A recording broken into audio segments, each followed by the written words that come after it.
Chapter 1 Yawent Meta Pay 5,000 for this? Lin Ju, you've been fired. Brother Wong, I bid you, please give me another chance. Yashuri you I won't make no more mistake, Sand will perform admirably next time. Lin Ju stood on the street, speaking on the phone, his facey portrait toftish paration as she trembled with emotion while he dressing the furious man on the Ethereum Dofty line. The man, known as Brother Wong, was thing with rich. Get lost? You're Pushinji or luck. I was looking for driver, butin to dupe with Osless full. Last night, after I had a futamana drinks, I called you to pick 'em up. Yo are supposed to arrive yatin, yeti you didn't show up until midnight. The distance was barely 5 kilometer will completed yo? Moreover, how many arth died to manage a ta crash the Corinto tree? Instead of trying to rescue him, yous imply abandoned might the driver see Tandranov.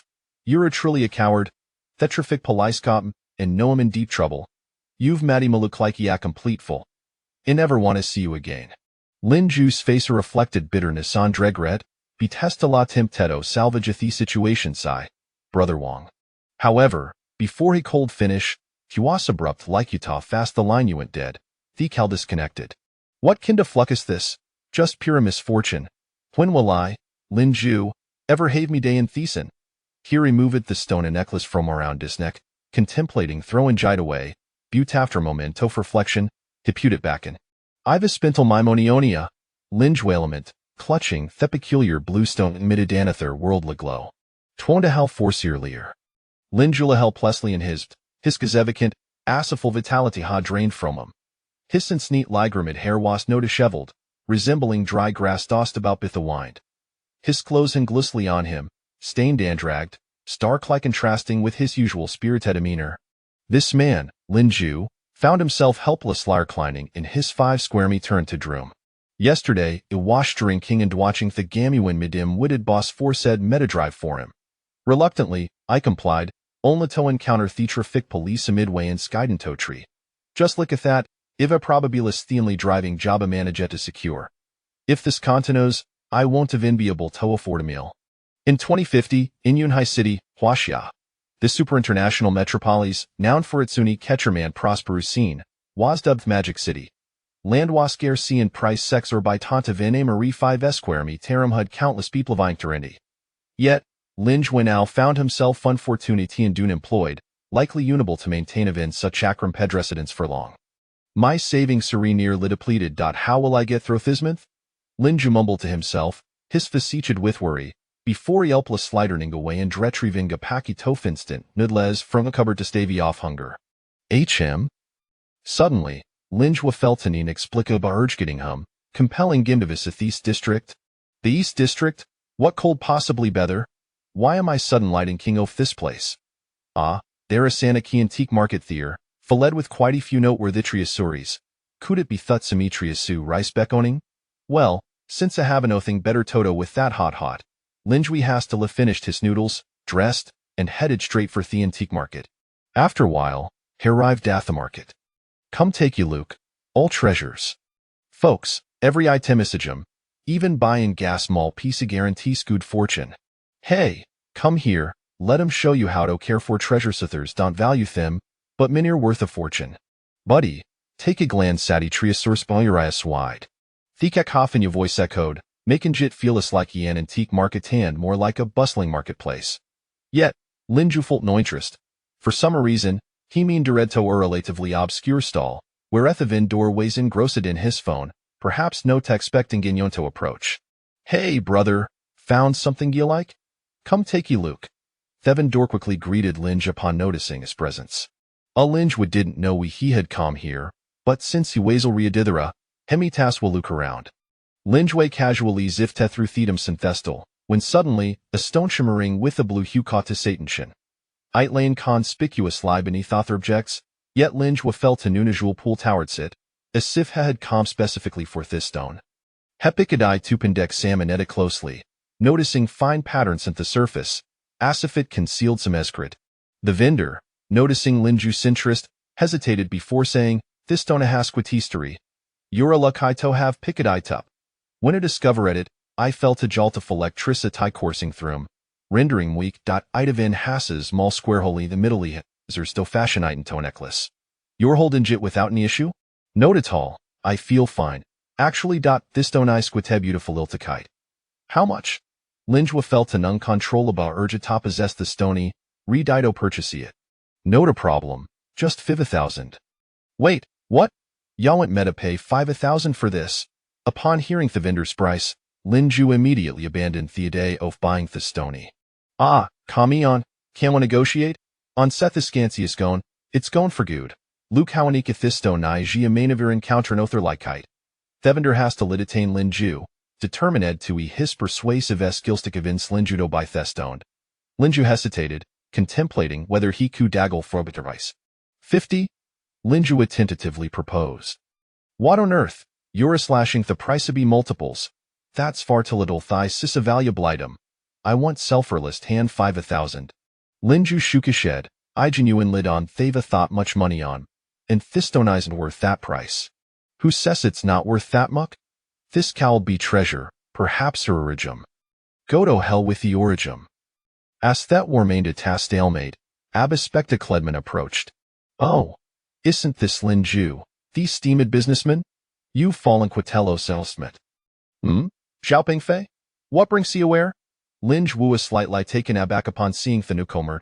This man weighs a former university classmate with whom he had a strained relationship. The girl had a crush on into dupe with Linju, which had bred resentment in Xiaoping Fei. Although Linju and the girl eventually broke up, the animosity lingered in Xiaoping Fishered. Lin Xiao, what a surprise to see you delving into antics. Isn't Susan Wu with you? Oh, right. Shessel read a move it in, hasn't sh? With oil Thyman in his 50s, my apologies, Linju. Xiaoping Fei pronounced each word with apier sigaze, a saifu to get Linju whole. Don't bring up the trech edger lie dumpeter. At least I had me time with her. Unlike some people who can only watch from the sidelines, Wilyman in his 50s enjoys your company. Euro lies merely topush them togather. Linju shit back defiantly.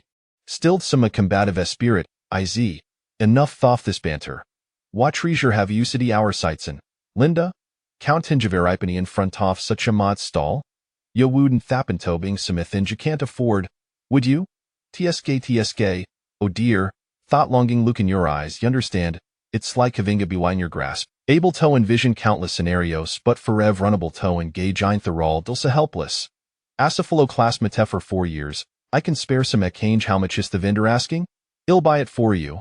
Xiaoping Fizade. Reaching for his phony as if genuinely willing to help Linju. Damn it, this don't nice and live 5,000 I can manage a thatmic. Linju refused to let Xiaoping Fizi his predicament. He pulled out this phone, a Meditath cure code, and with trembling fingers, pressed the payment button. Payment to 5,000 received. As the notification chimed, Linju full the shirt shatter. Short lie after leaving the market, Linju's phone a buzzed again. Linju, you've been fired. Sigh, thworld is indeed a cold placed. Here I am, Linju, a college graduate, a pillar off the nation, and yet? Hey, buddy, could I you please tout off to way? I'm in a hurry to deliver food. A nearby delivery honked impatiently, urging Linju to move. Oh, my apologies, my friend. Linju quickly stepped aside.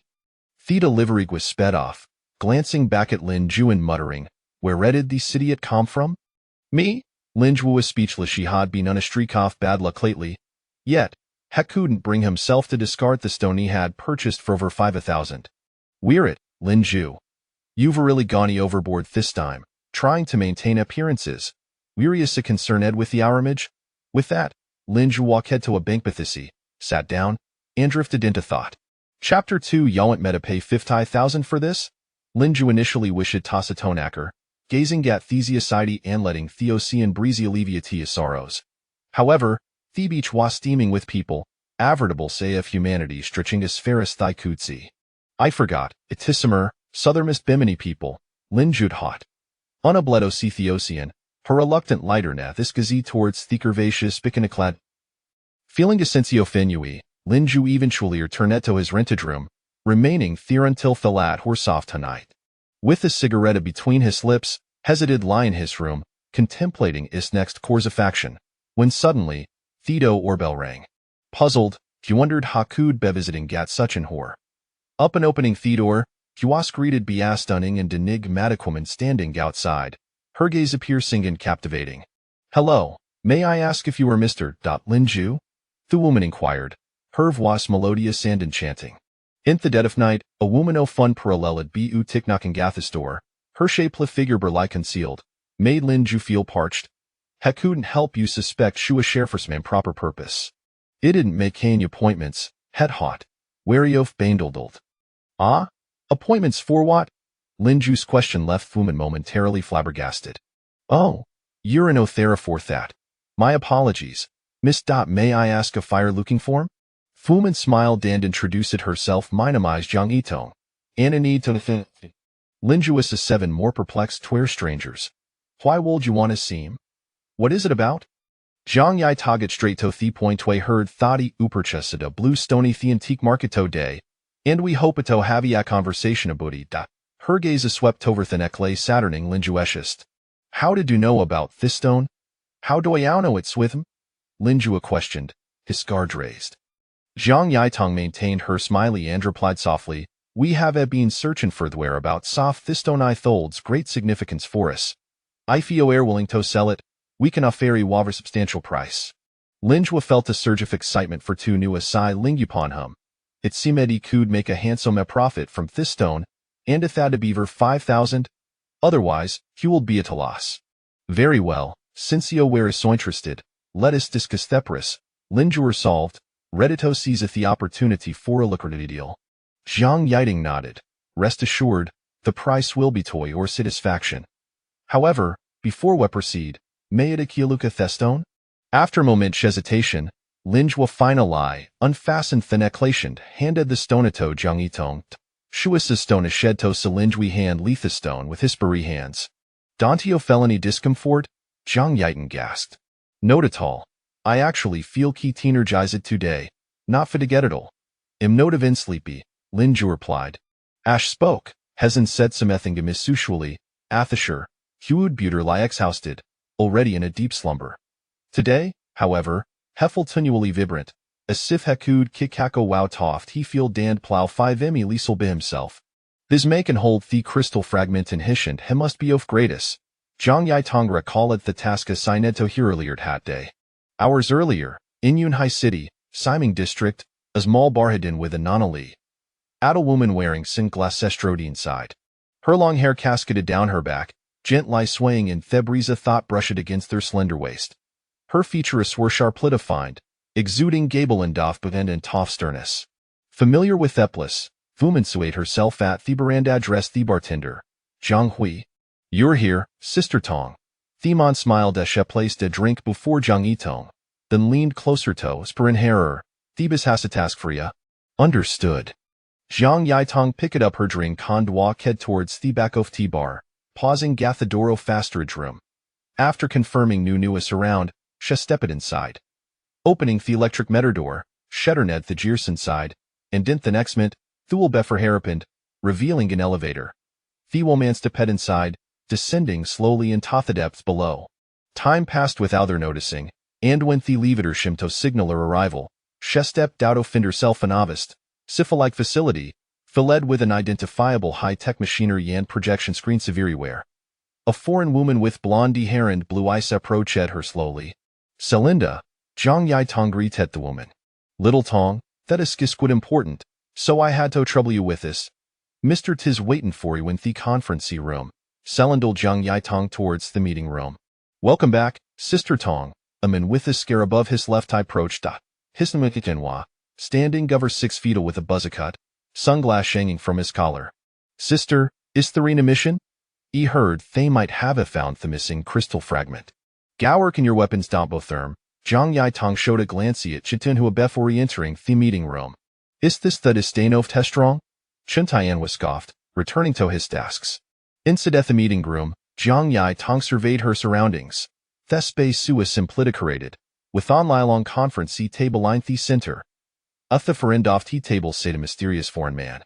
He appeared older, quietly sitting there, his face obscured by a mask, concealing his expression from when no new home might gaze upon him. Mr. T, I have arrived. The man gestured for Zhang Yitong to take a seat and said, Little Tong, we had managed to locate our fragment, but the personnel we dispatched had found that this disappeared. Could it be miscalculation IT location? After all, the position may have been effect tethering therocket recovery explosion, leading to discrepancies? No, they discovered it was taken by Simeone and, after circulating through T-Market, our informant traced it on house purchase a die. Themon produced a photograph wherein to feed Thisman, Bumisto for agents are currently absent from quarters there remaining Ganezeramus la foreigners, making them quite conspicuous. This mission is of considerable importance, and should a powerful transcendent appear, it could endanger theater agents. It must be auto retrieve the fragment without alarming him, following the standard procedure. If you encounter unusual circumstances, bring him directly. Zhang Yiding nodded, then bowed slight line exit room. After some contemplation, Zhang Yitong decided to bring this man back to the base. It's worth mentioning that this stone is not real yod curative a PC itis a fragment of crystal imbued with immense energy. I cannot disclose its exact origins, butitis to significant matters. Therefore, when mistaquarite, if it remains with you, you may be in danger. Linju is left bewildered. Hudoyomi ambi? What energy? Crystal. Are you playing a part in a You can't possibly bead, can you? Zhang Yitong shook her head. I am not deceiving. You must have not said that Thistony has brought about certain changes in you, such as an enhancement in your physical abilities. This is due to energeth arbors. Linju gazed at her, bewildered. Those details serio flittle importance. How much do I win tinto for it? Zhang Yitong extended 5 fingers. 5,000, Linju ventured cautiously. 500,000. 500,000. Linj were astonished for secundum that day Yuri offering 500,000 for this thing? Chapter 3. No more money. Here you go. This world is utterly insane. A mouse serves as a bridesmaid for a cat. Lin Ju found himself repeatedly astonished in a single day, struggling to comprehend the madness enveloping him. Are you all right? Zhang Yidong asked, her expression one of confusion as she gazed at Lin Ju. I'm fine. I'm fine. Please, come in. Let us sit down and discuss the matter of the price at length. Lin Ju said, hastily ushering Zhang Yidong into the room. Truth be told, he felt a sense of relief. He had initially believed he had made a poor investment in acquiring the stone, yet it appeared that this very stone was indeed bringing him good fortune. The more he pondered, the more joy he felt, and before he knew it, he was grinning foolishly. What are you doing? Zhang Yitong questioned, her brow furrowing in suspicion at Lin Ju's inexplicable smile. She quickly rose to her feet, fixing him with a piercing stare. My apologies. Lin Ju realized his uncharacteristic behavior, swiftly masking his grin and adopting a serious demeanor. May I inquire, miss, why are you willing to pay such a high price for this stone? He dismissed Zhang Yitong's earlier mention of energy as mere nonsense. However, just as Zhang Yitong was about to respond, the doorbell rang unexpectedly. Hello, your takeaway has arrived, a cold voice from outside announced. Lin Ju was puzzled, for he had not ordered any food, yet he approached the door and opened it. To his surprise, it was not the delivery person he expected, but a masked stranger wielding a sharp steel knife, who lunged at him without a word. Lin Ju was taken aback, narrowly dodging the attack, realizing that this delivery person was actually a criminal. The masked assailant swung the knife ferociously at Lin Ju. Yet to everyone's astonishment, Lin Ju effortlessly evaded each strike, his movements suddenly agile and elusive. Seizing the opportunity presented by the man's momentary lapse, Lin Ju swiftly clenched his fist and delivered a powerful blow to the assailant's abdomen, sending the man flying. Why am I suddenly so formidable? Lin Ju pondered in confusion. The man, recovering swiftly, drew a handgun and aimed it at Lin Ju, preparing to fire, but in the blink of an eye, the gun split into two. At that moment, Zhang Yidong's arm revealed an impressive exoskeleton, transforming into a dazzling laser sword with lightning speed, leaving no time for the eye to catch her movement. As the man sensed the overwhelming aura emanating from Zhang Yidong, he was instantly struck with fear and swung his knife at her. Yet, Zhang Yidong made no effort to evade. Her armored arm effortlessly caught the blade. With a decisive twist, the knife shattered into pieces, the sheer force sending the man staggering backward. The powerful energy radiating from her created visible cracks in the surrounding walls. You are a low-tier extraordinary being. A black-scaled aberration. Do not waste your breath in futile struggles. You stand no chance against us. If you wish to avoid a grim fate, confess to which faction you belong and why you are here. Jiang Yitong demanded coldly, her laser sword poised against the man's forehead, her gaze as frigid as ice. The atmosphere was palpably tense, a suffocating standoff. The man slowly raised his hand, seemingly preparing to act. All eyes were fixed on him, wondering what he might do next. But in an instant, the man suddenly spat a mouthful of blood, his body going rigid before collapsing to the ground, lifeless. Ah, what the hell? Lin Ju exclaimed, having never witnessed such a gruesome scene. His voice pierced the stillness of the night, shattering the tranquility. Meanwhile, the commotion from the earlier struggle had roused the neighbors, who began to emerge from their rooms, bewildered and drawn toward Lin Ju's direction. This is a blood-debt assassin. If he fails his mission, he will take poison to end his own life. We must not linger here, Jiang Yitong stated with an icy demeanor. Her brow furrowed in concern. You, come with me. Jiang Yitong suddenly turned to Lin Ju, her tone commanding. Where to? Lin Ju, still shaken, stammered. Jiang Yitong did not respond. Instead, she moved swiftly to the window, pushing it open. She then leaned down, tapping a device on her wrist multiple times. After completing her task, she looked back at Lin Ju with determination. Jump! Lin Ju, terrified, peered down at the distant ground below, his legs trembling uncontrollably before glancing back at Jiang Yitong. What? This is the 22nd floor. Miss, you must be joking. I don't want the stone. I don't want the money. Before he could finish, Jiang Yitong had yanked him forward and kicked him out. Lin Ju shut his eyes tightly. The rush of wind howling past his ears, his mind racing with thoughts of impending doom. Yet, at that moment, he sensed a sudden reduction in his falling speed, as though an unseen force was supporting him. Curiously, he opened his eyes to discover Jiang Yitong had activated an impressive mechanical flying apparatus, gently guiding him toward the ground. In that moment, Lin Ju felt an exhilarating sensation as Jiang Yitong's proud figure pressed against his back, transforming his initial fear into joy and excitement. Gazing at the proximity of Jiang Yitong, his mind was flooded with various fantasies, and his heart raced faster. Why are you blushing like a fool? Stop dawdling and move, Jiang Yitong urged, pulling Lin Ju into a narrow alley that a black sedan awaited them, and once inside, the vehicle sped away from the scene. Chapter 4. The Cloud Sea Base. Where's the stone? Jiang Yitong asked urgently, inquiring whether Lin Ju still had it. I have it. I have it. Miss, please, just let me go. I won't say a word. The stone is yours, and the money too. Spare my life. I have an elderly mother and numerous younger sisters to care for. Lin Ju pleaded, desperation evident in his voice. Jiang Yitong, taken aback by Lin Ju's frantic behavior, composed herself. It seems the Blood Debt Organization has discovered you. They will not relent. We must quickly return the crystal fragments to headquarters. What about the dead man? He won't lead back to me, will he? If he dies, it will be because of you.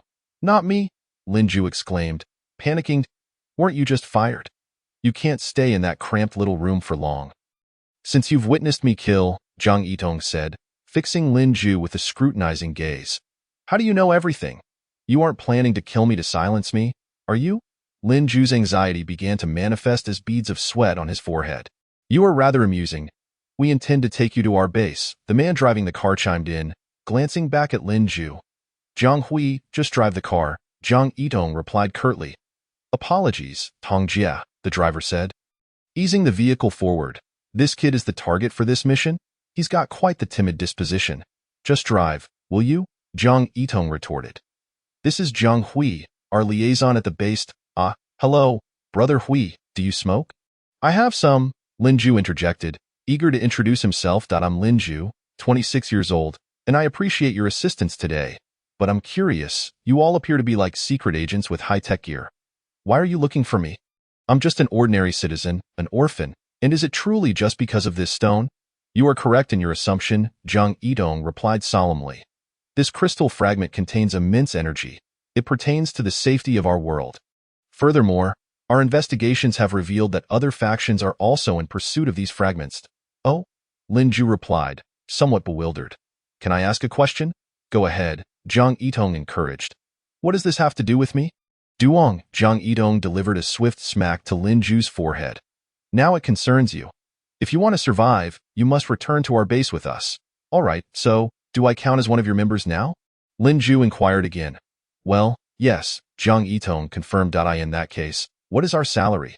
How are vacations arranged? Are there 5 insurances and 1 housing fund? How generous are the benefits?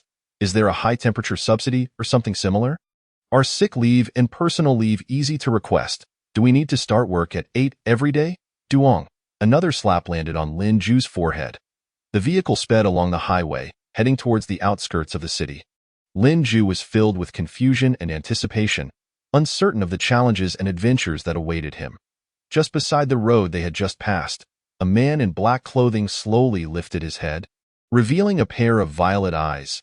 Is it finally time to begin? The vehicle eventually halted in front of an unremarkable wooden cabin stacked with firewood, located in a village on the outskirts. We've arrived. Let's disembark, Zhang Hui said as he was the first to step out of the car, followed by Zhang Yitong and Lin Zhu. Subsequently, Zhang Hui pressed a button, and to Lin Zhu's astonishment, the car began to morph continuously, ultimately transforming into a suitcase-sized box. What the hell is this? This is utterly ridiculous. It defies the laws of science. Lin Zhu felt as though he were caught in a dream. Instinctively pinching himself to confirm his reality, he followed the other two into the wooden cabin, removed the firewood, and rotated a brick below, revealing a secret underground passage that opened slowly, exuding an air of mystery. This is the entrance to our base, Zhang Hui said as the light above illuminated the path ahead. After traversing a long corridor, they finally arrived at an elevator. We will descend further underground. The elevator may drop rather quickly, Zhang Yitong informed him. Bado understood. The three entered the elevator, which descended swiftly. Lin Zhu felt a wave of dizziness and tinnitus, gripping the handrail tightly. After an indeterminate amount of time, when the elevator doors opened once more, Lin Zhu found himself in a spacious, modern hall. In the center of the hall was a massive screen, surrounded by many busy individuals. Wow, Lin Zhu couldn't help but exclaim. Throughout the journey, he marveled at the scenes within the base, touching and observing everything. Isn't this straight out of a movie? Holographic screens, robots, laser weapons, flying vessels. Goodness, you are truly formidable. Lin Zhu wandered about as if in a supermarket, exploring every corner. Duong, Lin Zhu's forehead received another slap. Can you be a bit more composed? Zhang Yitong scolded him. Soon, they arrived at a vast experimental facility, where a man in a white lab coat, appearing to be in his 50s, approached. Xiaotong, you're back. This is the man you mentioned, right? Indeed, Doctor, Zhang Yitong introduced Lin Zhu. This is Dr. Li, the head of our research base. Hello, young man. Welcome to the base, Dr. Li said with a smile. Extending his hand, Lin Zhu hurriedly shook it, replying, Hello, Doctor. That crystal fragment is around your neck? Are you feeling any discomfort? No, Lin Zhu shook his head, and Li displayed a hint of surprise. Don't be nervous. This will be your home from now on. Since you are all right, continue to bond with that stone. Ensure you don't lose it and wear it at all times. Today must come as quite a surprise to you. Go rest for now. We will introduce you properly tomorrow, Dr. Li said, patting Lin Zhu's shoulder. All right, thank you, Dr. Li thought to himself that the containment device project could be initiated once more as he watched Lin Zhu's retreating figure. Lin Zhu followed Zhang Hui to a dormitory. Hey, Brother Hui, I still have some questions for you. Go ahead, Zhang Hui replied, standing by the bed. What exactly does this base do? Lin Zhu asked eagerly. Zhang Hui glanced at the door and lowered his voice. I can't disclose too much right now. You will find out later. Just remember that everything we do is to protect this world. Okay. Understood, Lin Zhu nodded, and Zhang Hui left the room. This all feels so mysterious. Like something straight out of a film, protecting the world. Are you Super Idol or BYD Parker? I've been inexplicably drawn into this. Lin Zhu held the stone, slightly dazed. Never mind. I'll just sleep and see what happens. Chapter 5. Rebirth of Machinery. After a night filled with wondrous experiences, Lin Zhu was utterly exhausted and soon fell into a deep slumber. The next morning, a series of knocks echoed through the room. Who is it? Lin Zhu groggily rose to open the door. Jiang Yidong and a foreign woman stood at the entrance. The foreign woman possessed a tall stature, her golden hair flowing like silk. Her facial features were defined, exuding a blend of beauty and allure, with a high nose and slightly upturned lips that added to her charm. She stood beside Jiang Yidong, arms crossed, scrutinizing Lin Ju. "What were you doing in there that took so long?" Jiang Yidong asked him impatiently. "Sleeping. What else could I be doing?" Lin Ju scratched his head. "Looking like that, how could you possibly sleep?" Jiang Yidong exclaimed incredulously. "After experiencing so many bizarre events in one night, how can you still sleep?" "Isn't it because of you guys?" Lin Ju silently lamented. Jiang Yidong produced a glass panel, lightly swiping her wristwatch, projecting a holographic display in front of Lin Ju. "Your residence has been sealed off. You are currently a suspect. The police will begin their investigation now," she stated nonchalantly. "I didn't do anything." Lin Ju protested. "You did it? Prove my innocence. Otherwise, how will I find work in the future?" He hurriedly insisted, waving his hands. "Xiao Tong, where did you find such a peculiar character?" The foreign woman remarked disdainfully in English, eyeing Lin Ju. "Hey, who do you think you're looking down on?" Lin Ju retorted, straightening his clothes and gazing at the foreign woman. Before entering the base, Jiang Yitong had given him a discreet earphone, capable of real-time translation for any language on Earth, greatly facilitating communication during tasks and daily interactions. Lin Ju had worn this earphone when he got up, enabling him to understand the foreign woman's words. "Oh, you understand? No worries, I was indeed talking about you." The foreign woman continued with a smile. "So, what brings you here?" Lin Ju inquired about the matter at hand. "Let me introduce, this is Velo. She is from Denmark in Northern Europe and, like me, is an agent of the base." Jiang Yitong introduced Velo. "Hello." Velo greeted Lin Ju warmly, as if nothing had happened moments before. "Hello," Lin Ju replied, extending his hand politely, though he felt an underlying sense of malice in her gaze. "We are here to ensure the safety of the crystal you possess and to help you understand the incident you've been drawn into. Follow us. We'll give you a tour of the base," Jiang Yitong and Velo said as they led Lin Ju through the facility. "We are at corridor number 2. Please open the door to room 2-3. Thank you," Velo communicated with the staff via her earpiece. The mechanical door creaked open, revealing brightly lit interiors. As Lin Ju stepped into the room, he was astonished by rows of advanced equipment and experimental tables, with several individuals in white coats busily working. "This is one of our research laboratories, dedicated to studying the energy and applications of the crystal," Jiang Yitong explained. "About 20 years ago, on a night in a country near the South Seas, Mr. T, our base's leader, created a device. This mechanism is a marvel of technology. It can swiftly assemble from a cube-sized box into a compact yet powerful lightweight firearm. Tio described it in a way everyone can understand. This mechanism is as miraculous as Transformers or Iron Man, capable of changing its form at the user's will. However, this is merely the preliminary achievement of this groundbreaking invention, driven by an unwavering pursuit of science and a deep concern for humanity's future. Mr. T unhesitatingly shared this innovative technology with the American government. Wow, that's incredible. Lin Ju sat up straight as he listened to Jiang Yitong's account. You startled me. Velo nudged Lin Ju with her elbow.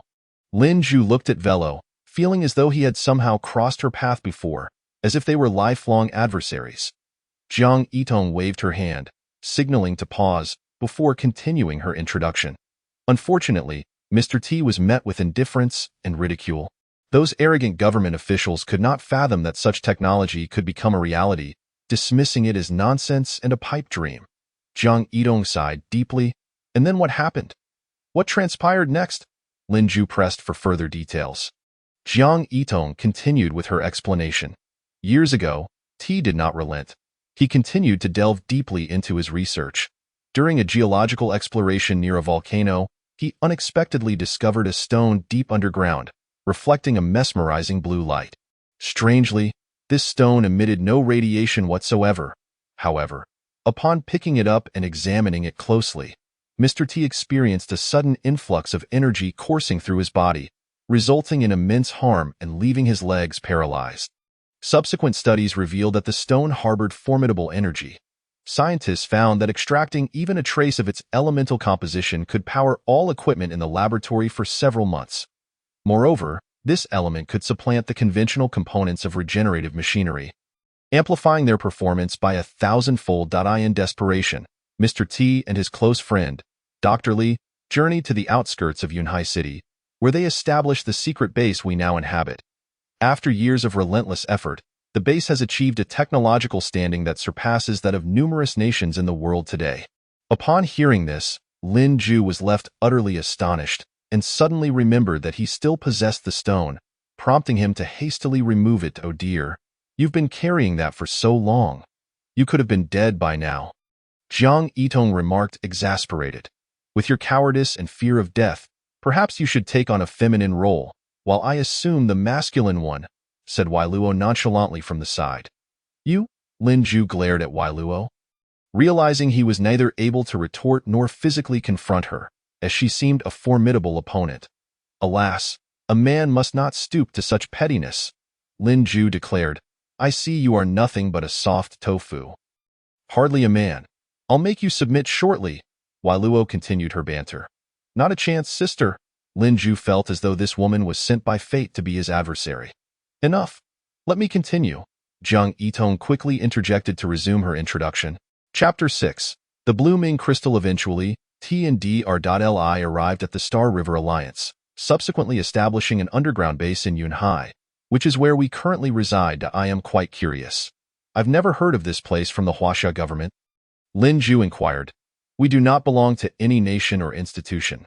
We are an independent international organization, collaborating with various secret agencies of powerful countries, primarily responsible for addressing significant events, such as global upheavals or the machinations of underground factions. Jiang Yitong replied. Underground factions? What on earth are those? That is a rather complex topic to explain in brief, but to summarize, it encompasses another realm, buried deeper than you can imagine, Jiang Yitong elucidated. It is a realm of malevolence, chaos, and brutality. Humanity is rendered worthless there. Life is the least valued commodity. Many international criminal organizations have their strongholds in this underground world, which merely represents the tip of the iceberg. The man you encountered last night was from the Blood Earth organization, one such underground faction. There exists a sort of arcane array akin to those in films, providing access to their world, and they possess a fragment of crystal, which has enabled their rise within the underground realm as they seek out additional fragments. Lin Ju interrupted, wait, are you saying that the stone I hold is merely a fragment? There are other fragments scattered throughout the world. Indeed, Jiang Yitong confirmed with a nod.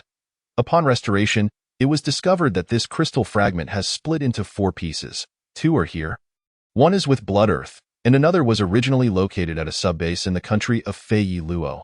We have developed a space satellite that harnesses the crystal's energy, granting us formidable global search capabilities. During a retrieval test, a mishap led to the fragment being dislodged and eventually finding its way into your possession. Lin Ju furrowed his brow. I am utterly bewildered. Jiang Yitong and Wailuo guided Lin Ju to the relaxation area. This world is far more intricate than you can fathom, Jiang Yitong sighed. There is no such thing as world peace.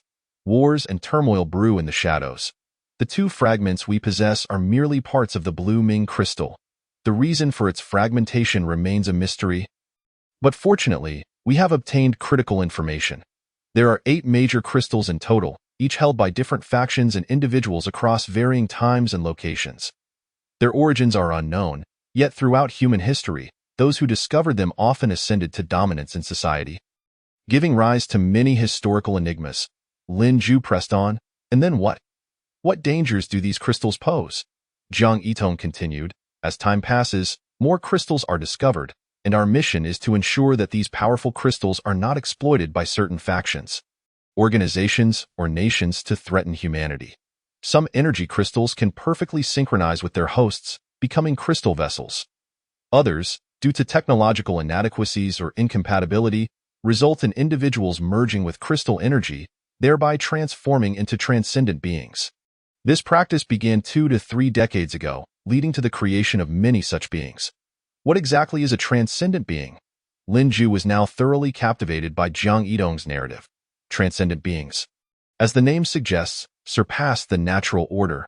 These enigmatic figures possess extraordinary abilities that defy comprehension, leaving onlookers in awe. Their physical prowess is nothing short of astounding, rendering ordinary humans comparably insignificant. Although transcendent beings may lack the raw power of crystal vessels, their innate talents, relentless training, and modern technological enhancements enable a multitude of powerful individuals to emerge like mushrooms after rain. Lin Ju listened intently, realizing he had become embroiled in a conflict far beyond his imagination. Jiang Yitong continued, "The emergence of transcendent beings has disrupted the balance of the world. They operate independently, constantly vying for crystals and power, leading to relentless strife. Our duty is to maintain global peace and safeguard the crystals from misuse." Lin Ju absorbed this information, suddenly recalling something and asking, "What unique abilities does the Blue Ming crystal I hold possess?"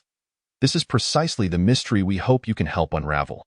Our understanding of the Blue Ming crystal remains limited, and its true potential has yet to be fully realized. Perhaps you can provide us with new insights, so after all you've said, what have you understood? Wai Luo gently nudged him. "I've come to realize that one should refrain from aimlessly wandering when idle, especially when it involves purchasing unfamiliar items." "What nonsense!" Jiang Yitong playfully tapped Lin Ju on the back of his head.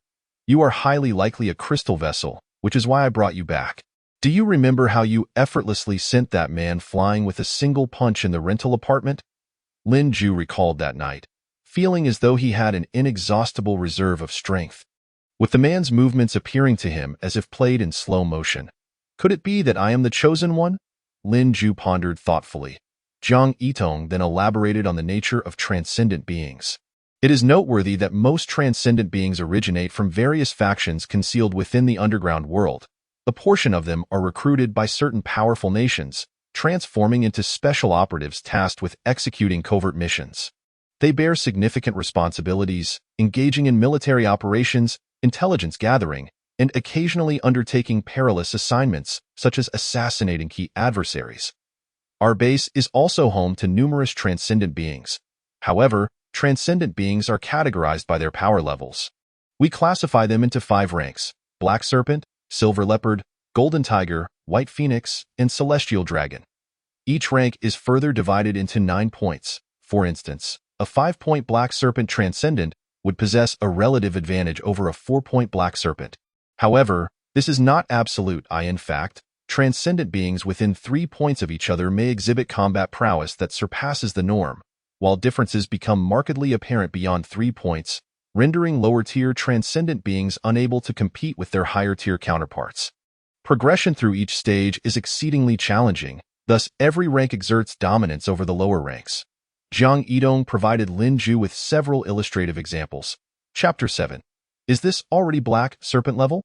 A 9-point transcendent being of the Black Serpent rank would find it exceedingly difficult to inflict harm upon a 1-point Silver Leopard Transcendent, unless they were vastly outnumbered. The higher the rank, the more challenging it becomes. The 9-point White Phoenix rank is already considered the pinnacle of transcendent beings, as the leap from White Phoenix to Celestial Dragon is extraordinarily arduous. Therefore, ranks above Celestial Dragon do not adhere to the 9-point system, but rather an infinite scale. Currently, there are only 6 known Celestial Dragon-level transcendent beings in the world. Thus, a White Phoenix-level transcendent is already regarded as a top-tier expert.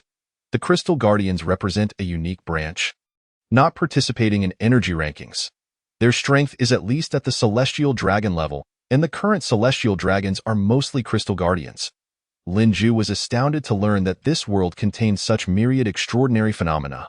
After absorbing Jiang Yitong's insights, he found himself rendered speechless by the existence of these transcendent beings, which further complicated the global landscape.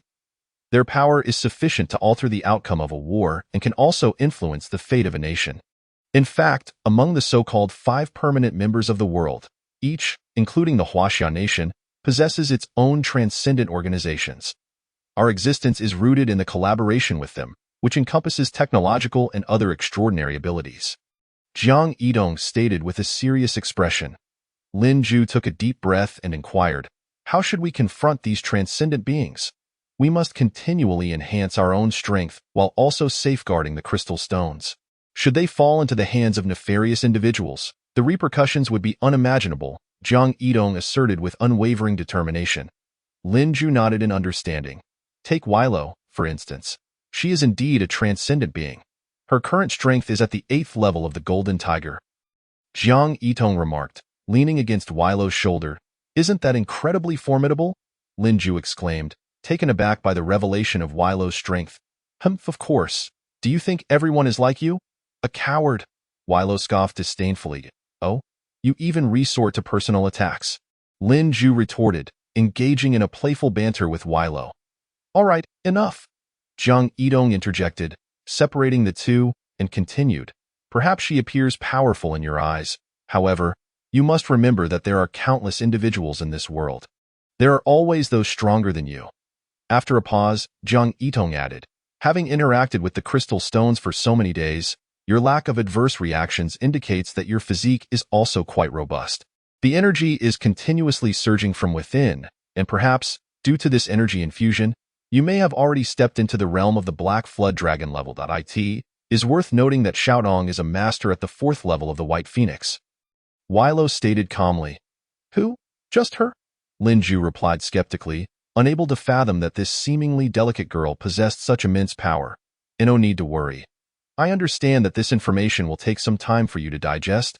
Jiang Yitong reassured Lin Ju with a gentle pat.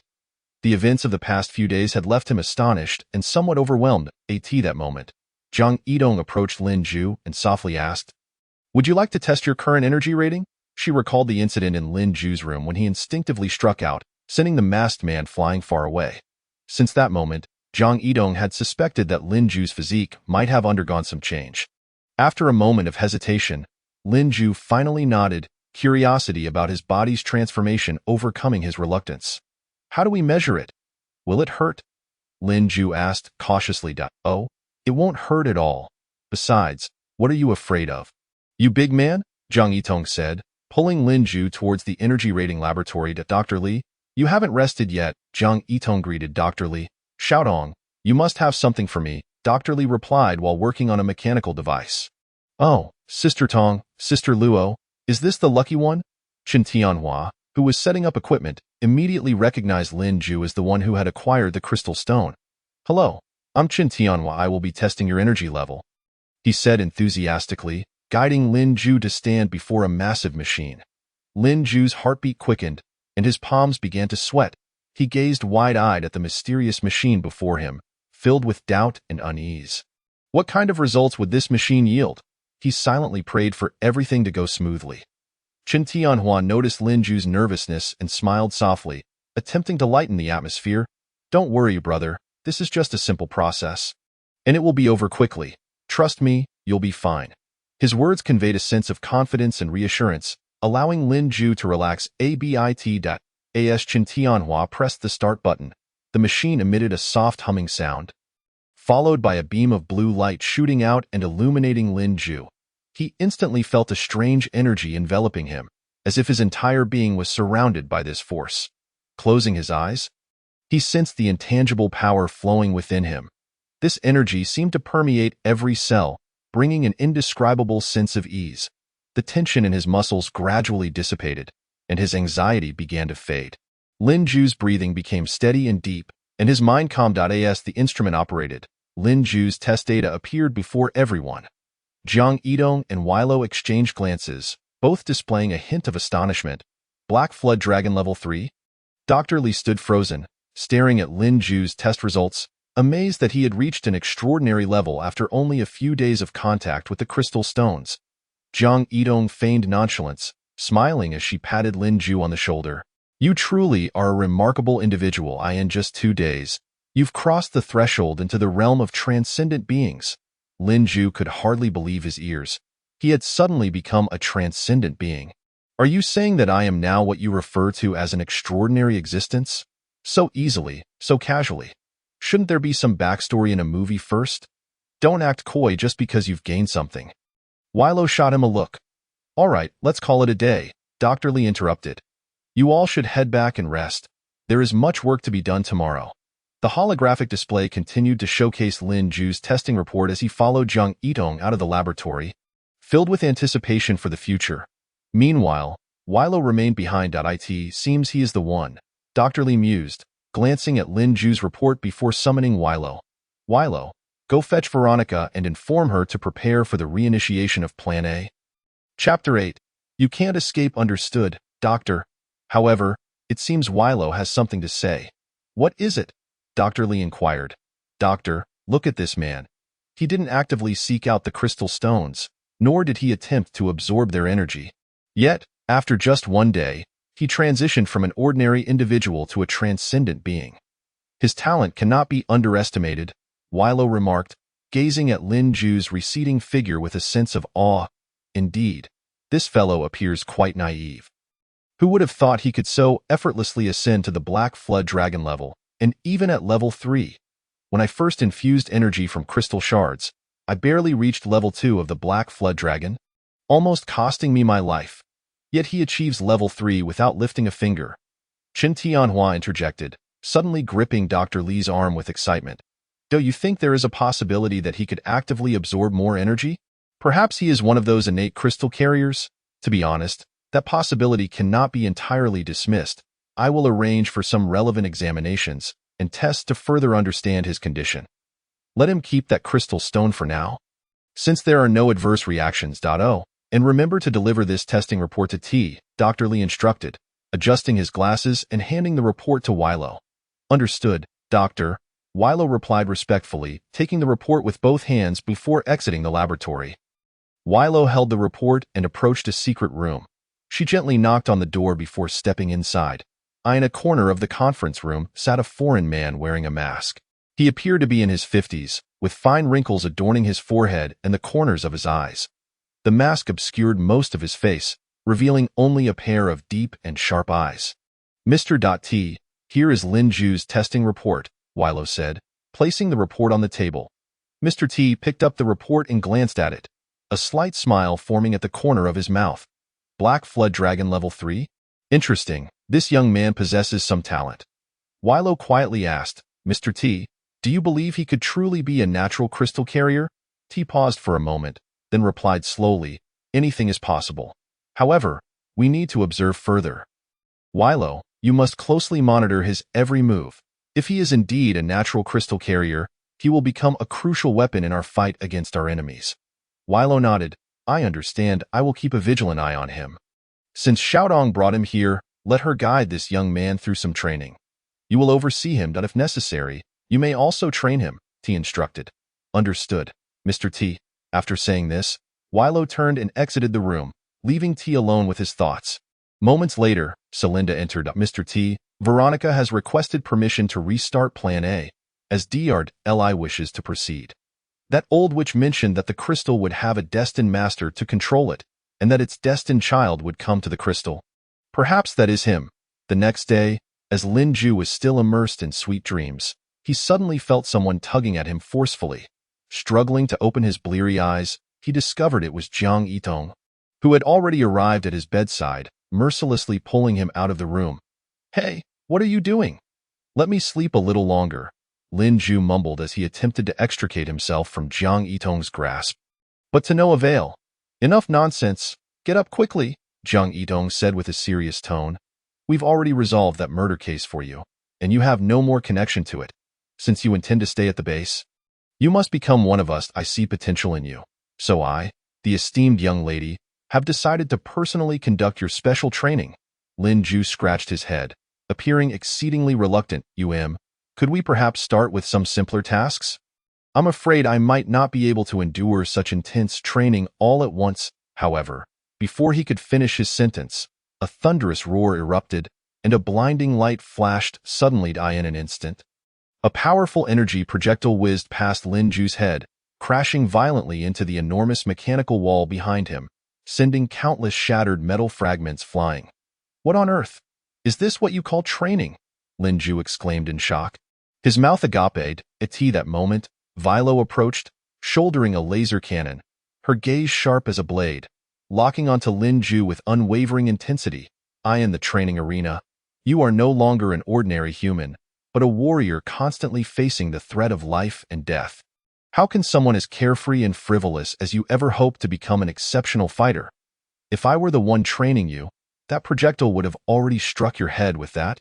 Weilo slammed the laser cannon onto the ground, producing a resounding thud. She placed her hands on her hips, her ample chest thrust forward, her expression stern as she regarded Lin Ju, as if to convey that failure to train earnestly would lead to dire consequences. Can I still make it if I leave now? Lin Ju asked. You won't be able to escape. Chen Tianhua drove a small vehicle laden with various mech weaponry over, addressing Lin Ju as he drove. Sister Yidong is gentle and kind-hearted, but Sister Luo is another story. Back in the day, as a prodigy from the Meli Institute, I nearly lost my life under her training, and I was already quite formidable at that time. You should consider yourself fortunate. After all, Sister Luo is merely serving as an assistant trainer this time. If she were to personally guide you, your fate would likely be far worse. Chen Tianhua's tone carried a hint of mockery, seemingly teasing Lin Ju. Yet, from his words, it was evident that Vilo was exceedingly strict and had high expectations when it came to training. This realization filled Lin Ju with a sense of trepidation. Lin Ju swallowed hard, glancing at the array of weapons and equipment before him, feeling a twinge of apprehension. Stop dawdling, choose a weapon, Jiang Yidong urged. After a moment's hesitation, Lin Ju ultimately selected a lightsaber. A good choice, Vilo nodded. But remember, a weapon is merely a tool. True power resides within yourself. Keep in mind that you are now an Esper, with physical abilities far surpassing those of the average person. Therefore, you must believe in yourself, harness your inner cosmos, and awaken the power deep within. Chen Tianhua chimed in. All right. Oh no. Just as Lin Ju took a step forward, he tripped over a wheel, tumbling to the ground. Perhaps we should remove him. He can't seem to handle this, Chen Tianhua remarked with a sense of helplessness. Chapter 9. Not just a buddy. Lin Ju gripped the lightsaber tightly, taking a deep breath as he prepared to face the oncoming challenges. Now, let the training commence, Jiang Yidong commanded, and the training arena was instantly filled with a tense atmosphere. A towering iron pillar sprang up in the center of the field, while Jiang Yidong and the others slowly retreated. Aren't you supposed to train me? Why are you leaving? Lin Ju asked in bewilderment. The heavy gate of the training base began to close with a low rumble, completely separating the two worlds. The three figures standing on the other side of the glass fixed their eyes on Lin Ju, their voices resonating clearly through the arena's speakers. We need to assess your physical fitness, martial arts, and combat skills. Your task is quite simple. Defeat it. Lin Ju looked around in confusion, muttering to himself, who am I supposed to fight? That iron pillar. Isn't it just a decorative piece? However, before he could finish his thoughts, the unexpected occurred. A deafening roar erupted, and the once inert iron pillar seemed to come alive, undergoing a stunning transformation. In mere seconds, it morphed into a towering, fully armed humanoid mechanical warrior. Simultaneously, the ground began to tremble, and sturdy iron plates rose from the earth like mushrooms after rain, forming an irregular half-wall barrier, evidently designed to provide some degree of protection and cover for the impending fierce battle. Faced with this sudden turn of events, Lin Ju was left aghast, his jaw nearly dropping to the floor, as he stood frozen in place, utterly at a loss. Just then, the mechanical warrior's left arm underwent a remarkable change. As a menacing machine gun materialized out of thin air, its barrel unwaveringly aimed in Lin Ju's direction before unleashing a torrent of bullets. Not like this. Oh my God! Lin Ju screamed in terror. Watching helplessly as bullets rained down upon him, his mind blank and unable to react. Rat-tat-tat-tat-tat-tat.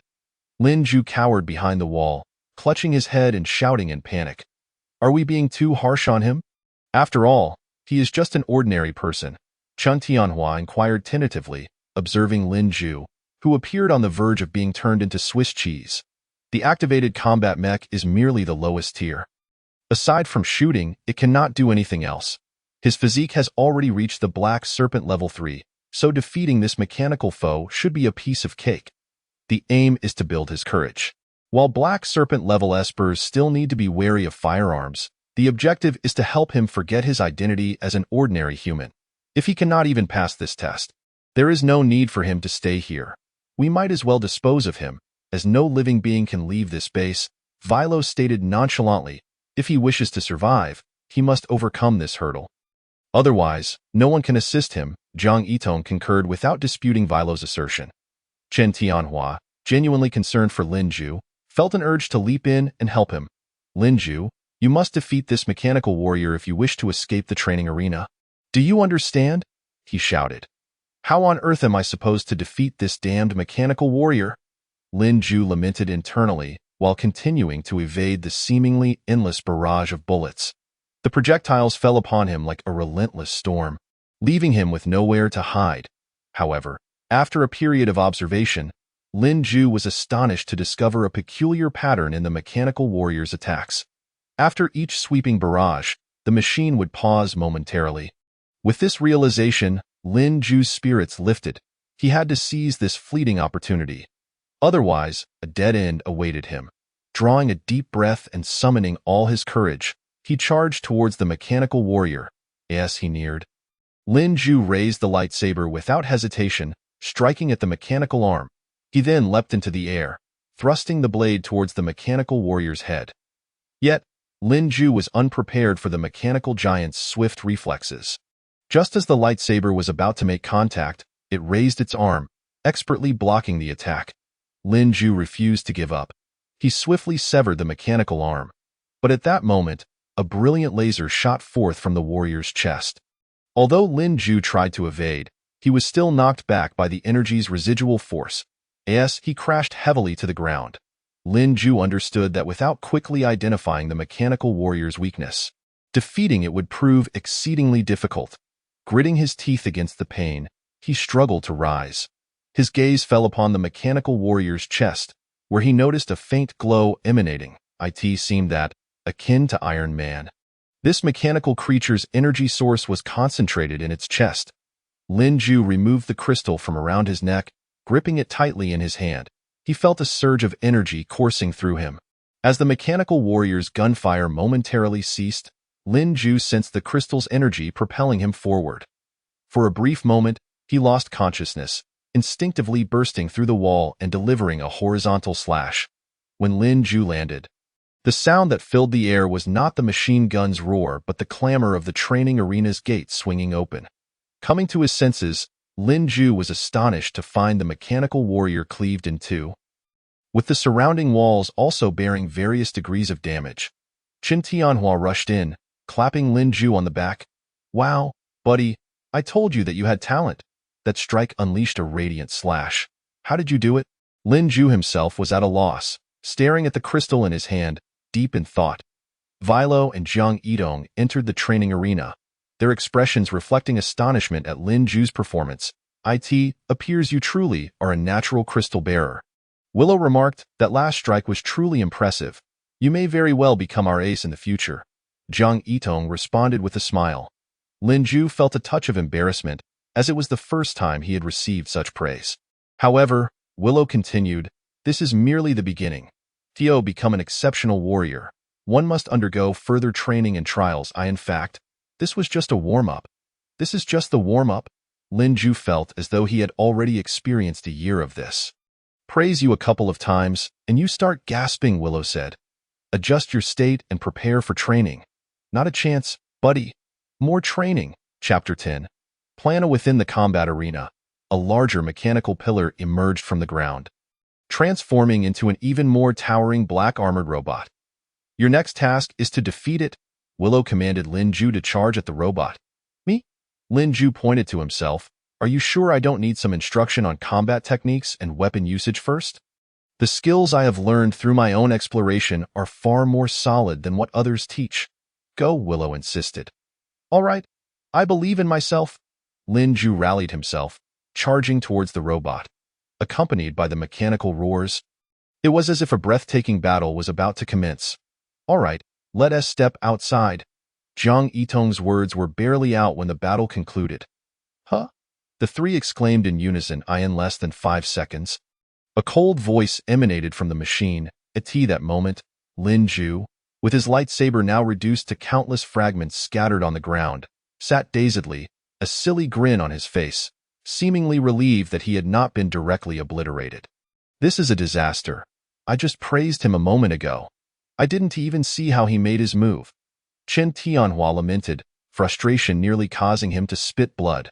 Beside him, Jiang Yidong stood in shock, frozen in place. Sighing softly, Willow rubbed her forehead and slowly approached Lin Ju. saying, "You do possess some talent, albeit limited. It seems we must devise a long-term plan to gradually conduct specialized training for you. Starting with the fundamentals of combat and weapon usage." In the research laboratory, Dr. Lee was cautiously channeling energy from 2 crystal fragments into a device resembling a wristwatch. The crystals shimmered with a blue glow on the mechanical arm. The screen flickered with various weapon data and mecha configurations, which flowed into the device with the energy input. "Veronica, what is the integration level compared to now?" Dr. Lee inquired, his focus unwavering on the energy transfer. Upon hearing this, his assistant immediately immersed herself in calculations. With her soft pink hair cascading over her shoulders and clad in a pristine lab coat, she was none other than Veronica, Dr. Lee's capable right hand and the de facto second-in-command of this research facility. Hailing from the city of Yulunli in the country of Franxi, known as the City of Romance, she exuded a natural beauty and focus, meticulously calculating complex datasets in front of the holographic screen. "Doctor, if these data are accurate, then the probability of successful fusion between the crystals and the machinery will be approximately 98.76, Veronica exclaimed, unable to contain her excitement as she reported the latest data to Dr. Lee. "Excellent. Execute Plan A immediately." Dr. Lee decisively pressed a button on the control console. In an instant, an unexpected phenomenon occurred. The 2 crystal fragments, originally firmly grasped by the mechanical arm, began to glide downwards, defying gravity as they hovered above the wristwatch device. "Are you sure, Doctor? Even if successful, it might not." "No, it will succeed," Dr. Lee replied with conviction. "All right." Veronica began preparations. The research personnel took their positions, and she organized them methodically for the final fusion experiment. The success or failure hinged on this moment. After much hesitation, Dr. Lee finally nodded at Veronica, who then pulled down the control lever. A beam of light passed through the 2 crystals and the wristwatch device. The blue glow intensified, gradually overshadowing the laboratory lights. "Input almost complete. Input almost complete." The screen began announcing that the input was nearing completion. Meanwhile, the mechanical decorations adjacent to the crystals started to exhibit varying degrees of damage, and everyone felt a powerful energy surging out from within the laboratory. "Doctor, at this rate, once the transfer is complete, half of the laboratory will be destroyed." Veronica shouted to Dr. Lee, "We have failed too many times. This time we must succeed, regardless of the cost. Continue the transfer." Dr. Lee resolutely replied, "Warning, warning." The surrounding auxiliary devices could no longer withstand such immense energy transfer. The glass around them began to shatter, sending shards flying towards the personnel. Some researchers were injured due to their inability to evade in time. Only 0.1 left on the progress bar. "Everyone, take cover," Dr. Lee shouted, promptly dropping to the ground. Moments later, upon completion of the transfer, a powerful shockwave radiated outward from the receiving device, sending all obstructions flying. The energy fluctuations caused the entire facility to tremble momentarily. Meanwhile, Lin Ju and his companions, still training, sensed the overwhelming energy wave and rushed over. Upon arriving at the laboratory entrance, they were taken aback by the chaotic scene within.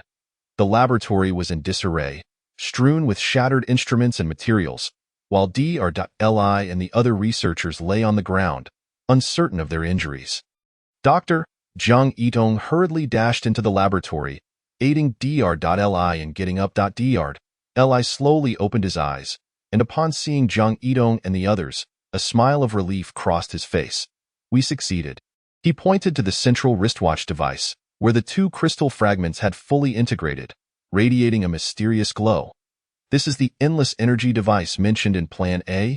Zhang Yitong asked in astonishment. Dr. nodded. "However, this is only a preliminary outcome. Further testing and refinement are required. Nevertheless, with this success, we are one step closer to our goal." Veronica stood up, her eyes brimming with excitement. "Next, we must unleash the true power of this device."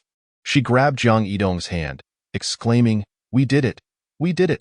Veronica, brimming with childlike joy, directly embraced Zhang Yitong.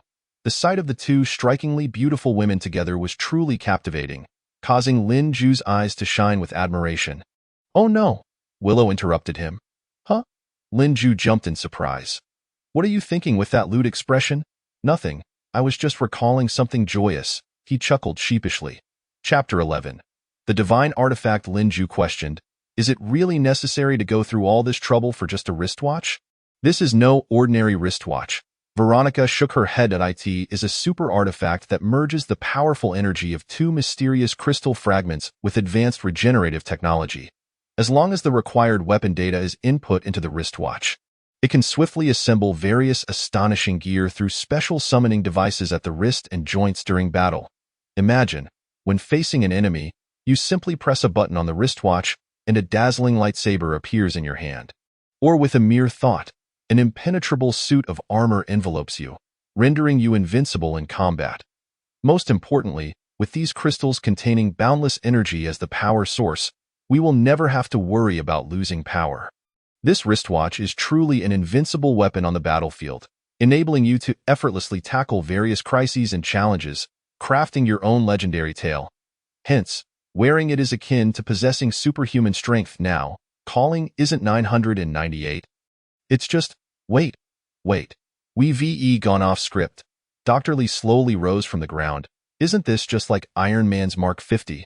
By this logic, if we have the relevant data, couldn't we easily assemble even a nuclear warhead? Lin Ju exclaimed in disbelief, his eyes wide with astonishment. If things were that simple, it would be wonderful. Veronica gently helped Li up, shaking her head in resignation.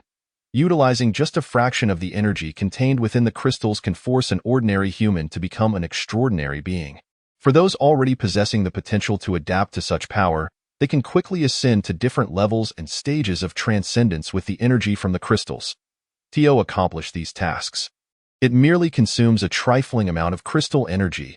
If you wish to exercise complete control over and master this enigmatic device, you must be prepared to bear the terrifying energy contained within an entire crystal. At present, it has only integrated 2 fragments of crystal, yet the destructive power it unleashes is already astonishing. Should an ordinary individual, devoid of any extraordinary traits, attempt to directly touch this crystal, they would likely succumb within a mere 10 seconds. Unable to withstand the excessive radiation of energy, perishing on the spot. Upon finishing her words, Veronica turned her gaze towards the watch that floated in the center of the chamber, illuminated by a beam of light, its mysterious blue glow flickering in and out of sight. Outside the disarrayed and chaotic laboratory, Celinda entered from a narrow corridor. I have come at Mr. T's behest to inquire if Project A has successfully commenced. Celinda smiled as she regarded the individuals in the laboratory. Please convey to Mr. T that the plan has succeeded, Veronica excitedly exclaimed. Indeed, informed T. Oh no, Celinda, you lead the way.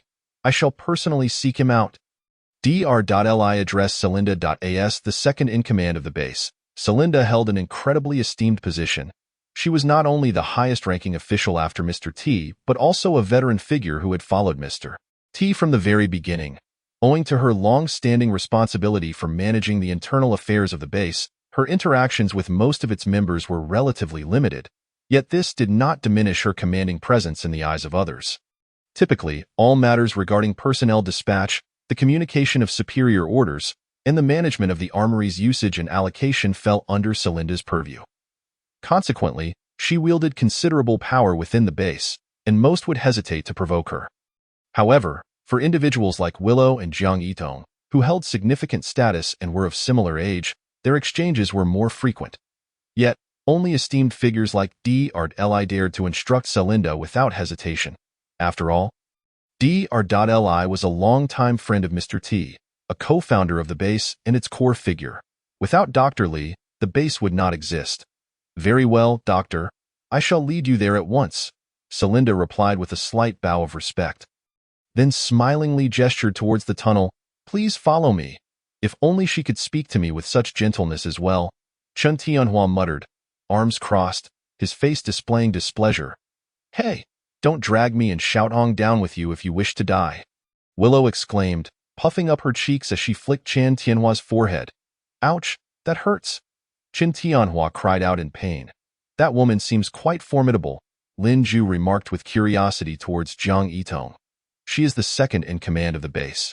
Mr. T seldom involves himself in matters, and most affairs, big and small, are essentially decided by her, Jiang Yidong replied calmly. Wow, that's impressive.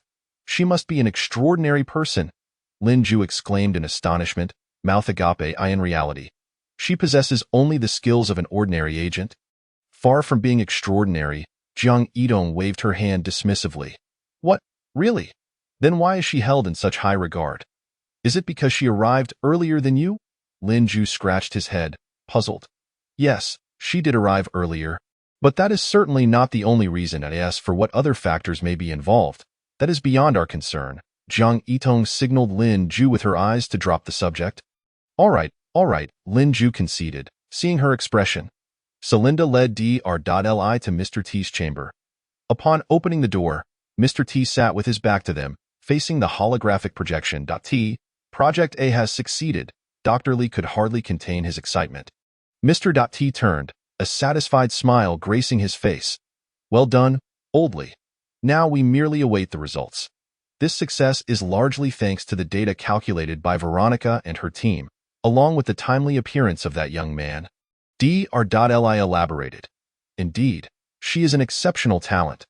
And that young man may prove to be invaluable. Mr. T nodded in agreement. Little Sweet, from here on, the restoration efforts of the base will rely entirely on your guidance. Dr. Li gently patted Celinda on the shoulder, affectionately calling her by her nickname. Uncle Li, you are too kind, Celinda replied with a subtle smile and a nod. Chapter 12. The Gentleman in Truth. Celinda was Mr. T's adopted daughter, raised jointly by T and Dr. Li since childhood. However, this secret remained unknown within the base. Old T, every time I see Celinda, I can't help but scold you a bit. How can you allow such a beautiful young lady to toil away here all day? Dr. Li turned to complain to Mr. T. You know my daughter well. Once she gets stubborn, she is impossible to sway. I should have known better than to take her in, Mr. T replied, jesting as he looked at Celinda. Celinda blushed, feeling somewhat embarrassed, and laughed. It's been so long. You two old men are still harping on about it. My ears are nearly calloused from hearing it. Ha ha ha. The three burst into hearty laughter. That being said, Dr. Li paused. What we have achieved thus far is merely a preliminary result. Subsequent testing will require patience, meticulousness, and ongoing observation. Personally, I am quite confident in this project, but the issue lies in the fact that we likely won't be able to find a suitable vessel to truly harness this device's power anytime soon. Dr. Li furrowed his brow. That said, we are dealing with the formidable energy contained within crystals. Although we have only successfully fused 2 fragments so far, I firmly believe that in time, we will certainly find an appropriate medium or method for its containment. Mr. T responded. Then, in your view, how should we proceed? Should we mobilize all personnel to participate in the experiments? Dr. Li inquired. It appears that this may be the only feasible course of action. Mr. T nodded thoughtfully in agreement. Uncle Li, when you mentioned everyone, were you referring to those extraordinary individuals currently executing missions outside?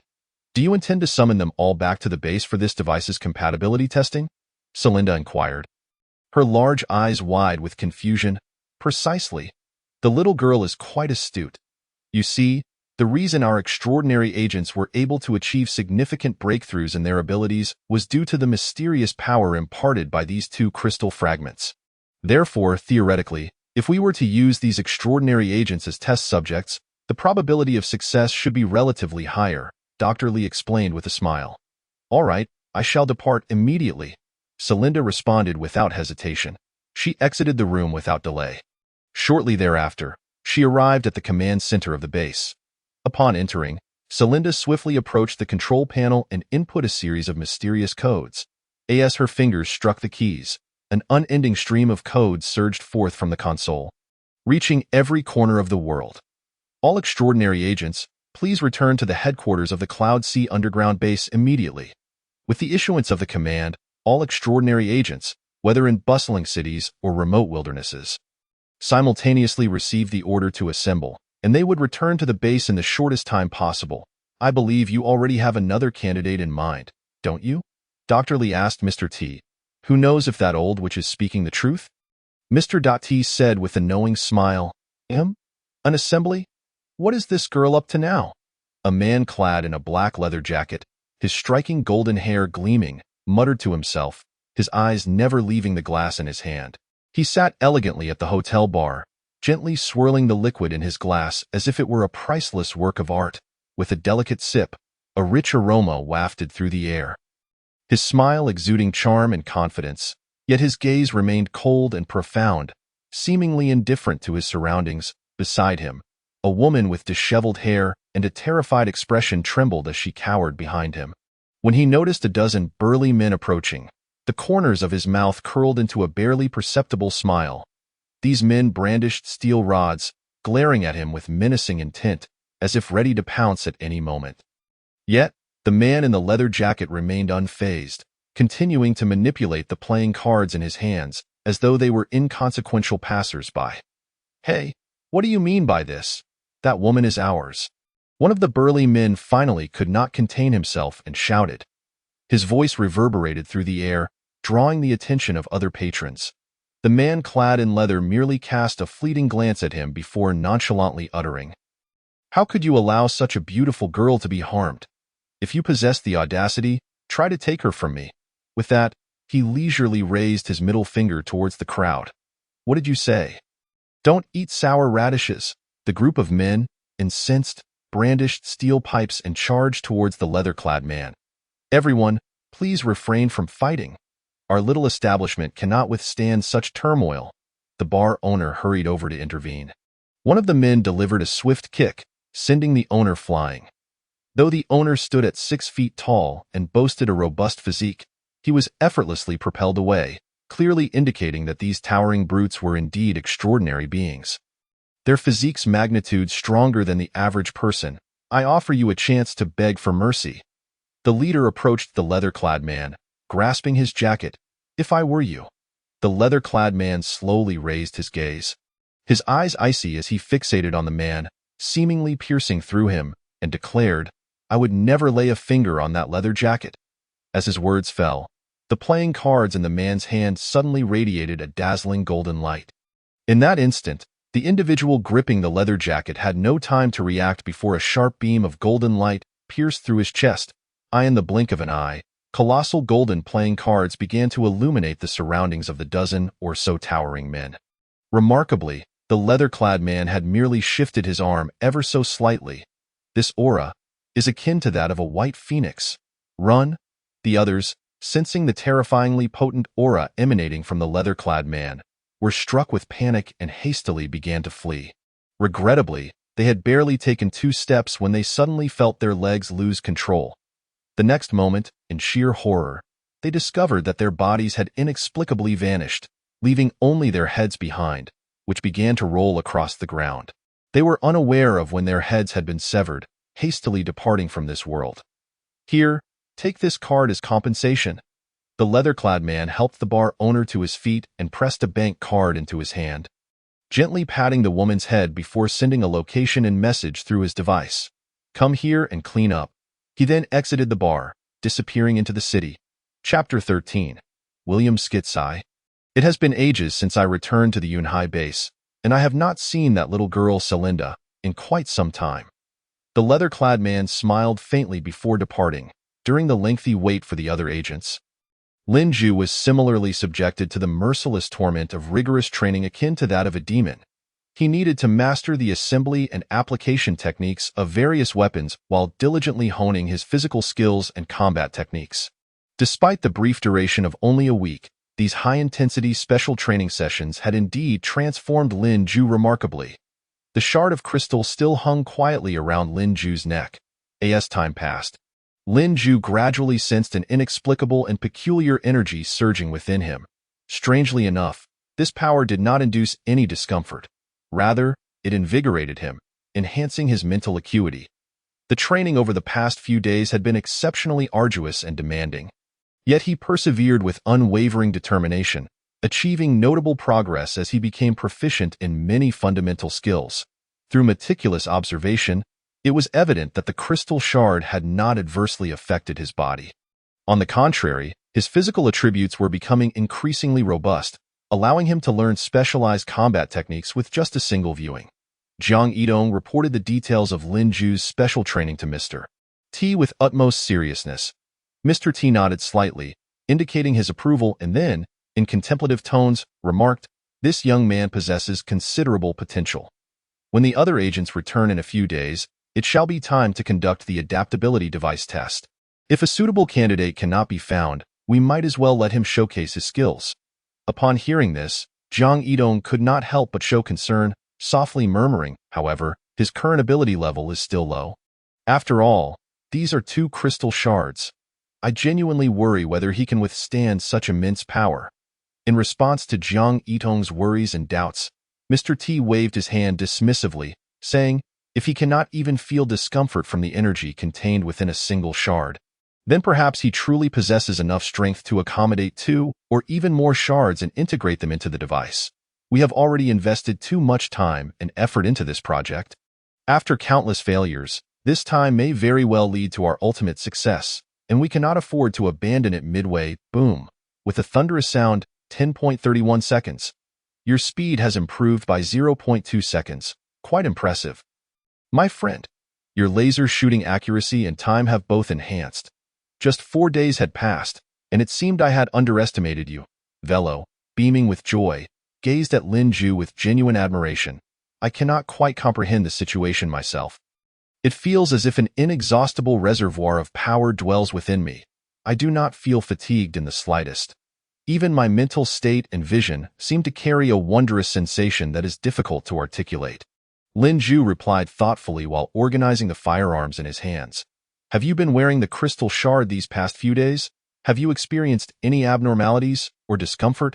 Velo inquired with concern. Lin Ju gently shook his head, indicating that he felt no unusual sensations. Lo, they have arrived. Qin Tianhua approached and called out, "All right, let us proceed." Velo turned to Lin Ju and said, "That's enough for today. Come, let us see who has arrived." "Who are they? Are they the ones who returned earlier?" Lin Ju asked. "They were also our extraordinary agents, but most of them had low combat power. Their return now likely signifies the arrival of the base's top-tier extraordinary agents. The strongest forces in our ranks. Are they stronger than you?" "By far," Velo replied slowly. The base's hall was brightly lit, with an atmosphere that was both solemn and tranquil, accompanied by a faint mechanical sound. The elevator doors slowly opened, revealing a tall foreign man wearing sunglasses stepping out. With his striking golden hair and clad in a black leather jacket, he exuded confidence and elegance as he strode towards the center of the hall. Simultaneously, at the other end of the hall, Celinda gracefully approached to greet this man. "Long time no see, Celinda." The man smiled, a glimmer of warmth gracing his lips as he greeted her. However, Celinda responded with a smile that barely concealed her disdain. "William Skit, it seems you performed quite admirably on your mission at Shuajian University."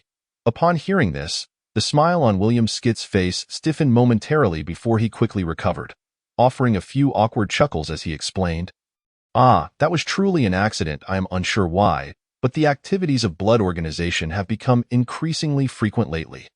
This operation spiraled out of control and even drew the attention of the British government. By the time I arrived, it was already too late. I sincerely apologize for the inconvenience caused." Sensing the atmosphere had turned awkward, William Skit swiftly changed the subject. "It seems I am the first to return. Isn't that strange? Logically speaking, I should be the farthest from here," he added with a self-deprecating laugh. Celinda did not respond but instead checked her holographic screen before looking up to say, "They are almost within the borders of Huaxia. I believe it is only a matter of time before they return to the base." Her voice was calm as water, making it difficult to discern her true thoughts and why room is still available. "Right? I suppose I should head back to rest for a bit?" William Skid inquired. "Please do," Celinda replied curtly, dismissing him. "This woman is truly difficult to deal with. If it weren't for her looks, hemph," William Skit muttered to himself as he made his way to his room. Reach! The elevator's arrival sound echoed once more. "Oh, it seems someone is tailing behind." William Skit's gaze fell upon the approaching figure. The elevator doors opened slowly, akin to a stage curtain revealing its performers. A tall, strikingly elegant woman stepped out of the elevator. "An old acquaintance, Irina. Did you forget to bring back some vodka this time?" William Skit's smile widened as he greeted the woman emerging from the elevator. However, Irina ignored him completely, not even sparing him a glance. She strode past William Skit like a breath of fresh air, heading straight for Celinda. "Long time no see, Celinda." Irina's voice rang clear and melodious, infused with the joy of reunion. Her gaze was fixed intently on Celinda, her eyes sparkling with genuine affection. Seeing Irina, Celinda's face blossomed into a warm smile. She took a small step forward to welcome Irina. "You too, Irina. How have things been on the side of Fieluo recently?" The tone was warm and caring, starkly contrasting with the previous indifference shown towards William Skit. Irina gently nodded and replied, "Everything has been relatively smooth. I simply find myself missing the times we once shared." A hint of nostalgia flickered in her gaze. Chapter 14. A long-awaited reunion. Celinda nodded in understanding, responding, "I too miss the days we worked together. I hope we have the opportunity to gather again in the future." The two exchanged a knowing smile, their mutual understanding evident without words. That moment, the overlooked William Skit could not resist interjecting, "Hey, you two are so engrossed in conversation, leaving me out in the cold, which hardly seems fair." Irina continued to ignore him, engrossed in her dialogue with Celinda, as though he were invisible. William Skit, feeling slighted, grimaced but quickly regained his composure. Irina then shifted her gaze towards William, a glimmer of disdain in her eyes. Some people always seem to stumble on their tasks. William's expression darkened, yet he quickly donned a smile. "Well, I was merely considering everyone's safety. But Irina, you arrived rather early, didn't you? Were you missing me? Spare me the self-importance." Irina shot him a glare. This is truly disappointing.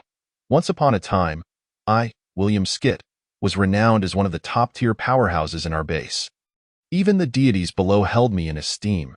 Yet here I am, so blatantly disregarded. Have you all lost your sight?" William sighed dramatically, his face a mask of helplessness and indignation. At that juncture, a cheerful chime announced the elevator's arrival. It seems our old acquaintances have returned." This scene rather resembles a festive Christmas gathering, bustling with excitement, William remarked, a teasing smile creeping onto his lips as he casually slipped his hands into his pockets. Irina nodded in agreement. "Indeed, it has been quite some time since any of us returned." A man stepped out of the elevator, his gray hair flowing like clouds, and his brown eyes akin to deep lakes. Seemingly imbued with the ability to perceive the human soul, he toyed with a Rubik's Cube as though it were a rare treasure.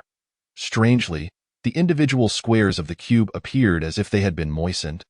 Shimmering with a lustrous glow as he twisted the cube, it resembled a droplet falling into a tranquil lake, creating delicate ripples that were breathtakingly beautiful. "Brother, it has been ages," William exclaimed, arms wide open as he strode towards the man. "Hey bro, how have you been?" The man, known as West, eagerly embraced William before inquiring. "Haha, you know me well, West. I have always relished a life of freedom and unrestrained living, so I am quite at ease," William replied. A sly and confident smile gracing his lips, West approached Celinda and Irina. "It's been a while, Celinda. Welcome back to the base." Celinda smiled in return. "Irina, it is wonderful to see you again. You appear to be in even better shape." Radiating with vitality, West remarked, and Irina responded with a smile. West chuckled, directing his gaze at William, teasingly saying, "It seems you have not changed at all. Still so fond of going solo." William retorted, "Humph, I call it enjoying freedom. I see many personnel have returned. Could there be an urgent mission at hand?" West asked, confusion evident on his face as he looked at Celinda. Celinda took a deep breath before responding, "We will discuss the specifics in due course. It is fortunate that everyone has been free of tasks recently, allowing us to gather. For now, you all should take a seat and relax." With that, she led everyone to the sofas in the lounge area. Gesturing for them to sit, a glance around revealed all familiar faces. William Skit lounged with his legs crossed. "Unfortunately, it seems none of them are here," he remarked, and an awkward silence enveloped the room. West placed the Rubik's Cube on the table, conveniently positioned not far from William. "Hey, I strongly advise you to move that thing away. I really do not wish to experience that again," William exclaimed, a sense of panic rising within him upon seeing the cube so close. "Fear not, I will handle it well. Even if I intended to make a move, there is no way you could escape." West smiled subtly, yet his words caused William's expression to change dramatically, as if recalling some unpleasant memories. Years ago, during the base's strongest contender selection, the final showdown was between William and West. William, overconfident in his strength, was ensnared by West's cube for 3 days, deprived of food and water, utterly tormented to the brink of collapse. The mere thought of that incident sent shivers down William's spine. "All right, everyone, please remain calm and patiently await the return of Anyang and Detective. Once they arrive, I will guide you to meet Mr. T." Celinda's voice echoed in the room, and the previously boisterous atmosphere fell silent. "What precisely is the method to unlock this sword?" Lin Ju inquired. Holding an iron tube, his face a mask of confusion directed at Chun Tianhua. Chun Tianhua replied, "This is a lightsaber specifically designed for your training. It differs slightly from regular weapons. I will teach you how to operate it during the training session. But for now, please keep it safe." However, Lin Ju's curiosity only intensified, and he continued, "I am merely curious. Why is there a slender line hanging from this iron tube like a firecracker's fuse?" As he spoke, he inadvertently tugged at the line. Vilo gasped at the sight. Unable to contain her shock in an instant, the two ends of the iron tube shot forth 2 beams of laser, while brilliant sparks erupted from the center. The tube seemed to lose control, careening through the base like a dart aimed straight at a laboratory. Vilo, quick on her feet, narrowly dodged the impending danger, avoiding injury. Meanwhile, the lightsaber surged forward with astonishing speed towards the lab. "Oh my goodness! Everyone inside, duck!" Qin Tianhua shouted, fully aware of the dire situation. He swiftly pursued the rogue lightsaber, desperately trying to avert catastrophe. The laboratory personnel were bewildered, entirely unaware of the unfolding chaos. Yet, in mere moments, they were horrified to see a colossal object resembling a giant flying knife hurtling towards them.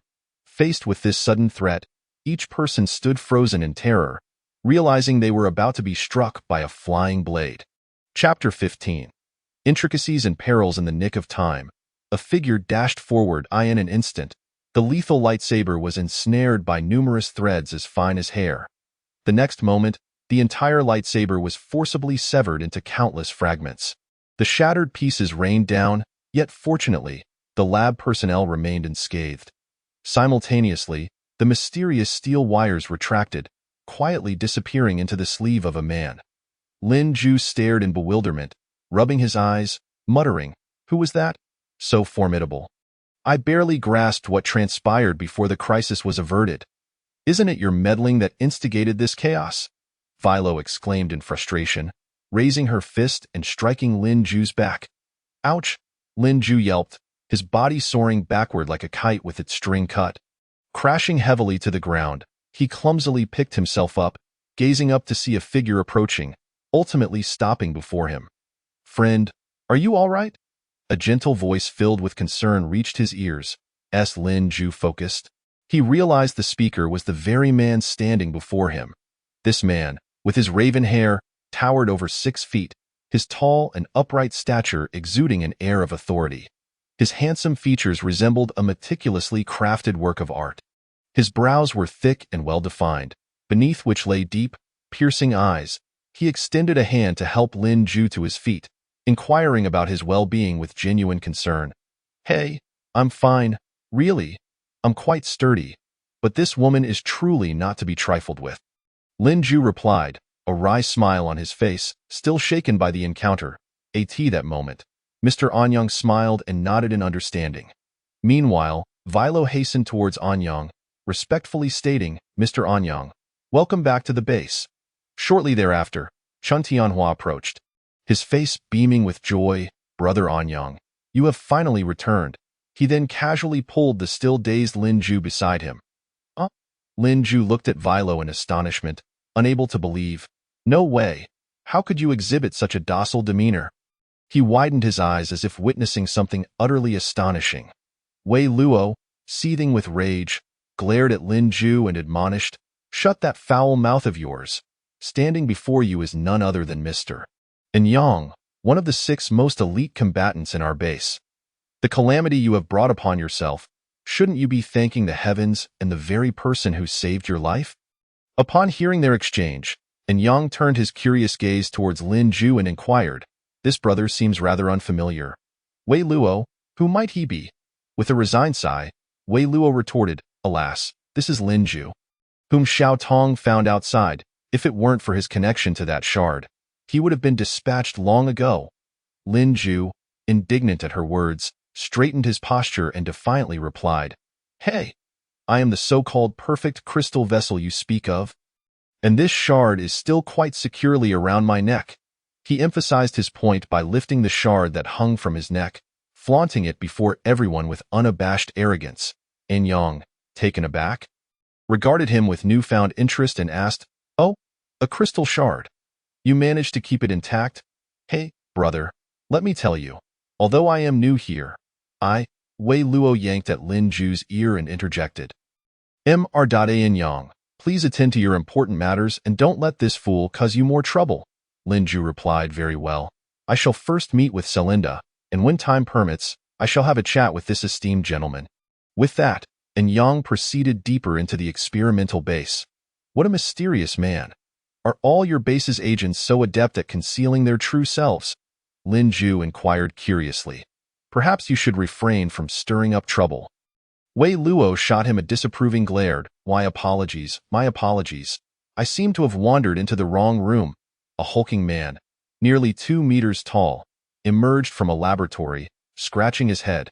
His face was etched with embarrassment as he surveyed the surroundings, then raised his communication device and awkwardly stated, "I am truly sorry, Celinda. I seem to have lost my way again. You know, I seldom work at Yunhai Base, and I am not yet familiar with this place." This man was Det, one of the 6 formidable forces of the base, his muscular physique and dark skin giving him the appearance of an unyielding mountain.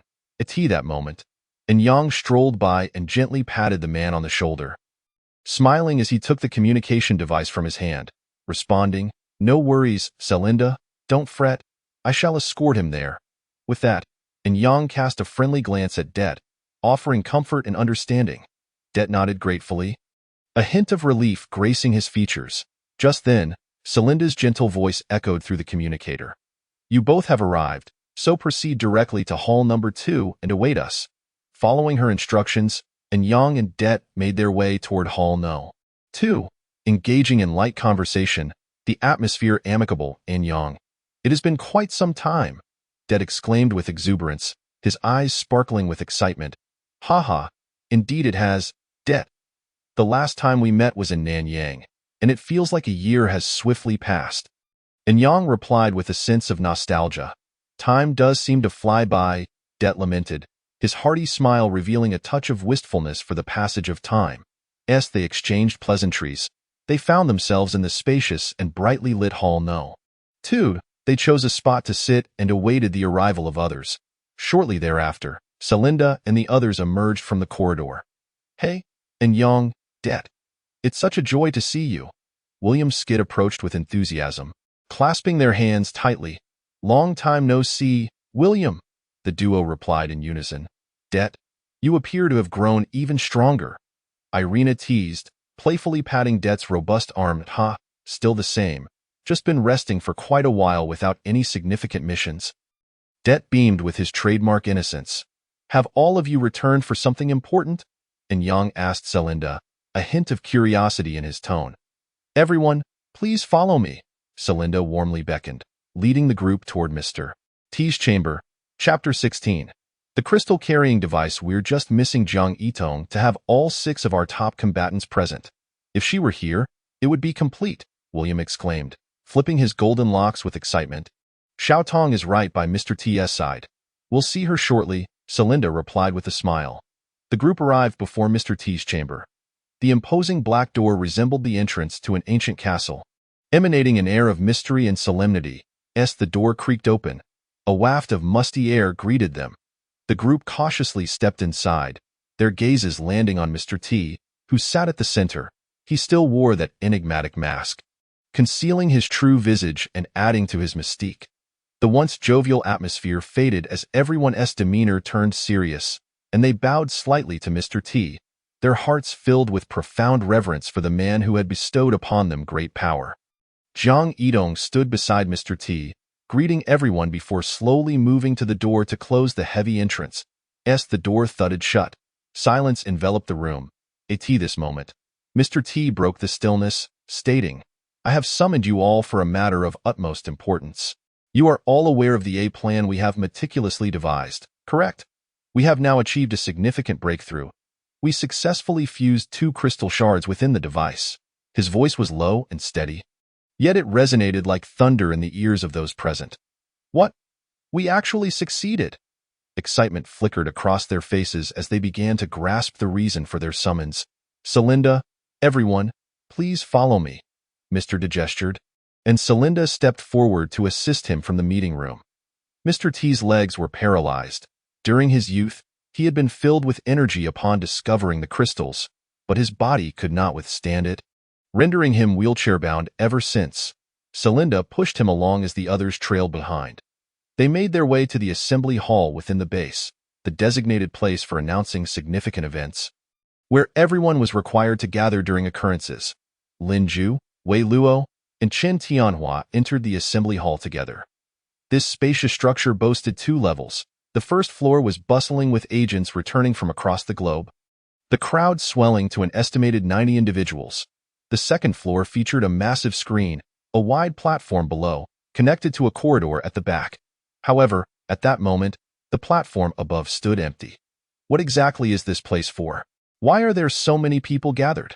Lin Ju inquired, his curiosity piqued. Wei Luo explained, "Whenever there is an important announcement, all agents gather here." Just then, a bespectacled man noticed Wei Luo and approached with enthusiasm. "Hey, Wei Luo? Long time no see." This gentleman appeared amiable and earnest, resembling the quintessential overachiever, exuding an aura of harmlessness. Wei Luo smiled in response. "Indeed, Li Mingyang, you still look as daft as ever. Those who don't know you might easily be deceived by your innocent appearance." Her words hinted at familiarity. "This brother seems unfamiliar. May I ask for his name?" Li Mingyang directed his gaze toward Lin Ju, inquiring. "Just call him an idiot," Wei Luo replied with evident annoyance. Lin Ju, infuriated, was about to retaliate when he suddenly noticed that the previously boisterous hall had fallen into complete silence. "Huh?" Lin Ju paused, puzzled. "What is happening?" "Shh, be quiet," Wei Luo hastily admonished, gently tapping Lin Ju. From the corridor on the second floor, Celinda emerged, pushing Mr. T slowly from the shadows. Close behind him were 6 figures, the pinnacle of combat prowess within the base. Heavens, the 6 top-tier combatants have all appeared here simultaneously. It surely indicates that something monumental is afoot. The crowd erupted once more into a frenzy of chatter, agents exchanging excited whispers. Are these the strongest forces of the base? Is that Xiao Tong considered a peak powerhouse as well? Lin Ju asked with curiosity. Xiao Tong is not someone you can address so casually. Wei Luo firmly pinched Lin Ju. The 6 elite forces of our base each possess the extraordinary prowess of the White Phoenix level. Representing the pinnacle of our combat capabilities, it can be said that this place gathers all the White Phoenix level transcendent beings of the base. The agents you see here in casual attire, they are all at the Golden Tiger level of transcendence. It is precisely due to such capabilities that they are permitted to operate in civilian clothing during routine times. As for the other agents clad in black combat attire, they can be distinguished by the color of their collars.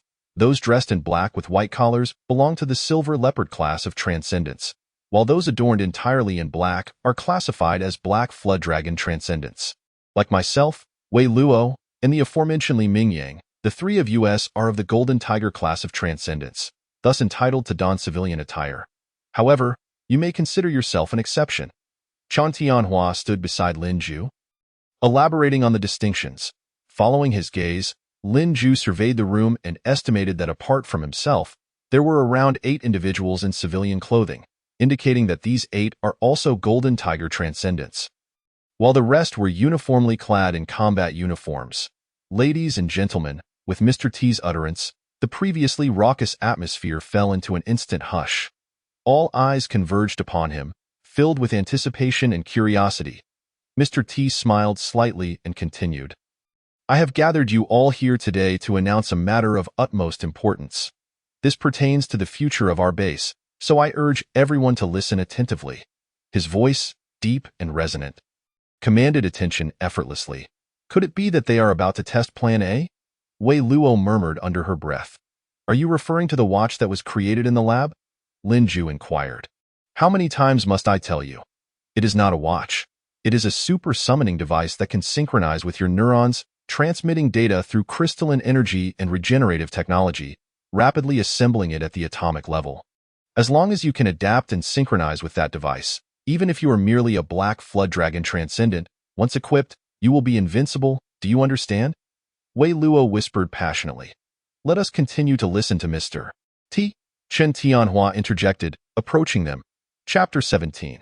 The next fortunate one. You are all undoubtedly aware that the continuous power coursing through your bodies originates from the two fragments of crystalline stone within our base. For a long time, we have tirelessly explored ways to merge the formidable energy contained within these crystalline fragments with advanced regenerative mechanical technology, aiming to create a vessel capable of seamlessly accommodating the entirety of a crystalline energy source. This grand ambition has been designated as Plan A. And now, Plan A has made groundbreaking progress. We have indeed succeeded in infusing the energy from both crystalline fragments into this carrier device. Upon Mr. T's exhilarating announcement of this good news, the previously quiet hall erupted into a cacophony of excitement, voices rising in a joyous tumult. If one is fortunate enough to become the bearer of this mysterious device, they shall acquire unimaginable power, someone exclaimed with fervent hope. Indeed, with regenerative machinery coupled with a continuous supply of inexhaustible energy, theoretically, this represents an endless source of power.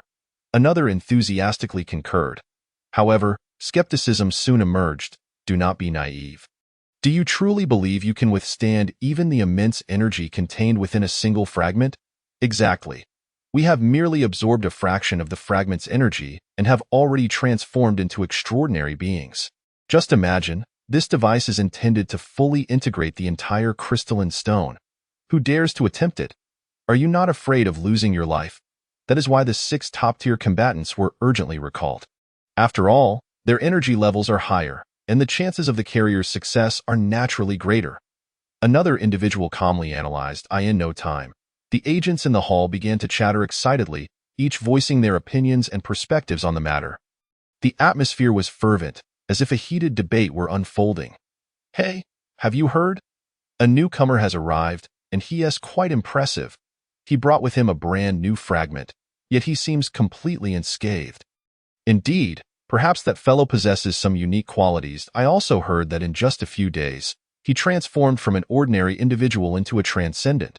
Just as the crowd buzzed with speculation, someone suddenly pointed at Lin Ju. Hey, aren't you talking about him? Following suit, another agent chimed in. Yes, that's him. Look, he is wearing that fragment around his neck. As the words left their mouths, all eyes swiftly turned to Lin Ju, who was blissfully unaware of becoming the center of attention, engrossed in his own world. Suddenly being scrutinized by so many left him momentarily speechless. What is happening? Why is everyone suddenly looking at me? Lin Ju asked in bewilderment. You've become famous. Chen Tianhua leaned against him, chuckling. Everyone, quiet down. Serinda's voice resonated like thunder, commanding immediate silence throughout the hall. Meanwhile, a mechanical door at the back of the first-floor hall slowly opened, revealing a bespectacled doctor in a white coat, Dr. Li of the base. Next, we shall conduct the carrier test. Do not underestimate yourselves, thinking only White Phoenix-class transcendents can endure. It depends on individual constitution. Anyone could potentially become the fortunate one. All must participate in the test. Perhaps you are the next lucky individual. Serinda's voice rang out, strong and clear, echoing throughout the hall. Subsequently, apart from Mr. T and Serinda, the remaining 6 individuals descended to the first-floor hall. Their entrance was akin to a star-studded appearance, prompting the lower-tier transcendents to instinctively part the way. You all wait to the side for a moment. The Black Flood Dragon-class transcendents shall test first. Li extended his hand, gently stopping the 6, his tone calm. We're merely here to join in the excitement. William Skit replied casually, his gaze wandering toward the laboratory. Curiosity evident in his eyes. Inside the laboratory, A massive cylindrical glass column stood prominently.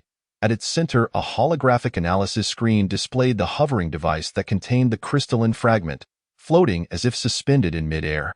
Below it lay a small metal plate, with two wires resembling agile serpents, each connected to the device and a wristband. The plate served as a protective measure against excessive energy that could cause harm. Upon entering, remember to wear the wristband. When you're ready, the device will activate and energy will flow continuously into your wristband. If you can endure the energy for over 2 minutes without any discomfort or adverse reactions, you will be deemed a suitable bearer. Veronica, holding a data tablet, approached the crowd and explained in detail that Dr. nodded in agreement, proceeding to prepare the experimental apparatus with methodical precision. Shawnee, you shall test first. Veronica called out a woman's name. A woman clad in a coat gracefully approached, her brown hair tied in a ponytail, exuding an air of astute competence. This woman was Shen Yi, a Golden Phoenix Class 5 Transcendent, a notable figure within the base. Given the potential hazards of the device, you shall test first. If unsuccessful, your abilities can still safeguard subsequent participants, Veronica stated. What about me? Who will protect me? Shen Yi asked. Puzzled that I believe in you. Veronica gave her a thumbs up before guiding her to the device. Shen Yi gently unfastened the buttons of her coat, her movements elegant and deliberate. As she did so, the splendid coat cascaded down like a blooming petal, revealing her porcelain-like shoulders to the onlookers. The beauty of this woman rendered Lin Zhu, standing below, utterly captivated. He widened his eyes, as if he were attempting to devour the sight before him. That woman is stunning. Is she from Huaxia? Can you act more appropriately? Wei Luo playfully slapped his forehead. She is a Golden Tiger Class 5 Transcendent, capable of delivering a punch that could easily crush you. Shen Yi stepped into the device, hesitated for a moment, then donned the wristband, signaling her readiness. Beneath her feet lay a red square, an emergency button that could be pressed to sever the connection with a mere step. If you cannot endure, terminate immediately, Dr. Li called out from outside the device, raising his voice to ensure clarity. All right. Shen Yi took a deep breath, preparing herself as if facing an imminent threat. 3, 2, 1, begin. Chapter 18. The isolated bubble. As Dr. Li activated the device, the watch radiated a dazzling blue light, akin to a sparkling gem. In the next instant, a torrent of energy surged forth like a roaring river, racing through the wires and into the wristband. Shen Yi was instantly engulfed by an overwhelming force, akin to a tempest crashing upon her, flooding her being. She felt as though struck by a bolt of divine thunder. Soon, her breath quickened and became labored, her consciousness gradually fading. She attempted to press the button beneath her feet, yet her legs felt as if they were filled with lead, immobilizing her completely. 14, 15, 16. Dr. Li intently monitored the data within the device, counting while analyzing Shen Yi's physical condition. "Yi, are you all right?" Veronica shouted from outside. That moment, time seemed to freeze, each second stretching into an eternity. In the midst of relentless torment, Shen Yi valiantly persevered. Over 20 agonizing seconds elapsed, during which she felt her body and mind teetering on the brink of collapse, unable to endure even a second more of suffering. Ultimately, her fortitude reached its zenith. Her hands clenched into tight fists, nails digging deeply into her palms. In the very next moment, a mysterious force surged from her feet, rippling swiftly throughout her entire being. In the blink of an eye, a transparent sphere, reminiscent of a bubble, enveloped her from head to toe. This was her unique ability, the isolation bubble. This extraordinary skill allowed her to create a small, sealed space, akin to a world apart from reality. Within this sanctuary, she could not only recuperate her depleted powers and restore her strength, but also shield herself from all external harm, transforming it into an impregnable refuge. Even more astonishingly, this ability possessed an unexpected offensive capability. When her adversaries were caught off guard, she could suddenly unleash the isolation bubble, entrapping them within. In that moment, her opponents found themselves ensnared in an inescapable cage, at her mercy. This element of surprise often yielded remarkable results, granting her an edge in combat. Yet, at this moment, this power became a means of salvation. Without hesitation, Shen Yi expended all her strength to press the red button. As the button was activated, a continuous flow of energy abruptly ceased. Seizing the opportunity, she utilized the buoyancy of the bubble to elevate herself gently, swiftly removing the wristband and stumbling towards the exit. I cannot endure any longer. As she stepped out of the laboratory, her legs turned to jelly, nearly causing her to collapse. Fortunately, Veronica, quick on her feet, rushed to support her. Simultaneously, 2 researchers and a medical staff member hurried over, their concern evident as they carefully assisted her to a nearby chair to rest. Observing Shen Yi's pale complexion and labored breaths, Dr. Li furrowed his brow, gravely stating, 27 seconds. This is the limit of what she can withstand. He was acutely aware of the arduous nature of this experiment for Shen Yi. Yet he understood that significant sacrifices were necessary to transcend scientific barriers. The agents below, witnessing this scene, were taken aback.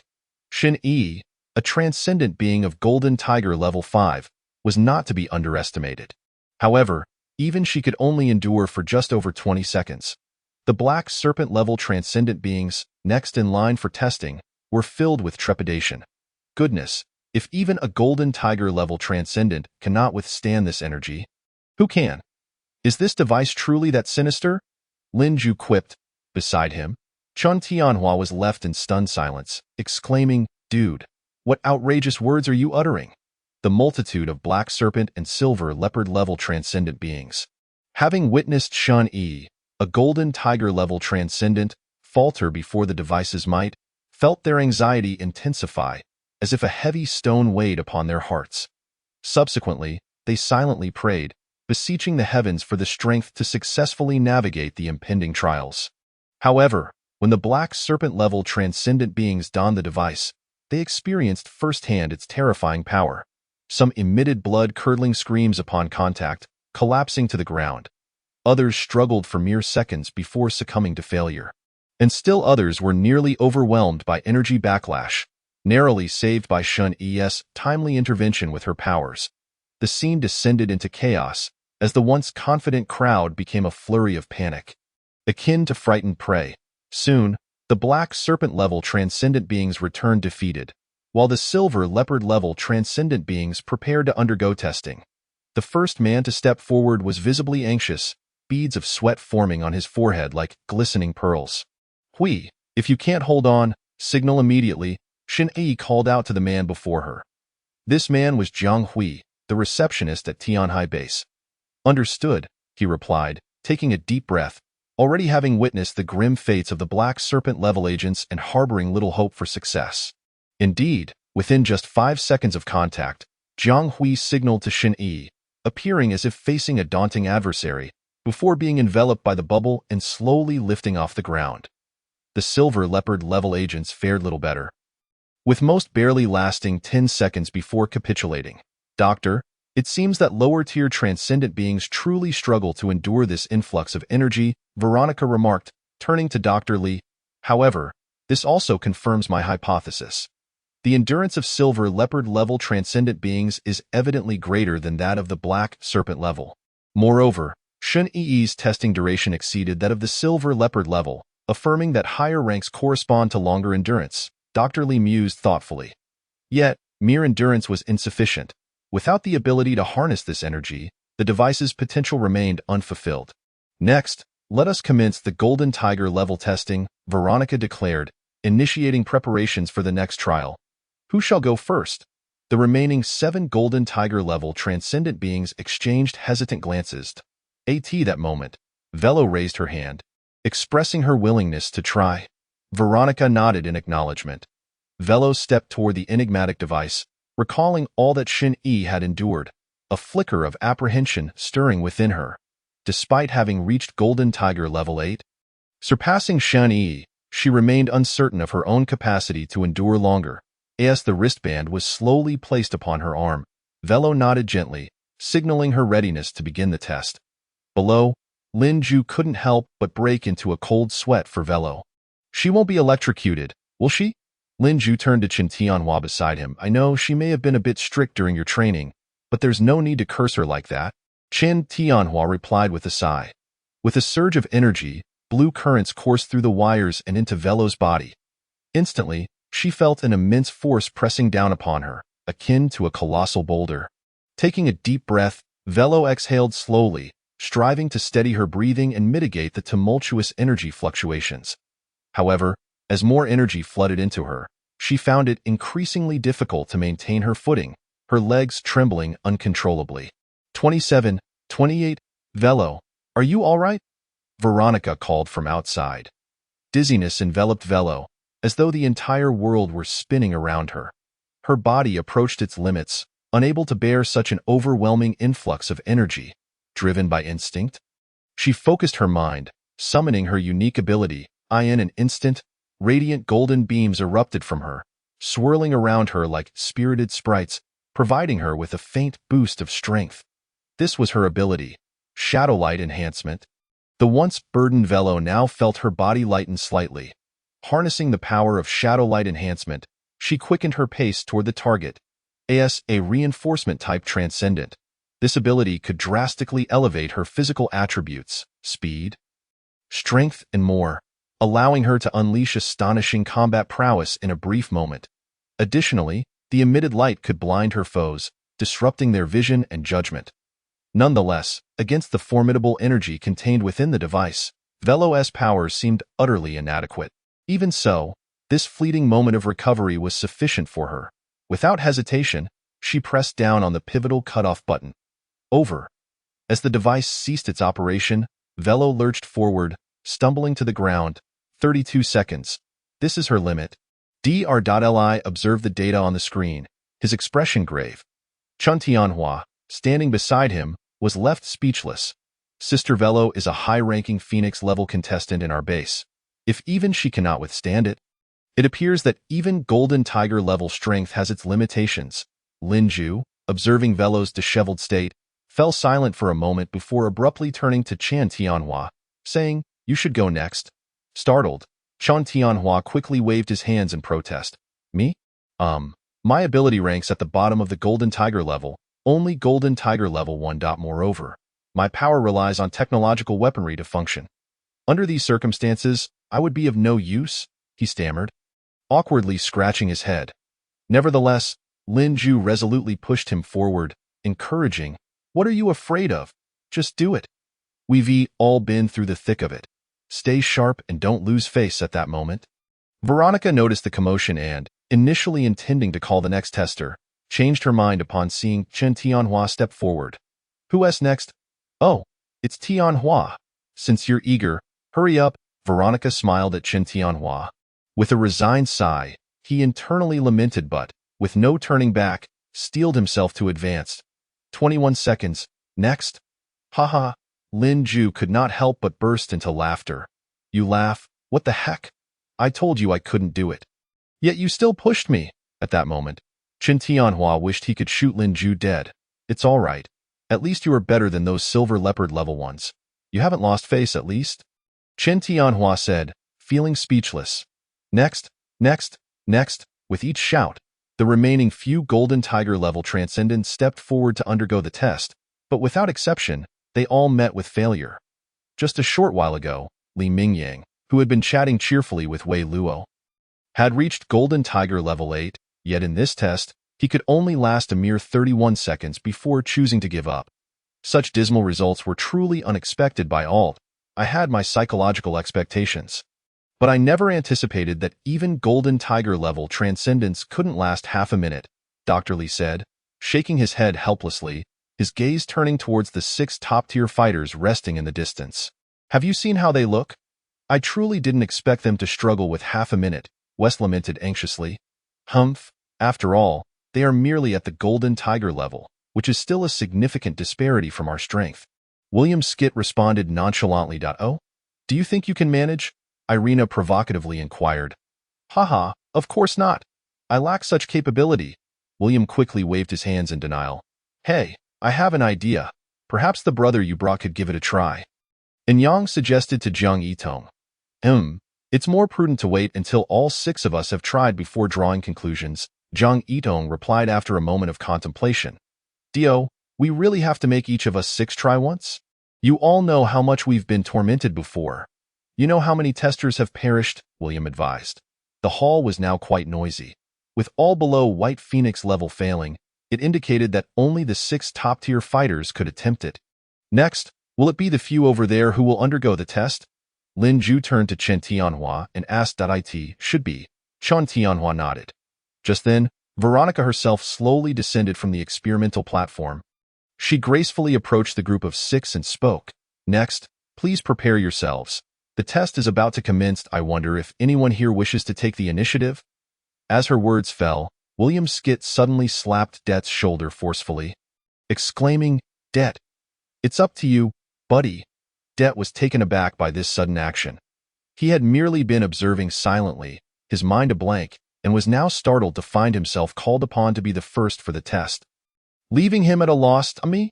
Det gazed incredulously at William Skit, clearly not anticipating to be singled out. A hint of confusion and anxiety flickered in his eyes. Chapter 20.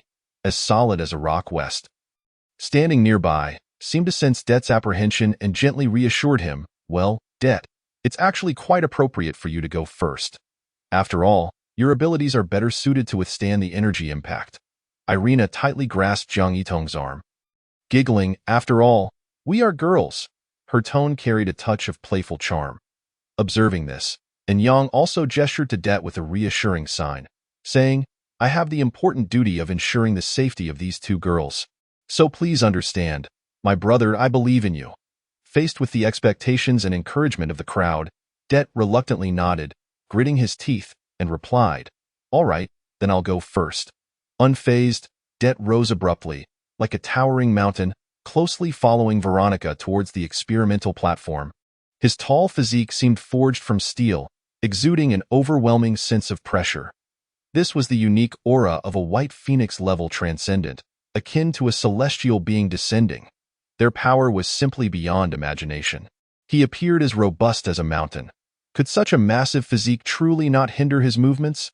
Lin Ju pondered with great curiosity. Wei Luo paused briefly before responding, your line of thinking is gravely mistaken. Every White Phoenix-level transcendent has successfully endured energy impacts several times, even dozens of times greater than those faced by Golden Tiger-level transcendents. Moreover, their physical capabilities are exceptionally remarkable in this world. Although lower-tier transcendent numbers are plentiful, those who can ascend to higher tiers are exceedingly rare. Before long, Det arrived at the apparatus, donning the wristband. He nodded to Dr.Li to signal his readiness. This is the first White Phoenix-level transcendent to undergo testing. The data must be handled with utmost care, Dr. Li remarked as he meticulously configured the device's system. Det is a second-tier White Phoenix-level transcendent, the lowest among us, so it's quite suitable for him to test the waters. Furthermore, his abilities are indeed very well suited for this type of energy input testing, West added, idly playing with a Rubik SQ.321, begin input. Dr. Li activated the lever, and instantly, the crystal's energy began surging into Det's body through the wires. In the initial 10 seconds, he felt manageable, only sensing a slight heaviness in his body. After 20 seconds, as the crystal energy continued pouring in ceaselessly, his body began to bear the energy, but fortunately, it was still bearable. 25 seconds. No significant adverse reactions, record, Veronica instructed the nearby researchers, while Dr.Li remained focused on the data. 30 seconds, no notable adverse reactions. We may activate the second energy stage. Dr. Li intently observed the data analysis screen and stated solemnly. He then decisively pressed the button beside the lever. The device's wristwatch casing began to morph gradually, and then, a surge of energy far exceeding that of previous tests suddenly cascaded into the wristband. Det clenched his teeth, a look of pain evident on his face, yet he continued to strive to endure. 40 seconds. Time ticked away, and Det's body began to tremble. Sweat soaked through his clothing. He seems on the verge of collapse. Lin Ju expressed with concern. Veronica's eyes glimmered with surprise. She had not expected Det to endure for so long. It seems the White Phoenix level can indeed withstand greater energy. 55 seconds. For Det, time felt infinitely prolonged, each second dragging on like an eternity. His body began to buckle under the strain. His legs felt as if they were laden with lead. The scene before him blurred and doubled. and his mind grew increasingly hazy. No, I cannot fall. Suddenly, heat radiated from Det's entire body, visible steam rising rapidly. His originally dark skin deepened in hue. He had begun to activate his abilities. In-Yang frowned and remarked, "It's only been 55 seconds. If even he needs to activate his abilities to cope, then the situation is rather dire." Irina echoed his concern. "Indeed, this does not bode well." Det's body gradually stiffened. And then, as if countless Earth-like particles slid away from his skin, he firmly planted his feet, unleashing a tremendous force that caused the surrounding energy to fluctuate violently. Everyone in the hall could distinctly feel the energy emanating from Det. "Is this the energy of the White Phoenix level? It's truly terrifying." Wei Luo gasped in a WET that moment. Det's entire being resembled an indestructible fortress. This was the essence of his ability, solid as a rock. This ability not only allowed him to alter his own density, enabling transformations such as petrification, ionization, or even diamond-like hardness, but it also permitted him to freely adjust his size in combat, transforming into an invulnerable steel giant. Utilizing this ability, Det successfully mitigated some of the pressure from the energy impact, temporarily improving his predicament. However, the relentless energy continued to surge forth. 1 minute. "Doctor," Veronica called out anxiously.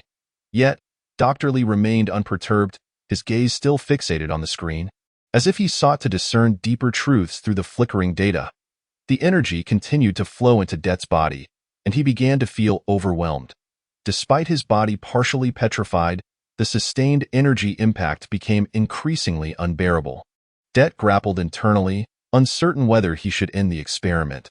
Finally, after a fierce internal struggle, he gritted his teeth and resolutely pressed the red emergency stop button. "Test halted. 1 minute and 8 seconds, Veronica announced loudly. Det, feeling a wave of relief, removed the wristband, and the petrified state dissipated rapidly, returning him to an ordinary appearance. However, having endured such immense pressure for an extended period, he was severely fatigued, and as he stood upright, he stumbled backward. Fortunately, Lin Yi, quick-witted and agile, enveloped him in bubbles to prevent any injury. Det, with a face full of guilt, gazed at Veronica and murmured, "I can only hold on until here." He was concerned that his performance would disappoint everyone, especially Dr. Li and the other researchers who had high hopes for him. At that moment, Dr. Lee approached Det, gently patting his shoulder and reassuring him, "You've done remarkably well, Detective. It is commendable that you have persevered for so long. Now, take a good rest." Hearing this, Det felt slightly more at ease, gratefully nodding to indicate he would swiftly regain his composure. "All right, who is next?" Chapter 21. "Let him give it a try." "Who's up?" Jung Yidong inquired. Glancing around at the others, Irina's eyes were fixed on William as she said, "William, it was you who suggested Det go first. Now it's your turn, isn't it?" William furrowed his brows, hesitating for a moment before stating, I have a proposal. Let us see what everyone thinks.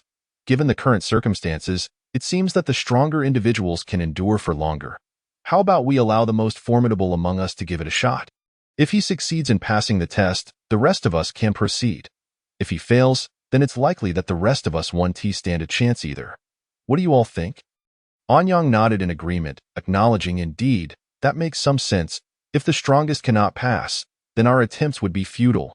"William, that means you." Wister was about to speak when William interrupted him. "Who doesn't he know you're the strongest?" "Wister? Go ahead."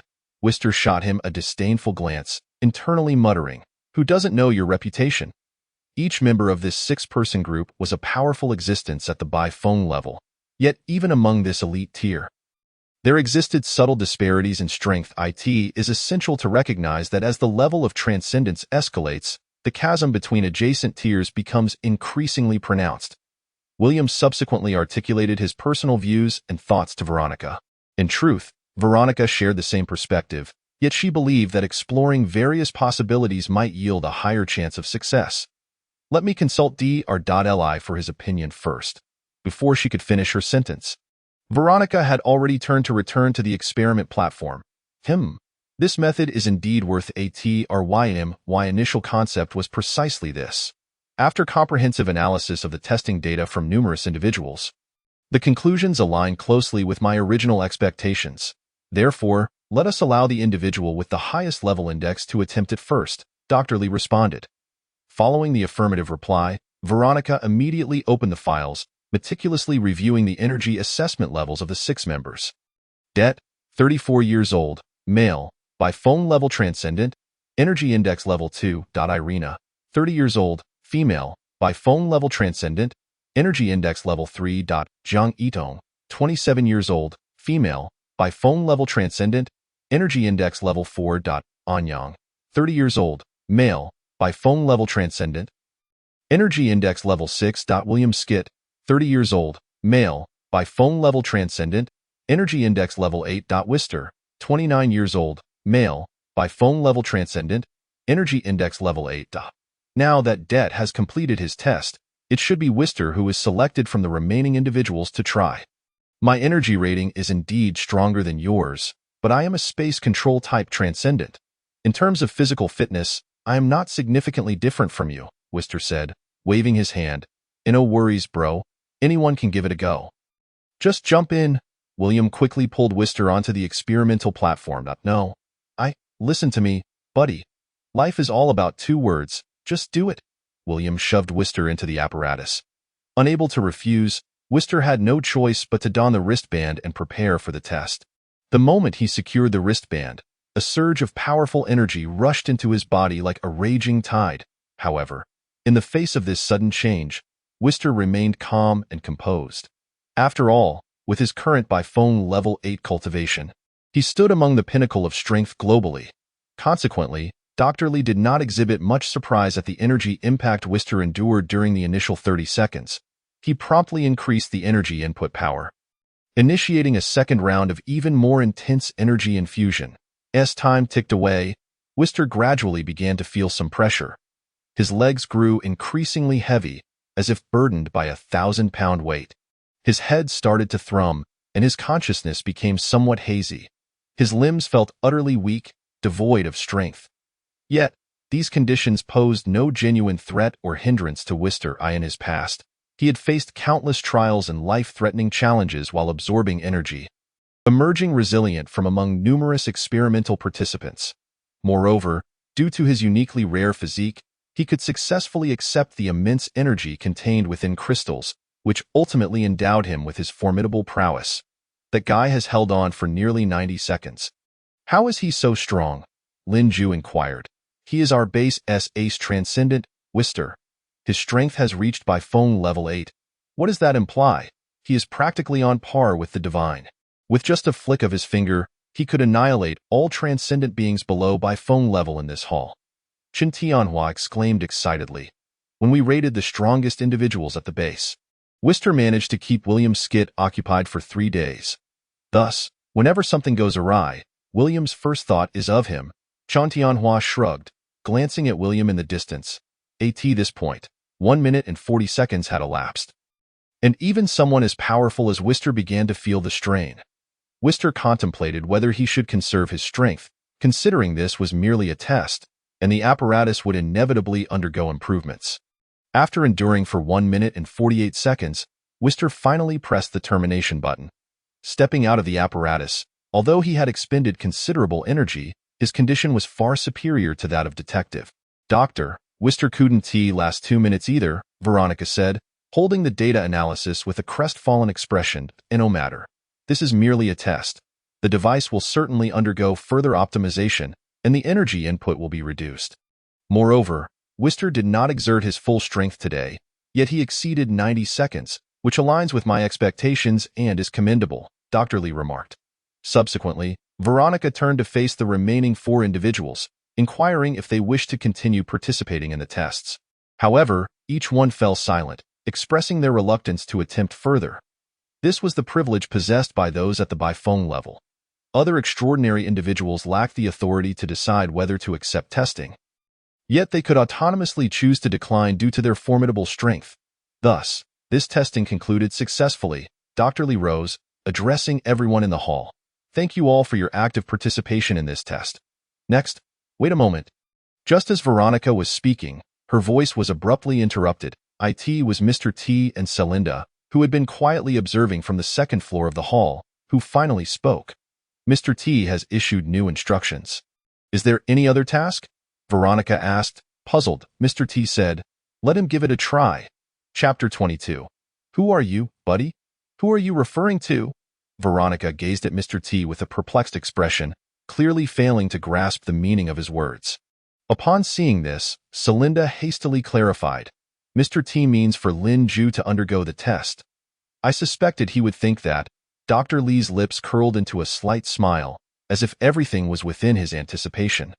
Before he turned his gaze toward Mr. T, me? Lin Ju exclaimed, utterly astonished, as if he had encountered an inconceivable reality, his body trembling involuntarily. Huh? Who? The crowd in the hall began to murmur, their faces reflecting confusion. They were taken aback by this sudden decision. At that moment, William noticed the unfamiliar man standing in the corner of the hall. Who is this kid? None of us wants to go up. Why should he? The others had long been aware of Lin Ju's presence, yet due to their ignorance of his identity and background, they remained silent.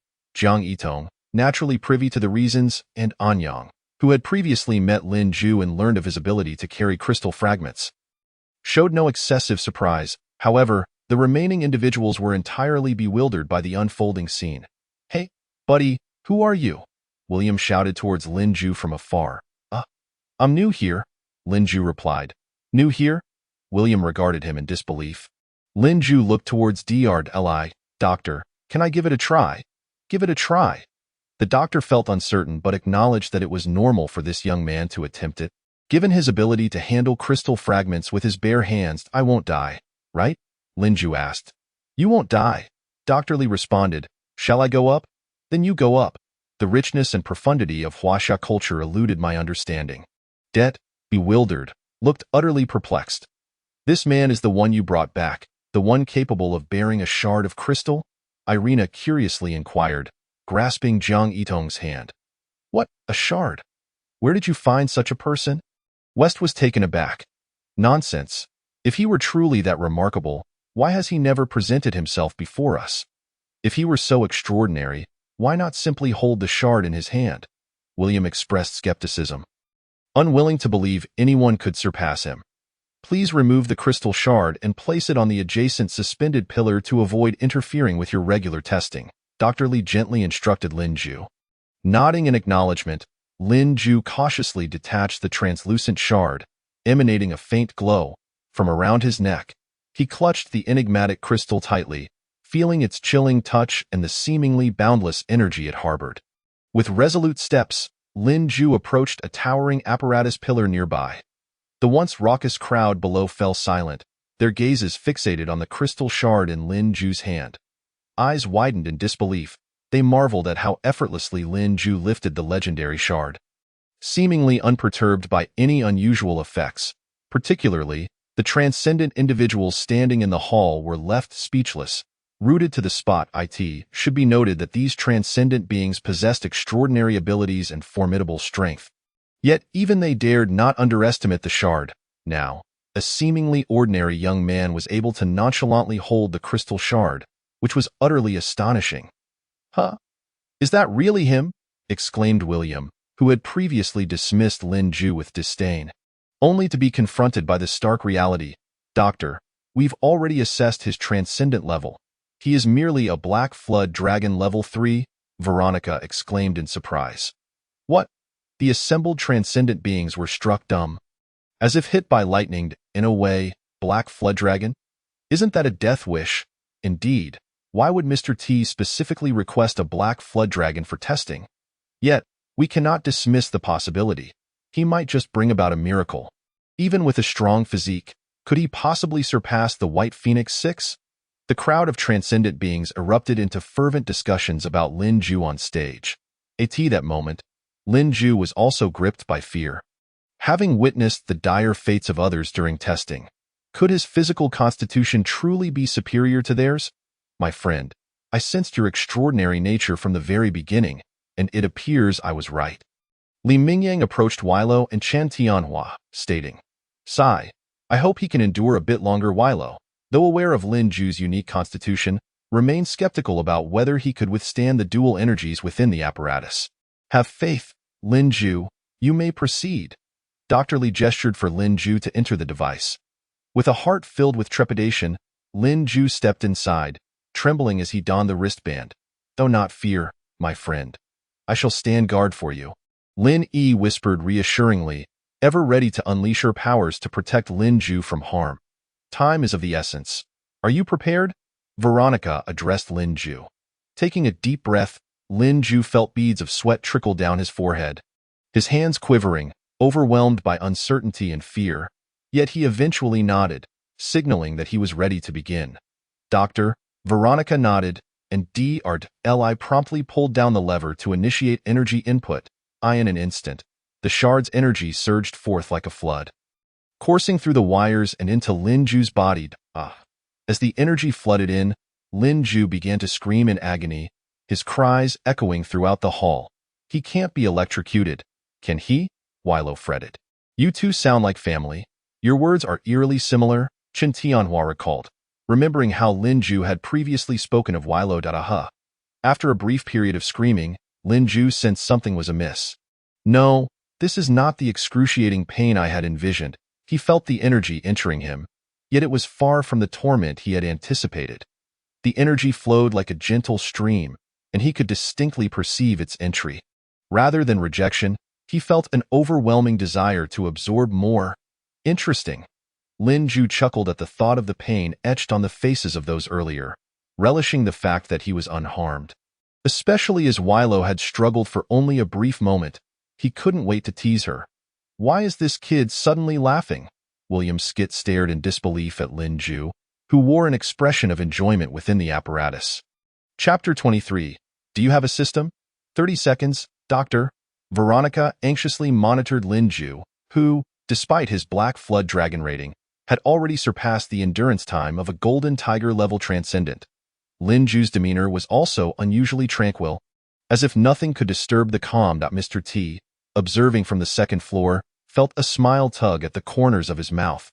Father, he has only just endured 30 seconds, and you are already smiling. Do you possess such confidence in him? Celinda inquired, perplexed. Mr. T smiled slightly, responding with conviction, he will undoubtedly succeed, for his current condition mirrors that of the slaughterer in its early stages. With that, Mr. T's gaze fixated on Lin Ju, who was undergoing the test, as if he beheld infinite possibilities. Are you suggesting he could one day reach the terrifying realm of the slaughterer? He might even break through to the heavenly dragon level. Do you truly believe Lin Ju could be like him? Celinda exclaimed incredulously, her eyes wide. Indeed, during the creation of the slaughterer, I worked alongside that group. I witnessed the awe-inspiring scene of the slaughterer wielding an entire piece of the Xinlei crystal. The state Lin Ju exhibits within these initial seconds is indistinguishable from the slaughterer's. Mr. T reminisced, a flicker of excitement glimmering in his eyes. Making such a judgment based solely on mere seconds seems rather premature. Celinda clearly held reservations regarding Mr. T's perspective. Meanwhile, the apparatus continued to pump energy ceaselessly, and time swiftly passed, inching closer to the crucial 40-second mark. He has surpassed the endurance time of a Golden Tiger-level Transcendent. Veronica exclaimed loudly. Could it be that this fellow possesses a system like in the novels? The crowd of transcendent beings was left astounded by Lin Ju's endurance. Lin Ju felt the energy coursing through him like a syringe, and as time progressed, beads of sweat began to dot his forehead. 2 minutes. Dr. Li gazed at the screen with delight, as Lin Ju had successfully exceeded the experimental endurance time requirement. Shall we halt the experiment? Veronica inquired of Dr. Li. No. I wish to ascertain his limits. According to the data analysis, he has yet to experience significant discomfort. Dr. Li continued to scrutinize the screen. Thank you. Lin Ju's mind began to swirl with chaotic thoughts. He shook his head, trying to clear his consciousness as increasingly fragmented memories surged forth. Suddenly, he saw the crystal hovering before him and reached out forcefully to grasp it in an instant. A vivid image flashed in his mind. A blood-red sky, a humanoid monstrosity, a peculiar diamond-shaped box adorned with 8 stones of varying hues and 6 distinct patterned talismans. Just as Lin Ju attempted to focus, his thoughts began to spiral once more. His body felt increasingly heavy. "Doctor, 3 minutes." Veronica observed that Lin Ju's condition was deteriorating, fearing that his low level might prevent him from halting the device autonomously. She contemplated intervening to terminate the experiment from the outside when suddenly, a crisis emerged. 2 wires, unable to withstand the immense energy, began to spark, as if lamenting in agony. The metallic components of the apparatus gradually melted. Once robust materials now appeared as fragile as butter. The device's watch lost its energy buffer, and a torrential wave of energy surged into Lin Ju's body.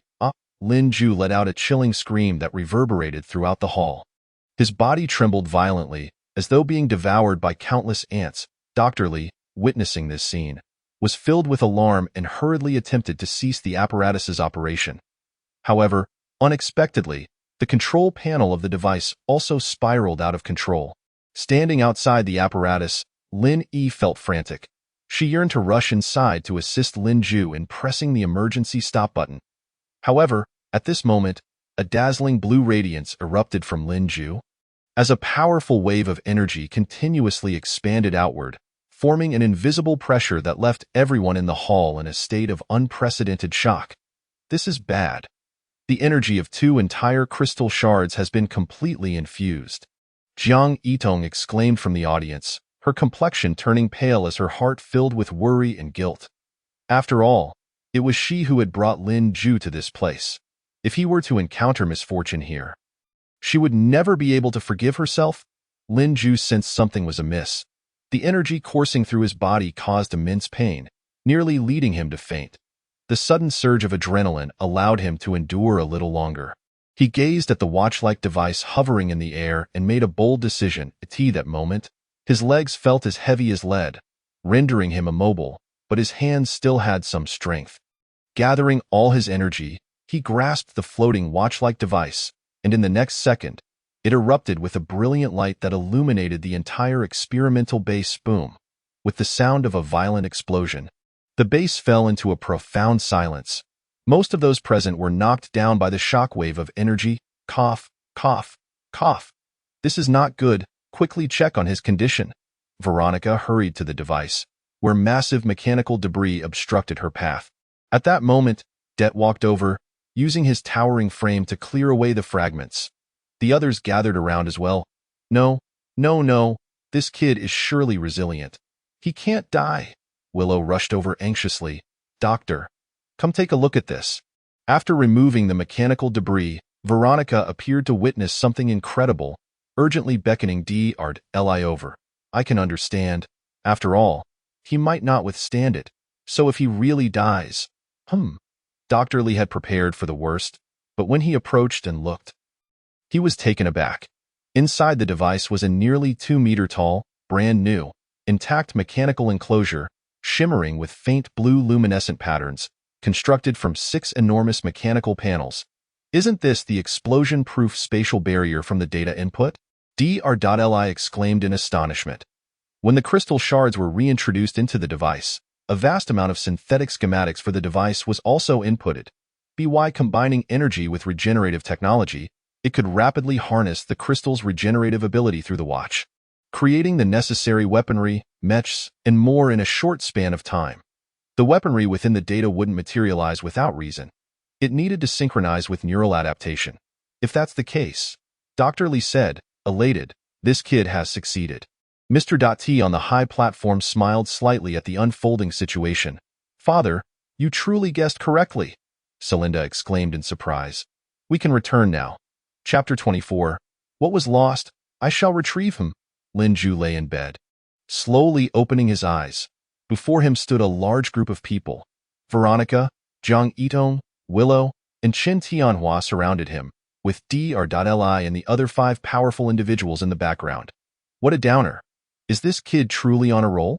To reach the Golden Tiger level with such ease after merely 1 energy test?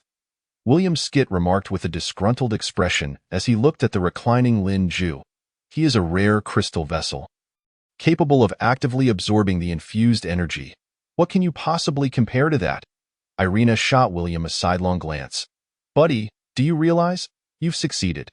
You activated the device at the moment of the energy explosion, protected yourself, and absorbed all the energy you infused. Your physical aptitude has now reached the first tier of Golden Tiger level. Qin Tianhua spoke as if he were eager to return something that had been lent to him. Excitedly addressing Lin Ju, "Young man, you are a rare holy body. You will surely become a mainstay of our base's combat power. We will conduct a secondary upgrade and improvement of the device. And once you have rested sufficiently, we will perform a comprehensive transformation on you." Dr. Li approached, patting Lin Ju on the shoulder. Thank you, Doctor." Lin Ju was surprised that he had truly succeeded. However, it felt more like a dream. Unreal. So, do I just need to recuperate and not train or anything? Lin Ju inquired. For now, yes. You've just expended such tremendous energy. Your body needs to recuperate well, Dr. Li replied. Can I go back to the city for a stroll?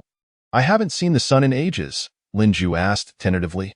Well, that's permissible, but only for one day. And you must have someone accompany you. Can I choose who accompanies me? Lin Ju asked. Yes, Dr. Li replied. Then, he retrieved Lin Ju's necklace. We'll hold onto the crystal shard for now. We plan to infuse this shard into the device as well. All right, Doctor. Lin Ju nodded in agreement. Buddy, I know, after all the days we've spent together, you definitely need my company to soothe your inner emptiness. Qin Tianhua eagerly recommended himself to Lin Ju. Okay, then I'll choose Zhang Yitong. Lin Ju pointed directly at Zhang Yitong. Me? Zhang Yitong was taken aback. You dragged me into this, if you don't have me? Who else will accompany you?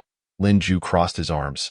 Hey, I've been accompanying you all this time, and you don't even ask me, Willow exclaimed, shaking her body, her ample curves swaying as she expressed her displeasure. After all, having a foreigner around is too conspicuous. I don't want to create unnecessary burdens, Lin Ju replied. Am I a burden? Willow pinched Lin Ju's ear. Ouch, that hurts, Luo Jia. The atmosphere around Lin Ju's bed was lively. I truly envy this atmosphere. Surrounded by friends, playfully bantering, West murmured with longing. What's so great about it? Being solitary offers freedom and lack of restraint. William Skit scoffed, yet he couldn't help but glance at them. A twinge of heartache surfacing as he recalled some past events. I suppose I have no part in this. I shall take my leave. William shook his head and exited the room. It indeed seems like we won't be involved anymore. Let's tidy up as we might be leaving soon. And Yang nodded in agreement. It's a pity to leave after just a few days. Det wished to stay a little longer. Everyone, the testing is complete. You may return to your respective places, Celinda approached the group and announced. She then walked over to Lin Ju. Well done, my friend. Congratulations on successfully adapting to the device. Celinda smiled, pulling out a black card. I heard you wanted to stroll on the surface. This card will serve as your financial resource while you're out. Feel free to use it without worrying about insufficient funds. Wow, a black card. Lin Ju, having some knowledge about black cards, quickly accepted it and repeatedly thanked Celinda before returning to his room to pack. Say, do you have anything to bring? You came here with nothing, Lin Ju remarked. I need to tidy up my appearance. Lin Ju fussed with his hair. You have just a couple of strands to fuss with, Zhang Yitong teased Lin Ju. Hey, I'm not bad looking, all right. Lin Ju turned to face Zhang Yitong. A hint of confidence and pride gleaming in his eyes. Zhang Yitong's gaze fell upon Lin Ju's face. This was her first time observing him so closely and intently. His features were delicate and three-dimensional. Each line perfectly proportioned, his skin fair and smooth, without blemish, radiating a unique luster. His eyes were deep and bright, resembling twinkling stars in the night sky. His eyebrows were thick and well-shaped, with a slightly upward curve adding a touch of gallantry. His nose was straight and prominent, conveying a sense of determination. His lips were thin yet rosy, with the corners often adorned by his signature smile. Zhang Yitong mused to herself. Actually, he is quite handsome. This handsomeness was not merely confined to external beauty. It was more about the confidence and charm he exuded. At this moment, she realized that she had not paid much attention to Lin Ju's appearance before. Perhaps because he had always presented himself as an ordinary figure before her. However, the current Lin Ju was strikingly impressive. After his meticulous grooming, his charm captivated her gaze. Zhang Yitong couldn't help but feel a flutter in her heart, accompanied by a sense of confusion. Why had she not noticed his allure before? Perhaps it was because they had lacked genuine communication and understanding. After all, most of the time, it had been Willow and him together. What are you doing? Linju called out to Jung Yitong, who was lost in thought. Huh, not me. All right, I've nearly finished packing. Let's go back to Yunhai, Linju exclaimed excitedly. He had longed to see the sun again. Being here felt too stifling, and he was eager to gaze upon the blue sky and white clouds once more. As the elevator ascended slowly, after what felt like an eternity, Lin Ju and Jiang Yitong finally reached the surface. I say, can't you research something else up here? The ear ringing has been excruciating for so long, Lin Ju complained, clutching his ears. In the past, I was poor and could afford nothing.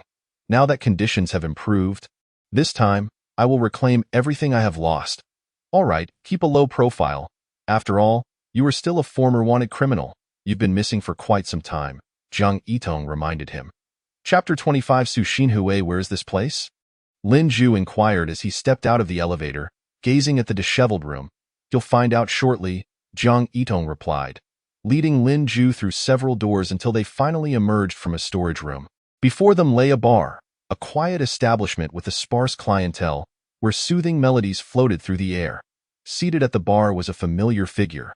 Lin Ju's eyes widened as he recognized Jiang Hui. The liaison from the Yunhai base. You've finally emerged. You are quite the prominent figure at the base now, Jiang Hui exclaimed, handing Lin Ju a drink. This one's on me. Consider it a toast to your success. Thank you, Brother Hui, Lin Ju responded, accepting the glass and downing it in one go. Let's go. After finishing his drink, Lin Ju took Jiang Yitong's hand and exited the bar, stepping out into a secluded alley. Is it really overcast today? Lin Ju lamented, gazing up at the densely packed clouds with a sorrowful expression. Oh, don't fret. It might clear up by afternoon, Jiang Yitong reassured him. How about we explore some other places first? I've been working at Yunhai base for so long, but I haven't ventured out much. There are many places I've yet to see.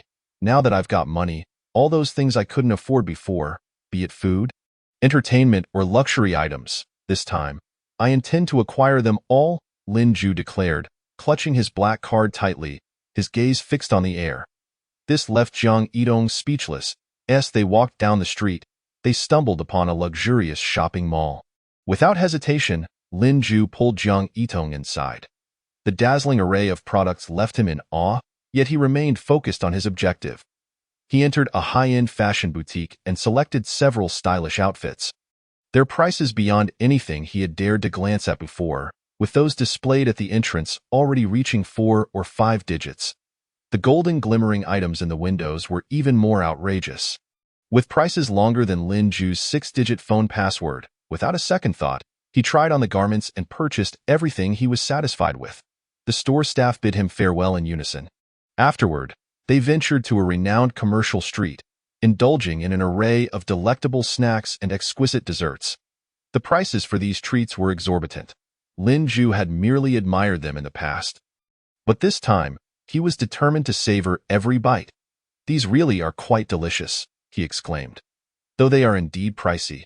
Initially, Jiang Yitong merely watched as Lin Ju devoured his food, but she couldn't resist his enthusiastic invitations and soon joined him. My goodness, what have I been eating all this time? Jiang Yitong pondered, quickly joining Lin Ju in the feast. The two of them ate as if they had never had a meal before. Given that Jiang Yitong and Lin Ju were of similar ages, they naturally found common ground as they strolled and chatted. What began as Jiang Yitong accompanying Lin Ju turned into her having even more fun than he did. Look over there, that jewelry store is the most famous one in Yunhai City. Let us go take a look. They soon stepped into the jewelry shop, where an array of gold and silver adornments dazzled the eye. Lin Ju chose a necklace, its diamonds sparkling brilliantly under the lights. He imagined how beautiful Jiang Yitong would look wearing it, a smile creeping onto his lips. This necklace would suit you perfectly, he said, presenting it to her, his eyes glimmering with anticipation. Jiang Yitong was taken aback. Huh? You picked this out for me? I'm just here to accompany you. There's no need to choose things for me. What is the harm? Now that I'm affluent, why not buy something nice for a friend? After all this time, have you not considered me a friend? Lin Ju asked, gazing into Jiang Yitong's eyes. Of course. It's just, Jiang Yitong hesitated. Looking at the necklace he had chosen for her, it sparkled like the brightest star in the night sky, the diamonds twinkling like constellations, with a price that soared into 6 figures. Seeing Lin Ju's earnest expression, her cheeks flushed a shade reminiscent of a ripe apple. Why are you blushing? Haven't you ever received gifts from a boyfriend before? Lin Ju teased. Well, I've never even had a boyfriend. Jiang Yitong replied, looking at him. What? That can't be.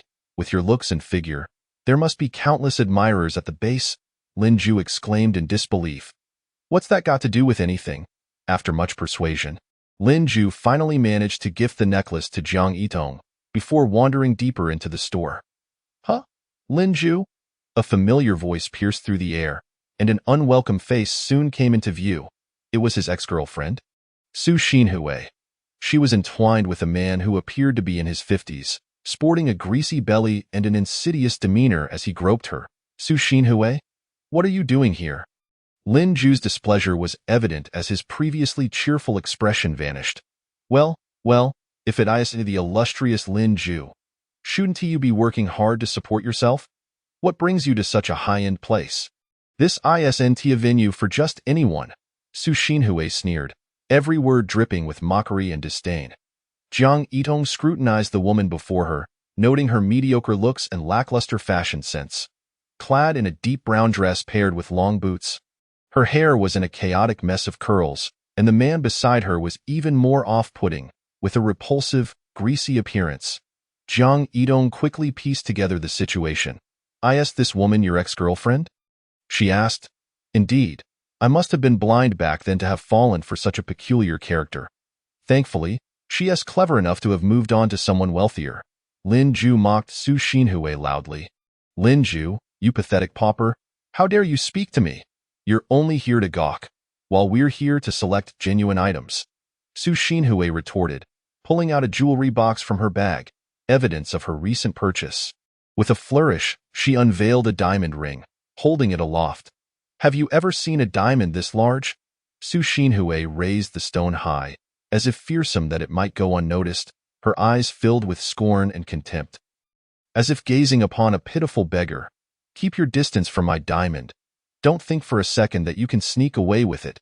You impoverished folk are always trying to pull such tricks. Her face contorted with derision, she relished the thought of Lin Ju's helpless anger, envisioning how he might react to her taunts, yet she remained indifferent, viewing him merely as a worthless, incompetent loser. Chapter 26. Wrap it up for me. Su Xinhui's voice rang out sharply in the jewelry store, her mockery aimed at Lin Ju, the new ring on her finger gleaming ominously. Lin Ju, do not harbor any ill intentions towards my ring. You could never afford one like this in your lifetime, she taunted, her tone dripping with disdain. Lin Ju merely smiled, unfazed. He surveyed the opulent decor of the jewelry store, every piece of jewelry exuding an irresistible allure. Turning to a nearby staff member, his voice calm yet assertive, he declared, please wrap up the same style of ring that this lady just purchased. The staff member froze, momentarily at a loss for words. While other customers turned their heads in astonishment, Su Xinhui's smile faltered, her boyfriend equally taken aback. Are you out of your mind? Do you have any idea how much that costs? Su Xinhui stammered, her voice trembling. Lin Ju simply shook his head, retrieving his black card from his pocket and placing it on the counter with a flourish, like a magician revealing his trick. The appearance of the card was akin to a lightning bolt. Draining color from Su Xinhui and her boyfriend's faces, I believe this card should suffice to cover the cost of these rings, Lin Ju stated with a hint of mockery, as if to deride their ignorance.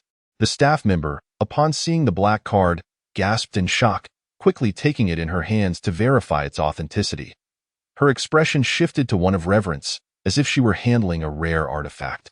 Without any delay, she set about preparing Lin Ju's order with utmost care. Impossible. Who do you think you are? How could you possibly have a black card? Su Xinhui exclaimed, her voice reverberating through the air, as if it might shatter the ceiling. People like you, who have never experienced the world, aren't worth my time, Lin Ju replied, his words striking Su Xinhui like a bullet to the heart. Sir, we only have 13 of this style left. Do you wish to proceed?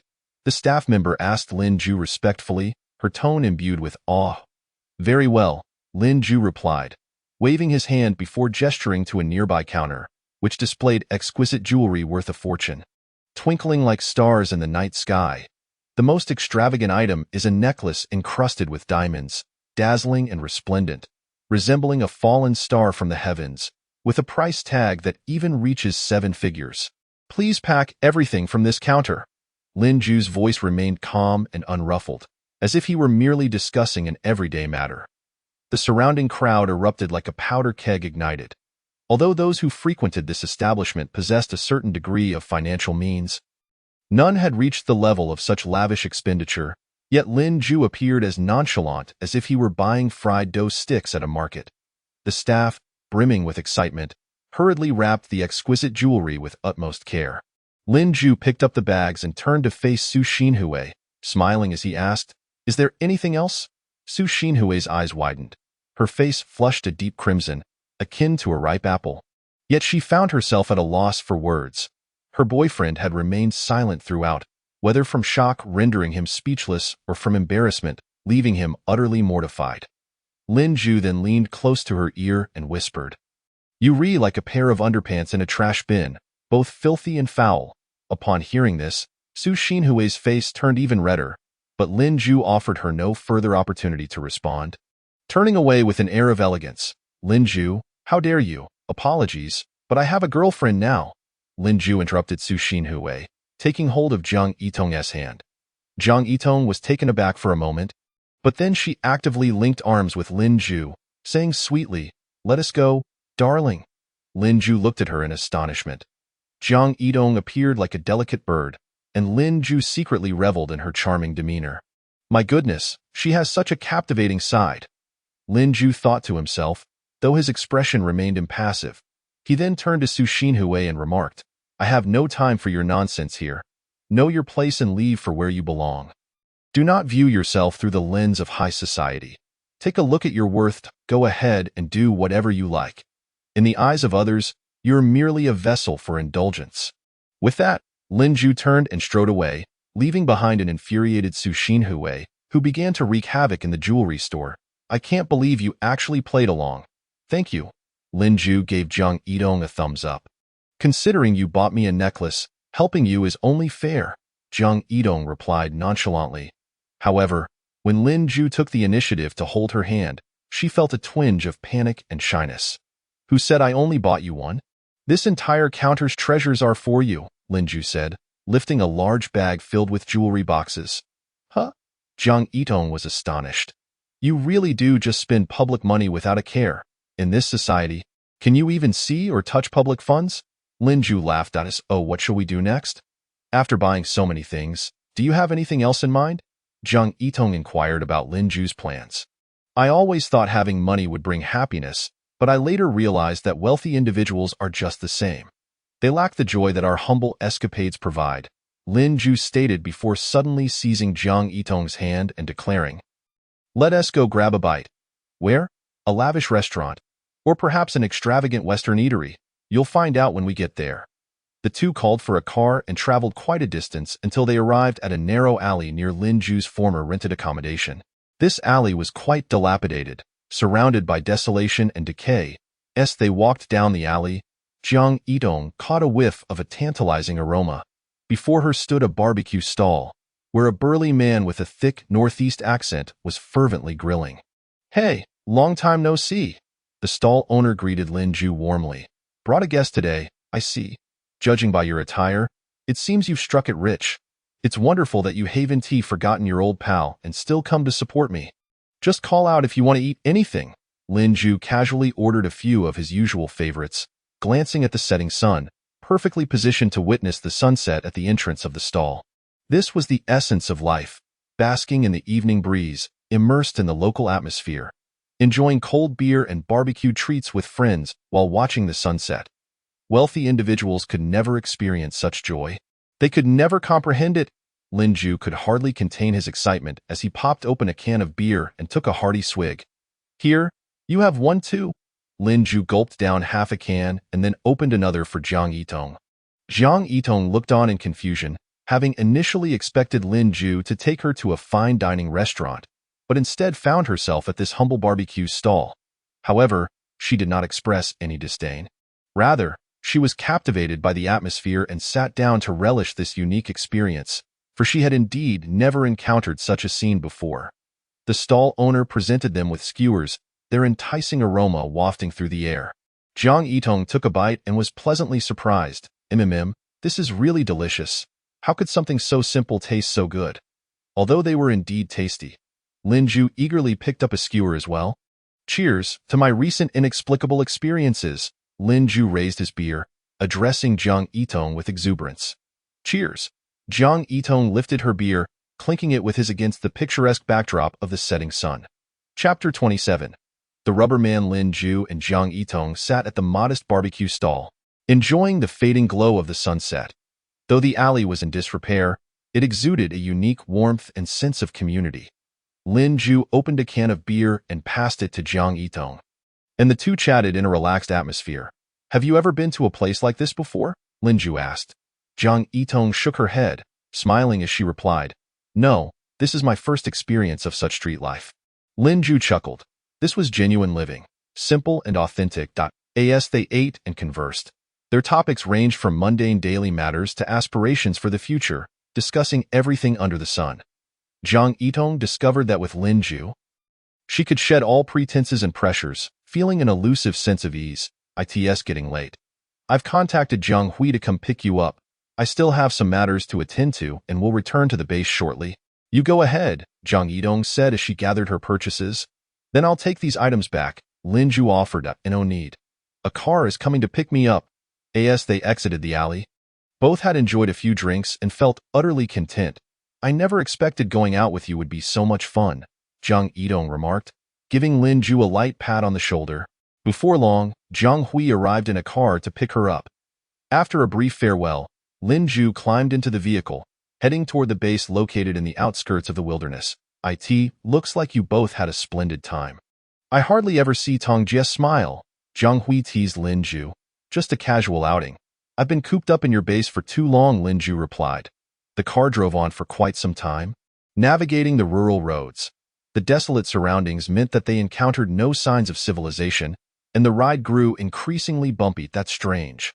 I don't remember this road being so rough, Jiang Hui mused, not giving it much thought. Suddenly, a large bump loomed ahead. Whoa!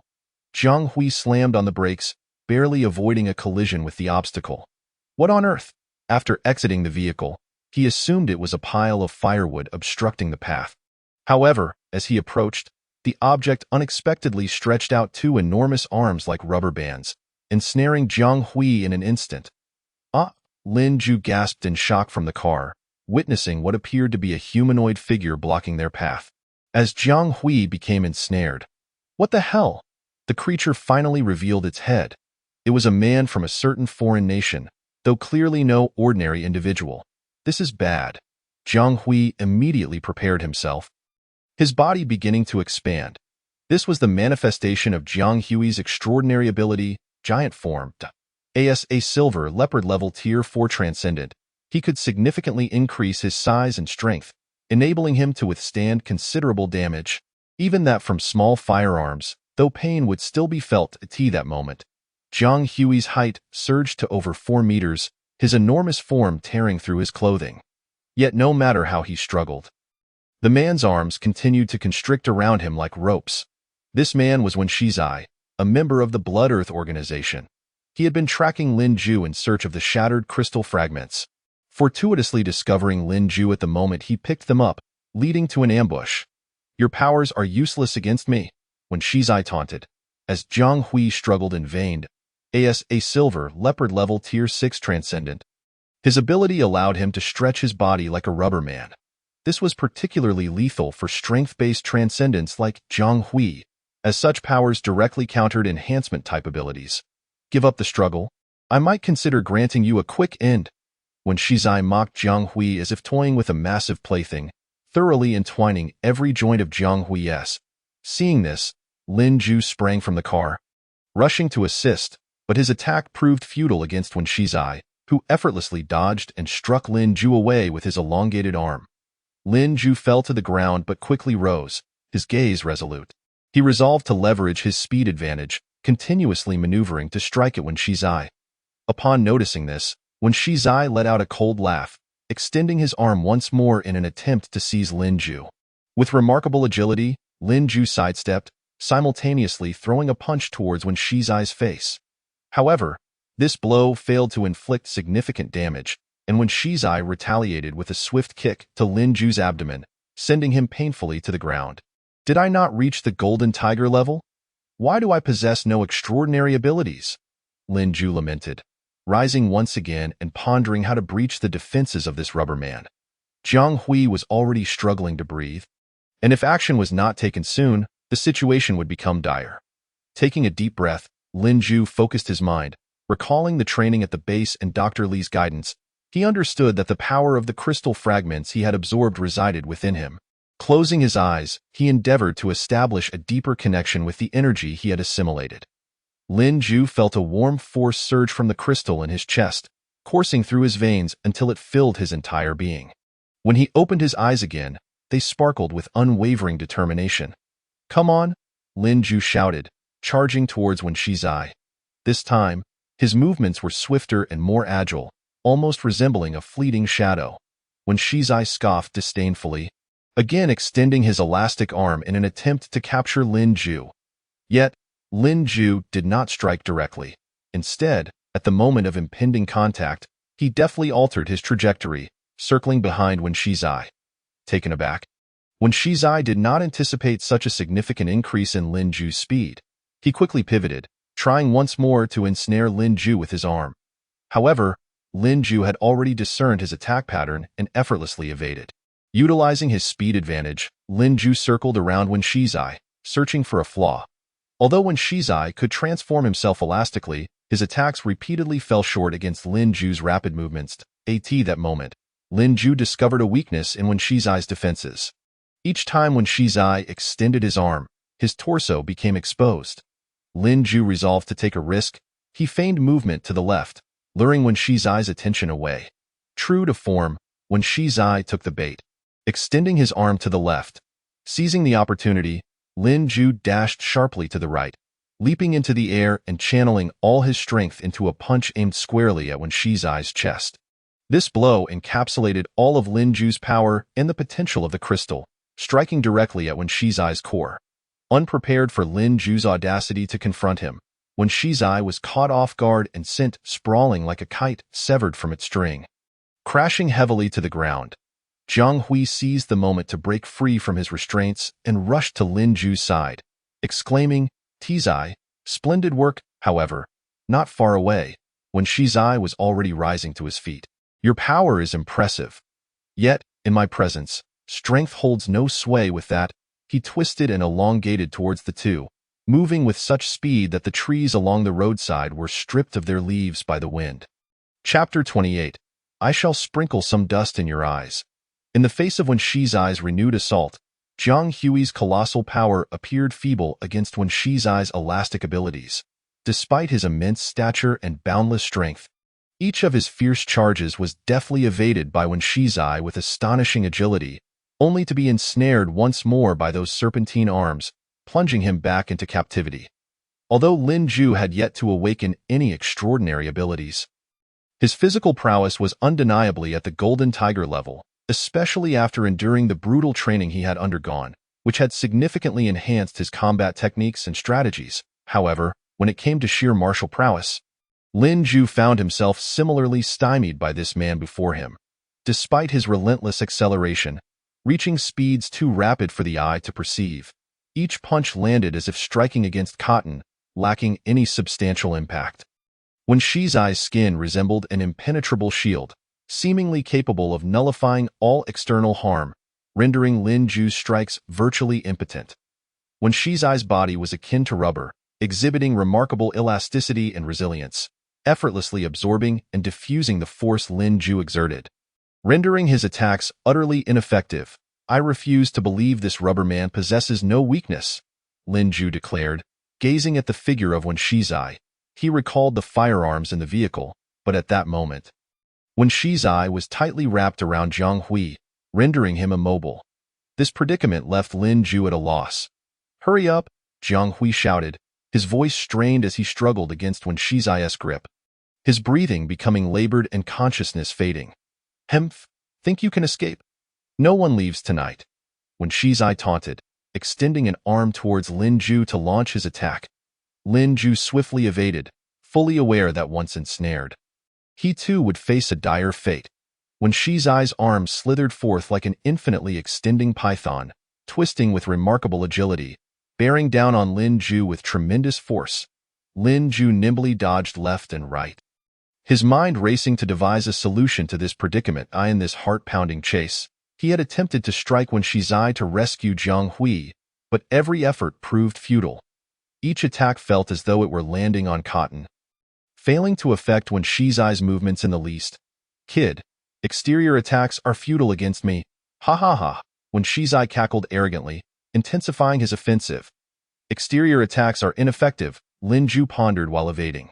Wait, I've got it. Lin Ju suddenly realized that Wen Shizai's powers allowed him to become a rubber man, diminishing the impact of any external blows. However, his internal organs were not necessarily invulnerable.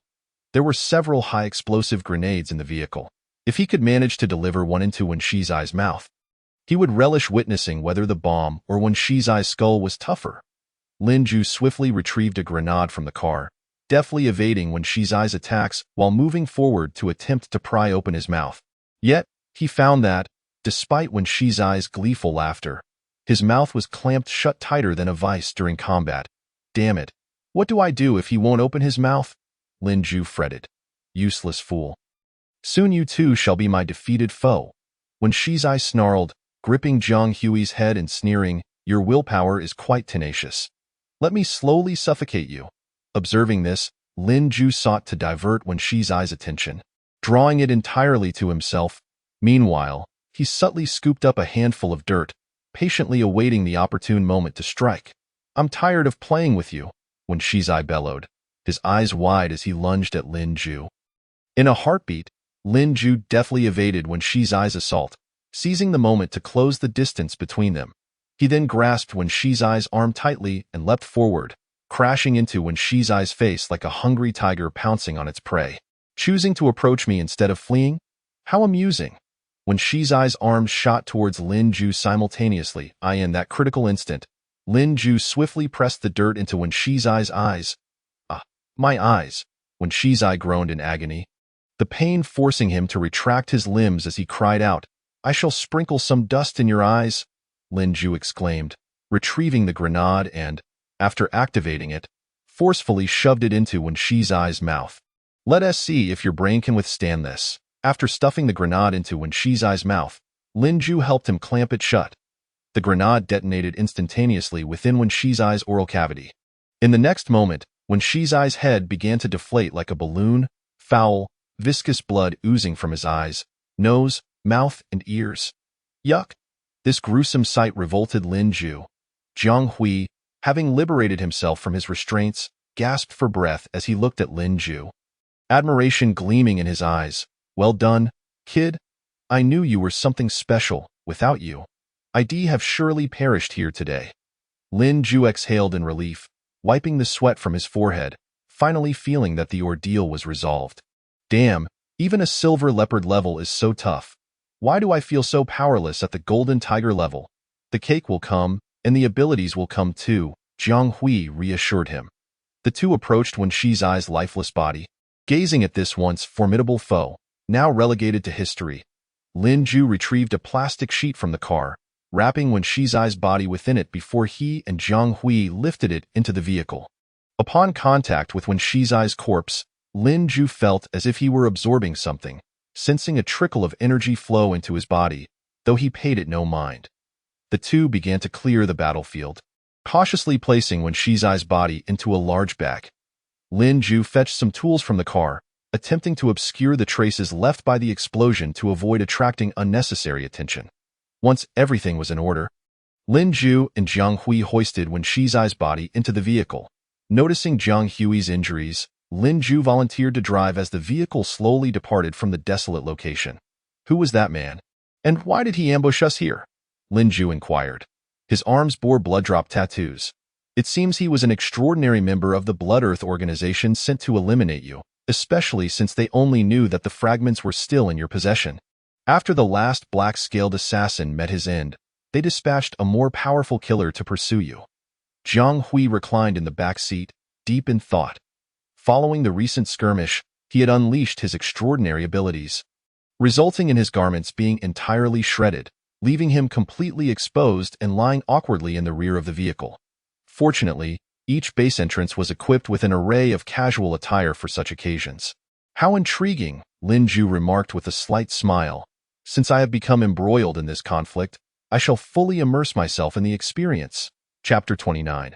The Icy Assassin. As the vehicle gradually made its way to a secluded cabin on the outskirts, Lin Ju and Jiang Hui extricated the remains of a corpse for disposal, subsequently transforming the vehicle into a compact suitcase. Lin Ju had previously witnessed this technological marvel, so it elicited no surprise from him. Clearing away the underbrush, they manipulated a concealed gear, and a hidden door slowly creaked open. On the platform beside the door lay several garments, which Jiang Hui swiftly donned, eager to avoid remaining in his current state of nudity. The two proceeded down a long corridor, which ultimately led to the entrance of the base's elevator. This entrance could only be accessed by base personnel, ensuring a high level of security. However, as they stepped into the corridor, they abruptly sensed a drastic drop in the air temperature, with ice crystals forming on both the floor and ceiling. "What is happening?" Lin Ju inquired, scanning the surroundings with heightened vigilance. It appeared that an ambush was underway. Before Jiang Hui could fully articulate his thoughts, a brown-haired man burst forth, brandishing a dagger and charging towards them with alarming speed. The corridor's temperature plummeted further, with a thin layer of ice forming on both the floor and ceiling, presenting a lethal threat to Lin Ju and Jiang Hui. This man, known as Carlo, was a second-tier transcendent of the Bloodland organization, classified as a Golden Tiger. His ability to manipulate ice and snow was in full force as he unleashed a powerful gust of frigid wind, rapidly lowering the temperature in the confined space while launching an attack against Lin Ju and Jiang Hui. Carlo's dagger sliced through the air like the claws of winter, each swing accompanied by a bone-chilling gust. Although Lin Ju's movements appeared somewhat clumsy, his strikes remained precise and aimed at Carlo's vital points. However, the intense cold soon dulled Lin Ju's reflexes considerably. Jiang Hui, seeking an opportunity, displayed a resolute glint in his eyes. Channeling his extraordinary abilities, he forcefully stomped the ground. Despite the icy surface, his action caused a slight tremor in the corridor, resulting in minute fractures in the ice layer. This maneuver clearly provoked Carlo, who swiftly turned his attention towards Jiang Hui, swiftly overpowering him. "This is bad. He is a Golden Tiger-level transcendent." Jiang Hui sensed the surge of energy from his adversary, and a wave of anxiety washed over him. Although Lin Ju also possessed Golden Tiger status, he lacked experience and had yet to awaken his abilities.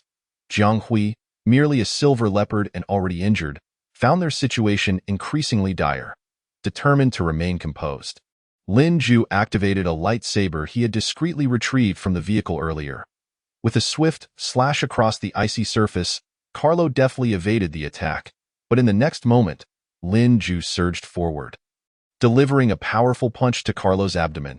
His speed caught Carlo off guard, and Lin Ju's fist, akin to a shooting star, struck Carlo's chest with tremendous force. Carlo was propelled backward, crashing heavily against the corridor wall. Rising from the floor, Carlo bore the impact of Lin Ju's blow, blood trickling from the corner of his mouth. Yet his eyes gleamed with an even more frenzied light. "Is this all you've got? Do you truly think you can defeat me? How naive," he sneered. Prepare to witness the true power of the ice and snow assassin. With a sweeping motion of his hands, he unleashed a chilling wave, causing the corridor's temperature to plummet once more. Ice crystals began to coalesce in the air, and a barrage of snow and ice erupted forth, forming walls of ice that obstructed Lin Ju and Jiang Hui's line of sight and escape route. As the two found themselves ensnared by this frigid energy, Carlo wasted no time, activating his abilities once more, this time summoning dozens of sharp ice spikes that hurtled towards Lin Ju and Jiang Hui. "Be careful," Jiang Hui shouted as he channeled a portion of his abilities to block the incoming projectiles, allowing the ice spikes to pierce his own body. However, the overwhelming energy of a golden tiger level transcendent proved too much for him to endure, and he soon collapsed. Your companion seems far from formidable, Carlo remarked with a twisted grin. Eyeing Lin Ju, I shall freeze you into a sculpture of ice, and then carve you into the most exquisite work of art. With that, Carlo discarded his dagger and conjured an ice shield and ice blade from the snow. He then advanced rapidly towards Lin Ju, wielding his weapons with absolute dominance in the confined space. Each strike aimed at Lin Ju. Every punch Lin Ju threw met Carlo's shield, and in the face of a true Golden Tiger-level transcendent, he realized the diminishing impact of combat skills on the outcome of the battle. Soon, he sustained several injuries, his clothing torn and bloodied, while the frigid temperature only exacerbated his plight. Understanding that he could not afford to remain passive, Lin Ju seized his lightsaber and aimed a frenzied slash at Carlo's head. Carlo remained unfazed, effortlessly deflecting the attack with his ice shield. Yet Lin Ju, driven by desperation, relentlessly struck at Carlo's head, pouring every ounce of strength and energy into his assault. His speed increased dramatically. Even as Carlo retaliated with strikes from his blade, Lin Ju endured the blows without flinching. With relentless determination, he focused all his might into his strikes, forcing Carlo to defend against the onslaught. Finally, after a flurry of attacks, Carlo's ice shield shattered.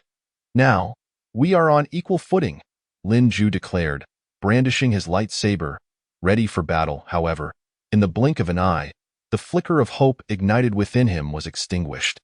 Carlo nonchalantly brushed off his arms, and a brand new ice shield materialized on his forearm. Clever thought, but you are still far too inexperienced. With that, Carlo charged forward, using his shield to hurl Lin Ju backward. Lin Ju crashed violently against the icy wall behind him. Seeing this, the already gravely injured Jiang Hui attempted to grab Carlo's leg in a futile effort to impede him, only to be brutally kicked aside. Colliding against the wall and losing consciousness. You are far too inexperienced, Carlo taunted, pressing his ice blade against Lin Ju's throat, a wicked grin on his face. Tell me, where is the crystal shard you possess? Is it not being experimented on by those researchers in the base laboratory? Wait, you just revealed that so easily? Carlo paused, momentarily taken aback. Aren't you supposed to say something like, I won't tell you anything? Lin Ju retorted defiantly, even flipping Carlo the bird. I appreciate your honesty, but I find your attitude quite displeasing, Carlo exclaimed, plunging the ice blade into Lin Ju's thigh, the excruciating pain nearly causing him to faint. Let me teach you a lesson about manners in the outside world. Your manners, you bastard. Lin Ju grimaced as Carlo twisted the ice blade within his leg, the searing agony rendering him almost lifeless. How is it that I still lack extraordinary abilities at this point? He cursed himself, furious at his own helplessness. Carlo withdrew the ice blade, then aimed for Lin Ju's throat. Are you ready to depart this world? Just as he swung the blade, a brilliant golden light streaked through the air, shattering the layers of ice and severing Carlo's weapon. The golden light embedded itself into the wall. Chapter 30. A single strike. Carlo, startled, turned to see a playing card glowing with golden radiance embedded in the wall. He realized too late that a card had swiftly approached him, slicing through his ice blade. Panic surged within him as he recognized that reinforcements had arrived. In response, he conjured a new ice blade, preparing for the confrontation at the corridor's elevator entrance. A man strolled leisurely from the shadows of the corridor, his hands tucked into his pockets and clad in a leather jacket. He regarded Carlo with mild curiosity. I thought winter had arrived. Do you have any idea how easily I could catch a cold with such reckless temperature drops? The man remarked nonchalantly. Carlo ignored him, activating his abilities to unleash a tempest of frigid ice and snow, charging towards the man with his ice blade and shield at the ready. Get out of my way, the man said calmly, conjuring a glimmering golden playing card from his hand, launching it directly at Carlo. Carlo attempted to cleave the incoming projectile with his ice blade, yet the golden light crossed the distance in an instant. And before he could react, it pierced through his skull, sending him crashing to the ground, lifeless. The newcomer was none other than William Skit, one of the 6 elite forces of the Yunhai base. He had intended to bid farewell to Yunhai when he fortuitously stumbled upon Lin Ju in distress. Choosing to observe Lin Ju's resilience, he waited until the latter could no longer hold out before intervening. Lin Ju was equally astonished, recognizing William as one of the 6 elite forces. Having heard tales of the might of a White Phoenix-level transcendent, he was awestruck to witness such power firsthand. Carlo, a second-tier Golden Tiger transcendent, had mercilessly tormented both Lin Ju and Jiang Hui, yet William effortlessly dispatched Carlo with a single blow. Lin Ju noted that William exhibited no change in expression, as though he had simply discarded a piece of trash. William turned to Lin Ju, winking playfully. "Kid, 1 strike and he has done 4. What more is there to say? Don't worry. One day, when you reach the White Phoenix level, you too will be able to dispatch your opponents with a single blow. You will come to realize that it is not such a monumental feat after all." Lin Ju. "Well, I'm injured. Could someone assist me, please?" "Oh, my apologies. Fortunately, you arrived just in time." Jiang Yidong patted William's shoulder. After finishing her tasks, she returned to the base from the entrance of Yanhai Bar, yet Lin Ju did not come back for quite some time. Thankfully, William encountered Lin Ju. Otherwise, they might have been separated forever today. Such a waste of talent for this kid, being at the Jinhu level yet lacking any abilities. William shook his head and remarked. At that moment, Lin Ju was receiving treatment in bed, expressing his helplessness regarding the situation. However, the Blood Territory organization truly has some audacity, daring to block our entrance and commit murder, Jiang Yidong stated. Lin Ju, Lin Ju, a distant voice called out urgently, desperately seeking Lin Ju. You're not dead, ha ha ha, I knew it. The newcomer was Weilo, who hurried over upon hearing that Lin Ju had sustained serious injuries. Turns out, he is still just a novice. How could he get injured like this? Weilo teased Lin Ju. Not at all. I actually dealt with someone tonight, Lin Ju replied, recounting in detail his 2 encounters with assassination attempts that evening. It seems it's time to cleanse the Blood Territory underground, Weilo declared. The Star Alliance had instructed us to eliminate the Blood Territory within a year. I think we can start making preparations now. Jiang Yitong concurred. You haven't forgotten, have you, about what's behind the Blood Territory? William interjected, maintaining his nonchalant demeanor. You mean the Dark Association? Jiang Yitong inquired. Precisely. A shard of crystal might allow them to thrive underground. But without the Dark Association's support, what do they count as? If it weren't for the fact that it's a fragment of the Laming crystal, providing technological energy to other factions, I wouldn't even need to deploy a large force. I alone could take them out, William asserted confidently. Then can you explain why you failed to capture that assassin from the Blood Territory at Shuajian University? Letting him escape and alerting the British government? Jiang Yitong countered. Alas, you truly have a knack for bringing up sore subjects. I'm done playing with you guys. I'm withdrawing. William waved his hand and quietly exited the room. What is the fusion percentage? Greater than 99, Doctor. Veronica stood before the holographic screen, overwhelmed by the data displayed. Der.li was at the experimental station, directing other personnel and equipment adjustments. Once we incorporate this shard as well, the storage device can finally be utilized for practical applications, Dr. Lee stated. After all tests concluded, the personnel at the control panel were immediately cleared. Subsequently, Veronica pressed the device's delivery button and a beam of light shot towards the shard, continuously feeding energy into the storage device. This time, the energy fluctuations were stable, unlike the chaotic energy during the first fusion. The shard successfully integrated into the device, 3/4 complete. We only need that last crystal shard. Once we reclaim it, the device will be accomplished, Dr. Lee spoke with optimism. Where is Lin Ju now? If possible, please ask him to come for another test, Dr. Lee inquired of Veronica. Just a moment, I'll send someone to check. Veronica replied, summoning a base personnel to fetch Lin Ju. Before long, the person returned. Report. Mr. Lin Ju has sustained serious injuries and is currently resting in the infirmary. What? He is injured? Veronica exclaimed, quickly inquiring about the situation. It seems we cannot have him come for testing at this time. Dr. Lee expressed slight disappointment. After contemplating for a moment, Veronica decided to personally visit Lin Ju. Shortly thereafter, she arrived at the infirmary. Finding Lin Ju resting, his complexion pale, Veronica gently approached the bedside and asked with concern, Lin Ju, how are you feeling? Lin Ju opened his eyes and saw a girl with pink hair before him. It was Veronica. He managed a weak smile. I'm fine, Thank you for your concern. Veronica informed Lin Ju about the progress of the storage device, stating they would conduct testing once he recovered. She then prepared to leave. Dr. Veronica, Lin Ju called out to her, then asked, "May I inquire how you transform ordinary individuals into transcendent beings and how they acquire abilities?" "Well, it requires forcibly injecting crystal energy. Unlike the testing injection, it involves completely absorbing energy without any preliminary measures." "How is success determined?" Lin Ju asked. "That if successful, you will absorb a portion of the energy, and your genes will undergo mutations, resulting in a series of inexplicable changes. Subsequently, the so-called abilities can be comprehended." "And what happens if the injection fails?" Veronica paused. "Those who fail will die on the spot." Chapter 31.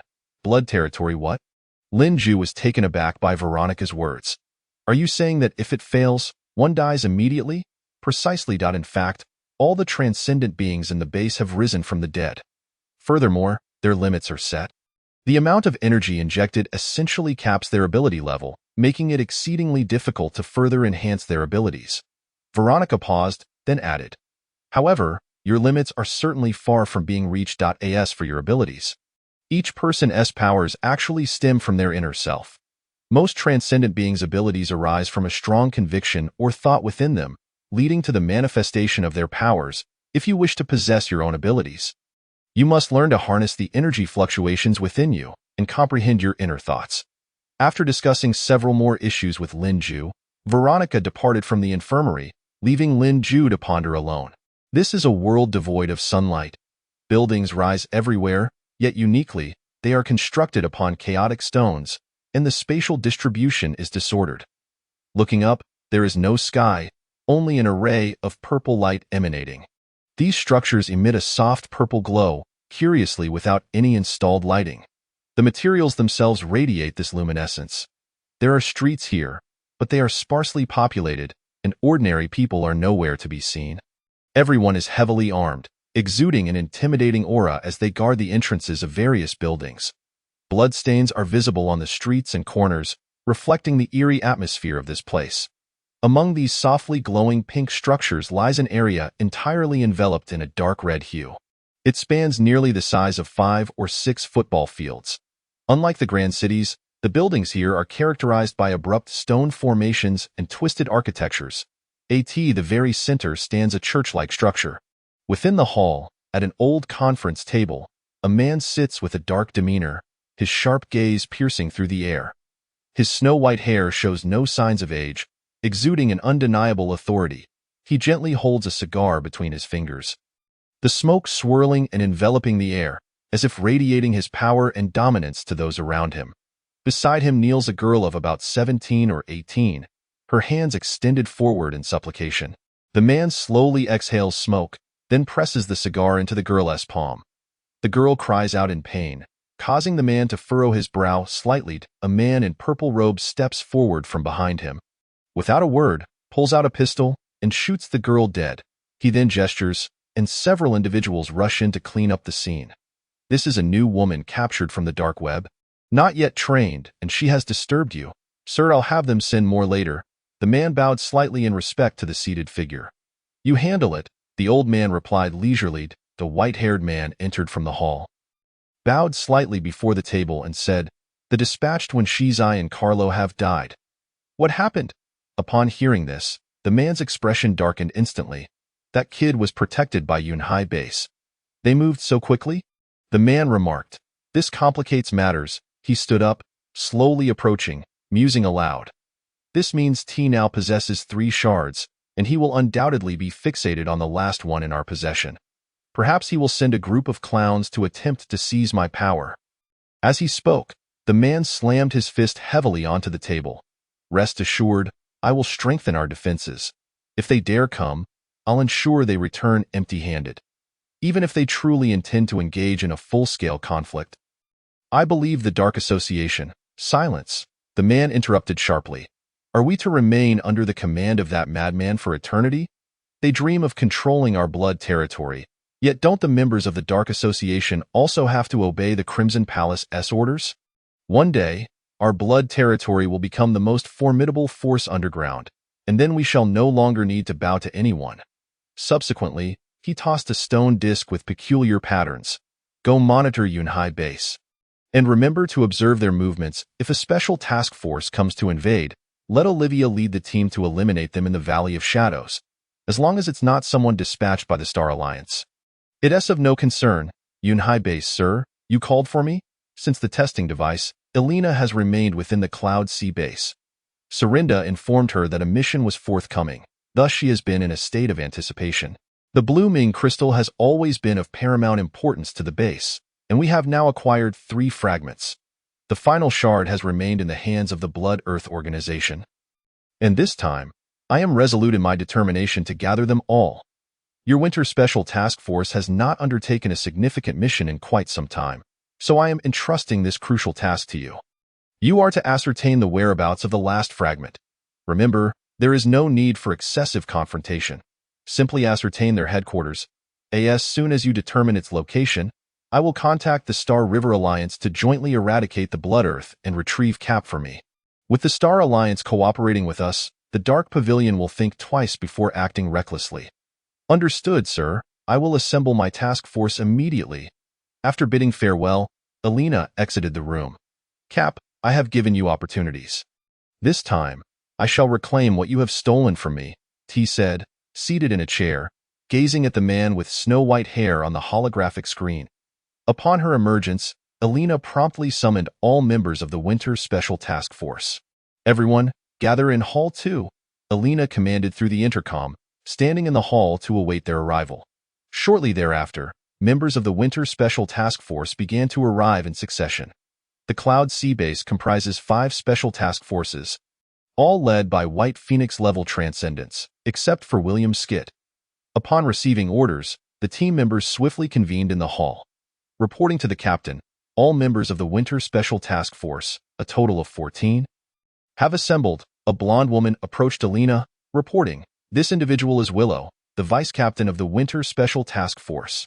The task force consists of 15 members, 1 White Phoenix-level transcendent, 2 Golden Tiger-level transcendent, 4 Silver Leopard-level transcendent, and 8 Black Flood Dragon-level transcendent." Good. Return to formation, Elena replied, then addressed everyone. We will undertake a new mission, descending underground to seek the whereabouts of the crystal shards. This time, we may face resistance from the Blood Earth organization. Chapter 32. Second test. It seems we are to engage with the Blood Earth fellows once more, a black-haired man remarked within the ranks. This man possessed refined features and held a stack of notes adorned with mysterious patterns. Gu Hui, this mission may prove perilous, as we will be directly infiltrating the lair of the Blood Earth, Elena stated, casting a glance at the man. The Winter Special Task Force serves as the main combat team dispatched by the Cloud Sea Base to the established base within the nation of Feyros. Led by Task Force Captain Elena, a White Phoenix level 4th tier transcendent, with Vice Captain Willow, a Golden Tiger level 8th tier transcendent, and Vice Captain Gu Hui, a Golden Tiger level 5th tier transcendent. Additionally, there are 4 Silver Leopard level transcendent and 8 Black Flood Dragon level transcendent. From today onward, we shall intensify our training to ensure we are in peak condition. We have been on missions together for nearly 4 years. Let us hope this one concludes successfully. Understood? Understood, Lin Ju? Do you truly believe you have recovered? This is no jest. We are dealing with the energy of 3 shards, Veronica remarked gravely. I have been resting for 3 days. My wounds have nearly healed. Moreover, your medical technology is exceptionally advanced, allowing my penetrating injury to heal rapidly, Lin Ju replied. His shoulder had been pierced, and had he been treated in an ordinary hospital, it would have taken at least 2 to 3 weeks to heal. It seems that the technological advancements here extend beyond just weaponry, representing a qualitative leap in all aspects, Lin Ju mused internally. The two approached the experimental platform, where the imposing device awaited. Unlike before, the square below was devoid of agents, with only Lin Ju and Veronica at the experimental table, while numerous researchers busied themselves with equipment in the distance. Drt. Li emerged from behind. Xiao Lin, do you truly believe you are ready for testing? Yes, I wish to give it a try. Lin Ju nodded. I understand that you felt no discomfort with the energy of 2 crystal shards, leading you to think 3 would be similar. However, such matters are unpredictable. And this is our first attempt at fusing 3 shards. It would be prudent to reconsider. Dr. Li advised Lin Ju once more. Since I am here, I must achieve something. Otherwise, while everyone else is occupied, I would be idle. Moreover, I wish to grow stronger, Lin Ju asserted. Having witnessed the brutal conflicts among extraordinary individuals and the disparities in power, he had come to many realizations. There are always those stronger than oneself. Weakness invites oppression. Only by growing stronger, to a point that instills fear and cannot be ignored, can one ensure their own safety. Very well, since you insist on proceeding with the test, let us commence. Dr.Li concluded, returning to the screen to begin calibrating, while Veronica guided Lin Ju into the apparatus. Lin Ju stood at the center of the laboratory device, his body scanned by beams of light as data continuously refreshed on the holographic screen. Dr.Li and Veronica were diligently preparing for the test. In the square, on the second floor, an individual in a wheelchair slowly approached. This lad is intriguing. He voluntarily requested to undergo testing. The person in the wheelchair was T, who had previously been informed by Veronica of Lin Ju's request. He had consented to this experimental test and decided to observe personally. I suppose he wishes to grow stronger. After all, who does not aspire to be powerful? Serinda concurred, but quickly shifted her tone. However, the Blood Earth is becoming too audacious, daring to set an ambush at our entrance. Her voice brimmed with anger and dissatisfaction. The Star Alliance is too preoccupied to pay attention to these minor factions. They are engaged in confrontations with the Dark Pavilion, Shadow Moon, and Crimson Palace. This experiment is a timely opportunity to gauge our capabilities. If successful, we will be emboldened to confront the Blood Earth. I hope this experiment proceeds smoothly without any mishaps, Serinda expressed her concerns. Rest assured, I believe this child will not disappoint me, T replied confidently. Within the massive cylindrical device, Lin Ju was restrained upon an iron frame. This time, the input device was connected through a receiving wristband to prevent energy surges. The new shard was slowly positioned onto the apparatus by a colossal mechanical arm, and then, to his amazement, it began to levitate. A beam of blue light emerged as the third shard was gradually infused, and through multiple refinements, no explosions akin to the previous incident occurred. Approximately 20 minutes later, the device successfully accommodated all three crystal shards, and Lin Ju was prepared to commence testing. He nodded to Veronica outside, signaling his readiness. Subsequently, Veronica nodded back to Dr. Li, indicating that they could begin. Dr.Li pulled the switch of the device. A tremendous burst of energy erupted, illuminating the surroundings and rendering it impossible for Veronica to see Lin Ju within the apparatus. He has withstood 20%. A researcher beside Dr.Li shouted, announcing the energy output data. Dr.Li scrutinized the screen's data. Feeling a twinge of anxiety for Lin Ju, he understood that this was not as simple as before. Lin Ju himself was taken aback.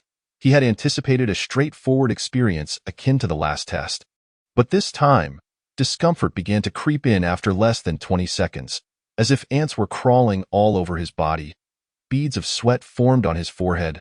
Lin Ju clenched his teeth, fiercely battling the agony coursing through him.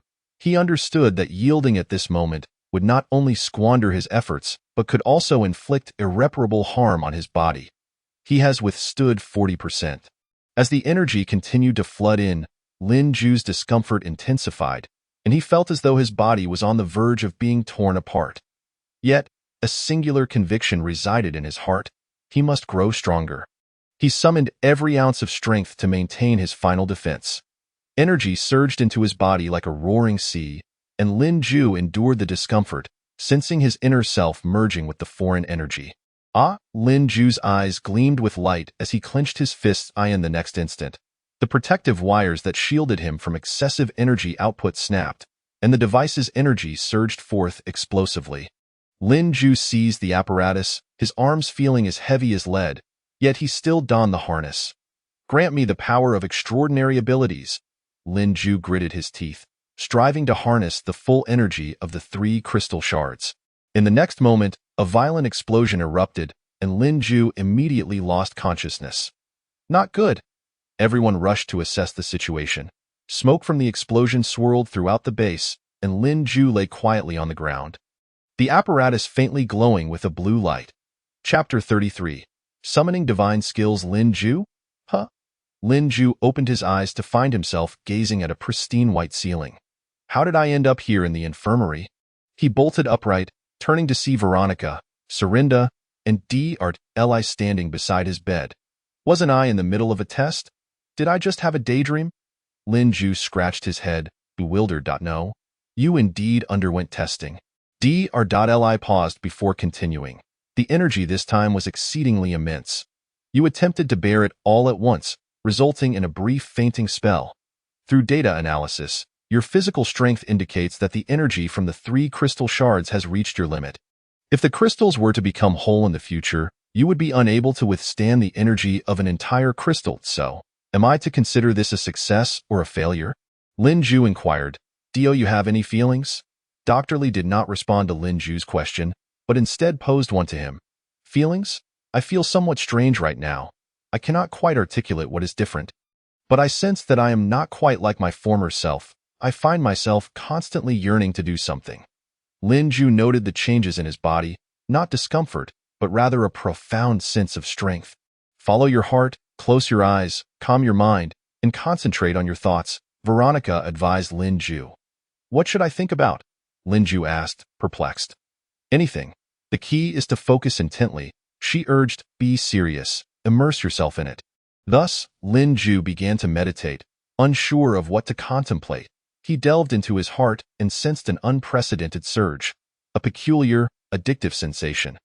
The more he fixated on a particular thought, the more enthralled he became. Others observed Lin Ju's transformation as his body began to tremble slightly, accompanied by subtle fluctuations in the air, an indication of the crystal's energy.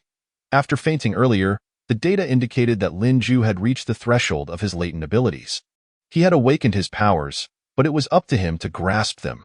As Lin Ju immersed himself completely, energy began to flow gradually from within him outward, the waves intensifying. Suddenly, he opened his eyes, which shimmered with a blue light, extending his hand as if summoning something. Everyone turned to see what Lin Ju was reaching for. Had he unlocked his powers? What was it? Accompanied by a sharp explosion. Lin Ju's thoughts snapped back to reality. Upon focusing, he noticed Serinda and Dr. Li gazing at him with disdain. Just as Lin Ju was about to express his confusion, a slap sent him tumbling. What had he summoned? In the direction of his outstretched hand floated a pink bra. Lin Ju was bewildered. I was merely trying to summon from within. Veronica snatched the bra away, clearly belonging to her.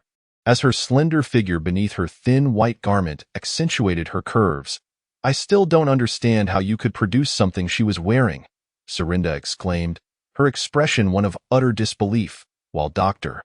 Li's face conveyed a myriad of unspoken emotions.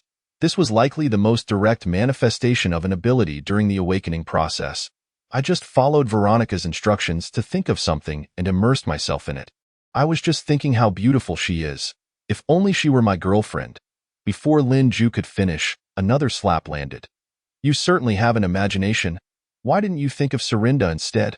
Veronica was clearly irate. Her patience wearing thin. I have thought about it. But before I could finish, a delicate black bra appeared in Lin Ju's hand. Serinda suddenly felt as though something was amiss with her attire.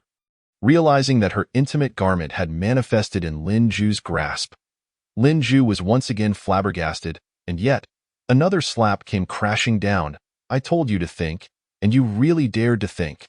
Veronica was equally stunned, while Serinda was left at a loss. Ahem, well, you just awakened your abilities, so I suppose I cannot hold it against you.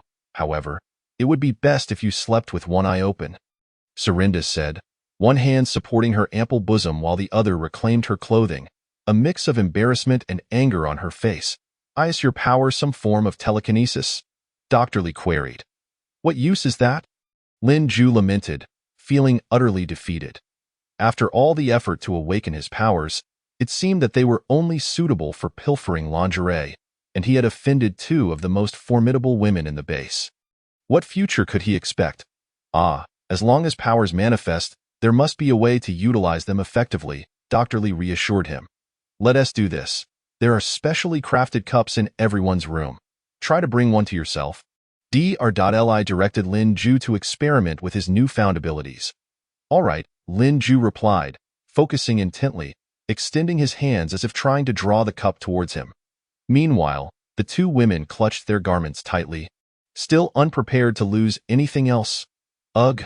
Lin Ju exerted all his strength, and to an observer, it might have seemed as if he was performing an arcane ritual. He gritted his teeth, hands trembling. "Are you defecating or something?" Veronica interjected, unable to watch any longer. It's been 5 minutes, and nothing has happened. It seems your powers have some range limitations, Dr. Lee assessed. Then what good are they? Lin Ju was thoroughly exasperated. He had been inexplicably thrust into this situation, lost his normal life, and now, despite barely gaining any strength, his powers seemed only useful for thievery. Wait a moment. There must be a way for you to utilize this ability, Dr. Lee conceded, clearly stumped as to how to integrate Lin Ju's powers. Suddenly, a knock echoed through the room. A researcher entered, stating, "Doctor, the apparatus is ready. Shall we cool and seal it?" "Yes, cool it down. I just remembered something." Dr. Lee's eyes lit up as he glanced at Lin Ju, abruptly pulling him up and dragging him towards the experimental station without even putting on his shoes. This man, how did I not notice before that he enjoys thinking about these things? Veronica remarked, holding her closed. "Oh, well, men are naturally lecherous.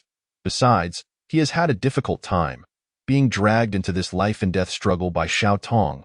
It's truly unfortunate," Serinda remarked, shedding her outer clothes in the room, revealing her impressive figure, leaving Veronica momentarily speechless. "Wait, are you really changing in front of me?" Chapter 34. Welcome to the Winter Special Task Force.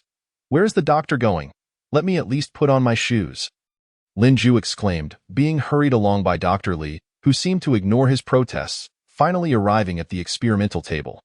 After the calibration test, you can withstand the energy from the device. In fact, the energy tested is significantly greater than what you would experience while wearing it.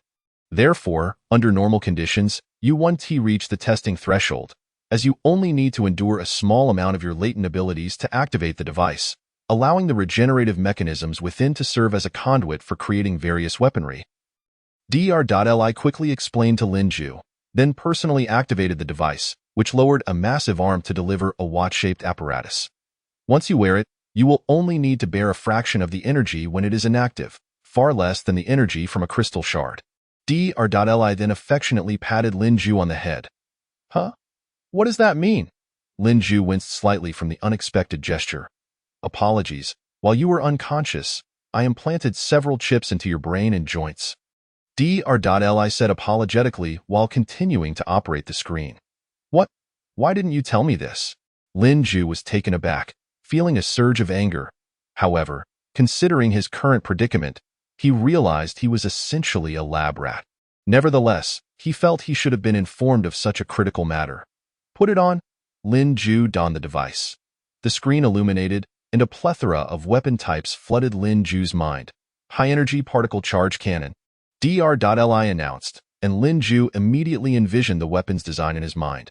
"Place the square piece beneath the device in your palm." Lin Ju did as instructed, only for the piece to sprout needle-like projections that pierced into his hand. Before he could register the pain, an astonishing scene unfolded. The square began to emit a blue glow, displaying weapon data, and then a multitude of mechanical components began to materialize at an astonishing speed, assembling into a weapon that perfectly matched Lin Ju's mental image in mere seconds. "What?"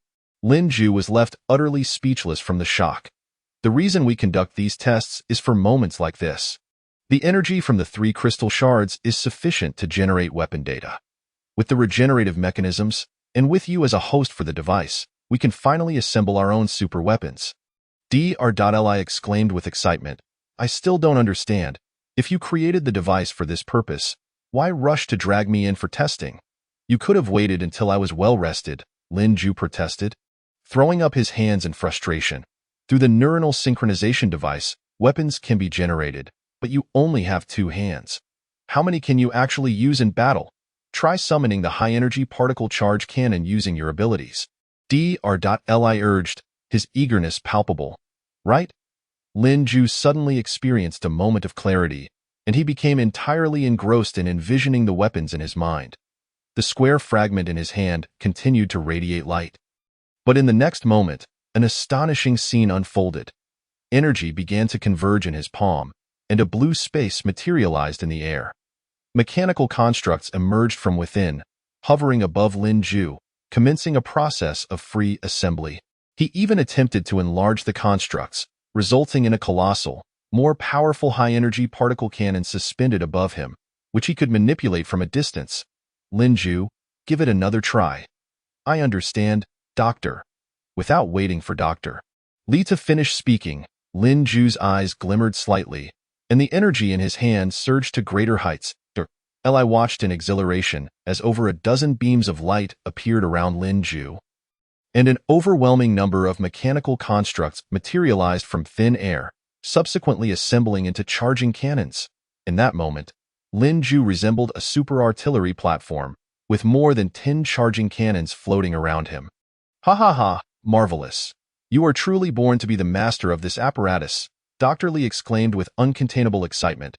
Soon after, Dr. Li conducted various experiments with Lin Ju's weaponry, inputting data for an array of super weapons, including a futuristic battle mech.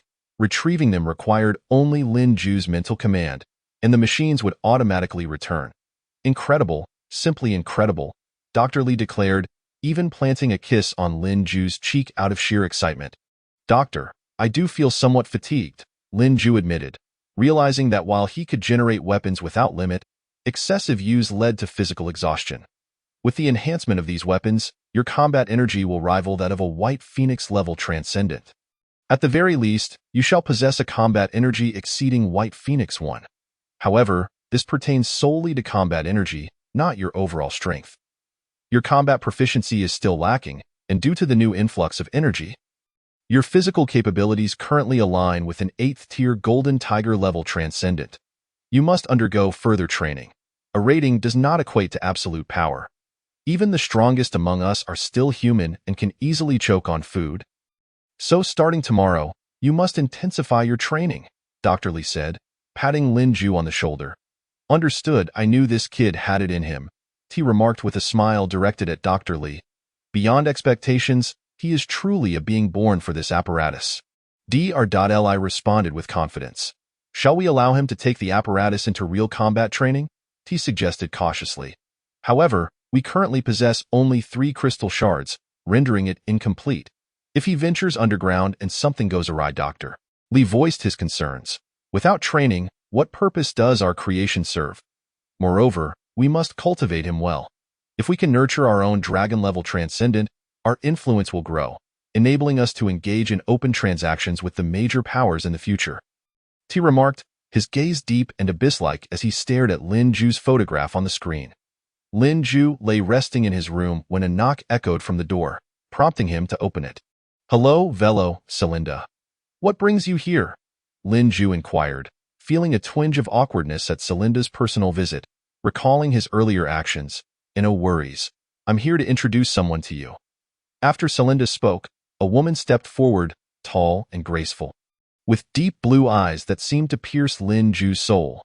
Her exquisite features were reminiscent of the classic beauty of a woman from the kingdom of Pharaohs. She extended her hand towards Lin Ju. She said, Hello, Lin Ju. I am Irina, and I welcome you to the Winter Special Task Force. Chapter 35. Joining the team who? Me? Lin Ju stood frozen in place, bewildered. What special task force? What are you talking about? He listened, utterly confused, as they spoke in an incomprehensible manner. Enough chatter. Come with us, Velo interjected, taking Lin Ju by the arm and leading him away, with Irina following closely behind. After they exited the room, Celinda smiled slightly before returning to her post in the training hall. Members of the Winter Special Task Force stood in a straight line like white poplar trees, awaiting their captain's instructions. Everyone, I trust you have already met our new companion. Today, he will officially join our Winter Special Task Force, Irina announced loudly at the front of the line. The applause from the team was thunderous, welcoming Lin Ju into their ranks. However, every gaze was filled with suspicion.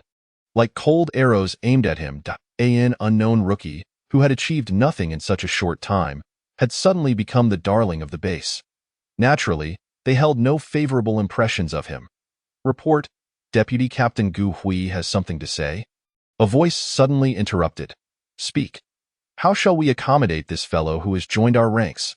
Lin Ju, hearing this, turned his gaze towards Irina, curiosity bubbling within him about what he could contribute. From today onward, Lin Ju will serve as your special team leader, continuously providing everyone with updated weaponry through the apparatus. Both of you deputy captains must shield Mr. Lin Ju's safety like a shield at all times. Upon hearing this, Gu Hui and Velo froze, resembling statues. Captain, I thought you were merely letting him join for some training. Why do we have to protect him as well? Velo inquired, her face filled with confusion. Indeed, Captain, this kid in order is an order. Irina's voice rang out like a thunderclap, dismissing their concerns. Irina, too, harbored doubts. Although Lin Ju had mastered the apparatus and comprehended his abilities, significantly enhancing his combat physique, his experience in battle was virtually non-existent, and he had yet to fully control his powers. The apparatus was not yet fully equipped, and Mr. T had insisted she take Lin Ju to adapt to combat. The underground world was fraught with peril, yet she could not defy orders and could only protect Lin Ju with all her might. So, does this mean I just need to follow you around and not actually fight? Lin Ju asked nervously. At this, the other team members regarded him with increasing hostility. Yes, Irina replied succinctly. What a relief, Lin Ju thought to himself, secretly rejoicing. However, since you have joined our team, you must pass our team's test. Irina's tone shifted. A test? Indeed. Do you think the Special Task Force is a place you can enter and exit at will? Velo replied slowly. Every team is an elite force of the base. We must undergo rigorous tests to join the Special Task Force. You can't just come and go as you please. Perhaps you don't even qualify. What does the test entail? Lin Ju inquired further. The corners of the team members' mouths involuntarily lifted. Everyone else, retreat. Irina suddenly commanded, and the entire team swiftly vacated the training ground, leaving only Lin Ju and Velo behind in the vast space. Huh? What does this mean? Lin Ju grew increasingly perplexed. The test is quite simple. There is only one task, Velo stated calmly. At that moment, all the lights in the training area illuminated, flooding the space with blinding brightness, while all the large doors closed instantaneously, transforming the area into a sealed combat zone. Mechanical walls began to rise from the ground, resembling a fortified fortress, and a tense atmosphere enveloped Lin Ju. What is happening? Startled by the sudden change, Lin Ju felt a surge of confusion and unease. The test begins. Irina's voice echoed from an unknown source, reverberating through the air like thunder. It begins. What am I supposed to do? Lin Ju asked. Bewildered, looking to Velo for guidance, but he failed to notice the faint smile creeping onto her lips. Your test objective is to defeat me. Velo's voice was cold and resolute, as though issuing a challenge to Lin Ju. With that, she lightly tapped a device on her wrist, similar to the one Lin Ju wore. Instantly, numerous mechanical exoskeletons enveloped her joints, tightly conforming to her body, granting her immense strength and protection. Simultaneously, a holographic orange visor materialized before her eyes, displaying various data, transforming her into a high-tech warrior. She then detached a compact rod from her arm, and in the next second, a dazzling light erupted, revealing a lightsaber in her hand. What? I have to fight you? Lin Ju exclaimed in disbelief, his eyes wide with astonishment. Indeed.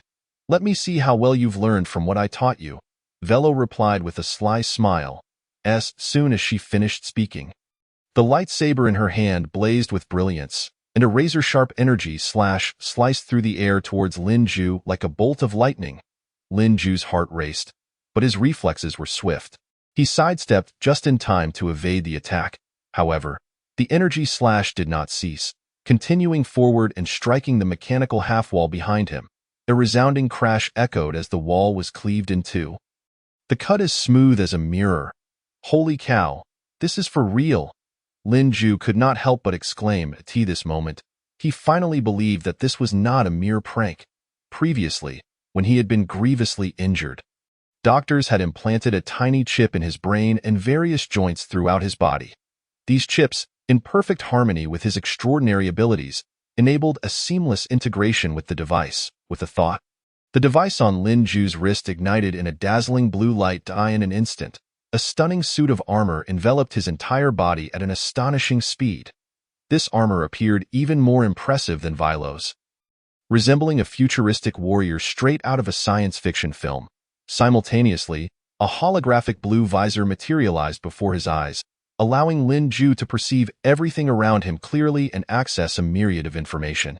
Very well, it's time to get serious, Vilo exclaimed with a smile, excitement gleaming in her eyes. Chapter 36. It's my turn now. Good lad. You've had it easy so far, but today, I'll show you that there are always greater heights to reach. Vilo silently mused. Her body trembled slightly, and in a flash, her figure darted forward like lightning, her speed dazzling and leaving only a blur in her wake. Almost in the blink of an eye, a radiant energy sword sliced through the air, aimed directly at Lin Ju's head. Shield, Lin Ju thought, unwaveringly activating the armor system. Instantly, an incredibly sturdy shield materialized on his left arm, gleaming with metallic luster. The shield collided violently with the energy sword, producing a deafening clash and showering sparks. However, Lin Ju remained steadfast, bracing himself against the force of the lethal strike. Yet Vilo's assault did not cease. This was merely the beginning. Her figure flitted around Lin Ju like a specter, her energy sword dancing in a flurry of strikes, weaving a dense web of lethal sword light that enveloped him. Each slash bore a deadly threat, demanding his utmost attention. Lin Ju watched his adversary with mounting tension, his mind racing to recall the most suitable weapon from his memory. As he pondered, he swiftly sifted through the devices in his mind. This shield? This gun? This cannon? Which one should he utilize? Lacking practical combat experience, Lin Ju found himself somewhat flustered in this urgent situation, struggling to make swift decisions and wield the equipment correctly. Let's go with this one. Lin Ju finally resolved, disregarding his indecision as he decisively cast aside the shield from his left hand. Simultaneously, the exoskeleton on his right arm rapidly assembled itself, revealing a formidable energy cannon in his grasp. Without hesitation, Lin Ju pulled the trigger, unleashing a thunderous blast from the powerful cannon. With an ear-splitting explosion, several segments of mechanical barriers were shattered into fragments. However, Vilo's figure did not make an appearance. Just then, a brilliant energy sword flashed through the air, coming to rest against Lin Ju's throat. Using an energy cannon for close combat is akin to courting death, as foolish as a mage challenging a warrior at point-blank range. Vilo remarked with a smile, her eyes betraying a hint of disdain. I'll give you another chance. Vilo sheathed her energy sword, stepping back to afford Lin Ju a moment to regroup, gently caressing the armor on her right shoulder.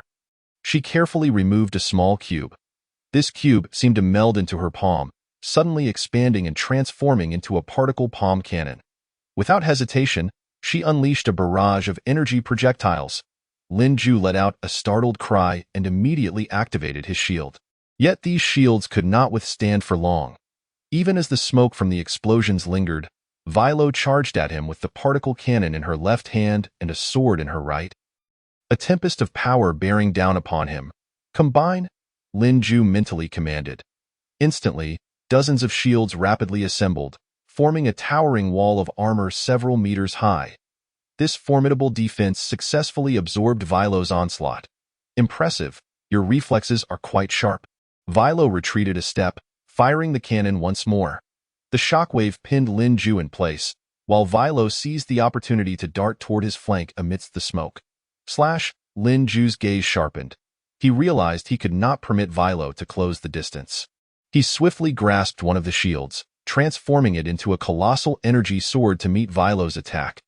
A sly smile crept across Vilo's lips as the blade of her energy sword suddenly vanished.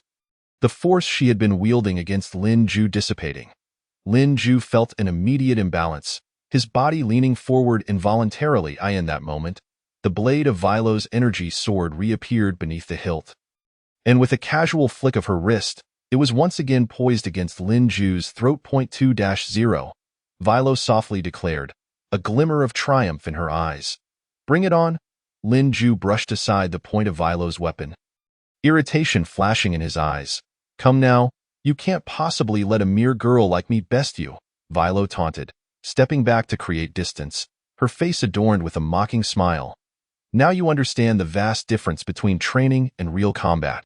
However, before she could finish her sentence, Lin Ju suddenly lunged forward, his speed catching her off guard. Simultaneously, his right hand had transformed into a massive iron fist, gleaming with metallic sheen, barreling towards Vilo. Caught off guard, Vilo's expression shifted to one of seriousness. Yet, being an experienced warrior, she quickly reacted, forming a thick shield with her left arm's armor to counter Lin Ju's iron fist. At the same time, she unleashed a dazzling energy slash from her right-hand sword, targeting Lin Ju's vital points. Lin Ju evaded the energy slash by sidestepping, his iron fist continuing its advance toward Vilo. At that moment, he unexpectedly produced a particle gun from behind him, pulling the trigger without a moment's hesitation. Earlier, when Vilo had retreated to create distance, he had stealthily extracted the weapon and concealed it behind him. Now, seizing the opportunity while Vilo was unprepared, he launched a surprise attack. But just as Lin Ju brandished the gun, Vilo's holographic visor emitted a laser, slicing the weapon in two. Then, she swiftly dodged, delivering a powerful kick to Lin Ju's abdomen before activating her propulsion system, retreating to a safe distance. "Good lad, attempting a sneak attack?" Vilo exclaimed angrily. With that, she gripped her energy sword tightly, and beams of light erupted from both ends of the hilt, casting a chilling glow. Meanwhile, Lin Ju was not idle. He quickly equipped two new guns from his arsenal and fired at Vilo. Vilo deftly spun her energy sword, slashing through the incoming bullets, which erupted into showers of sparks in the air.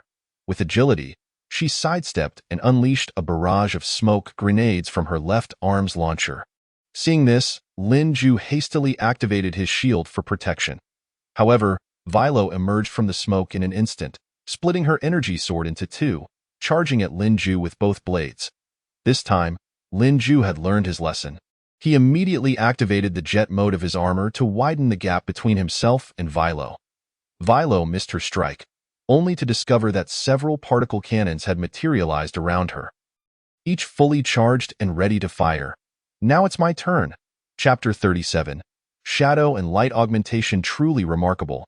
After so much development and sacrifice, even this boy, with such low combat prowess, is holding his own.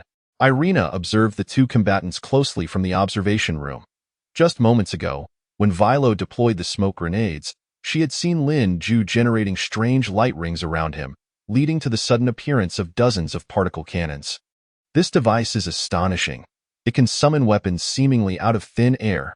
Gu Hui exclaimed in shock, "If only I could possess such a device."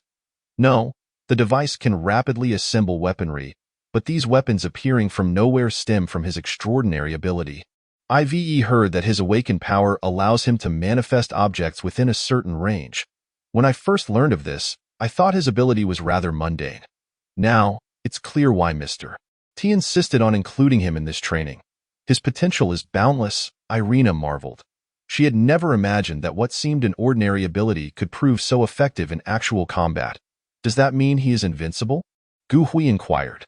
Not entirely invincible, Irina clarified. While his power is formidable, he must continually enhance his skills when facing more advanced foes. Moreover, his ability does have limitations. It cannot be used indefinitely without straining his body. Ultimately, his power relies heavily on the device, which means he is, in essence, a warrior built on technology and firepower. His ceiling is high, but it is not all-encompassing. Against certain specialized opponents, he may find himself at a disadvantage. Irina felt a sense of clarity. She finally understood why Mr. T was so adamant about assigning Lin Ju to this mission. And no matter how powerful a transcendent being is, even if they can withstand most heavy firepower, they will eventually tire when faced with an overwhelming number of attacks. It is no wonder that in recent months, the armor utilized by all team members during missions has become increasingly advanced, with firepower that is significantly more formidable. Provided that the firepower is sufficiently potent, overcoming high-level transcendent beings is not an impossible feat, although those celestial-level transcendent beings possess the ability to wreak havoc on a global scale. They too harbor a fear of the countless apocalyptic purification weapons wielded by the world's great powers.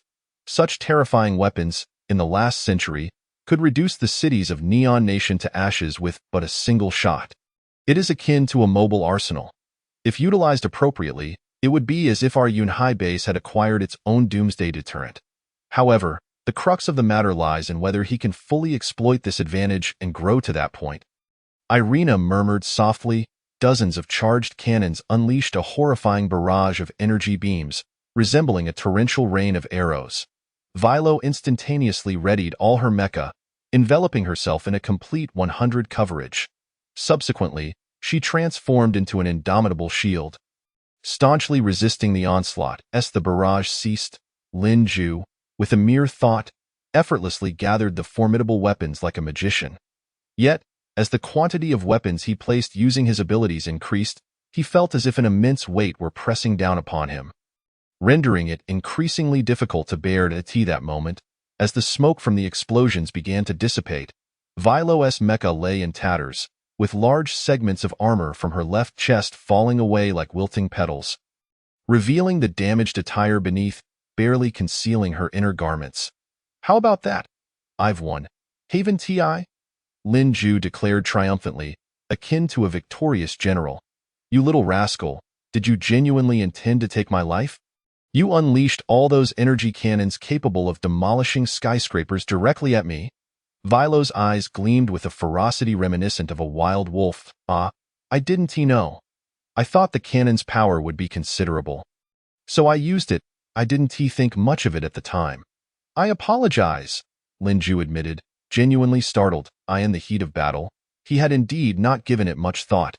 However, had he truly put Vilo in peril because of this? He would undoubtedly be filled with regret. "What are you apologizing for? Do you think this is the end?" Vilo retorted, her voice laced with a hint of mockery. "You're in this state, and your device has no repair function. Once these mechas are destroyed, you cannot generate new ones. How will you continue to fight?" Lin Ju questioned, his gaze filled with confusion. "Very well."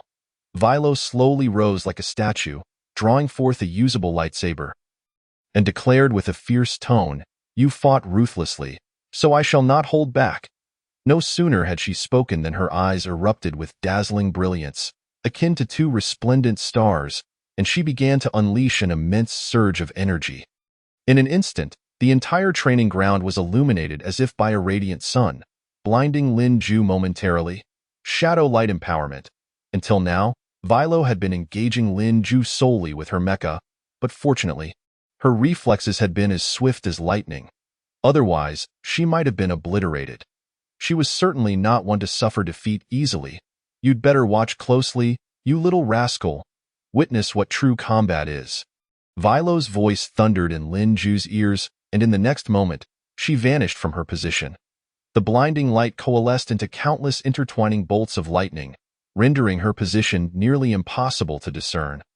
Lin Ju swiftly activated his holographic glasses, attempting to analyze the battlefield and ascertain Vilo's location, but the system suddenly emitted a sharp warning of imminent danger. Before he could react, dozens of razor-sharp energy slashes surged towards him like a tempest. Lin Ju, reacting with extraordinary speed, synthesized a massive shield at a breathtaking pace. However, these energy slashes were several times more powerful than before, akin to an indestructible blade, shattering the shield he had just conjured. "Oh no! 100 lockdown!" Lin Ju enveloped himself entirely in his mecha and activated his flight apparatus, seeking to evade the relentless pursuit while generating numerous floating shields for defense. Yet, just as he thought he had momentarily secured safety, an icy chill suddenly crept up his spine. He whirled around to find Vilo's silhouette cutting through the air, her thrust akin to a bolt of lightning, instantly piercing through 3 of his shields. Lin Ju was not idle either. He assembled colossal iron fists with both hands, attempting to counter Vilo. Unfazed, Vilo met his attack head-on with her left hand, which bore the marks of damage. The moment their fists collided, Lin Ju was sent flying more than 10 meters, while Vilo remained steadfast, like an unyielding mountain, firmly planted in place. Despite her left hand's damaged armor, she bore no injuries. Her strength instilled Lin Ju with an unprecedented sense of pressure. "This is impossible. It defies logic," Lin Ju exclaimed in astonishment. Chapter 38. Joining the team, the enhancement ability was a power that completely reinforced one's physical form, akin to a formidable engine that could amplify one's body to an extraordinary degree, unleashing strength far beyond that of an ordinary human. This ability was as unadorned as steel, devoid of excessive flamboyance, relying solely on the stark differences in physical combat. Their strength surged like a tumultuous tide, their speed akin to lightning, their reflexes as swift as the wind, and their resilience as unyielding as granite. As for Vilo, her shadow-light empowerment not only allowed her to erupt with immense energy in an instant, but also to emit a brilliant glow that surrounded her, forming an insurmountable barrier that obstructed her opponent's line of sight. If equipped with superior gear, she could even infuse her armor with surging energy, enabling it to operate beyond its limits. "Come, experience the might of an enhancement-type transcendent," Vilo exclaimed with enthusiasm.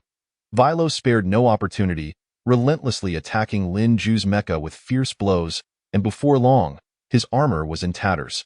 However, Lin Ju's carrying device was akin to a glitch. The damaged mechas could be reassembled in the blink of an eye. Yet this required Lin Ju to exert control through telekinesis, and even without the use of abilities, generating equipment was a considerable drain on his stamina. Crystals of power continuously flowed into his body, and despite having battled for less than half an hour, Lin Ju was utterly exhausted. After being dismantled countless times, Lin Ju finally conceded defeat. "Sister, I surrender," he uttered weakly. He truly felt devoid of any strength. Vilo sheathed her lightsaber, the radiance gradually fading, and she slowly crouched beside Lin Ju, gently patting his face. "You are far more formidable than I anticipated." "My training has not been in vain," Vilo finally smiled and helped Lin Ju to his feet. She then sent a message to Irina to report that the battle had concluded.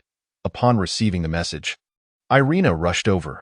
She looked at the weary Lin Ju, a glimmer of admiration flickering in her eyes. "Well done, young man," Irina said with a smile. "With your newly awakened Golden Tiger-level strength, to have battled for so long against Vilo, a Golden Tiger-level 8th-tier powerhouse, has exceeded my expectations." Lin Ju managed a weak smile, fully aware that without the assistance of the carrying device, he would have likely been defeated long ago. "Thank you for the compliment. But I still lost," Lin Ju panted. "Winning or losing is not paramount," Irina replied, shaking her head. "What matters is what you have learned from this battle. Your journey is still long. Every defeat is an opportunity for growth. As long as you continue to improve, one day, you will become a true powerhouse." "Let us go," Vilo said, linking her arm with Lin Ju's. "Where to? You've shattered all my mechas. Aren't you going to help me repair them?" Vilo shot Lin Ju an exasperated glance. "You can go by yourself, Vilo. Let him return and rest. I imagine you've expended quite a bit of energy as well," Irina suggested kindly. Indeed, Lin Ju was utterly exhausted. After expressing his gratitude, he quickly made his way to his room. It was evident that the placement of the device's abilities still required synchronization with the carrier's body. Such immense energy likely exceeded what many within the base could withstand. This young man had only just begun his first battle, and in the future, he would undoubtedly accomplish great things. Given his physical prowess, he might very well be a natural conduit for abilities akin to those within the Star Alliance or the Crimson Palace. "How should I utilize him?" Irina pondered silently. As Lin Ju approached his door, he suddenly spotted a tall woman standing at the entrance, her silhouette strikingly familiar. "Hey, where have you been? I couldn't find you anywhere." Zhang Yitong turned, crossing her arms in inquiry. She had returned to the base upon hearing that Lin Ju had awakened his abilities. "Eager to see him, I almost got killed just now," Lin Ju replied nonchalantly. "What's happened?" Zhang Yitong asked, perplexed. "That woman from the Fuosi nation named Irina brought Vilo to find me early this morning, insisting I join her so-called special team. She mentioned we would be heading underground for a mission in a few days, and then had Vilo spar with me. I almost got beaten to death." Lin Ju recounted, increasingly animated as he described his one-sided ordeal. "What, they want you to join the winter and go underground for a mission? No wonder Irina hasn't left since she came back." Zhang Yidong exclaimed in astonishment. Regardless of the circumstances, Lin Ju was her charge, someone she had trained herself, and she had a favorable impression of him after their previous interactions. Yet, precisely because of this, She understood his capabilities all too well. How could they allow him to undertake an underground mission? Then you should rest well, while I go inquire about the situation, Zhang Yidong stated, as she made her way into the depths of the base. Please come in, a gentle voice responded from within the room. Zhang Yitong slowly pushed the door open and entered. Xiaotong has returned. What brings you here? Celinda inquired upon recognizing Zhang Yitong. Vice President, I wish to ask why Lin Ju has been assigned to the Winter Special Task Force and is to undertake missions? His current abilities are far too inadequate. Without that device, he might not even be able to contend against a black flood-level transcendent. Zhang Yidong's voice bore a hint of anger, as she had come to regard Lin Ju as a friend, prompting her to confront the vice president of the base directly. Well, Xiaotong, this decision was not made by me, nor was it arranged by me. You should inquire with Irina for the specifics, Celinda replied, and thereafter fell silent. Zhang Yitong stood in contemplation for a moment before leaving the room. Celinda smiled faintly. Could it be that she has developed feelings for that young man? Lin Ju truly has a fortunate fate. However, Celinda's smile faded into a wry expression. Yet his fate, from this point onward, is bound to this place and this regard. His life is not so fortunate. A genius once discovered will find their paths limited, having many avenues available before their gifts are recognized, but only one remaining thereafter. Xiaotong. What is it? Irina asked, noticing Zhang Yitong standing before her. Why did you assign Lin Ju to your team? He is not strong. Merely a complete novice. You have a mission coming up. Bringing him along would only be a burden, Zhang Yitong questioned. Xiaotong, since you understand this logic, then you know that if this were my own decision, I would never have allowed him into my team. Irina replied candidly. Mr. T, do we really have to let him bear this burden now? This day, Mr. T has waited long enough. Chapter 39. Growing rampant in the capital of the United Kingdom. London. This is a world-renowned metropolis, famously known as the Fog City, attracting countless tourists each year. However, not far from the city center, a shopping mall has ignited into a fierce blaze, flames reaching skyward, thick black smoke billowing, resembling a violent explosion. Firefighters are urgently battling the flames, wielding hoses in an effort to control the spread of the inferno. Simultaneously, rescue personnel are actively attempting to save those trapped and recover valuable belongings. Outside, a throng of reporters has gathered, microphones and cameras in hand, fervently conducting on-site reports. Each reporter is eager to obtain the latest news, eager to relay this disaster to the world. Eyewitnesses have reported seeing a suspicious man inside the mall, whose legs appeared to be burdened as if shackled, making his movements cumbersome. Shortly after this witness exited the mall, a massive explosion occurred within point. One reporter stood at the disaster scene, addressing the camera. Experts speculate that it may have been a chain reaction caused by electrical issues within the mall, though the exact cause requires further investigation, another reporter from a different agency reported. Our camera is currently focused on the ruins of the mall, where the fire continues to rage. The incident has already claimed over 100 lives, with hundreds more injured. Additionally, it remains uncertain whether there are still trapped individuals within the blaze, a third reporter expressed with concern. This may be related to the infamous explosion at Sword University several months ago. Some passers-by speculated amongst themselves. Various media outlets and reporters from different countries clamored to report, turning the scene into a chaotic frenzy.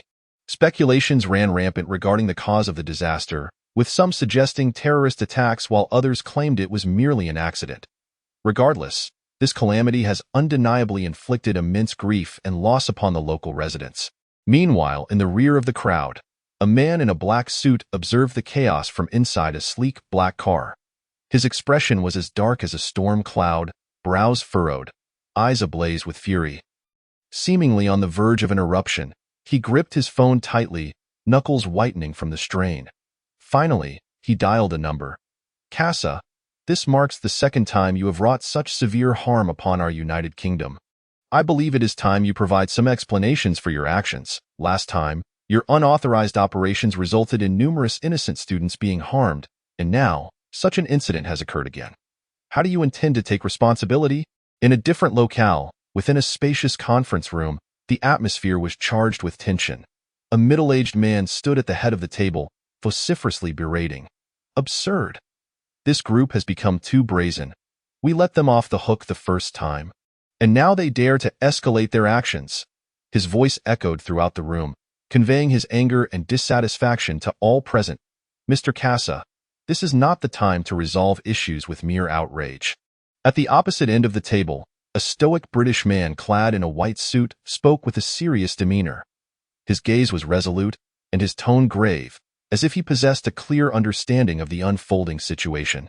The CIA's cooperation with the Stellar Alliance has been ongoing for many years, and our British Empire has always strongly supported this collaboration. In recent years, the so-called abnormal incidents and extraordinary humans have proliferated. We have dispatched considerable resources to assist in addressing these matters, and I have personally been involved, investing much effort. The man continued calmly, yet each word felt like a dagger piercing Cass's heart. Mr. Drekes, I assure you, I will provide you with a satisfactory response. Casa clenched his fists and slammed them on the table. As if resolved to rectify the issue. At that moment, a tall man approached, breaking the tense atmosphere between the two. Gentlemen, he has arrived, the tall man announced. Let him in, Reno, Casa eagerly instructed, as if he had found an outlet for his pent-up frustration. Reno gestured for the person outside to enter, and shortly thereafter, a man with golden hair and clad in leather strode into the room, seemingly unfazed by the oppressive atmosphere, making his way to the center of the conference table and casually sitting down. Crossing his legs, William Skit, you have finally arrived, Casa remarked, his eyes betraying a hint of displeasure and anger. I still recall when headquarters specifically assigned the Yunhai base to deal with the Bloodland organization, a newly emergent group of hybrids. At that time, it was also due to your impending acquisition of a complete crystal. Otherwise, we would have unhesitatingly sought assistance from the Dark Council, yet nearly a year has passed. And due to your blunder, the explosion at Sword University stirred social unrest. Now, the Bloodland organization is stirring trouble once more, and as the representative of the Yunhai base stationed in Britain, you bear significant responsibility. Cass's voice was raised as he reprimanded William, as if attributing all blame to him would bring some semblance of peace to his troubled heart. You failed to ensure protection, and when something went wrong. Why should I bear the responsibility? William Skit replied nonchalantly. Mr. William, please mind your tone. Drekes gently rapped the table, his tone serious. You must remember that you are not only a member of the Stellar Alliance's base, but also a citizen of our United Kingdom. Oh, and what of it? William retorted, as if the words were mere autumn leaves drifting from his lips. Do you expect me to take the fall for you? What can you accomplish alone? Drekes' words had barely left his lips when Reno swiftly entered the room. Standing beside William, an ethereal aura of a transcendent being enveloped him like a gossamer veil. William shot Reno a disdainful glance. What is this? Has British technology made breakthroughs, allowing for the mass production of transcendent beings, as if they were products on an assembly line? Just plucking a white phoenix transcendent to serve as cannon fodder? What did you say? Reno seethed with fury, akin to a lion unleashed, reaching out to grasp William's leather jacket. However, William merely glared back at him, his gaze akin to a lightning bolt piercing through Reno's soul. In that moment, Reno felt the overwhelming depth of the man's strength, akin to an insurmountable mountain, rendering him insignificantly small in comparison. Chapter 40. Eve of departure. William helplessly waved his hand, sighing, alas, if you ask me, you should trace the root cause back to your own failure to fulfill your protective and managerial responsibilities. Once an incident occurs, you scurry about like ants on a hot stove, frantically searching for a scapegoat to quell the public's outrage. His tone was laden with disappointment and dissatisfaction. Upon hearing this, Drekes' expression darkened instantly, his eyes filled with cold disdain and discontent. He coldly replied, Mr. William, I must concede that your strength is indeed formidable. I am well aware of this, however. Do not forget that within both the Stellar Alliance and the Underworld, there exist many who surpass your might. Therefore, do not attempt to challenge the dignity of the entire United Kingdom with your self-assumed capabilities. If you truly believe in your own strength, then why did Mr. William simply watch as his beloved perished before his very eyes all those years ago? William listened quietly to Derek's words, his face betraying no obvious emotion. However, the tight grip of his left hand, which made a sound as it clenched, revealed the anger and resentment simmering within him. After Derek finished speaking, he turned to William, his gaze imbued with a hint of provocation. He continued, "I am confident that it won't be necessary for our nation to intervene directly. Surely the Star Alliance will take action regarding this incident. After all, it concerns their reputation and standing." Casa remained silent for a moment, then replied resolutely, "This time, I cannot escape the consequences. However, we shall devise a solution to this matter. And please convey to your esteemed Prime Minister that I, Casa, representing the Star Alliance, hereby vow that within 3 months, Bloodland shall be eradicated." His voice brimmed with determination and confidence. Subsequently, Casa turned to William. "I am now issuing a combat order to the Yunhai base from the position of the chief representative of the Star Alliance in Britain. The Bloodland incident must be quelled within 3 months. I request Mr. William Skit, the representative of Yunhai base in Britain, to relay this directive." William slowly rose to his feet, casting a cold glance at Casa. A slight smirk curling at the corners of his mouth, suffused with disdain as he replied, "Very well, my esteemed and commendable Commander Casa. I shall ensure that your sagacious orders are conveyed accurately to every member of the Yunhai base." With that, William turned on his heel and departed without looking back, leaving behind a solitary, haughty silhouette. This man is utterly arrogant, a white phoenix at the 8th tier, so brash, yet there are countless others stronger than him. Britain will eventually have its own transcendent dragon-level entities, Derek mused quietly as he watched William's retreating figure, a flicker of jealousy and indignation flashing in his eyes. Shortly after William exited, he silently retreated to a corner and lit a cigarette. As the smoke curled around him, his gaze appeared somewhat lost and contemplative. Derek's earlier remarks had deeply pierced his memories, evoking a recollection of those past events he wished to forget. Had he still been that impetuous youth of 20, perhaps he would not have pondered the consequences and would have ruthlessly eliminated the 3 individuals present without hesitation. But now, he was no longer that fervent young man. He understood the rules of this world and realized that no matter how much effort he expended, he could not alter anything. This was precisely why he had always chosen to act alone, avoiding the company of others. Bloodland, oh Bloodland, these lofty figures are not afraid to act against you.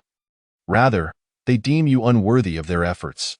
Yet you persist in your futile attempts to stand out, which is utterly laughable, ultimately leading you down a path of destruction. William muttered to himself, his tone tinged with helplessness and sorrow. He then activated the holographic projection. "Celinda, the Star Alliance has issued new directives." After conveying the information, William took a deep breath and slowly resumed his steps, continuing onward. Eye in the sky, flocks of white doves flew past, their direction opposing his, seemingly symbolizing his disconnection from this world. Eye in the fading glow of dusk, William's figure gradually receded, ultimately vanishing into the sunset. He was uncertain of his destination, unaware of what the future held. The only thing he could do was heed the whims of fate and press on. At Yunhai base, "Father, the Star Alliance demands that we eliminate Bloodland within 3 months. This deviates significantly from our planned reconnaissance operation. These people speak without understanding the burdens of action. They possess the capability to act themselves yet insist we do their bidding." Celinda sat across from Mr. T, her face a mask of frustration. Her eyes revealed dissatisfaction and skepticism towards the Star Alliance. Mr. T listened intently to his daughter's grievances, his expression grave and brows furrowed. He was well aware of the complexity and peril of this mission. Yet he also understood the necessity of adhering to the Star Alliance's commands. We can eliminate them, but it may not be worth the cost. There lies a fundamental distinction. We could engage in battle. But in the underground, there are no laws. If we provoke Bloodland, how will the Dark Council respond? Mr. T spoke slowly, his voice deep and serious. Celinda paused, realizing the depth of her father's words. She furrowed her brow. Contemplating before responding, "Father, you are correct. The forces behind Bloodland are intricate and convoluted. If we act recklessly, we may invite greater troubles. Moreover, the Dark Council will not remain idle. They will undoubtedly take action to safeguard their interests." Mr. T nodded in agreement with his daughter's analysis. He continued, "We must think carefully and devise a strategy that accomplishes our objectives while minimizing complications. Perhaps we can undermine Bloodland from within or collaborate with other factions to combat them. Regardless, we must exercise utmost caution and conceal our intentions from the Dark Council. Yes, we can eliminate them, but how? Can we truly accomplish this? Bloodland may be vulnerable, but the other underground forces will not passively allow their interests to vanish. It seems the old witch was correct. Ever since the arrival of the Child of Destiny, we have stepped into this forbidden realm. Xiaotong, you have no idea how ruthless he is. 10 colossal energy cannons, all aimed at me, unleashed a barrage. If I had reacted slowly, there would have been nothing left of me. In the break room, Lin Ju, Zhang Yidong, and Willow sat together conversing. Zhang Yidong understood that Lin Ju had to undertake the mission, so she was assisting him with systematic training, including familiarization with abilities, weaponry, and battlefield awareness. At this moment, they had just finished training and were taking a break. You still dare to say that you started with a massive light slash? You split the wall behind me in half. If that had struck me, I would have been done for, Lin Ju retorted, slightly irritated. Humph, if you can't even dodge a light slash, then you deserve to perish. Willow replied smugly to Lin Ju, well, if you can't evade 10 colossal cannons, then you deserve to perish too, Lin Ju shot back. Ugh, you brat, Willow exclaimed, tugging at Lin Ju's ear, causing him to cry out in pain. Look at you, so anxious, Lin Ju said, exasperated. Suddenly, a call came through on Willow's device. Captain, I'm here. She answered a communication from Irina. Bring Lin Ju to training ground 4 immediately, right now, Irina said, her tone clearly urgent. Understood. Willow quickly pulled Lin Ju, along as they hurried to training ground 4, with Zhang Yitong trailing behind them. Upon their arrival, they found Irina and the entire Winter Special Task Force wearing troubled expressions. What happened, Captain? Willow quickly inquired. Xiaotong approached as well. Willow, Lin Ju, our mission has changed. We are now tasked with eliminating Bloodland. Irina's face bore an even graver frown. What? The three exclaimed in unison. Are you serious? You can't possibly expect just your Winter Special Task Force to handle this. How can a single team, with only a handful of members, take on Bloodland? They could overwhelm you with sheer numbers alone. Their low-tier transcendence number in the dozens, and they have hundreds of armed forces, not to mention the 5 pillars of Bloodland, each more formidable than the last. You can't go at this alone. Zhang Yitong's voice was laced with urgency. If 5 special task forces joined forces, we might stand a chance. But Yunhai Base, while the weakest among the Star Alliance's many bases, possesses the most advanced technology. Other bases have teams stationed at Yunhai Base to ensure technological development, making it impractical to gather them all in a short time. The last test device took merely a few days to utilize, so it was manageable. This time, the timeline is uncertain. 3 months, Irina interjected. Mr. T has stated we have only 3 months to fulfill this order from the Star Alliance. I think I understand why, said Gu Hui, a member of the team, stepping forward. This afternoon, I came across news of a suspected terrorist attack at a mall in the capital of Britain, resulting in a massive explosion that has claimed nearly 200 lives, with many still trapped under the rubble awaiting rescue. This is likely the doing of Bloodland. Wasn't Mr. William trying to capture the bomber of the 5 pillars at Shuajian University, which drew the attention of the British government?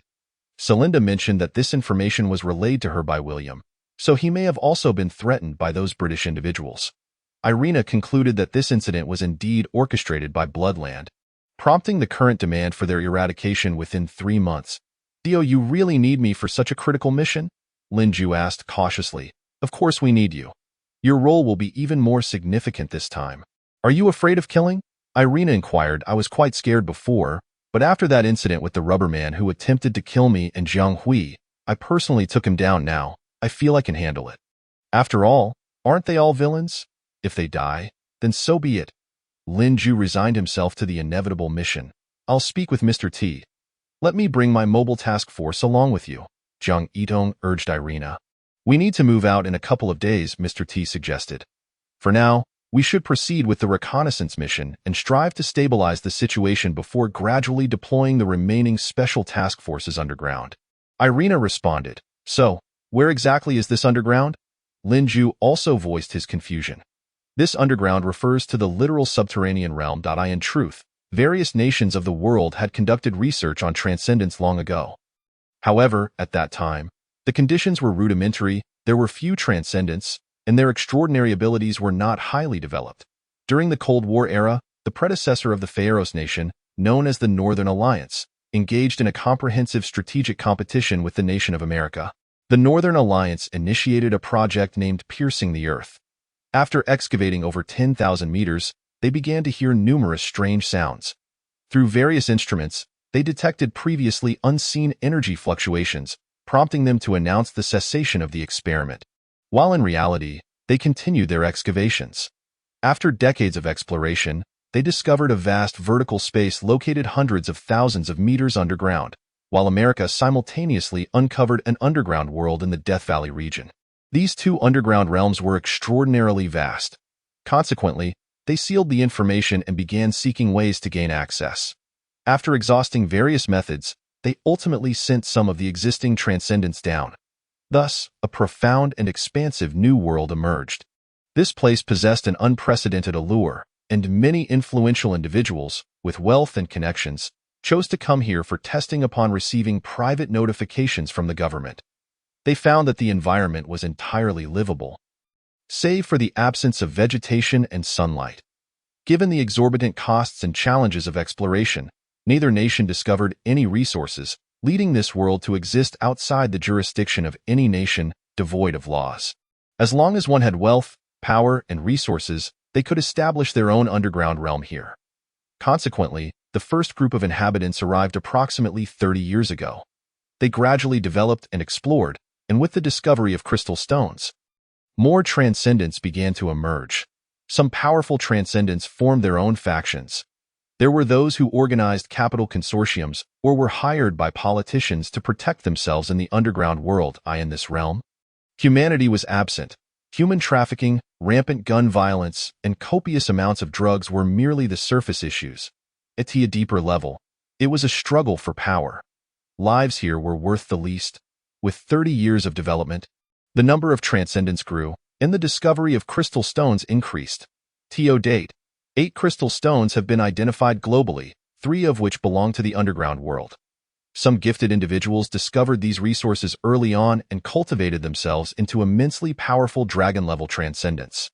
The current leader of the underground world, the Master of the Crimson Palace, is one of the most formidable representatives.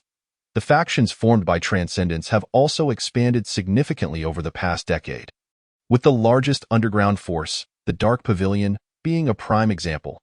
They command countless powerful transcendents, particularly their ace, the merciless killer known as Shasha, a demon renowned for his horrific slaughter. They have also nurtured numerous smaller factions to bolster their status and enhance their power.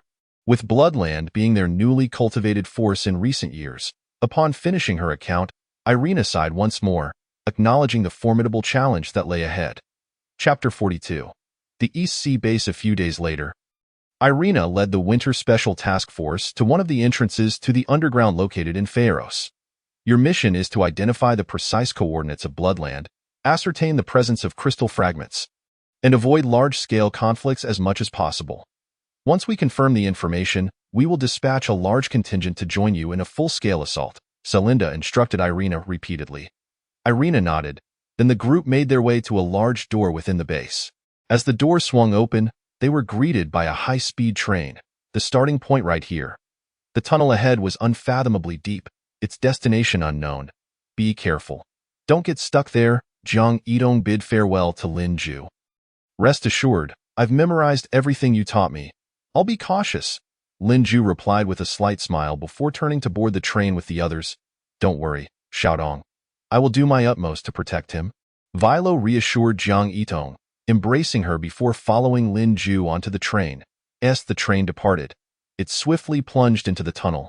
Gradually, it became increasingly indistinct, ultimately vanishing into the abyss of darkness.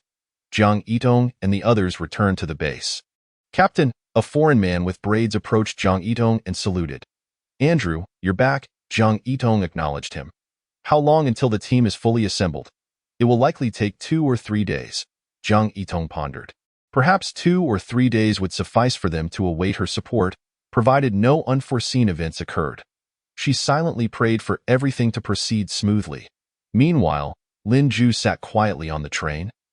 Deep underground, the roaring train sped through the dark tunnel. Aside from the sporadic lights illuminating the tunnel, everything else was engulfed in darkness. The atmosphere inside the train was eerily quiet, as if it were isolated from the world. Lin Ju was uncertain of his destination, yet his heart brimmed with anticipation and excitement. After all, this was the first significant task assigned to him since that fateful incident. He understood the importance of this mission and recognized the inherent dangers. But he no longer felt the previous fear. He was resolute in giving his all. Silently seated, he gazed ahead. Lost in thought, he reminisced about his past experiences and how he had arrived at this moment after joining the base. As the train sped on, Lin Ju gradually entered a state of focused tranquility. He began contemplating the situations he might encounter next and prepared himself in advance. In his mind, he repeatedly reviewed the weaponry, their operational processes, and various combat techniques. He also recalled the brand new mech that Dr.Li had transmitted data for just the night before, informing Lin Ju that it was the latest model of combat mech, specially tailored for him. The mech itself was equipped with numerous weapon systems, allowing for a brief defense against enemies without the need for additional equipment in sudden situations. Dr.Li referred to this set of mech as the Nether Initiator No. 1, hoping Lin Ju would master it during this mission and unlock his greater potential. "What are you thinking about?" Vilo asked, noticing Lin Ju staring blankly at the floor for a prolonged period as she gently nudged him. "I'm not quite sure what I'm thinking. I just feel lost. I know what I'm doing, but I don't understand why I'm doing it. It's just a peculiar feeling," Lin Ju confessed, unable to articulate it clearly. Perhaps it was because he had been an ordinary person just a few months ago, and now he found himself transformed into a warrior teetering on the brink of life and death, making it difficult for him to adjust so quickly. After nearly an hour on the train, it finally came to a gradual halt. The doors opened, and everyone streamed out, confronted by a staircase leading upward. At the top of the staircase stood a massive mechanical door, flanked by a row of soldiers standing at attention, their posture erect and expression solemn, resembling statues frozen in place. "Where is this?" Lin Ju inquired in hushed tones, filled with curiosity. "The East Sea launch base of Huaxia," Irina replied softly. "Now, don't speak unnecessarily. Just follow the team quietly." Lin Ju nodded in understanding. The group ascended the staircase toward the mechanical door when an officer descended from the platform, blocking their path. "This is the access pass for the Star River Alliance's Yunhai base in Huaxia." Irina stepped forward, producing a red document from her pocket and handing it to the officer. The officer examined the document meticulously, confirming its authenticity before saluting Irina and beginning to count the personnel accompanying her. After a brief moment, the mechanical door slowly creaked open, emitting a heavy sound. The group entered, with Lin Ju closely following. Upon entry, Lin Ju was astounded by the sight before him. Ahead lay a hollow platform, opposite which stood a glass elevator that seemed to ascend endlessly. A long corridor connected the elevator and platform, with an unfathomable abyss visible beneath, revealing numerous colossal weapons resembling rocket heads, along with small, flying warships patrolling the area. Surrounding them were hundreds of Huaxia troops equipped with real firearms, distinct from the military Lin Ju had seen on television. Their weaponry appeared to be advanced technology, and many bore small portions of exoskeletal armor. Each soldier was a Huaxia military personnel, their eyes devoid of emotion, and Lin Ju could even sense a glint of murderous intent within their gaze. The accompanying officer remained silent throughout, approaching the elevator doors. The elevator's scanner scanned his eyes, and upon verification, the doors opened. The officer gestured for Irina and her team to enter. Irina smiled and nodded, leading the group into the elevator. The officer did not enter, and the doors closed behind them. "Is this also part of your base?" Lin Ju whispered to Vilo. "No, this is a secret base of Huaxia. We merely have a cooperative relationship with them," Vilo replied. After what felt like an eternity of ascending, the elevator finally came to a stop. The group exited the elevator. A straight road leads to the exit, yet suddenly, an array of fully armed soldiers appears, swiftly converging around Lin Ju and his companions. What is happening? Are they enemies? Faced with such a formidable display of weaponry, Lin Ju cannot help but feel a surge of panic in his moment of anxiety. The carrying device detects his emotional turmoil and automatically activates its weaponry. No, stop. Irina turns to intervene, but at that instant, a powerful spotlight beams down upon them, and the soldiers all aim their weapons at the group. Meanwhile, a black car adorned with the small national flag of Huaxia approaches from the exit. Chapter 43. The entrance to the underground world as tensions mount. A black sedan glides towards them, coming to a stop right in front. An officer steps forward to the rear door and gently opens it. From within, a man dressed in a distinctive military uniform emerges. He appears to be around 50 years old, exuding an air of authority and commanding a formidable presence. The man strides towards the group, making a subtle gesture, and in an instant, hundreds of soldiers lower their weapons and stand at attention. Apologies for the disturbance, he speaks in a voice that is both gentle and composed. Irina hurries forward, respectfully saluting the man, producing travel documents as she says, "I kindly request General Li to facilitate our passage." Her tone is imbued with reverence and humility. A soldier approaches, holding a small square device. General Li takes it, opens the documents Irina presented, and scans them with the device, which promptly reveals a seal of permission for their travel. Just then, a young officer steps forward, smiling as he declares, "The aircraft is ready for you. Please, follow me." His demeanor is warm and inviting. The officer nods at General Li before leading the group towards the exit. General Li follows closely behind, with hundreds of soldiers standing by, ever ready for action. They arrive at a vast platform, where an aide of General Li presents Irina with a document. General Li, seated in the vehicle, waves to the group in acknowledgement, and suddenly, the platform disconnects from the junction. "Why do I feel there's an unfamiliar face among them?" General Li inquires of his aide in the front seat. "Yes, General, he is a newly minted tech soldier from Yunhai base, reportedly crafted with immense effort. This is likely his first mission. I am curious to see what this young man can achieve underground. Watch your step, don't fall." Viola grips Lin Ju's arm.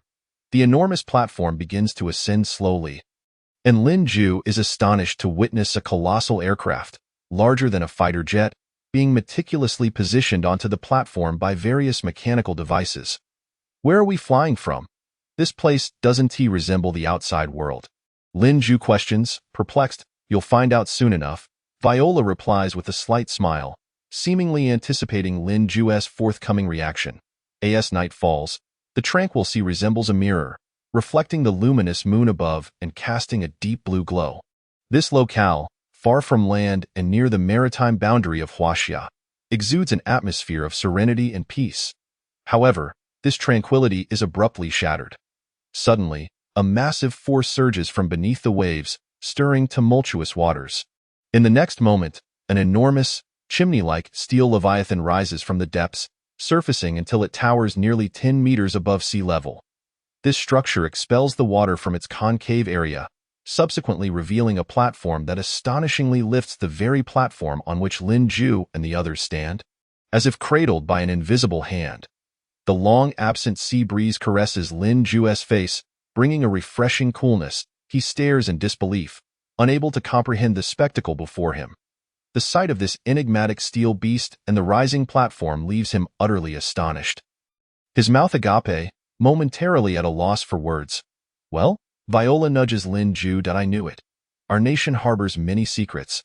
The group boards the aircraft, where a member of the Silver Leopard team occupies the cockpit. The large turbines on either side of the plane commence releasing an immense flow of air, and the aircraft ascends vertically, soaring to an altitude of 10,000 meters. "Ladies and gentlemen, please fasten your seatbelts." As the pilot's voice resonates through the cockpit, the turbines whirl into action, propelling the plane at astonishing speed towards the north. "Wow, a shooting star!" Observers on the ground witness a luminous object streak across the sky, mistaking it for a meteor and hastily making wishes. Meanwhile, Lin Ju aboard the aircraft feels as if he is spinning in a whirlwind. After an indeterminate duration, Lin Ju senses the plane beginning its descent. Yet, unlike conventional flights, this descent is astonishingly rapid. "Don't throw up on me now," he warns Viola. The aircraft hurtles towards the ground at a breathtaking speed, seemingly on a collision course, but just a few hundred meters from impact. It activates its reverse thrust. Inside the cabin, Lin Ju's heart races as if it might leap from his throat, while the pilot maintains a calm demeanor, skillfully guiding the plane to a smooth landing at a base. Lin Ju stumbles out of the aircraft, bewildered by his surroundings. According to Huaxia time, it should be around 3 in the morning, and he notices the temperature here is significantly colder than Yunhai. Even feeling a slight chill. This is the far east region of Fryros. We are currently situated in the vast expanse of West Celia, Irina explains in the distance. For jeeps approach, the foremost vehicle proudly displaying the flag of Fryros. The vehicles come to a gradual halt, and a middle-aged soldier with an unkempt beard steps down, exuding a friendly demeanor. Were it not for his military attire, Lin Ju might have engaged him in casual conversation. Please present your regional identification, the soldier requests. Irina hands over the documents from Yunhai base. Ah, so you are from Yunhai base, the soldier remarks. After a thorough inspection, he returns the documents and waves the vehicles onward. The jeeps transport the group deeper into the base, where Lin Ju keenly observes the military facilities and bustling soldiers surrounding them. The vehicles halt before a building, and Lin Ju and his companions disembark. The middle-aged soldier approaches and introduces himself. Welcome to the Northern Wilderness entrance. I am Lieutenant Otrov, the officer in charge here. Please check for any belongings you might have overlooked, as we are about to activate the magical array. A magical array? Magic exists? Lin Ju is momentarily bewildered by the revelation. The world is vast and full of wonders. Just follow along, Viola reassures him, taking his hand, which surprises Lin Ju as their fingers intertwine. The group follows Lieutenant Otrov into the building, where dim lighting envelopes them in an air of mystery. The lieutenant leads them into a grand circular chamber at the center of which lies a chaotic arrangement of stones. Each person receives a circular stone card adorned with peculiar patterns, and they are instructed to stand at the center of the array. Good luck to you all, Lieutenant Otrov states before pressing a button on the wall. Instantly, a faint beam of light descends from above, illuminating the stones, which emit a soft purple glow. A powerful wave of energy sweeps through the chamber, and Lin Ju feels an overwhelming heaviness in his head before collapsing to the ground. Chapter 44. The profound sky, a flash of purple light envelopes Lin Ju, and he feels as though the world is spinning. Suddenly, he senses the ground beneath him vanish, and he crashes heavily onto the surface. Ouch! Lin Ju rubs his leg, realizing he has taken quite a tumble. Get up, Viola extends her hand to assist him. Thank you.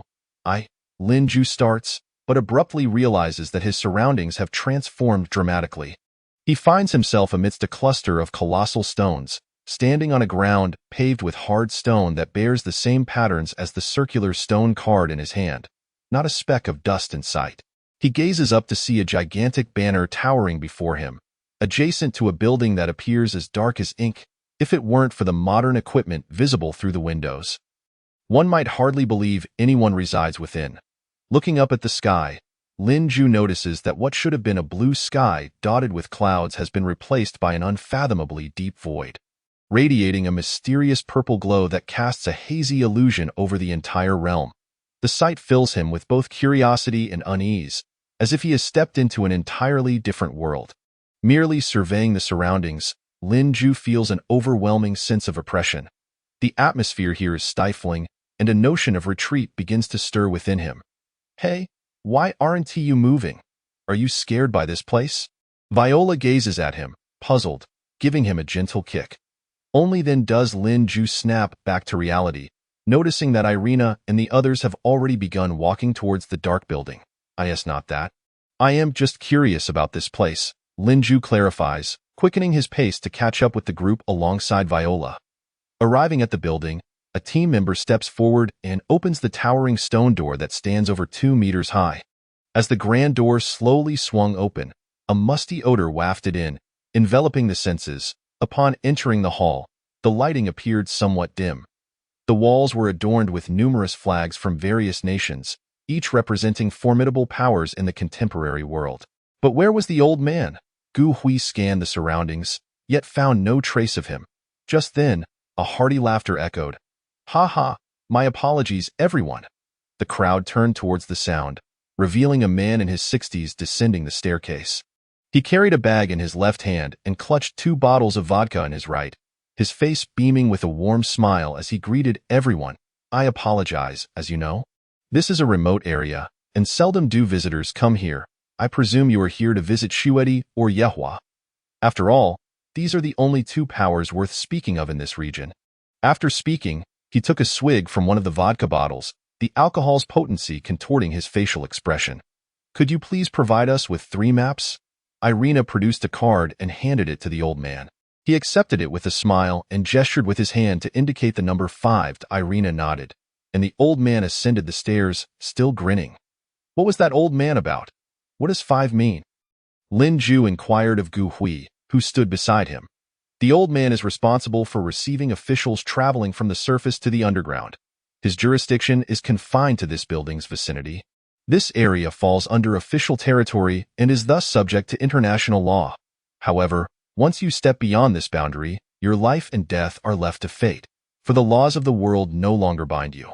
Gu Hui placed one hand in his pocket, while the other toyed with a stack of cards embellished with enigmatic designs. After a brief pause, he continued, if we wish to exit this protected zone, we must first pay a fee. Only then will they issue us an underground pass.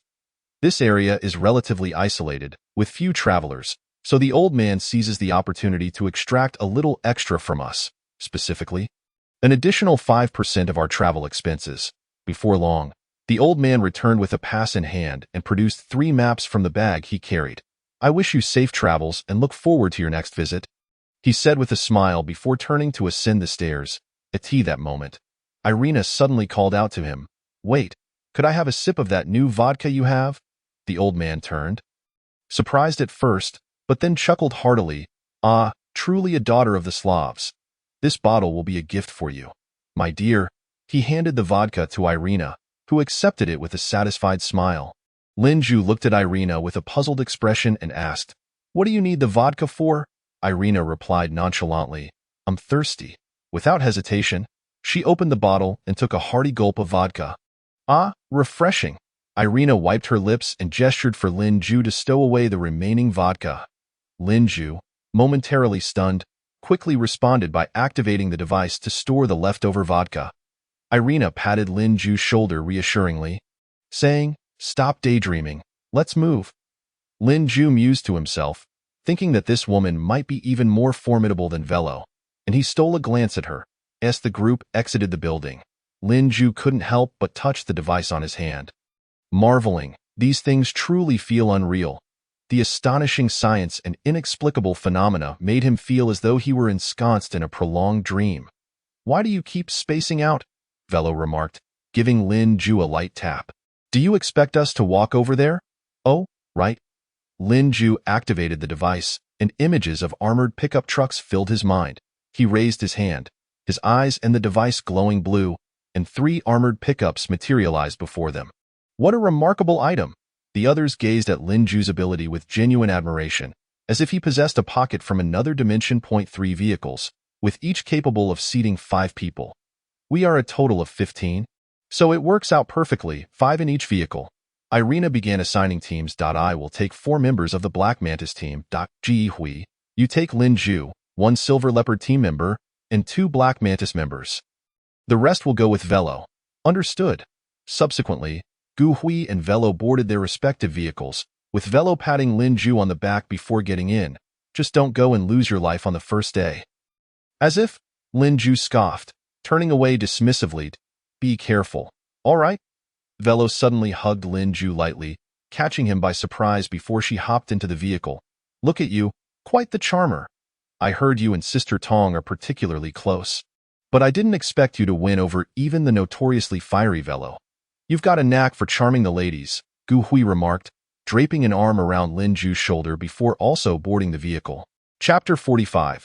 The Enigmatic Valley. Following the map, the group navigated the vast expanse of dark rocky roads, with Lin Ju and the members of the Winter's End team dispersing among the 3 armored pickups, maneuvering through the unique terrain of the underground world. The environment here was starkly different from the surface, yet eerily similar, with towering mountains, expansive plains, and even profound canyons. Beneath the violet sky, everything felt both familiar and alien, as if they had entered a mirrored dimension. However, the silence was unnerving. Devoid of blue skies and white clouds, There were no birds chirping or insects buzzing, and not a single plant or animal could be seen. Lin Ju sat in the armored pickup driven by Gu Hui, his thoughts drifting with the scenery outside. He had never imagined that the underground world could be so vast, possessing geographical features reminiscent of the surface yet distinctly different. The mountains here were more treacherous, the canyons deeper, as if every corner concealed secrets yet to be uncovered. Deputy Commander, the map indicates that there is a valley ahead, the driving team member remarked. Turning slightly to Gu Hui, meanwhile, Irina and Velo's vehicle began to decelerate. Look, there it is, the valley. One team member pointed towards a profound gorge ahead. The valley's cliffs rose steeply on both sides, with several narrow paths winding through, resembling an entrance to another world. Why doesn't the map indicate the routes within the valley? Velo frowned and exited the vehicle. Irina and Gu Hui followed suit to assess the situation. 3 paths. How do we proceed? Gu Hui posed the first question. This valley stretches endlessly. Going around would waste too much time. Let's split into 3 vehicles, each taking a different path while maintaining communication, Irina suggested after a moment's contemplation. The other 2 nodded in agreement. As the vehicles revved up, the group embarked on their separate journeys. Why are we splitting up? Lin Ju asked, puzzled. This valley is too vast. Splitting up will allow us to find the exit more swiftly. Gu Hui explained. As the convoy delved deeper, the surroundings grew increasingly desolate. Under the violet sky, everything in the valley appeared extraordinarily eerie. The group drove along the narrow central path, reaching a secluded gorge. The journey was eerily quiet, with only the sound of tires rolling over the ground. The lengthy journey left Lin Ju exhausted, and he leaned against Gu Hui's shoulder, dozing off. Though it seemed tranquil, unbeknownst to them, a pair of eyes were intently watching from above the gorge, vanishing like phantoms into thin air. How strange! Why is the road so bumpy? It was fine just a moment ago. The team member in the passenger seat mused, glancing at the rearview mirror, noticing an increasing number of scattered small stones on the road. The driver also slowed down, pointing ahead to inform his teammates. Look, the road ahead is littered with small stones, and there's a massive boulder blocking the way. Lin Ju rubbed his eyes, still dazed, and asked, Why have we stopped? Are we there? What's going on? Gu Hui queried. Wiping the drool Lin Ju had left on his shoulder. Deputy Commander, the road ahead is blocked by stones, the driver reported. Han Jiadong, go check it out, Gu Hui called to one of the team members. Yes, Deputy Commander. The passenger, Han Jiadong, promptly exited the vehicle, a silver leopard level 6 transcendent, Han Jiadong, with the ability of a seeker. Han Jiadong's eyes shimmered with an orange light as a circular formation appeared beneath him, quickly expanding outward from his center. His eyes seemed to detach from his body, probing every corner within the range, inspecting all he passed. What do you see? Gu Hui also disembarked to observe. Han Jiadong was conducting a thorough search of the surrounding environment. With a fan-shaped orange area indicating his observational scope, he noticed that behind the boulder lay a smooth road, clearly indicating that the stones had been deliberately placed there. The area around was strewn with rocky terrain. Just as he prepared to retract his ability, he suddenly spotted a figure appearing on the very path they had traversed. Captain, there's something behind us. Someone's coming. Han Jiadong warned Gu Hui urgently. Lin Ju also stepped out of the vehicle, stretching his body. Suddenly, the ground began to tremble, and Han Jiadong saw the figure vanish into thin air. He disappeared. Han Jiadong shouted, in the next moment, a shadow suddenly loomed above the sky. Upon closer inspection, it became evident that a colossal boulder, towering several stories high, was plummeting rapidly. Alarmed, Gu Hui shouted, Battle preparations? The other team members swiftly disembarked from the vehicle and, pulling Han Jiadong along, raced toward the massive rock blocking the road. Meanwhile, Lin Ju, on the opposite side of the vehicle, instinctively looked up upon hearing the commotion, as he beheld the enormous stone hurtling toward him. A singular thought flashed through his mind: the Mind Initiator armor. In an instant, numerous exoskeletal structures began to materialize around his elbows, shoulders, and joints, enveloping him like a cascade of water. He then activated his thrusters, propelling himself in the opposite direction from Gu Hui and the others. Just then, the boulder crashed down upon the vehicle, shattering into countless fragments, sending debris and dust soaring into the air, obstructing the path between Gu Hui and Lin Jiu. At that moment, Gu Hui and his companions found themselves in a dire predicament. With the freshly fallen boulder ahead and a mountain of rubble behind, leaving them with no means of escape. Worse yet, as the boulder exploded upon impact, a flurry of jagged stones hurtled toward them. In response to the chaos, everyone rapidly activated their gear. Small stones could be easily dispatched with firearms, but a chunk the size of a room plummeted from the heap above. Without hesitation, Gu Hui swiftly withdrew a slip of paper adorned with mysterious symbols. Explosive spell, break. In the blink of an eye, an immense surge of energy erupted from the paper, radiating like a blinding light and instantly obliterating the boulder. With a thunderous roar, the stone was reduced to countless shards scattered around. The slip of paper, having fulfilled its purpose, gently descended to the ground, transforming into a pile of ash. Everyone, stay alert. There are enemies nearby, Gu Hui cautioned, promptly contacting Lin Jiu. Are you all right? Lin Jiu, still disoriented, answered the call.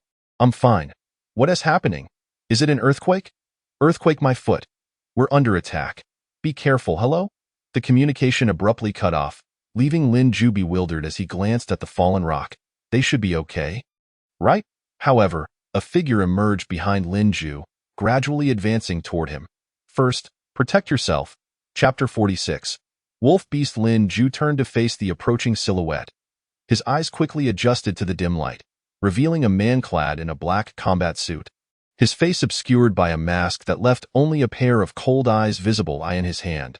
He wielded a glimmering long knife, clearly harboring ill intentions. Who are you? Lin Jiu asked warily. Lowering his body slightly into a defensive stance, I am here to kill you. The man's voice emerged from beneath the mask, deep and hoarse. Before he finished speaking, he lunged at Lin Jiu with the speed of a leopard, the long knife slicing through the air with deadly precision. Lin Jiu's reflexes were equally remarkable.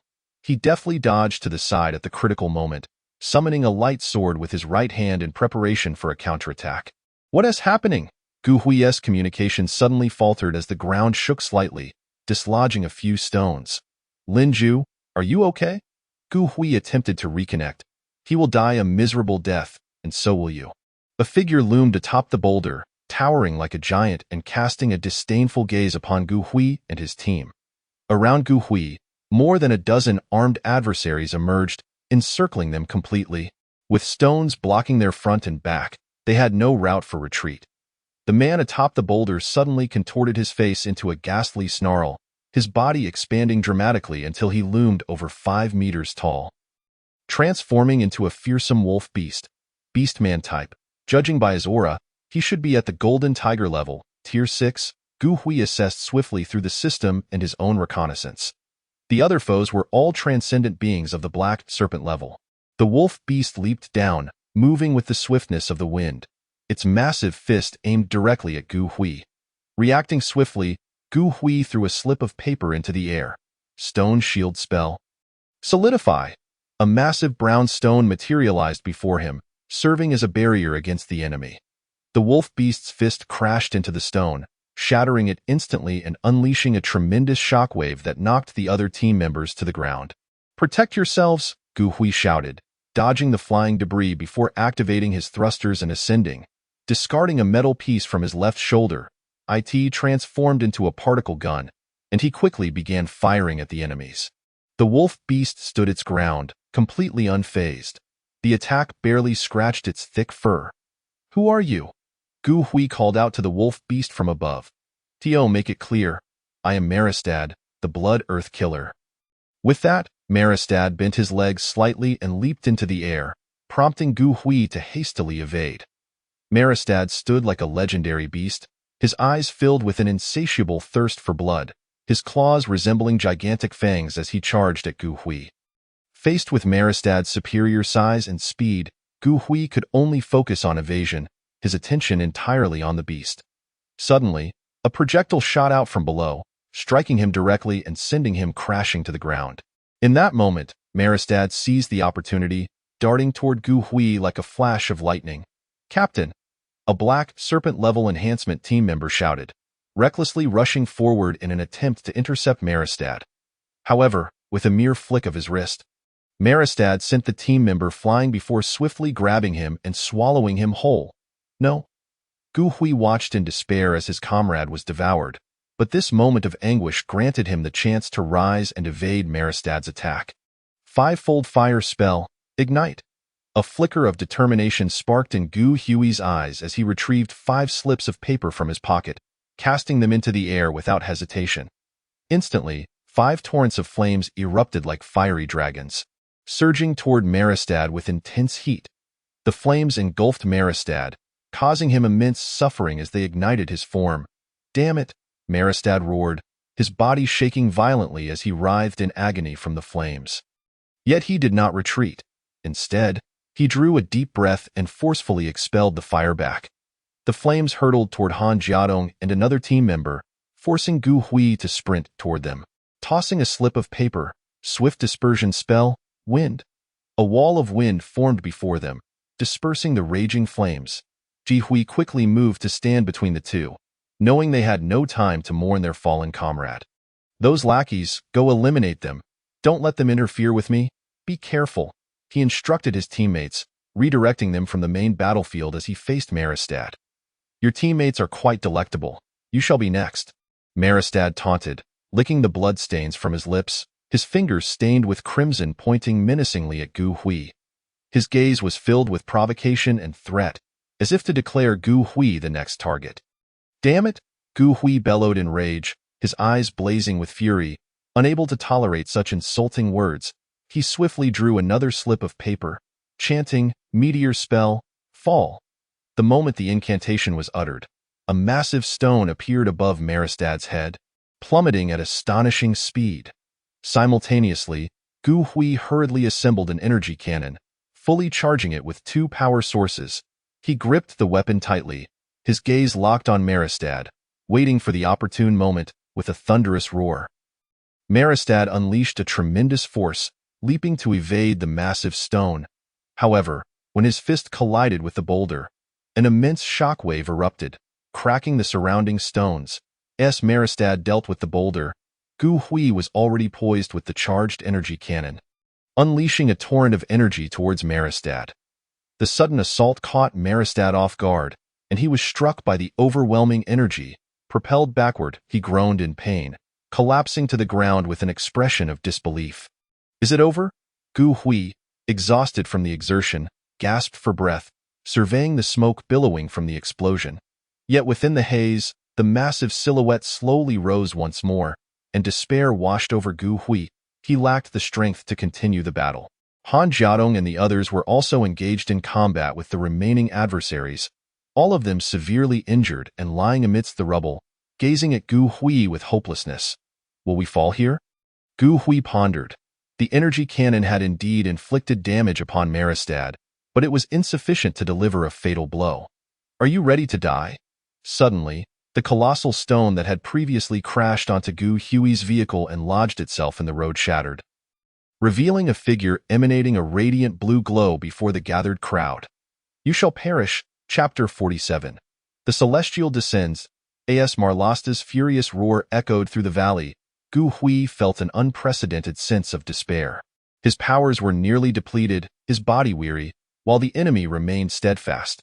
Han Jiandong and his companion were also gravely injured, unable to continue the fight. Just then, Lin Ju's silhouette appeared within the crowd's sight.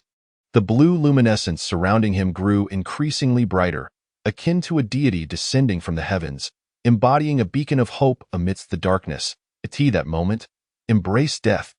The masked man wielded a long blade, charging directly at Lin Ju. Lin Ju promptly enveloped himself in his mech, swiftly assembling a shield. The man unleashed a flurry of strikes upon the shield, which shattered instantly. Subsequently, the long blade began to tremble violently. And in the next heartbeat, a powerful horizontal slash surged towards Lin Ju's form. In an instant, Lin Ju's mech suffered damage, with several parts severed.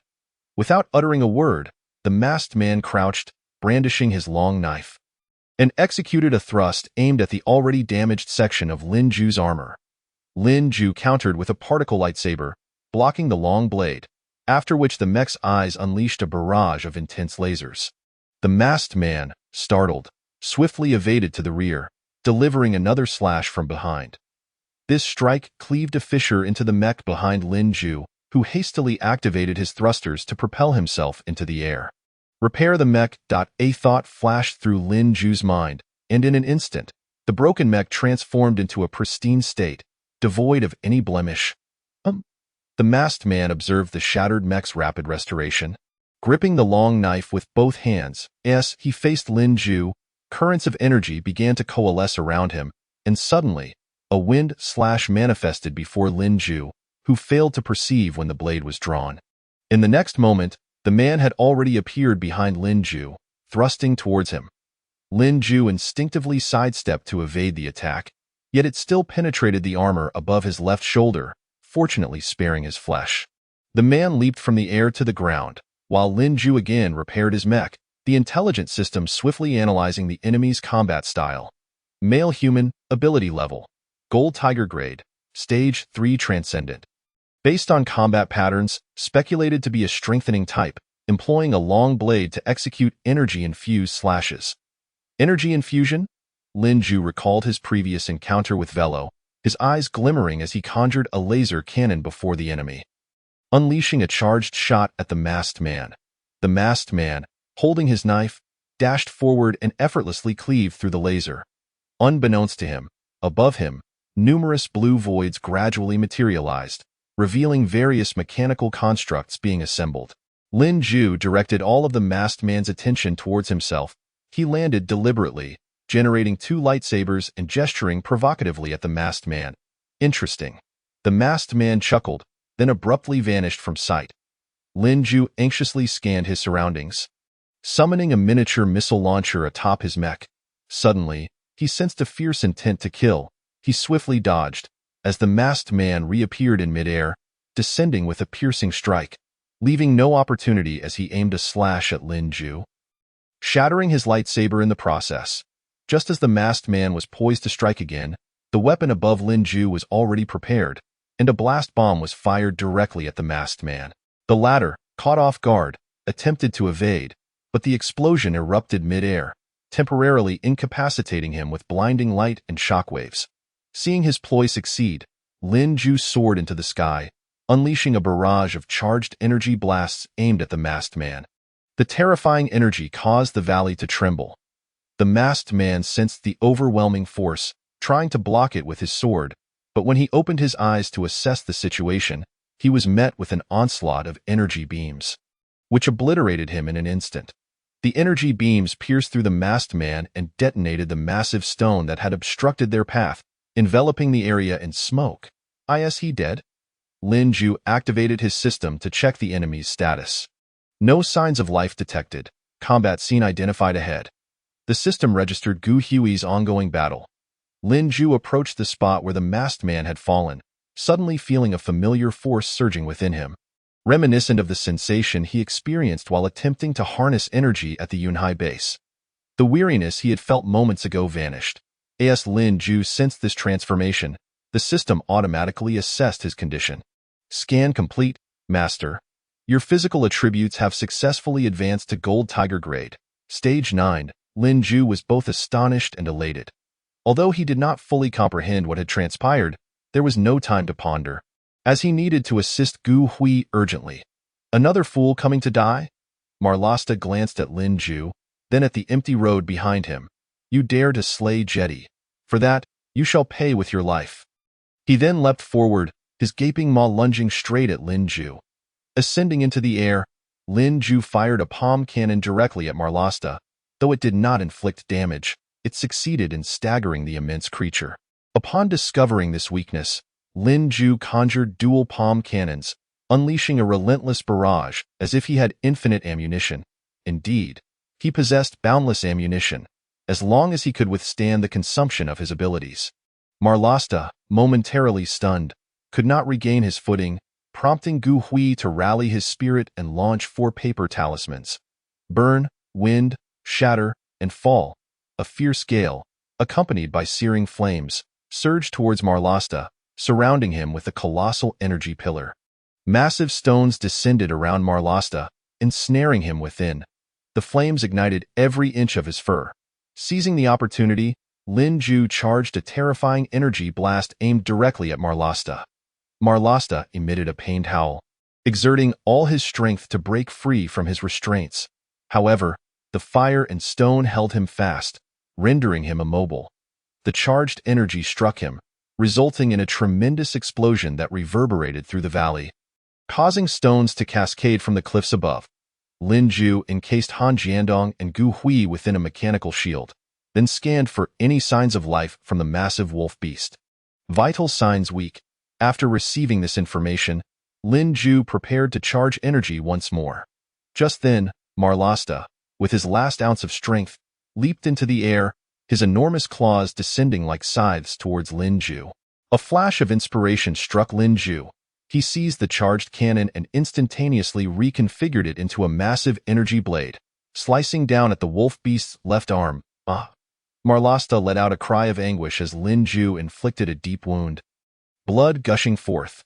Enraged, Marlasta swung his right claw, attempting to grasp Lin Ju, but Lin Ju had anticipated this move, nimbly evading the attack. He then swung his energy blade again, aiming for Marlasta's right leg. When Gu Hui emerged from the protective shield, he beheld Lin Ju standing unscathed before him, while Marlasta lay in dismembered pieces behind him. Chapter 48. I have waited for you for long. Lin Ju stood amidst the valley, surrounded by the scattered remnants of the black serpent-grade transcendent beings who had perished at Lin Ju's hands during his battle with Marlasta. Beneath his feet lay the shattered remains of Marlasta. Although these foes had been vanquished, their appearance was no mere coincidence. Ji Hui approached Lin Ju, clutching items salvaged from the fallen enemies. These bore the markings of the Blood Earth organization, and Gu Hui's voice was heavy with gravity. They were clearly premeditated. They knew we were coming all along. Han Jiandong cursed the Blood Earth in anger, the loss of his comrades weighing heavily on him. Ji Hui, too, could not find solace, reflecting on the rarity of such losses among their team. This time, they had truly underestimated the mission. We misjudged this assignment. Lin Ju, what is the matter with you? The others gazed at Lin Ju, who appeared to be absorbing something from Marlasta's corpse. A stream of blue energy, glowing faintly, flowed from Marlasta's remains and gradually entered Lin Ju's body. Lin Ju's expression revealed no discomfort. Rather, he exuded an indescribable sense of euphoria. Upon completing the absorption, Lin Ju clenched his fists, exclaiming, "My body feels as if an energy is yearning to erupt." Such a strange sensation. He then struck the ground with a fist, causing the surrounding stones to tremble. This aura. Have you attained the White Phoenix grade? Gu Hui gazed at Lin Ju in astonishment. White Phoenix grade? Am I truly now a White Phoenix grade transcendent? Lin Ju inquired, his face a mask of confusion. Some individuals are born with the ability to absorb crystal energy. Such individuals typically possess high potential. They can absorb energy from defeated foes, enhancing their own power. We refer to them as energy devourers. The extent of an energy devourer's enhancement is contingent upon their own level. The higher their level, the lesser the growth potential, resulting in fewer avenues for energy acquisition. It appears that you are not only a naturally gifted crystal bearer, but also an energy devourer. Your future is indeed boundless. Previously, there was only one individual in our base capable of actively absorbing energy. After speaking, Gu Hui patted Lin Ju on the back, his face filled with envy. Who was that person? Lin Ju inquired. William Skit. Him again? Since Lin Ju inadvertently became embroiled in this situation, he had heard William's name so often that it felt as if his ears were becoming calloused during idle conversations at the base. Everyone spoke of how formidable William Skit was, especially after that last encounter when he single-handedly dispatched the enemy who had nearly killed both Lin Ju and Jiang Hui. It was then that Lin Ju's sense of crisis truly began to heighten. Enough of that for now. Since Bloodland has long been laying in wait, the captain and Wei Luo may have also been ambushed. We must hurry to find them, Gu Hui suggested.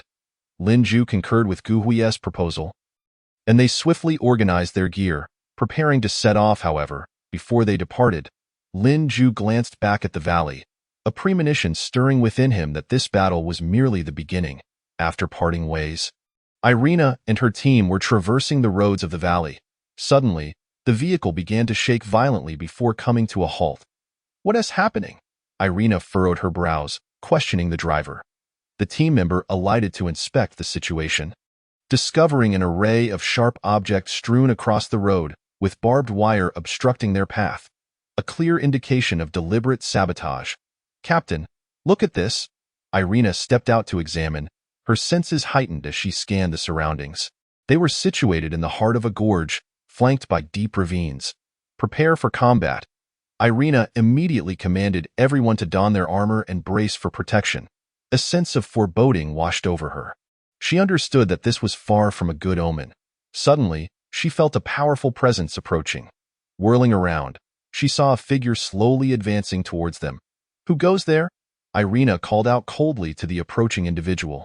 A man with pale skin and a scarred face slowly lifted his head, pointing towards Irina and her team, and began to speak. I have waited for you for a long time. Remember my name, Olivia of the Bloodland's 5 Pillars. Upon hearing this, Irina was taken aback. She had heard of Olivia's name before. The 5 Pillars of Bloodland were the most formidable superhuman assassins within the Bloodland organization, and to send one of them to ambush them was indeed alarming. Could it be that Wei Luo and Gu Hui have also fallen into an ambush? Irina thought anxiously, shielding her teammates. She warned, do not approach. I have heard of him. If I recall correctly, he is a White Phoenix-level superhuman. Do not recklessly throw your lives away. Ha ha ha ha. Olivia chuckled as he observed Irina protecting the few Black Serpent-level members. What use are these insignificant weaklings? Rest assured, I am quite principled. If they do not come forward to meet their demise, I shall not harm them. He then pointed at Irina. You must be Irina. I have long wished to test my mettle against you, having heard of the 6 great powers within the Cloud Sea base. Then why are we wasting words? If you wish to fight, let us do so. Irina's gaze was stern as she fixed her eyes on him, unaware of his abilities and combat style, while Olivia's rank surpassed her own. Why the rush? Do you have any idea how long I have been lying in wait for you? Olivia said, recalling past events. Half a month prior, the leader of Bloodland, Cap, had assigned him a team to lay ambush, indicating that a special task force from Cloud Sea would invade. He had been lying in wait for half a month, subsisting on compressed biscuits atop the mountain. Now that he had finally awaited his targets, why should he be in a hurry? Since you are so eager, I shall grant your wish. With that, Olivia waved his hands, and a white circular light suddenly appeared beneath Irina's feet. The next moment, Irina found herself in an endless expanse of space. The ground was covered in icy water, stretching infinitely in every direction. Olivia emerged before her, sneering, Welcome to my world. Here, I am a god. Olivia's boisterous laughter echoed throughout the space, sending chills down one's spine. A spatial ability user. This is troublesome, Irina thought, her brow furrowing as she inwardly lamented. She recognized that space manipulators were notoriously difficult to contend with, and without sufficient strength and skill, it would be challenging to oppose him. Moreover, Olivia was not only a spatial superhuman but also possessed greater power than her, making this battle undoubtedly a fierce struggle. Before Irina could react, the calm surface of the water suddenly began to swirl, and a towering column of water shot into the sky, hurtling directly toward her. Chapter 49. Water World. Irina swiftly dodged the attack, propelling herself upwards with her thrusters. Scanning her surroundings, she found herself surrounded by an endless expanse of water, resembling a massive mirror reflecting the bizarre colors of the sky. Meanwhile, Olivia glided gracefully across the surface, each movement akin to a poetic dance, causing ripples to cascade as if the water were performing for him. With a flick of his wrist, enormous water tornadoes began to rise from the once tranquil surface, soaring skyward like colossal dragons. I in my world, there is nowhere for you to escape. The gigantic water tornadoes, like roaring dragons, surged with a powerful storm, lunging toward Irina. She steadied herself, acutely aware that any lapse in focus could provide her adversary with an opportunity. You are indeed strong, yet your abilities are still somewhat lacking in comparison to mine. Irina slowly spread her arms, her eyes shimmering with brilliance, as a bone-chilling aura began to emanate from her delicate form. Enveloped in an icy chill, her long hair flowed like a waterfall in the frigid wind. "Icebound for 1,000 miles," she exclaimed, thrusting her hands forward. The temperature of the surrounding air plummeted, unleashing a fierce cold current that surged forth from her body, rapidly expanding outward with the speed of a galloping horse. The water surface nearby began to freeze, the ice spreading like a web at a visible pace. The massive water tornadoes, too, began to lose their vigor under the onslaught of the frigid air. As if their essence had been drained, the cold current surged toward Olivia like a tumultuous tide. Taken aback, he had not anticipated that this woman's abilities would counter his own. Reluctantly, he summoned his own power to withstand the biting cold. However, this elemental counterbalance did not overly surprise him. He simply sank beneath the water's surface like a nimble fish, vanishing without a trace in an instant. Unable to locate Olivia, Irina encased the water surface beneath her feet in ice. Subsequently, she activated a system scan to track Olivia's movements. The next moment, the recently frozen water surface suddenly shattered, and a massive water sphere shot upward, racing toward Irina at breakneck speed. Irina quickly propelled herself backward, then unleashed her own abilities, icebound confinement. Irina's body erupted with a surge of powerful energy, so immense that it sent shockwaves across the once tranquil surface, creating ripples. An energy sphere, glowing with radiant light, materialized in her palm, then shot forth like a bolt of lightning toward the colossal water sphere. In an instant, the previously formidable water sphere was encased in ice, as if time itself had frozen. "Fortunately, my attributes counter his. It seems I might manage after all," Irina thought, secretly pleased.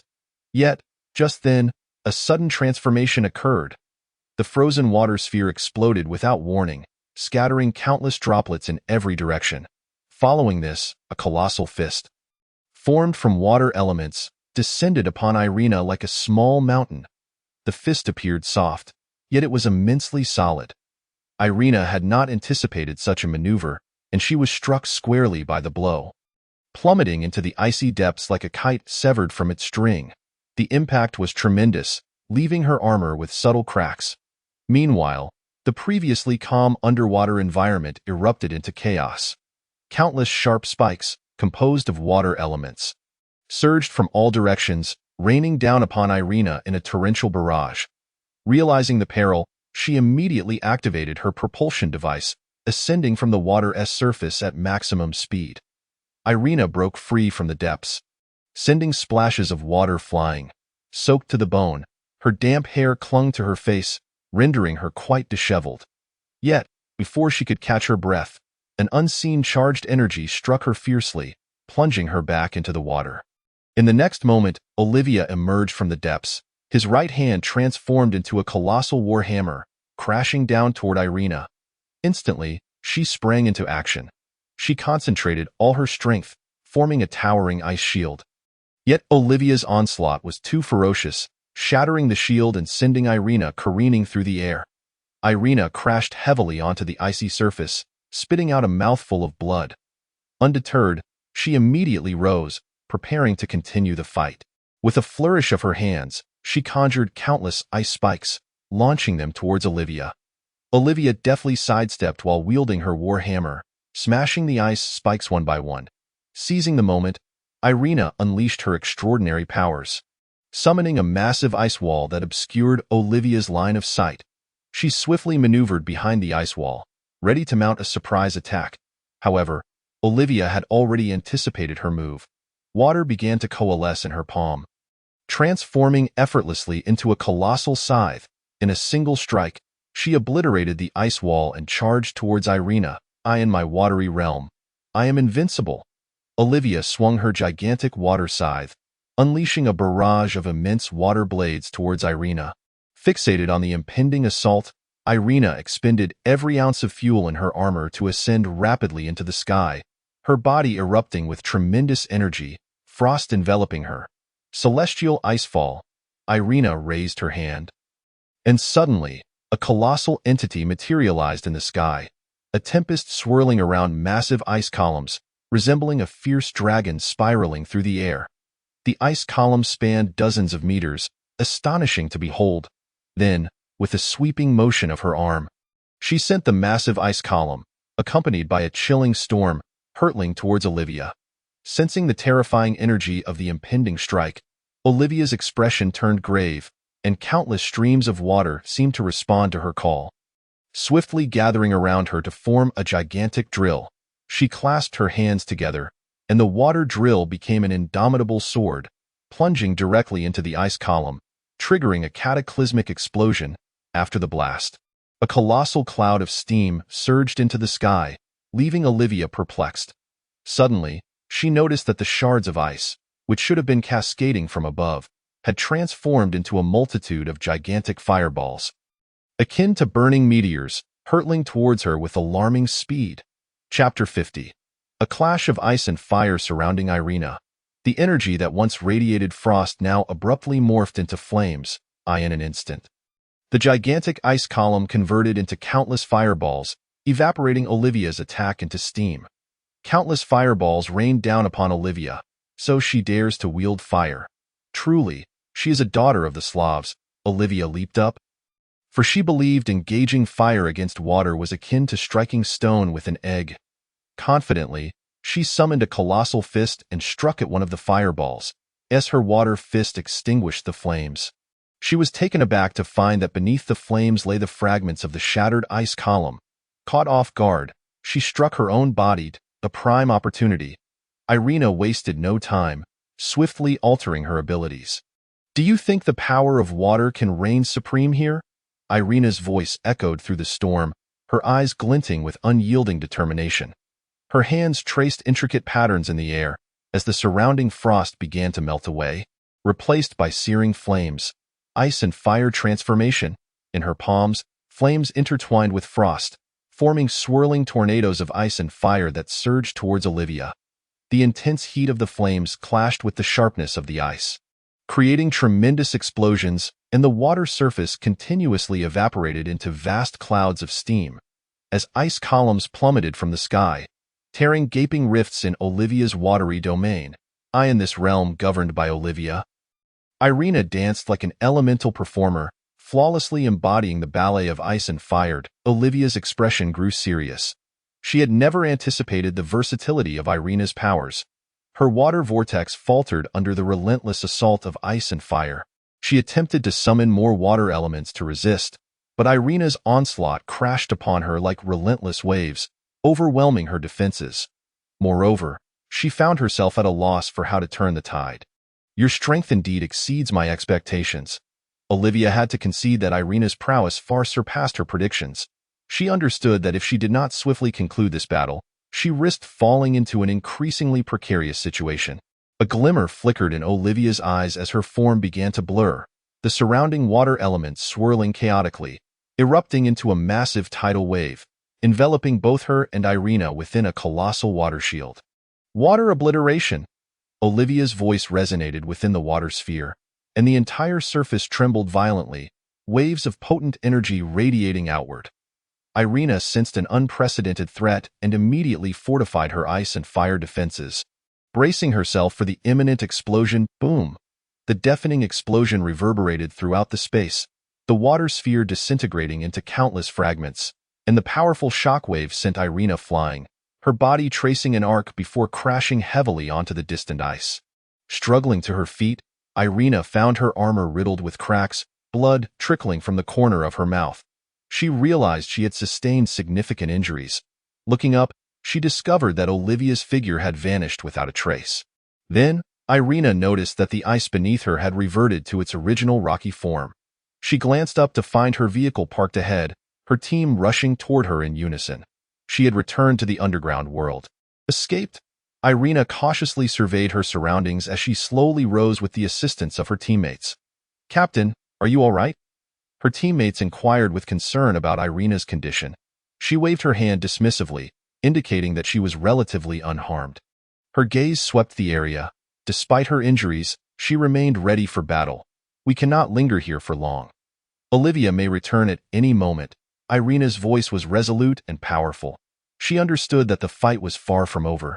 and she needed to recover swiftly to prepare for the unknown battles ahead. Have we contacted Gahui and Willow? Irina immediately inquired about their whereabouts. Deputy Captain Gahui just checked in. They were ambushed. But fortunately, Lin Ju protected them in the nick of time, eliminating all the enemies. A teammate reported the situation to Irina, who expressed mild surprise upon hearing it. Lin Ju? She had not anticipated that Lin Ju could protect Gahui. Her initial intention was for Gahui to safeguard him. What about Willow? Unable to establish contact, upon hearing this, Irina promptly sent a communication to Gahui, seeking Willow's location and support. Woman, how much longer do you intend to resist before yielding to us? In the canyon, two men clad in azure garments stood, their expressions scornful as they gazed down at Willow, who knelt on the ground. Willow clutched her chest, coughing up blood, gravely injured. The vehicles surrounding her lay in ruins, and the other 4 team members were sprawled on the ground. Willow had not anticipated encountering an ambush during her exploration, much less 2 9th-tier enhanced superhumans of the Golden Tiger class. They were faster and stronger. After a fierce battle lasting dozens of rounds, Willow ultimately succumbed to exhaustion, kneeling on the ground. If you serve us well, perhaps we might spare your life. One of the men spoke lewdly, gesturing towards her, while the other made an obscene gesture at Willow. Determined, Willow injected herself with a strength-enhancing serum, capable of unleashing immense energy for a brief period, though it would leave her drastically weakened afterward. Yet, in that moment, she had no time to consider the consequences. She injected the serum and unleashed a tremendous surge of energy, shadow light enhancement. A brilliant light surged skyward, illuminating the canyon, still struggling in vain. The 2 men braced for battle. One was clad in steel armor with razor-sharp claws on both hands, while the other brandished a boomerang with 3 massive, sharp blades. Willow's eyes were resolute. She understood this was her final chance. Drawing upon every ounce of her strength, she charged at the 2 men. One attempted to block her with his armored arm, but Willow's speed was too great, allowing her to slip past his defense. A flash of light erupted from her hand, striking the other man fiercely, but he deflected the attack with the enormous boomerang, which then hurtled back towards Willow. Willow summoned her strength to counter the strike, then attempted to retaliate against the armored man. However, he suddenly appeared before her, delivering a punch that sent her flying. Willow crashed heavily to the ground, and soon the effects of the serum wore off, leaving her feeling utterly drained, collapsing onto the ground. Brother, I haven't played with a woman in ages. Let me take the lead. The armored man strode towards Willow, removing her shattered mech suit to reveal large swathes of her pristine skin. Just then, a powerful energy cannon, seemingly from nowhere, hurtled toward the boomerang-wielding man. Let her go. Chapter 51. You are so handsome. The 2 men looked up, and Lin Ju hovered steadily above them, with a casual wave of his hand. A flight apparatus swiftly assembled on the back of Willow, instantly transporting her away from the battlefield. Who dares to disturb my enjoyment? The armored man leaped into action, his fists striking like lightning towards Lin Ju's face. Just as he was about to land his blow, in the blink of an eye, the armored man's fist collided squarely with a massive iron block. Subsequently, the iron block instantaneously morphed into a colossal steel fist, retaliating with a mighty strike that sent the armored man crashing to the ground, his body heavily impacted. Observing this, another dart-throwing man saw his opportunity. The darts in his hand flickered with flames before soaring into the sky. Heading straight for Lin Ju, a mere flicker in Lin Ju's gaze transformed his entire being into an impenetrable mech space. The dart merely nicked the mech, leaving a slight tear, but the space continued to morph, evolving into 10 particle cannons that hovered around Lin Ju, unleashing a torrential barrage upon the 2 adversaries. The duo immediately fortified their bodies, narrowly evading the relentless onslaught. The dart-throwing man, undeterred, hurled another dart. This time, the dart suddenly flickered in the air, splitting into 3 darts that launched an assault from different angles towards Lin Ju. Let us see how you escape this. Just as Lin Ju was about to be pierced by the darts, a flash of blue light erupted behind him, and he vanished from his original position. Where is he? The armored man instantly became alert, scanning the surroundings for Lin Ju's location. Explosive energy spell, break. Suddenly, a powerful surge of energy surged from afar. Hurtling towards the two, the dart-throwing man quickly stepped forward to deflect the attack with his darts, lifting his gaze to see Gu Hui ahead. Realizing it was not Lin Jiu Dian the next moment, a bizarre phenomenon occurred in the sky. Lin Jiu emerged from a rift. This was his new ability at the White Phoenix level, instantaneous teleportation within a certain range. At this moment, he appeared above the two. A terrifying energy coalescing in his palm, an amalgamation of technology and supernatural power. He was eager to test his newfound strength. Shockwave annihilation. A terrifying energy erupted from Lin Jiu's hands, the immense force accompanied by an explosion surged towards the two, moving so swiftly that the space around it created a sonic boom. The armored man attempted to endure the onslaught, but was sent crashing to the ground, his body shattered into pulp. White Phoenix level. How is this possible? The dart-throwing man sensed Lin Jiu's aura, yet it gravely contradicted their intelligence. They only knew that the Yunhai base would dispatch a special team, consisting of a singular White Phoenix level transcendent to counter the opposing strongest force. The emergence of yet another White Phoenix level enemy filled him with despair. Is this the power of the White Phoenix level? Lin Jiu reveled in the overwhelming aura of the White Phoenix level, the formidable energy surging within him, igniting an uncontrollable impulse, an urgent desire to unleash this vast power. Just then, countless mysterious rifts appeared in the sky, each swiftly generating massive cannons, their bore astonishing, emanating a chilling might. Deluge of the long sky. With a furious roar from Lin Jiu, the cannons in the sky fired simultaneously, their shells cascading down like torrential rain, painting the sky a brilliant crimson. The dense barrage bombarded the ground with unrelenting ferocity. Countless projectiles surged towards the dart-throwing man, who strained with all his might to withstand the terrifying firepower. However, faced with such a concentrated assault, he found himself at a loss, the shockwaves from the explosions forcing him to retreat. The dart-throwing man had only one thought: escape. But Lin Jiu would not grant him such an opportunity. An array of cannon mouths converged into a massive ring spanning dozens of meters, crackling with arcs of electricity that intensified, ultimately forming a blue luminescence that encircled the ring with a mere glance. The dart-throwing man comprehended the gravity of the situation. This strike would obliterate him. Without hesitation, he turned to flee. Yet, how could he evade Lin Jiu's range of attack? The ring rapidly expanded, gradually overshadowing the sky above the dart-throwing man. Lin Jiu's gaze gleamed with radiant blue light, his hair gradually transforming to a similar hue.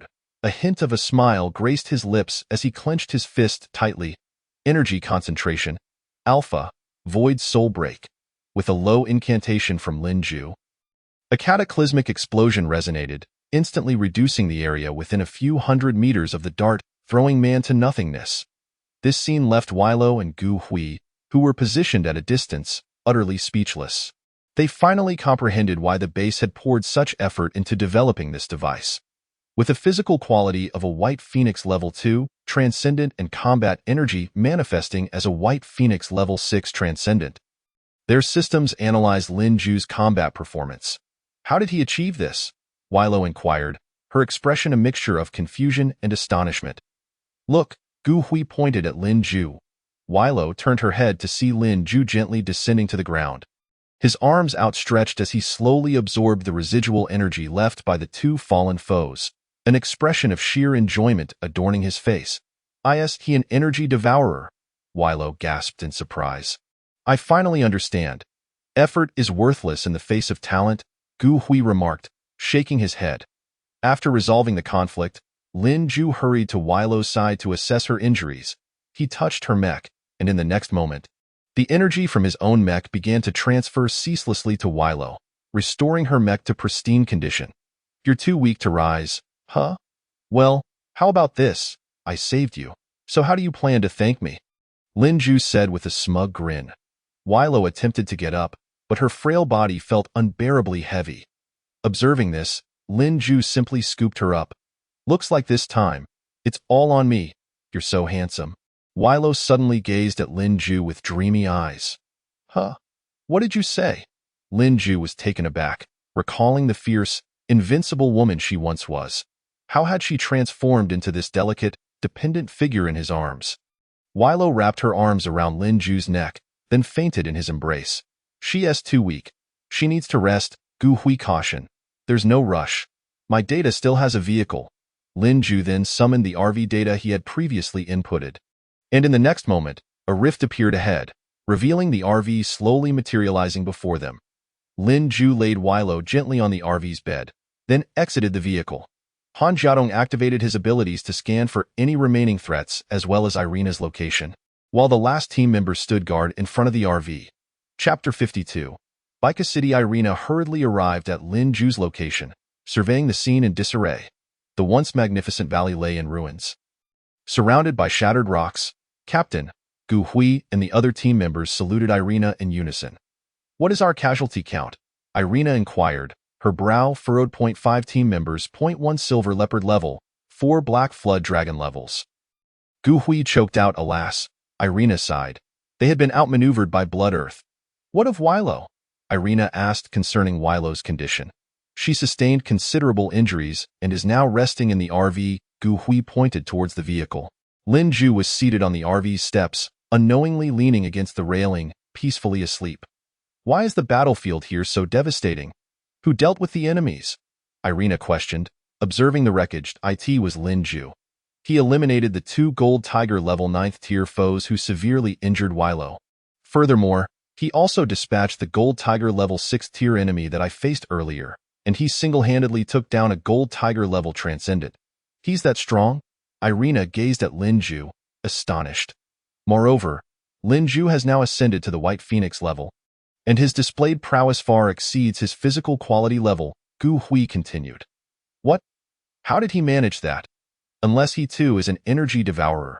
Irina looked at Lin Ju's handsome visage, secretly envious. Indeed, after defeating all the enemies, he absorbed the residual energy, enhancing his own strength. Gu Hui expressed his admiration. Irina activated her communicator, promptly contacting the Yunhai base. Deputy Director, the Winter Special Team requests communication. Connecting. Celinda received Irina's request and immediately established the connection. Celinda, our mission was ambushed by Blood Earth, resulting in the loss of 5 special team members. How could this happen? How did Blood Earth learn of our movements? Celinda's expression changed drastically upon hearing the news. The loss of 5 team members was undoubtedly devastating. Suddenly, she seemed to recall something and asked, what of Lin Ju's situation? He fully showcased his talent this time, successfully eliminating all enemies and advancing to the White Phoenix level Transcendent.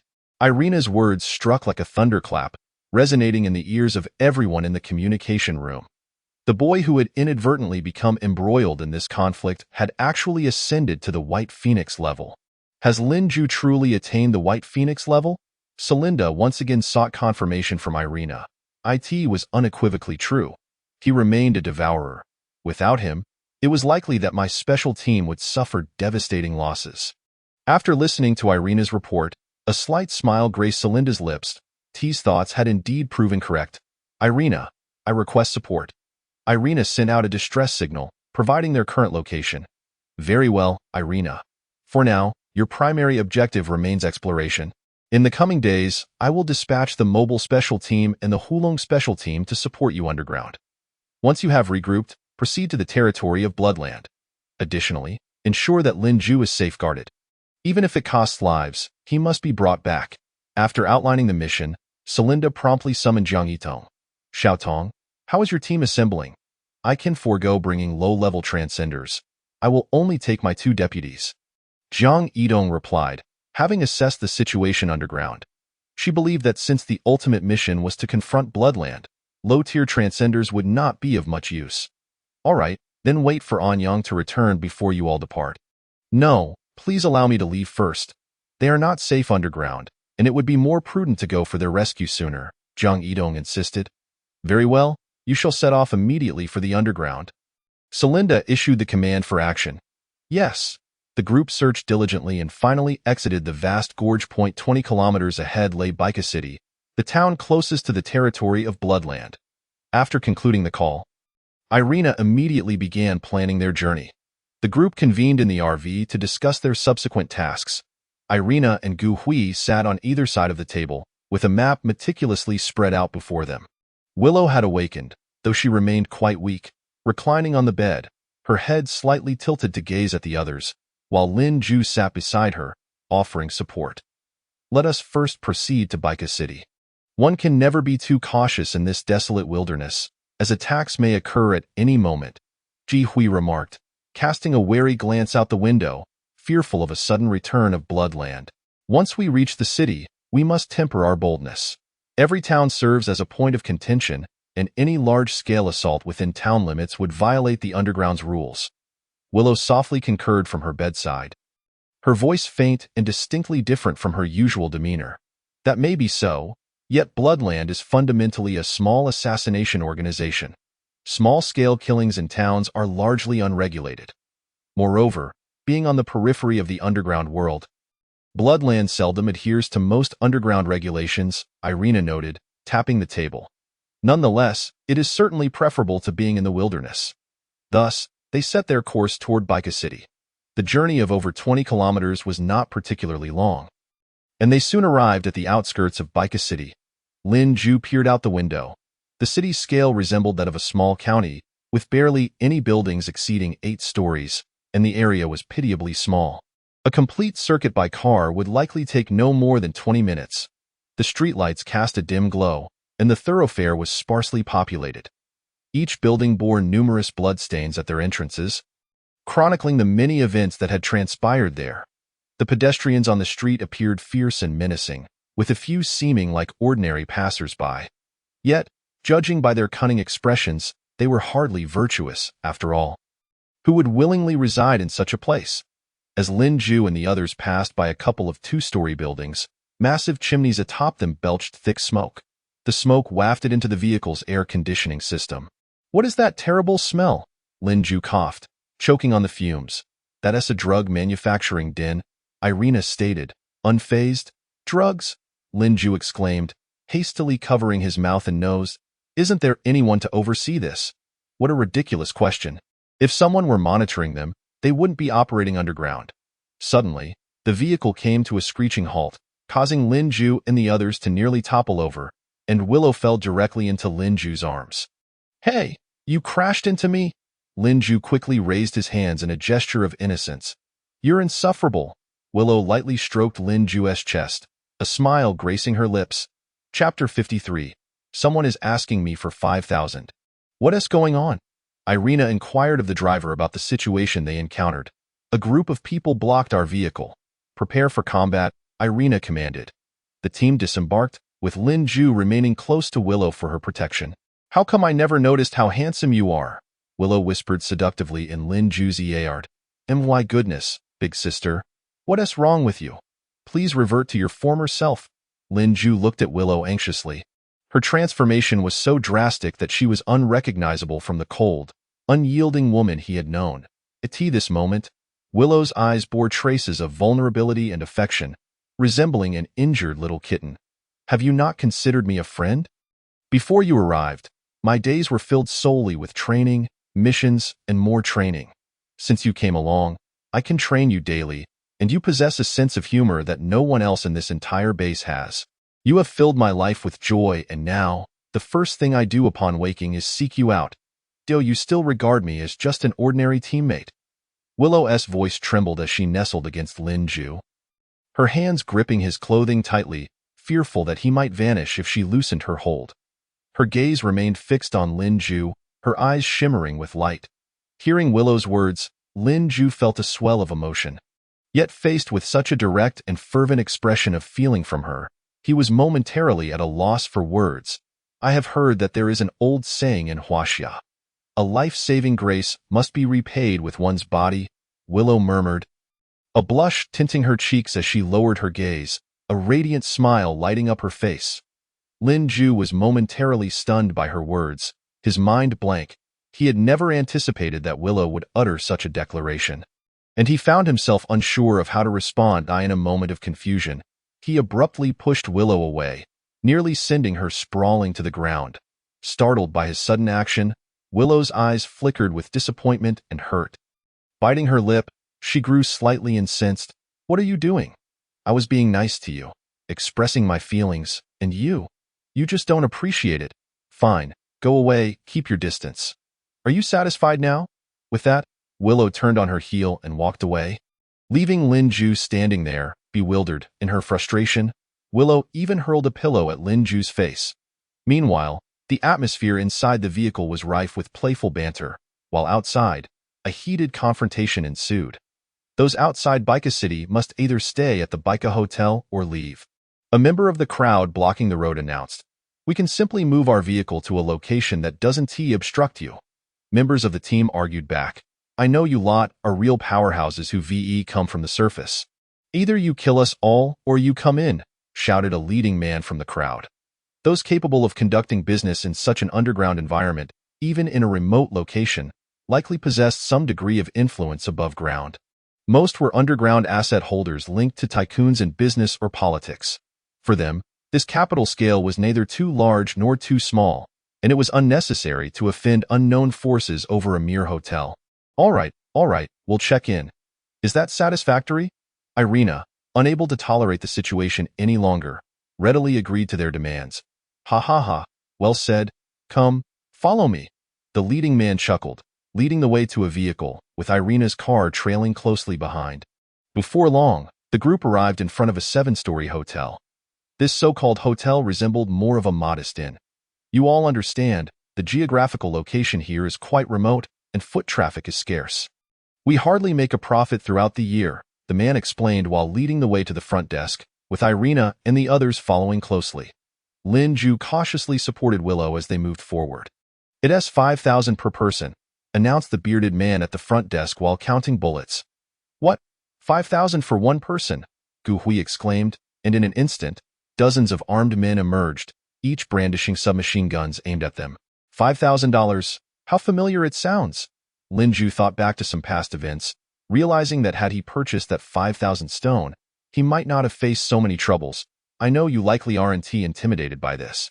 However, upon entering the underground world, you must adhere to the rules here.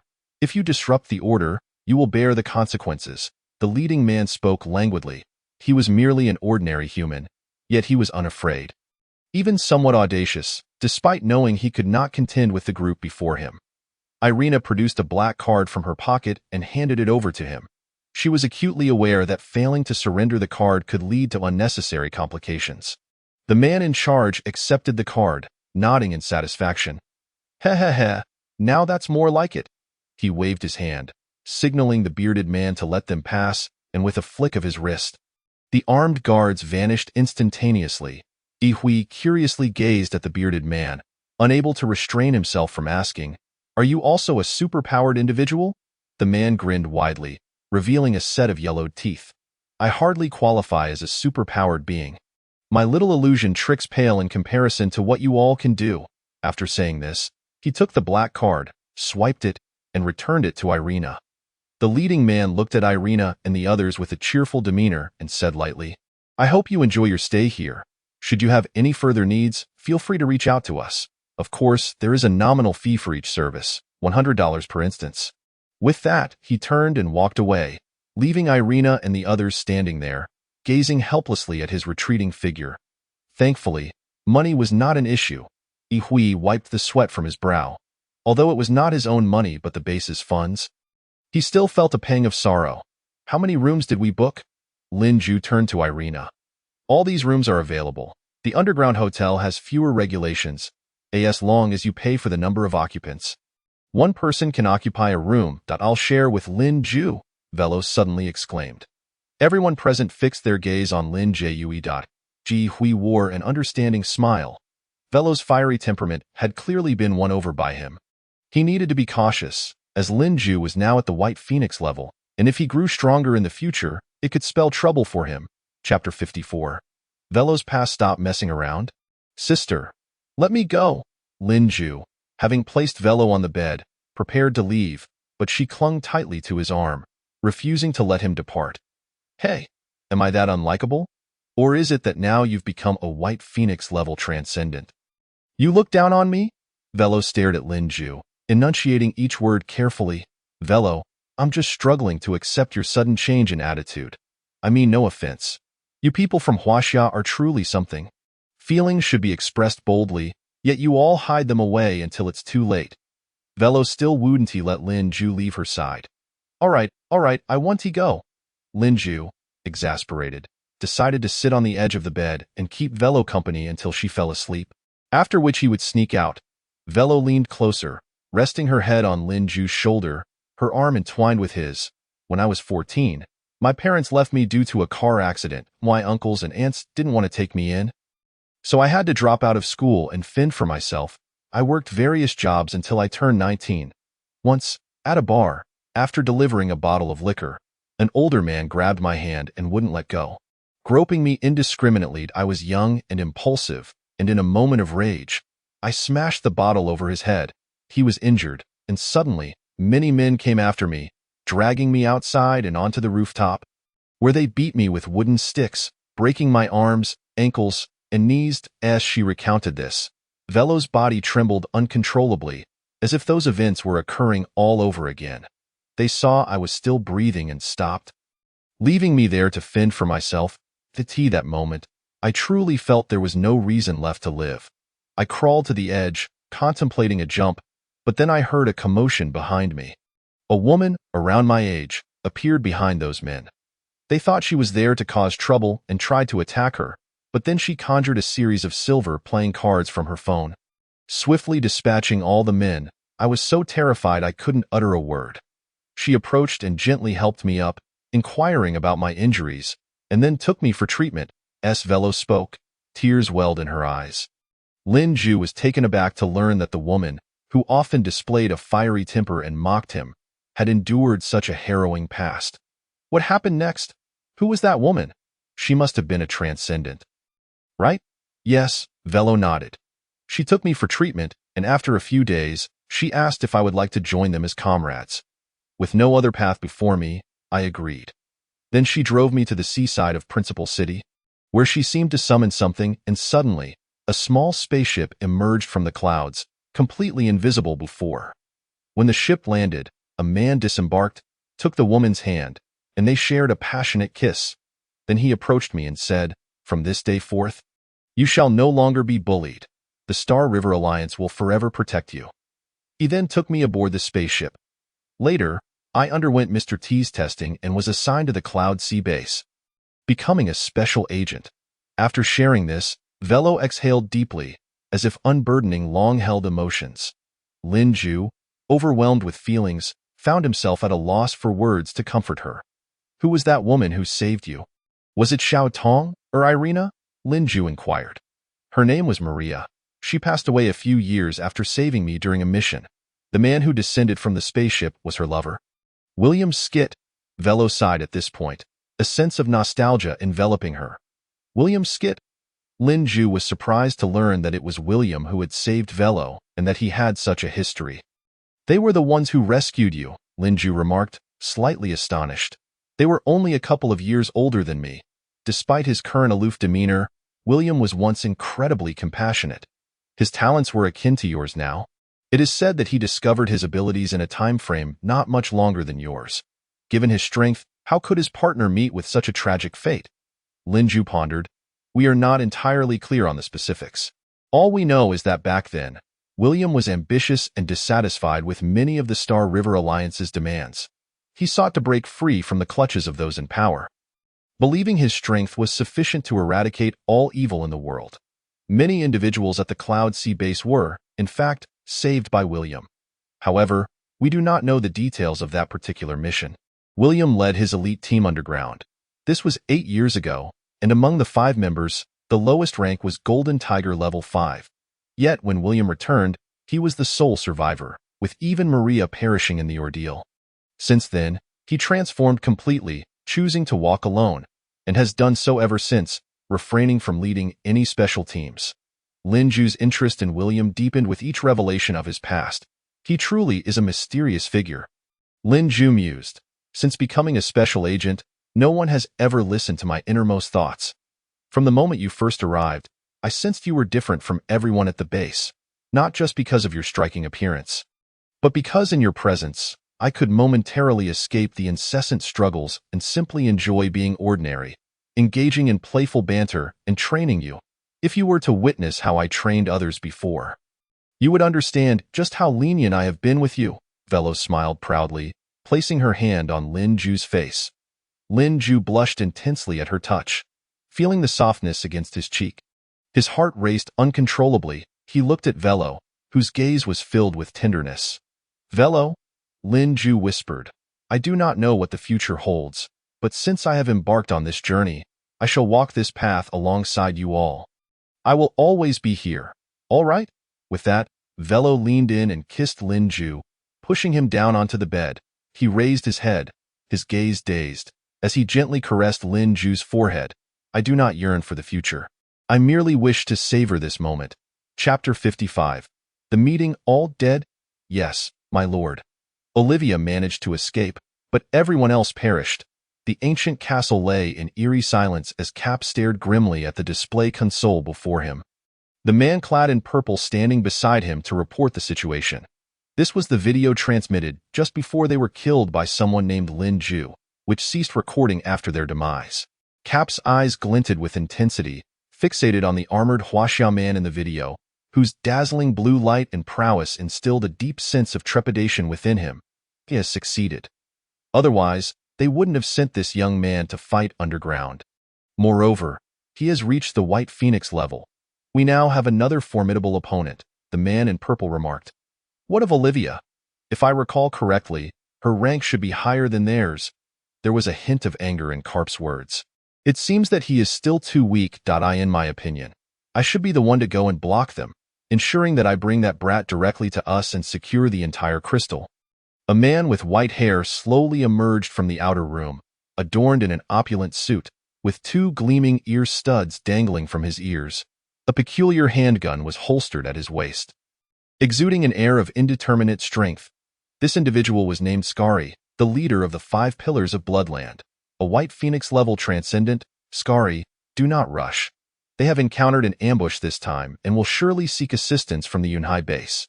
Once their team has arrived, we shall annihilate them in one fell swoop. At that point, the crystal will be in my possession, and Bloodland will become the new underworld. The man in purple behind him approached the table, and Carp nodded before gesturing to Skari, who bowed slightly and exited the room. Dalak, even if all the White Phoenix-level transcendent beings from Yunhai arrive, whether we can handle them is another matter. Moreover, the strength of that Huaxiao brat remains unclear, but from the video, it appears his power is still growing. Carp reflected on the scene he had just witnessed. Rest assured, my lord, I am here, Dalak replied softly, bowing slightly. You are my trump card. No one outside knows of your existence, and I will not let you take action unless absolutely necessary. This time, I have dispatched my most elite team to hold them off in the valley. Carp smiled faintly. Furthermore, they will never suspect my true intentions. On the monitor before them, an image resembling the interior of some institution was displayed, featuring several British soldiers. Lin Ju was awakened by the sound of the door opening. He instinctively rubbed his sleepy eyes and slowly raised his head in confusion.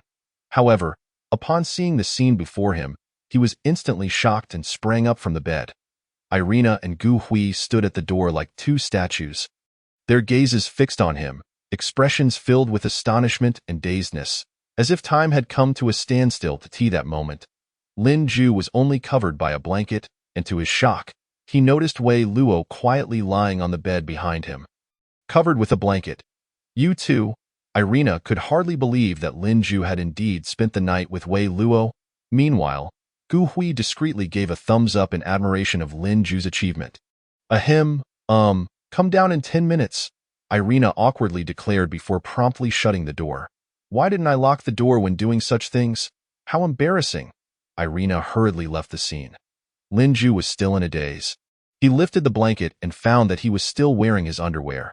Gathering his courage, he gently lifted Wei Luo's blanket. Though she had shed some clothing, she was still clad in a tank top and shorts. Thank goodness, nothing out of the ordinary happened. Yesterday, Wei Luo had pinned him down, and he had almost lost control. Fortunately, she had fallen asleep halfway through due to exhaustion. After dressing, Lin Ju gazed at the still sleeping Wei Luo, gently caressing her cheek before heading downstairs to find Irina and Gu Hui. Why are you both up so early? Lin Ju asked, a bit embarrassed. Just exercising, Irina replied, her gaze evasive. Lin Ju was well aware of what they were thinking. Taking a deep breath, he earnestly said to Irina, Irina, it's not what you think. Irina shot him a glare. Now is not the time for that. Adjust your state and prepare to leave the city. Xiao Tong and the others will soon arrive in Baika City. Upon hearing Zhang Yitong's name, Lin Ju suddenly felt a wave of guilt, though he couldn't pinpoint its source. I warn you, man, when it comes to feelings, you must be single-minded. Irina suddenly leaned close to Lin Ju's ear, her teeth gritted. Meanwhile, outside the city, Zhang Yitong was leading two deputies towards their destination. Andrew, how far are we from Baika City? Zhang Yitong asked Andrew, who was in the front passenger seat. 8 kilometers. We can already see some towns in the distance, Andrew replied, gesturing ahead. Jan Wunpeng, step on it. The man behind the wheel, with meticulously styled black hair and sharply defined facial features, exuded a mature aura.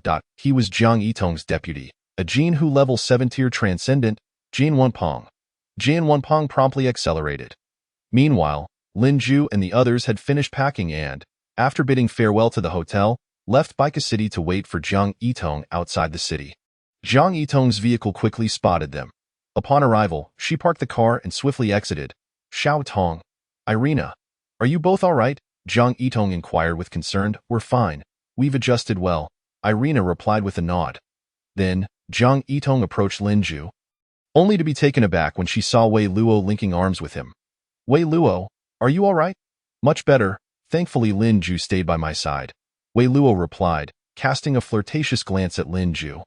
An unexpected feeling of emptiness surged within Zhang Yitong. Long time no see, Lin Ju broke the awkwardness, greeting Zhang Yitong, you're alive. That's wonderful, Zhang Yitong smiled, though a strong sense of disparity weighed on her heart. Ahem, let me introduce my team. Zhang Yitong shifted the topic, introducing her deputies to Lin Ju. These two are the vice-captains of my mobile special team, Andrew and Jin Wunpeng. Hello, Lin Ju greeted the two. Xiao Na, Lin Ju, Zhang Yitong cautiously probed into Lin Ju's recent affairs. Sai, he and Wei Luo are together now. They even spent the night together, and the door wasn't locked. It was so awkward when I went to call them this morning. A hint of disappointment flashed across Zhang Yitong's face.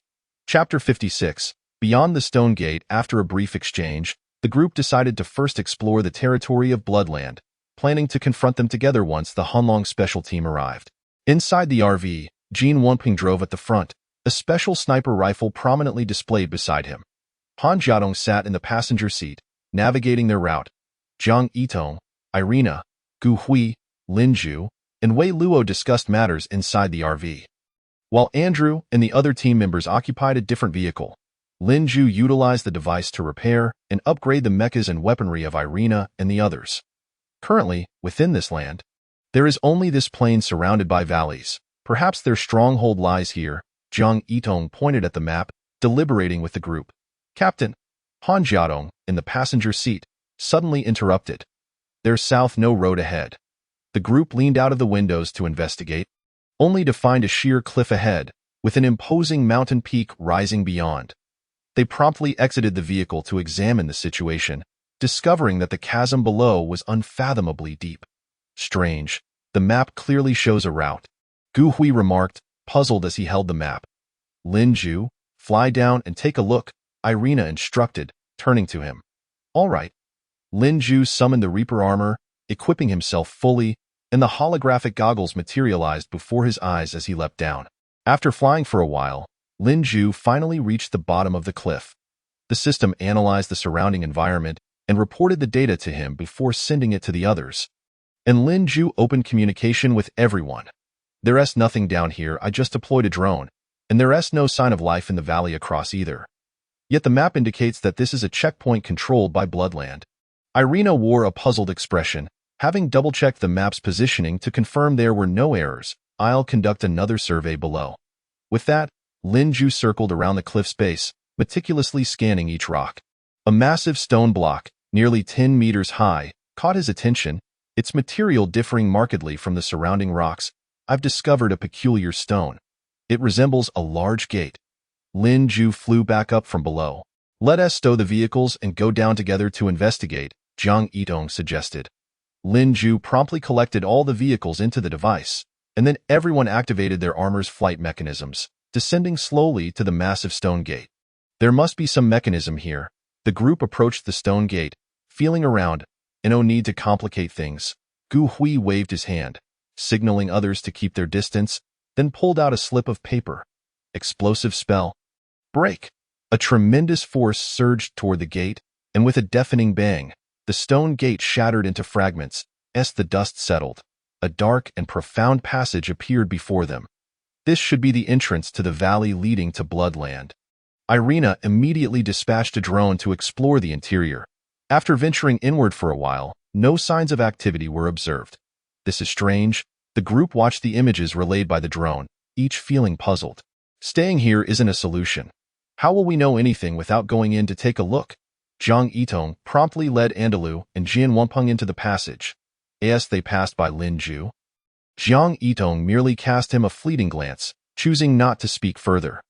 The group ventured into the tunnel, and after a considerable duration of over half an hour, the tunnel opened up to reveal a spacious area ahead. 3 distinct tunnels lay before them. "Oh no, not again," Gu Hui exclaimed, his expression one of exasperation.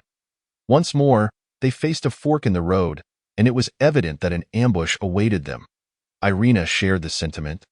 Believing it to be reminiscent of their previous encounter, she subsequently dispatched 3 drones, directing them to charge towards the 3 tunnels simultaneously. After a brief interval, the first drone, which had flown toward the left tunnel entrance, relayed visuals indicating that this tunnel led directly into a vast chasm surrounded by rocky cliffs, devoid of any structures. The drones sent to the right tunnel also returned footage, revealing it to be a dead end. After what felt like an eternity, the drone exploring the central tunnel transmitted its findings. Traveling along the tunnel, the drone discovered a substantial open area, which continued into another tunnel.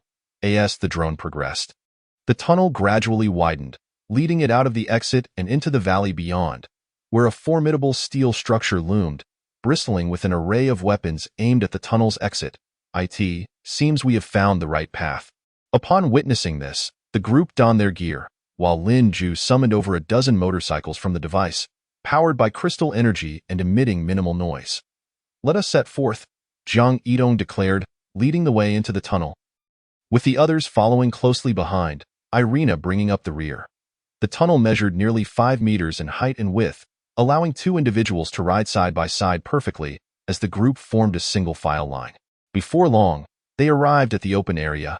Yet, just ahead, a figure concealed above the rocky ledge was watching them intently.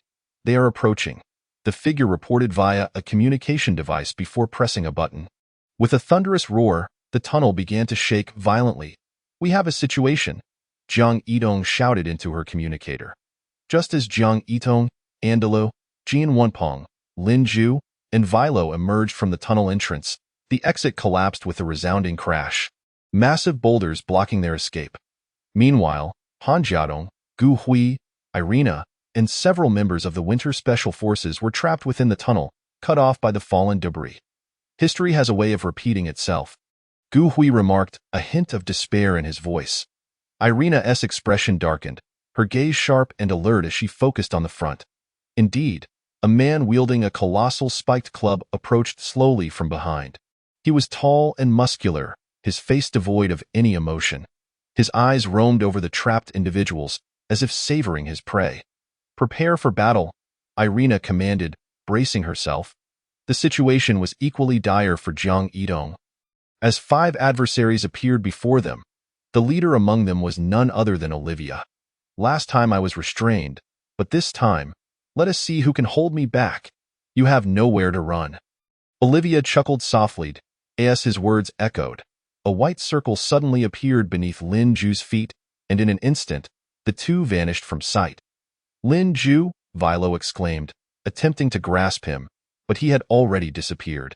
"Little girl, is it you who brought about the demise of my subordinate?" A burly man with a thick beard shouted arrogantly as he stripped off his clothing, revealing his iron-clad arms, blood of the 5 pillars. Moraph, a white phoenix level tier 3 transcendent. "Leave him to me," Jiang Yitong stepped forward, confronting Moraph. "Let me make it clear, I will show no mercy to women." As soon as the words left his lips, Moraph leapt into the air, his iron arms swelling to an enormous size, his iron fist hurtling towards Jiang Yitong. Chapter 57. Do you not know that water conducts electricity? Bah! Lin Ju spat out water, then soared into the sky. Moments ago, he had been drawn here by an unknown force, and upon opening his eyes, he found himself in a world entirely composed of water. Welcome to my realm. Olivia hovered in the air, a mocking expression adorning his face. What is this place? Lin Ju inquired loudly through a megaphone, directing his question at Olivia. This is my world. Here, I am the absolute sovereign. Upon finishing his statement, the once calm surface of the water erupted into tumultuous waves, and in the next instant, numerous massive spikes composed of water shot up from below, aimed directly at Lin Ju. Lin Ju maximized his flying energy, skillfully evading the spikes. However, as he maneuvered, Olivia vanished from sight. I'm right here. Olivia burst forth from the water, transforming it into a gigantic figure towering several meters high. In the next moment, an enormous fist descended upon Lin Ju. Lin Ju swiftly assembled his entire mech suit, the Mind Awakener armor enveloping every inch of his skin. Then, he quickly pulled back, Tempest of the Skies. Lin Ju spread his arms wide, and hundreds of spatial teleportation portals appeared in the sky. Subsequently, massive cannons emerged from these portals, raining down upon Olivia's colossal form like a torrential downpour. Yet, when the shells struck Olivia's giant frame, they ceased their assault, sinking into the depths of the water. These weapons are ineffective against me. Olivia's massive form began to collapse, but Lin Ju remained vigilant. Failing to anticipate that Olivia would morph into a swirling stream of water encircling him, which then transformed into a gigantic scythe aimed directly at Lin Ju. Lin Ju fired dozens of shells, but they were effortlessly sliced apart by Olivia's scythe. The force of the impact nearly destabilized Lin Ju, threatening to send him plunging back into the water. Taste the charged cannon. A powerful energy cannon surged toward Olivia's form, followed by a violent explosion that enveloped the vicinity in a thick mist. Lin Ju anxiously scanned his surroundings, but no matter how he probed, he could not detect any signs of Olivia's presence. Is he defeated? Impossible! From behind Lin Ju, countless massive water tornadoes materialized in an instant, sending towering waves soaring into the sky, which then morphed into bullet-like shapes, speeding toward the surface of the water and completely engulfing the area where Lin Ju stood. The water tornadoes, interspersed with enormous waves, hindered Lin Ju's movements, and the descending water spheres crashed upon him, resulting in a tremendous explosion. The shockwaves knocked Lin Ju off balance, and he hastily activated his thrusters to stabilize himself in the face of the countless falling water spheres. A blue glimmer shone in Lin Ju's eyes. Instantaneous transfer. A blue spatial teleportation portal emerged behind Lin Ju, who was swiftly absorbed into the portal, vanishing without a trace, while the colossal water spheres splashed harmlessly into the void. Concurrently, a spatial teleportation portal appeared high above, from which Lin Ju emerged. The instantaneous transfer could only traverse within a limited range and was momentary, rendering it unsuitable for lingering. It was solely a means of evasion.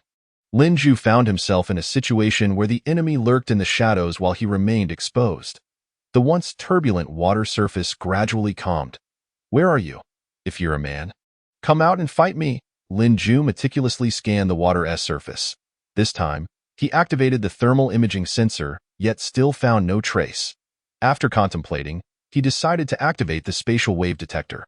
With other scanning devices powered down, the spatial wave detector began to operate, and at last, Lin Ju detected a faint disturbance. Olivia's form had blended into the water, traversing the tranquil surface and creating subtle ripples. Lin Ju aimed his device at the source, and a spatial teleportation portal manifested before him, through which a small missile hurtled toward Olivia's position. The calm water's surface erupted in a massive splash, and upon checking again, Lin Ju realized Olivia had evaded the explosion, with spatial disturbances appearing behind him. It seems your ability to transform is akin to water. Lin Ju's mech arms sprouted 4 steel claws, and the energy in his palm cannon crackled with vibrant sparks. A colossal orb of electricity swirled in his palm, Electric surge. Two immense bolts of electricity surged toward Olivia's vicinity, and Lin Ju quickly severed the connection to prevent the current from backfiring. Ah! Olivia leaped from the water in agony, his body exposed, hair standing on end. How could you possibly harm me? Olivia plunged back into the water, transforming into a massive fist aimed once more at Lin Ju. Electric surge. Before Olivia's giant fist could land, the water splashed and evaporated into vapor due to the high-pressure current, revealing Olivia's form emerging from the mist. Impossible! Olivia, refusing to accept defeat, dove into the water once more. Electric surge! Electric surge! Electric surge! Exhausted, Olivia floated on the water's surface, utterly drained. What kind of technique is this? Olivia marveled in disbelief, unable to comprehend how the man could injure him in his own watery domain, where he could transform into a stream of water and where all physical weapons were rendered useless. Do you not know that water conducts electricity? Lin Ju furrowed his brow, gazing at Olivia. And as his words were amplified through the megaphone, Olivia's eyes widened in shock. What? Such a rapid attack speed. Morph's massive arms lunged toward Jiang Yidong, each strike aimed to be lethal, while Jiang Yidong remained in a state of evasive defense. A flurry of punches ensued, Morph's body began to tremble slightly, and in the next moment, his form became indistinct, morphing into dozens of shadows that unleashed a barrage of colossal fists upon Jiang Yidong. Shadow strike! Jiang Yidong's eyes were fixed intently on Morph's figure as she deftly dodged, yet suddenly her movements appeared to slow dramatically. Morph aimed directly at her form, only to be shocked to find that his fist had struck nothing but air. In the next instant, Jiang Yidong materialized behind him. Chain of locks. A long iron pipe materialized in Jiang Yidong's hands, which he then segmented into several parts, transforming it into a chain. Electric currents danced around the chain as it ensnared Morph's neck, binding him tightly. Morph, still bewildered by how Jiang Yidong had seemingly shifted from in front of him to behind, had little time for contemplation. Steel Devourer. A thick layer of iron swiftly enveloped Morph's neck, and with a powerful tug, he snapped the chain and quickly retreated to regain distance. However, just as he steadied himself, he felt an intense energy focusing on his head. Chapter 58. Shadow strike. A thunderous gunshot echoed, and a tremendous force surged toward Morph's head. He hurriedly raised his arms to shield himself, yet was propelled back several meters, the steel armor on his arms cracking under the immense impact, revealing the extraordinary strength of the strike, albeit the user's energy was insufficient to inflict significant harm. Well done. Jiang Yidong turned to glance at Jin Wanpeng, who had just launched the attack. Jian Wanpeng slowly lowered his enormous sniper rifle. Though merely a 7th-tier transcendent of the Golden Tiger level, his extraordinary ability to shoot with precision allowed him to lock onto enemies reliably, penetrating their defenses effortlessly. Another round. Jian Wanpeng prepared to activate his sniper once more, but a powerful force forced him back. If you wish to attack our elder brother, you must first contend with us. Several Blood Earth assassins stepped forward to obstruct Morph's movements. The leading man suddenly began to heave, and in the next moment, a torrent of flames erupted from his mouth, hurtling toward Jin Wanpeng. Illusionary defense. Anderlu rushed forward to shield Jin Wanpeng, intertwining his hands to generate a conical barrier of air that dispersed the flames, preventing them from breaching. Two other assassins from Blood Earth approached. The one beside the fire wielder tore his clothing, his form swelling into a towering 4-meter-tall beast resembling a giant ape. The man next to the fire wielder drew 2 daggers, crouched low, then suddenly sprang up, spinning through the air like a drill, targeting Jin Wanpeng. Shadow Light Empowerment. Velo dashed forward, brandishing her light sword to intercept the strike, sending the dagger-wielding man crashing away. Golden Tiger Level 5. Velo swiftly assessed the enemy's data. Although the foe's energy levels were significantly lower than hers, her injuries had yet to fully mend, preventing her from unleashing her full potential roar. The giant ape howled and leapt into the air, descending with force. Anderla quickly conjured a protective airflow, but the overwhelming impact of the ape shattered his defenses. Golden Tiger Level 6. Anderla's system calculated the energy evaluation, determining his own level at Golden Tiger Level 5. And as a defensive transcendent, he found himself struggling against the superior beast-type adversary. Jan Wenpeng readied for another offensive, but before he could gather strength, a massive wave of flames surged toward him once more. As a ranged attacker, he had invested all his energy into offense, leaving his defenses alarmingly fragile. Despite the fire wielder being only at Golden Tiger level 5, he was left with no means to counter the assault. The chaos erupted as everyone became embroiled in a fray. And why, lady, let us engage in a proper duel this time. Morph soared into the air once more, channeling immense energy into his fist. Then forcefully drove it downward. Intentional strike. The enormous shadow of his fist loomed over Jiang Yitong, yet he was unprepared for the fact that, although it appeared to collide with her, Jiang Yitong remained standing on the ground as if unfazed. Suddenly, a chilling aura enveloped him from behind. Morph spun around in alarm as dozens of lightning-linked chains surged toward him. He hastily dodged and raised his arms in defense, but still felt the stinging impact on his body. What on earth is happening? Morph was utterly perplexed, unable to comprehend how his enemy had managed to evade his attack while her form remained in front of him. The greatest fear of enhancement-type transcendence is this kind of manipulation, especially when facing opponents of similar rank. Steel Devourer Encapsulation, Morph clad himself entirely in iron to guard against another sudden assault from Jiang Yitong. A slight smile graced Jiang Yitong's lips as she lightly swung the chain in her hand. The lightning crackling with a resounding pop. Morph, on high alert, scrutinized Jiang Yitong's movements, searching for an opening. Yet again, her form became indistinct, her movements appearing slowed in the next instant. Jiang Yitong reappeared behind him, her figure flickering as the chain coiled around Morph's arm like a serpent. Struggling to free himself from the chain's grip, Morph exerted himself, but Jiang Yitong held on tightly, yanking him forcefully, sending Morph hurtling away. His gaze had never strayed from Jiang Yitong, yet he remained baffled as to how she had managed to catch him off guard repeatedly. Jiang Yitong's ability, known as Shadow Strike, allowed her to slow her form for several seconds, leaving behind an illusion while her true self could dart out to deliver a fatal blow without the enemy's awareness. At this moment, Morph found himself entirely on the defensive, unable to inflict tangible harm on Jiang Yitong while remaining ever vigilant against her assaults, which was particularly lethal for someone whose powers were already slightly inferior. After a moment's contemplation, he concentrated his energy and charged at Jiang Yitong, his enormous steel fist aiming for her body. Jiang Yitong activated Shadow Strike once more, leaving behind her illusion while leaping into the air, preparing for another strike from behind. However, this was merely a feint from Morph. As he neared Jiang Yitong's form, he abruptly altered his trajectory and unleashed a flurry of punches aimed at his rear. Jiang Yitong was caught completely off guard and was struck squarely by the blow. Though Morph was weaker than her, the full force of his punch was more than she could withstand. Jiang Yitong was sent flying, crashing heavily to the ground. Seizing the opportunity, Morph dashed forward, raining down a series of punches upon Jiang Yitong's body. This time, she failed to evade and was left spitting blood. Captain Jin Wenpeng, witnessing Jiang Yitong's injury, immediately called Anderlu to his side. "Protect me at all costs."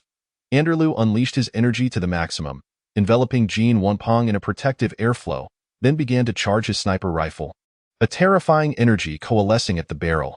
The giant ape, seeing this, attempted to intervene, but Velo leapt onto its back, exerting all her strength to prevent it from obstructing Jin Wenpeng. An explosive surge of energy erupted, hurtling toward Morph in the distance. The intensity of this strike was tremendous. Just as Morph was about to deliver a fatal blow to Jiang Yitong, he sensed a dangerous aura approaching from behind. He quickly raised his arms for protection, yet the bullet pierced through his steel arms, sending him flying several dozen meters. This individual can ignore defenses. I must proceed with caution. He pried the bullet from his armored arm, only to find that Jiang Yitong had vanished from her previous position. In the next instant, she appeared before the giant ape, her chains darting toward it, the lightning entwined with the chains ensnaring the beast and subsequently cleaving its body into several pieces. Chapter 59. The Murky Dragon Special Task Force. The giant ape's massive form was cleaved in two, its remains littering the ground. The fire wielder gathered both hands, coalescing into a colossal fireball aimed at Jiang Yitong. Anderlu immediately deployed his defense, while Velo dashed forward, slicing into the fire wielder's body, twisting with force to sever him at the waist. In the distance, the dagger wielder attempted to flee, but Jin Wanpong had already locked onto his form, unleashing a tremendous energy that surged toward him. No matter how he tried to evade, the energy projectile was unavoidable, striking him directly through his body. Jiang Yitong knelt on the ground, having endured several heavy blows. She expended her remaining strength to assist Velo and the others in eliminating the Golden Tiger-level foes, yet her condition was far from favorable. "Captain, what should we do about that armored man?"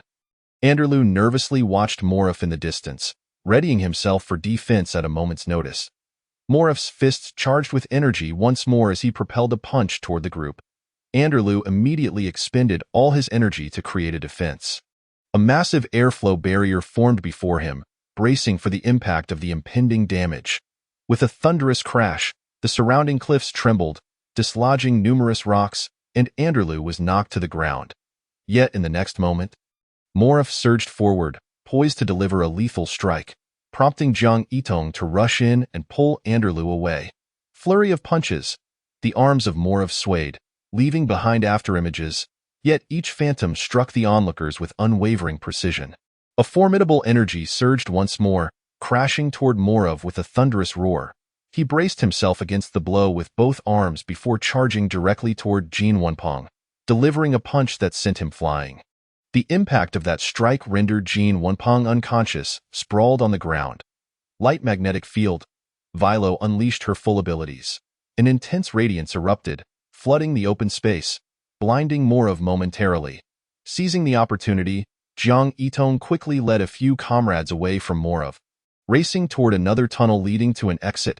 "Irina, you can only rely on yourselves now," Jiang Yitong thought anxiously, but with no other option, they had to hastily retreat, as they were all significantly injured. "My magnetic field can only last for 5 minutes. Vilo kept track of the time while casting wary glances behind, fearing Morov might pursue them. Explosive spell, break. Gu Hui drew a slip of paper, and a torrent of energy surged forth, aimed at the enemy wielding a massive spiked club. Yet, that foe showed no intent to evade, gripping the club tightly, the spikes shimmering slightly. With a swift motion, he swung it forward, striking the incoming wave of energy, resulting in a colossal explosion that sent debris raining down. While he remained unscathed, and oh good, if the energy is too overwhelming, we'll be crushed by the valley. Han Jiadong hurriedly cautioned Gu Hui against unleashing further powers. "Who are you?" Irina nervously scrutinized the enemy before her. "The 5 pillars of Bloodland, Decino." Decino coldly responded, striding purposefully toward them. "Another adversary of the White Phoenix level. 4th tier." Irina inwardly lamented her misfortune. She had not fully recovered from her injuries, yet now faced a foe of a higher rank. She steadied her breath, icy currents swirling around her, freezing the surrounding rocks into shards. "Step back, break that stone, and regroup with Jiang Yitong," Irina commanded, channeling a potent storm toward Decino. Unperturbed, Decino once again raised his massive club and swung it, effortlessly dispelling the tempest. "What kind of technique is this?" Irina pondered briefly before conjuring dozens of ice walls, then swiftly directing her companions toward the stone. Ice congeal. Relentless chill permeated the rock, forming layers of ice on its surface. Boom. Irina turned to find all her ice walls shattered by Decino's might. Unstoppable. Decino's form glowed faintly before he surged forward, club in hand, barreling toward the group. Irina conjured ice blocks to obstruct him, but Decino seemed to disregard them entirely, demolishing everything in his path. "Move aside." The remaining team members swiftly dodged, but one was caught off guard, and Decino mercilessly smashed him into a pulp. Gravity drop. The enormous club came crashing down, creating a deep crater in the ground, sending shockwaves that hurled everyone against the rocky ceiling of the tunnel. Enhancement type. Irina had no time to react as the colossal club reappeared before her, and another team member failed to evade. Meeting a gruesome fate. Run to the exit. The tunnel was too constricted for Irina to fully utilize her powers, compounded by her injuries. Decino noticed their attempt to flee, thrusting his club into the ground, twisting it forcefully, causing the rocks beneath them to explode, creating a pit several meters deep. The group tumbled heavily into the chasm, with 2 members activating their armor to ascend. However, as they barely left the ground, Decino leapt up, obliterating them in a single blow, the bloody scene prompting the others to retch. Don't act recklessly. Irina shielded the few remaining comrades. Ji Hui and Han Jiadong wore expressions of despair. Is this how we perish? Gu Hui, trembling in fear, could barely hold the slip of paper to fight. Gravity drop. Decino leaped above them, the massive club gathering immense energy, crashing down upon Irina and her allies. A glint flickered in Irina's eyes. She steeled herself for a desperate struggle, but suddenly felt her body start to levitate. It seemed Decino encountered some obstruction, his club bouncing off an unseen force. Bubbles? Gu Hui questioned in confusion, then suddenly elated. The Hulong Special Task Force has arrived. A colossal bubble lifted Irina and her comrades from the pit, and upon landing, Irina spotted Yang, accompanied by Li Mingyang and Shun Yi. Waiting atop the rocks, you've finally arrived. Irina patted Yang's shoulder after touching down.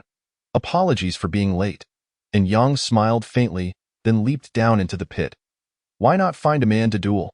Decino, still expressionless, swung his club forcefully at Yang.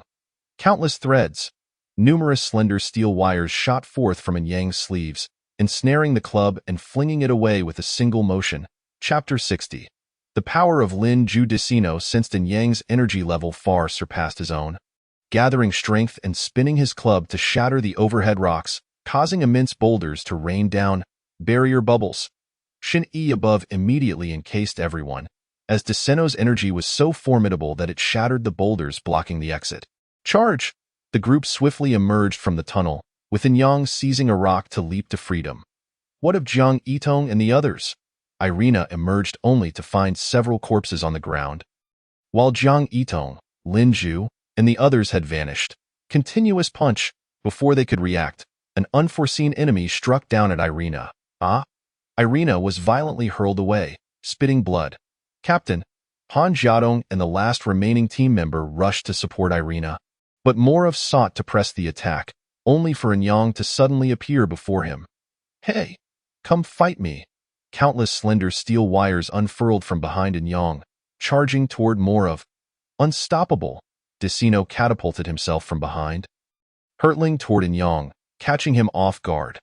Shun Yi attempted to create a barrier, but Decino seemed to disregard the obstruction, continuing his relentless advance toward Yang. Li Mingyang. Shin Yi called out his name. Li Mingyang, beside her, removed his glasses, his frame expanding dramatically as he appeared to be expelling something. Suddenly, a torrent of sulfuric acid erupted from his mouth.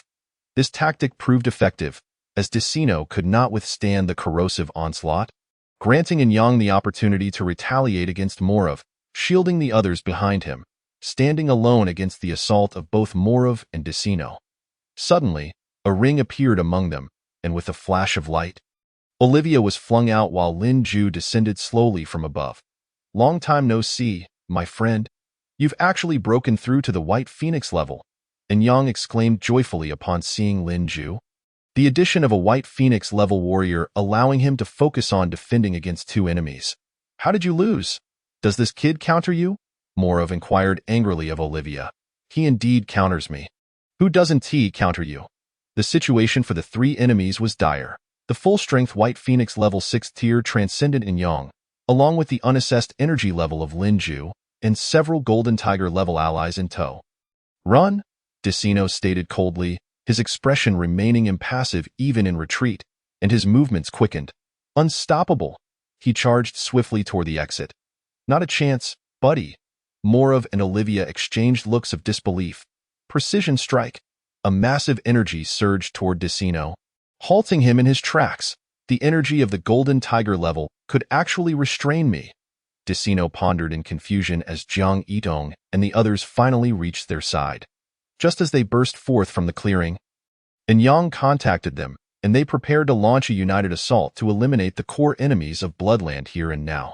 See where you can run? Lin Ju crossed his arms, excitement evident on his face. marveling at the feeling of being a true powerhouse. Humph, you remain naive, Decino coldly remarked, raising his massive club and forcefully embedding it in the wall, top of the charge. All energy converged upon the club, as Decino disregarded the rocks, shattering them and carving out a new tunnel. Hurry! Decino turned to call out to Morov and Olivia. The two hurriedly followed the tunnel of Decino. Damn, acting so aloof while fleeing. Gu Hui's expression was one of embarrassment, and he subsequently took out a slip of paper, preparing to obstruct their escape. Olivia pointed with her hand, conjuring a spatial formation that instantly trapped Lin Ju and his companions. Before sealing the tunnel entrance with stones, it's indestructible. Gu Hui and the others attempted to shatter the barrier, but to no avail. Let me handle this.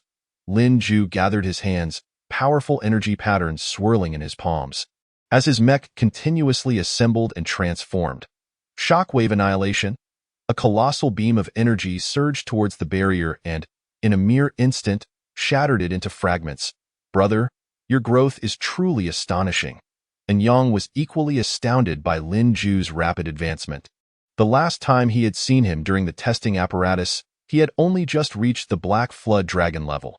Another William, perhaps? And Yang mused silently. Irina was helped up, her injuries more severe. And beside her, Jiang Yidong was not faring any better, both barely clinging to life. We must leave this valley. An Yang led the group into the tunnel leading outside, while Shan Yi used her abilities to protect everyone, guarding against any further enemy incursions. After a considerable time, they finally approached the exit. Outside lay an armed force, guns and artillery aimed directly at the tunnel entrance. Han Jiadong activated his abilities to scout the situation outside. If the firepower is too overwhelming, we might not withstand it upon exiting, especially with such heavy fire suppression. The group contemplated how to evade the enemy's defenses. Should we leave any enemies alive? Lin Ju suddenly inquired. What do you mean? And Yang looked at Lin Ju in confusion. Are these enemies of any assistance to us? Do we need to leave any survivors? No need. They are merely ordinary armed forces. Their hands stained with blood, having taken countless lives. Jiang Yitong spoke from the ground. Understood. Leave it to me. As Lin Ju finished speaking, the Reaper battle armor materialized upon him. Subsequently, a rift appeared behind him, and Lin Ju vanished in an instant. The next moment, a portal suddenly appeared in the sky above the Steel City walls, and Lin Ju flew out from within. All the enemies were fixated on the distant tunnel entrance. Completely oblivious to Lin Ju above them, a spatial ability, and Yang muttered to himself, observing Lin Ju's performance. It indeed appears to be a spatial ability. This device was truly crafted for him. Irina concurred from the side. Suspended high in the air, Lin Ju's eyes shimmered with a blue glow, and soon, numerous portals filled the sky, with hundreds of massive cannons revealing their dark muzzles. The enemies below suddenly felt a shadow looming over them. And upon looking up, they were horrified to see countless weapons primed and ready to fire. Enemy presence. The adversaries hurriedly maneuvered their weapons in an attempt to shoot down Lin Ju. Tempest of bullets. An unrelenting torrent of bullets and shells rained down upon the enemies, the thunderous explosions forcing those in the tunnel to cover their ears. As the smoke cleared, the group emerged from the tunnel, witnessing the enemy's bodies obliterated and scattered across the ground. Chapter 61. The emergence of Doubt. Lin Ju summoned a vehicle, and the group traversed the underground roads. Inside the RV, Irina and Jiang Yitong lay on the bed, while Lin Ju leaned against the side, with Wei Luo nestled closely beside him. An Yang and Gu Hui sat on the opposite side, while Andalou drove the vehicle. We need at least 2 days to recuperate. Given our current strength, we likely cannot confront all 5 pillars. Irina lay on the bed, her eyes laden with exhaustion. The headquarters is preparing to dispatch Det and Vister for support. William is far away in Britain, so he was not summoned. Once everyone is assembled, we shall proceed to attack, and Yang analyzed. Their 5 pillars are injured as well. I believe our combat power is actually quite comparable now. Perhaps we should first assess the situation. Lin Ju suggested. Do you think it's that easy to fight? Wei Luo nodded, tapping his head. The leader of the Bloodlands' 5 pillars possesses the strength of a white phoenix at the 7th level. If we encounter him, Relying solely on our current numbers may not suffice. Wei Luo is right, An Yang nodded in agreement. For now, we shall rest a guard against any ambushes. Once Det and Vister arrive, we will be fully prepared to act. Jiang Yitong leaned against the bed, speaking weakly. As they traveled, jagged rocks loomed, and a purple sky enveloped the oppressive atmosphere, akin to a heavy leaden plate that could collapse at any moment. The group remained ever vigilant against potential dangers lurking in the shadows. As time passed, a magnificent cluster of buildings gradually materialized in the distance, resembling a slumbering giant beast lying dormant in the depths of the valley. The architectural style was eerie and bizarre, with black spires piercing the sky, and the walls shimmered with strange runic lights, seemingly concealing unknown secrets. Something's amiss. Andalou in the driver's seat gradually halted the vehicle. Han Jiadong from another car disembarked to activate his abilities for reconnaissance. Ahead lay numerous armed forces scattered throughout the urban area. After scouting, Han Jiadong reported back to the group. According to the map, this should be the headquarters of Bloodland. And Yang's gaze was fixed intently on the distant edifices. However, it's strange. Wasn't the architectural style of Bloodland supposed to be pink? And this cluster of buildings looks markedly different from what we previously studied. Gu Hui remarked, puzzled. Perhaps it's been too long. It's been several years, and the underground is inherently filthy, Andalou suggested. Let us not act rashly. We should steer clear of this area to avoid unforeseen circumstances. Lin Ju, let's venture here together at night to investigate. And Yang turned to seek Lin Ju's opinion. No problem. Lin Ju readily agreed. As night fell, and Yang, Lin Ju, Andala, Li Mingyang, Shin Yi, and Gu Hui split into two small teams, led by Yang and Lin Ju, to infiltrate the urban area in search of intel. The group moved cautiously like vigilant leopards, carefully dispersing to explore the building cluster. Lin Ju, Gu Hui, and Andalou formed a trio, stealthily advancing along a dim alleyway. The walls exuded a putrid stench, and the cobbled path beneath was covered in moss, each step feeling as though they were treading upon the decayed bones of history. This place is eerily quiet, Di Hui whispered, his eyes filled with alertness as he tightly clutched the slip of paper. A faint sound emerged from ahead. Ji Hui immediately gestured for the three to halt.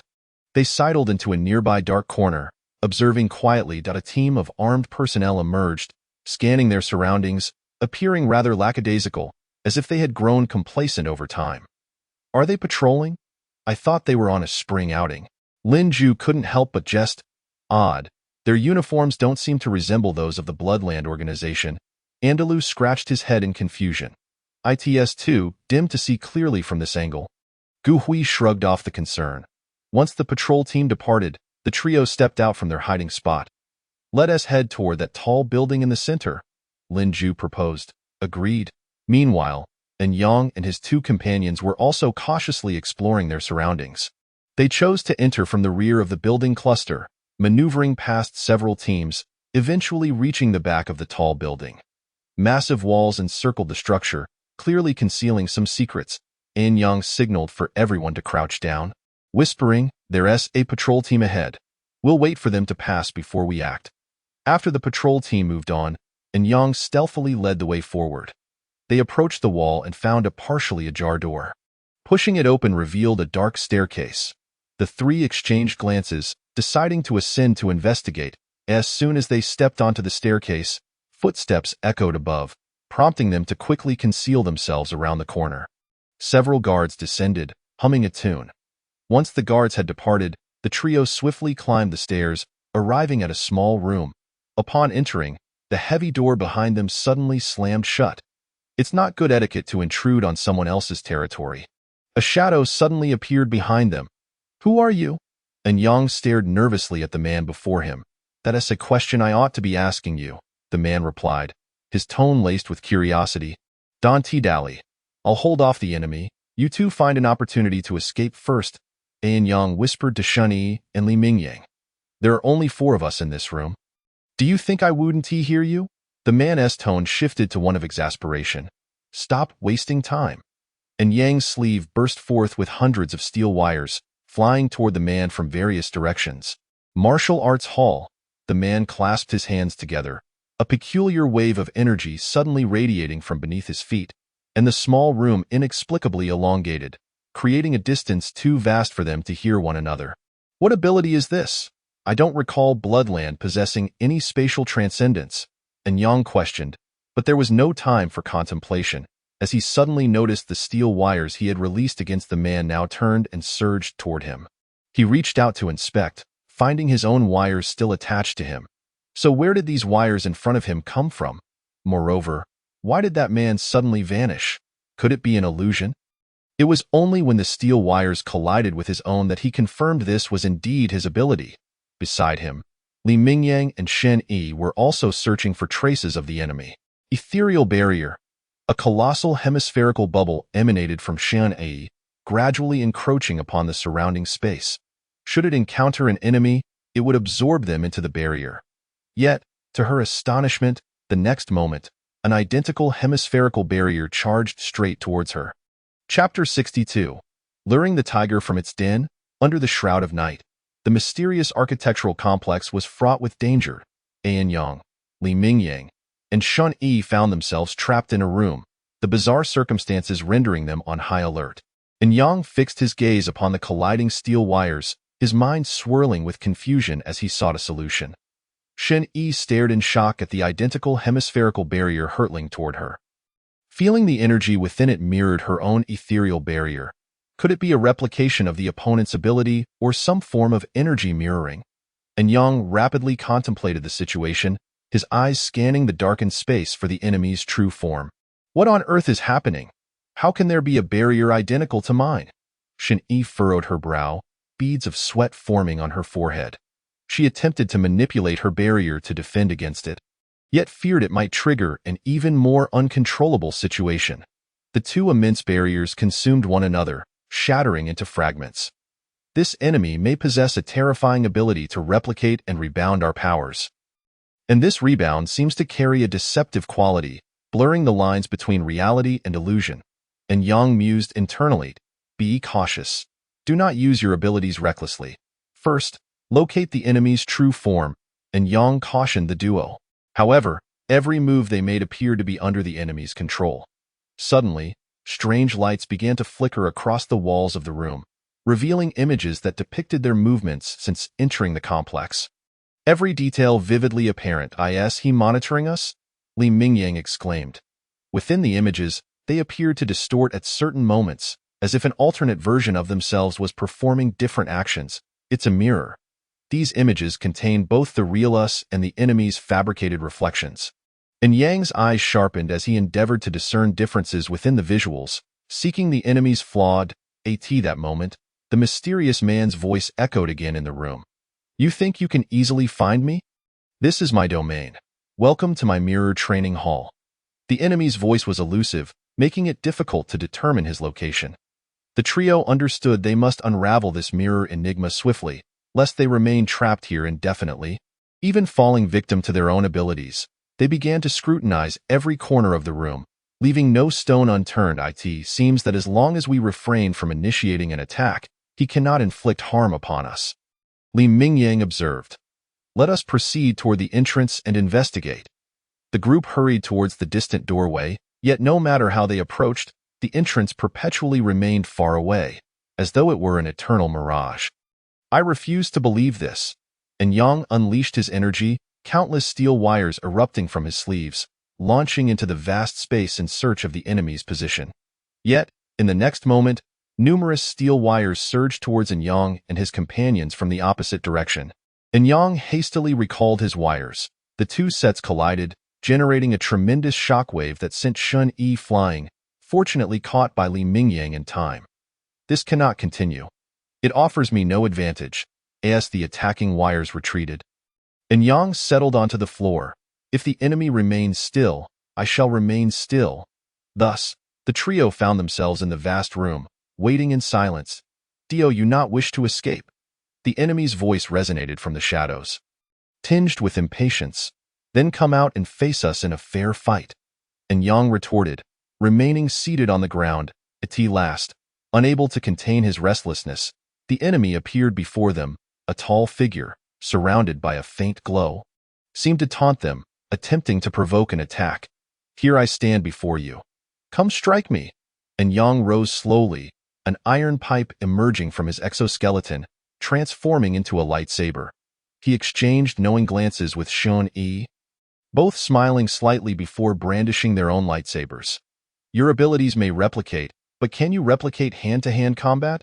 The group swiftly activated their jet devices, charging toward the man with their blades drawn. Alas, you lack martial ethics. The man was taken aback, quickly dodging backward. Effective. He cannot withstand close combat. The trio relentlessly pursued the enemy, unleashing a flurry of strikes. Mirror flash. A radiant light suddenly appeared before the man, who then vanished, leaving only a mirrored image behind, still depicting Yang and his companions. How long do you intend to prolong this? And Yang wore a playful expression, having discerned that this individual's spatial ability was merely a defensive mechanism. Humph, this is my domain. To think you could outlast me is sheer folly. Just then, the sound of a door being opened echoed, and Yang and his companions felt a sudden pull, only to find themselves back in that cramped room. You have entered? Lin Ju looked at the three, confusion evident on his face.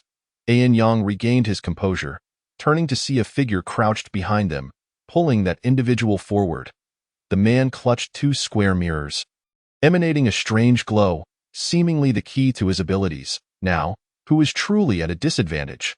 Yang and his companions grinned sinisterly at the man. Why, you mustn't come any closer. After a brief struggle, the man collapsed before them. I bear no grudge against you. Why have you invaded our territory? No grudge. Yang stated each word clearly. We have continually faced invasions from your bloodland over the past few months, disregarding the underground rules and surface laws, disrupting societal life above ground, and bringing immense pressure to the underground world. Our Yunhai base has come to ensure you pay the price you deserve. Bloodland? The man's eyes widened in shock, and he stood up abruptly, Yang and his companions immediately preparing for a fight. Wait. You must be mistaken. I am Canarich, a third-tier transcendent of the White Phoenix level. One of the Night Hua 4 court guards. This is the territory of Night Hua. There is no bloodland here. Canarich introduced himself in one breath. Night Hua? The group was taken aback. Are you saying this is not the territory of bloodland? Do you know where their base is located? Yang questioned Canarich eagerly. Their headquarters has always been in the underground world of Aurora Continent, situated near the Britannia nation, thousands of miles from here. What is happening? Could it be a ploy to lure the tiger from its den? Yang exclaimed, and the group hastily departed, leaving a bewildered Canarich behind. Chapter 63. The scheme of Bloodland. Lin Ju and his companions swiftly returned to their vehicle to discuss the situation. We must report to headquarters. Zhang Yitong immediately initiated communication, sending an urgent request to the Yunhai headquarters. This is Celinda. Upon connecting, Celinda was astounded by the unfolding events.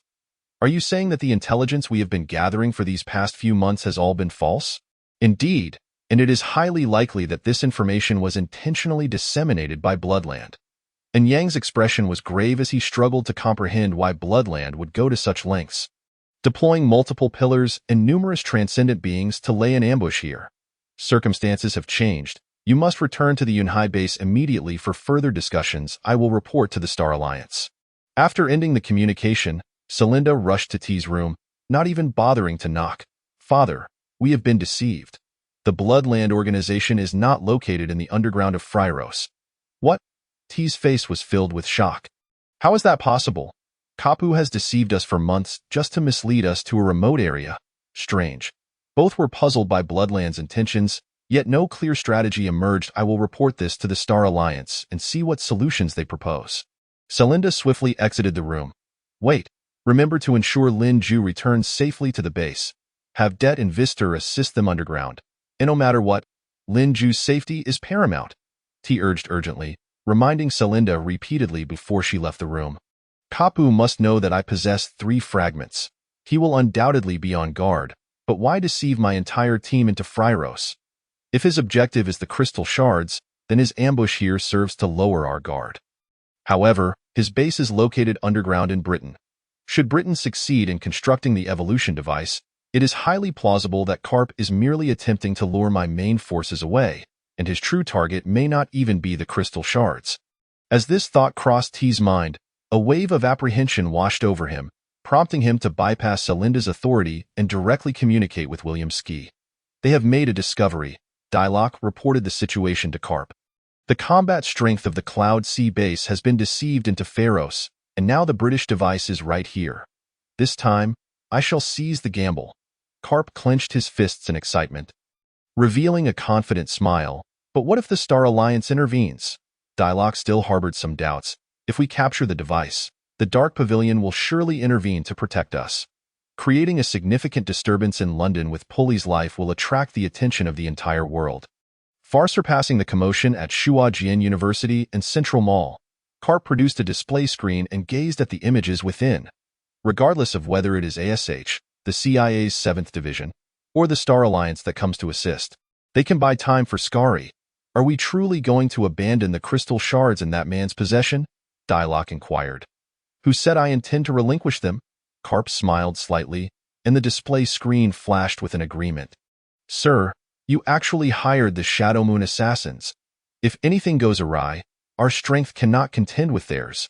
Dialogue was taken aback upon seeing the agreement in Karp's hands. I have wagered half of my fortune on this operation. As long as the regenerative machinery and the entire blue nether crystal are in my possession, and I acquire Britain's evolution device, you will immediately ascend to the dragon level. From then on, we shall reign supreme in the underworld. Dialogue pondered, yet concern still lingered in his heart. Karp looked at Dialogue and patted him on the shoulder. Rest assured, everything is under my control. In the evening, London stood illuminated, its buildings glimmering like brilliant diamonds upon this land. The Hanlon mansion stood silently amidst the city, serving as the royal residence of Britain and a symbol of its prestige to the world. Tourists from all corners of the globe gathered to witness this grand palace and bear witness to its storied legacy. Yet, in the distance, a man with a concealed face and a slow gait approached the palace. His legs seemed burdened by some heavy weight, each step resonating with a heavy thud, drawing curious glances from passers-by. He made his way directly to the palace gates, and though onlookers regarded him with intrigue, none perceived anything amiss. He ascended the steps with deliberate slowness, preparing to enter the palace. Entry prohibited. This is a royal restricted area. No admittance. 2 royal guards stationed at the entrance blocked his path with their rifles. The man's lips curled into a faint smile, and suddenly, 2 iron chains emerged from his sleeves, severing the guards at the waist. Murder! The crowd watching in horror immediately scattered in panic. More guards rushed out from within the palace, brandishing their weapons and shouting at the man. Nevertheless, he continued his leisurely advance toward the palace. As a gunshot rang out, dozens of guards opened fire, yet the bullets struck him with no effect. In the next moment, flames erupted from the chains, crashing forcefully to the ground, creating massive fissures that sent guards sprawling. Flames began to pour forth from his body, and he bent slightly, seemingly gathering strength. The police from London arrived as reinforcements, and more guards from within the palace joined the fray. Together, they unleashed a barrage of gunfire upon the man. The ground trembled as a tremendous energy erupted from within him, resulting in a colossal explosion that flattened everything within a radius of several meters around the palace gates. Inside the palace, the Queen of Britain was startled awake by the sudden blast. A man in a suit entered the room, his expression fraught with tension. Your Majesty, please forgive my intrusion. The palace is under a mysterious attack, and our immediate priority is to ensure your safety. Immediately, numerous guards rushed into the chamber, escorting the Queen to a concealed underground refuge. The suited man swiftly made a call. Contact ASH immediately. The Queen's palace is under assault by an anomalous entity. Lin Ju and his companions were en route to the teleportation facility, having long departed the valley and now heading towards the previously ambushed gorge. Accelerate! We must return to the surface tonight.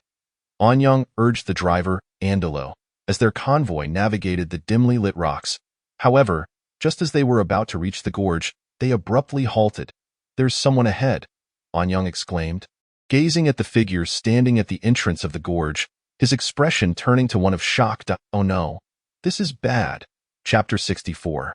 You want me to be cautious of a one-armed youth? A young figure stood before the convoy. He appeared to be in his 20s, with long black hair brushed behind his ears, standing tall like a pine, exuding an indescribable air of coldness. He was missing his left arm, his dark cloak billowing gracefully, perfectly concealing the absence of his limb. A neon katana hung at his waist, glinting with a cold light in the dim surroundings. Holding the sword in his right hand, its blade angled slightly, casting reflections upon his exquisitely sculpted profile. A shattered necklace draped around his neck. His side profile exuded an air of sternness, with arched brows and deep-set eyes resembling a frigid abyss. Coldly observing them, "Everyone, be cautious." Both Irina and Jiang Yidong gasped in shock at the sight of the youth. "What are you afraid of from a disabled person?" Lin Ju questioned, puzzled. Without answering, Anyang and the others swiftly exited the vehicle, calling out to the youth from a distance. "What brings you here, sir?" The youth pointed a finger toward Lin Ju's direction. "Is he here for me?" Lin Ju pondered, noting the man's long hair and contemplating whether he was a homosexual. "It's over. There's no escape." Irina's legs buckled, and she collapsed to the ground, prompting Lin Ju to hurriedly assist her. "Shadow Moon Assassins." Irina uttered a name unfamiliar to Lin Ju. "What assassins?" Jiang Yitong steadied herself. "The Shadow Moon Assassins are the most formidable assassin organization in the underworld. They execute tasks for their employers and are one of the most terrifying forces underground. This man is Suki no Gakko Ikir, only 24 years old and already a White Phoenix level 9th tier transcendent. The third assassin in the underground world. He must have been hired by Blood Earth to eliminate us. White Phoenix 9th tier. Isn't that even stronger than William Skit?" Lin Ju mused. "Regardless, we must find a way to protect Lin Ju. He must survive." Anyang assigned tasks to everyone, then unleashed a tremendous energy point million suppression. Countless massive steel wires erupted from the rocks, surging towards Suki no Gakko Ikir like a tsunami, imbued with immense energy. Thought. Instant slash. Suki no Gakko Ikir closed his eyes, allowing the airflow to flow slowly within him. Then, he drew the blade from his waist, moving so swiftly that no afterimage remained. The combat system couldn't even track his position. In an instant, the gigantic steel wires were severed cleanly. Meanwhile, Suki no Gakko Ikir had appeared before Anyang, delivering a single strike that sent him flying several dozen meters. Anyang crashed heavily to the ground, his armor shattered by the blow. He didn't kill him? Anyang struggled to rise, realizing that blow could have easily claimed his life. Jian Wenpeng had long been poised with his sniper rifle, unleashing a charged shot aimed directly at Suki no Gakko Ikir. This was his proudest ability, capable of penetrating energies far superior to his own level. Yet, Suki no Gakko Ikir did not flinch. He raised his hand lightly, and before Jian Wenpeng even realized when the blade had been drawn, it had already cut through his attack. "My target is only this person. I have no desire to indiscriminately kill the innocent. We, the Shadow Moon, have no enmity with the Star Alliance. Hand over the shard device, and I will spare your lives." Suki no Gakko Ikir spoke coldly, the glint of his blade shining ominously, as the others prepared to resist. Suki no Gakko Ikir's figure flickered and vanished from sight. They barely caught a glimpse before he reappeared before Lin Ju. The katana sliced through the air like lightning, bearing down on Lin Ju's throat. "Lin Ju!" Velo screamed, rushing forward as her lightsaber shot towards Suki no Gakko Ikir like a meteor. A glimmer sparked in his eyes. With a delicate sweep of his sharp blade, he elegantly deflected Velo's desperate strike. Without mercy, he then raised his foot and delivered a powerful kick to Velo's abdomen, sending her soaring backward like a kite severed from its string, crashing heavily to the ground. Shadow flick. The power within Jiang Yidong surged rapidly, causing her figure to become momentarily indistinct, as if she had melded into the surrounding air. In the next instant, she appeared behind Tsukigami Ikir, her grip firmly clasping a lightsaber, her gaze betraying a fierce intent to deliver a fatal strike. Yet, as she focused her eyes, a wave of horror washed over her. Unbeknownst to her, her once razor-sharp lightsaber had been effortlessly shattered by Tsukigami Ikir's blade, scattering into countless fragments upon the ground. Tsukigami Ikir's sword stood tall behind him, and as he turned his face, his indifferent gaze resembled two sharp blades, instilling within Jiang Yidong an overwhelming fear. akin to countless ants crawling upon her skin. Without hesitation, he swung his sword, aiming directly at Jiang Yitong's armor, the sharp edge seemingly capable of cleaving through any obstacle. Effortlessly reducing her formidable armor to ruins, blood staining her garments as she collapsed in agony. Witnessing this, Irina and the others launched their attacks, yet their efforts against Tsukigami Ikir were as futile as an ant attempting to shake a tree. Tsukigami Ikir moved like a wraith among them, wielding his katana like the scythe of death, each swing erupting into a spray of crimson. The group, under his relentless assault, was forced to retreat, each of them bearing fresh wounds. In a moment of instantaneous relocation, a blue void appeared behind Lin Ju, who stepped into the emptiness, only to materialize from the sky a heartbeat later. However, upon his emergence, Tsukigami Ikir had already materialized in front of Lin Ju. Delivering a swift blow that drove him into the ground, "I seek only the fragments. I have no desire to take lives," Tsukigami Ikir stated coldly, his eyes reflecting a hint of indifference. The others lay defeated on the ground. Yet none had been dealt a lethal blow. Tsukigami Ikir would not risk enmity with the Star River Alliance over a single mission. Lin Ju, sprawled on the ground, looked down to find a massive gash in his armor. The machinery utterly destroyed. The Reaper battle armor automatically initiated repairs, swiftly reassembling into a brand new suit. "Do you still wish to resist? I have given you a chance," Tsukigami Ikir remarked, reaching for the hilt of his sword. Preparing to strike once more, this time with no intention of holding back. Atop the peak of the Valley of Shadows, three figures observed the unfolding situation below. "This is terrifying. I have long heard of Tsukigami Ikir's renown. They stand no chance against him," exclaimed Olivia as she lowered her binoculars. "Why doesn't he just eliminate them all?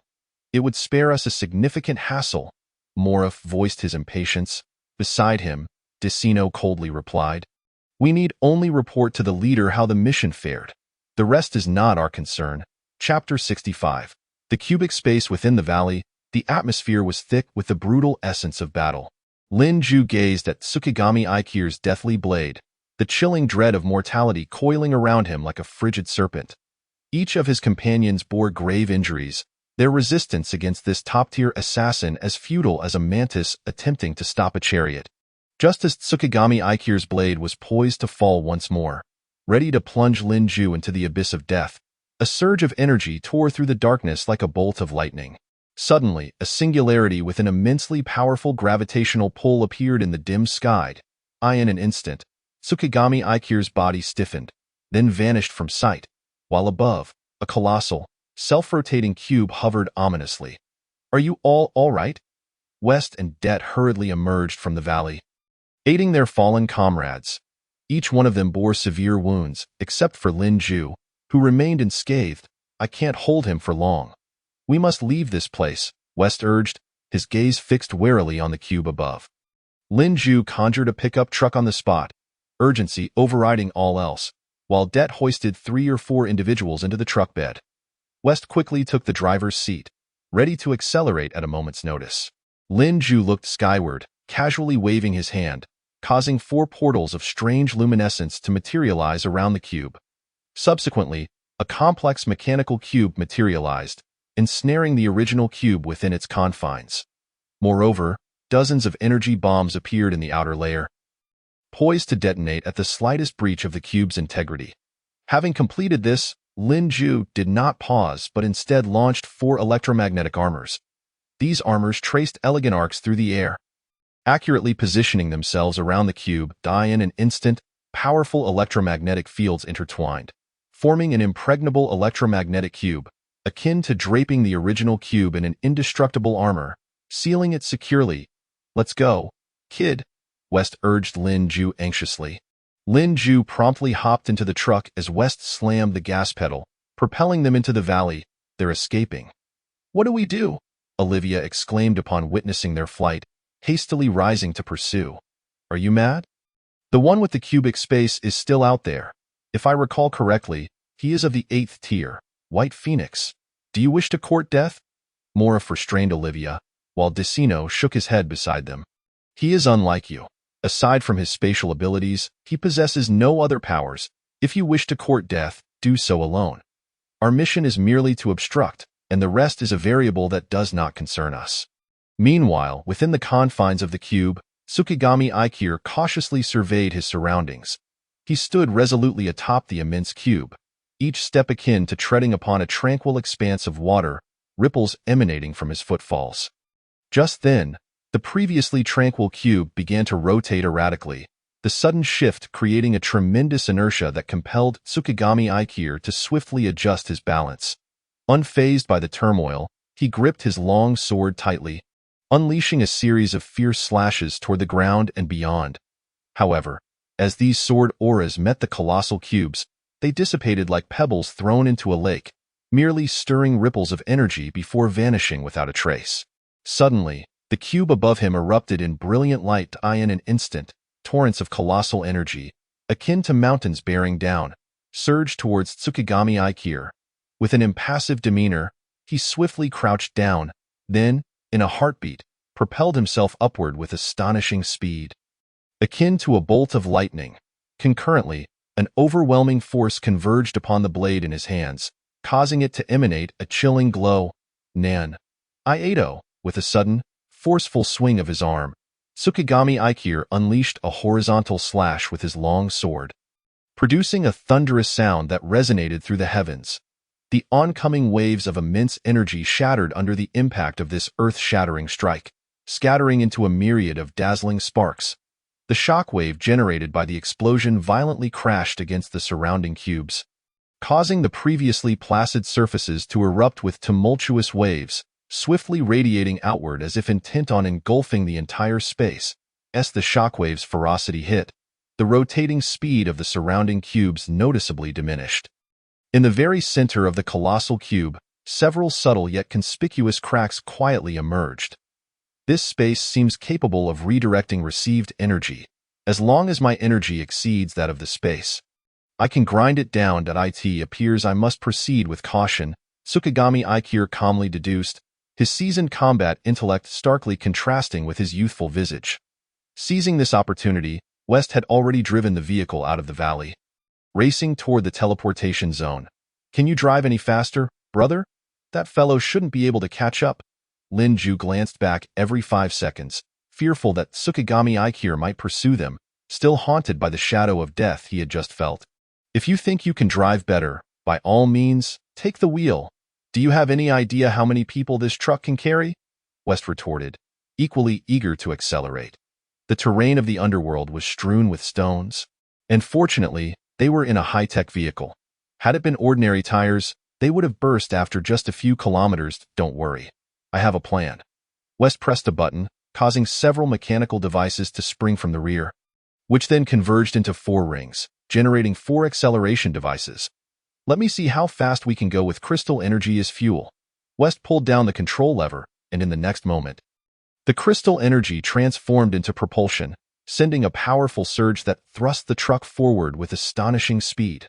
Lin Ju in the passenger seat could barely discern the road, feeling as if he were flying over stones, each bump jolting him painfully.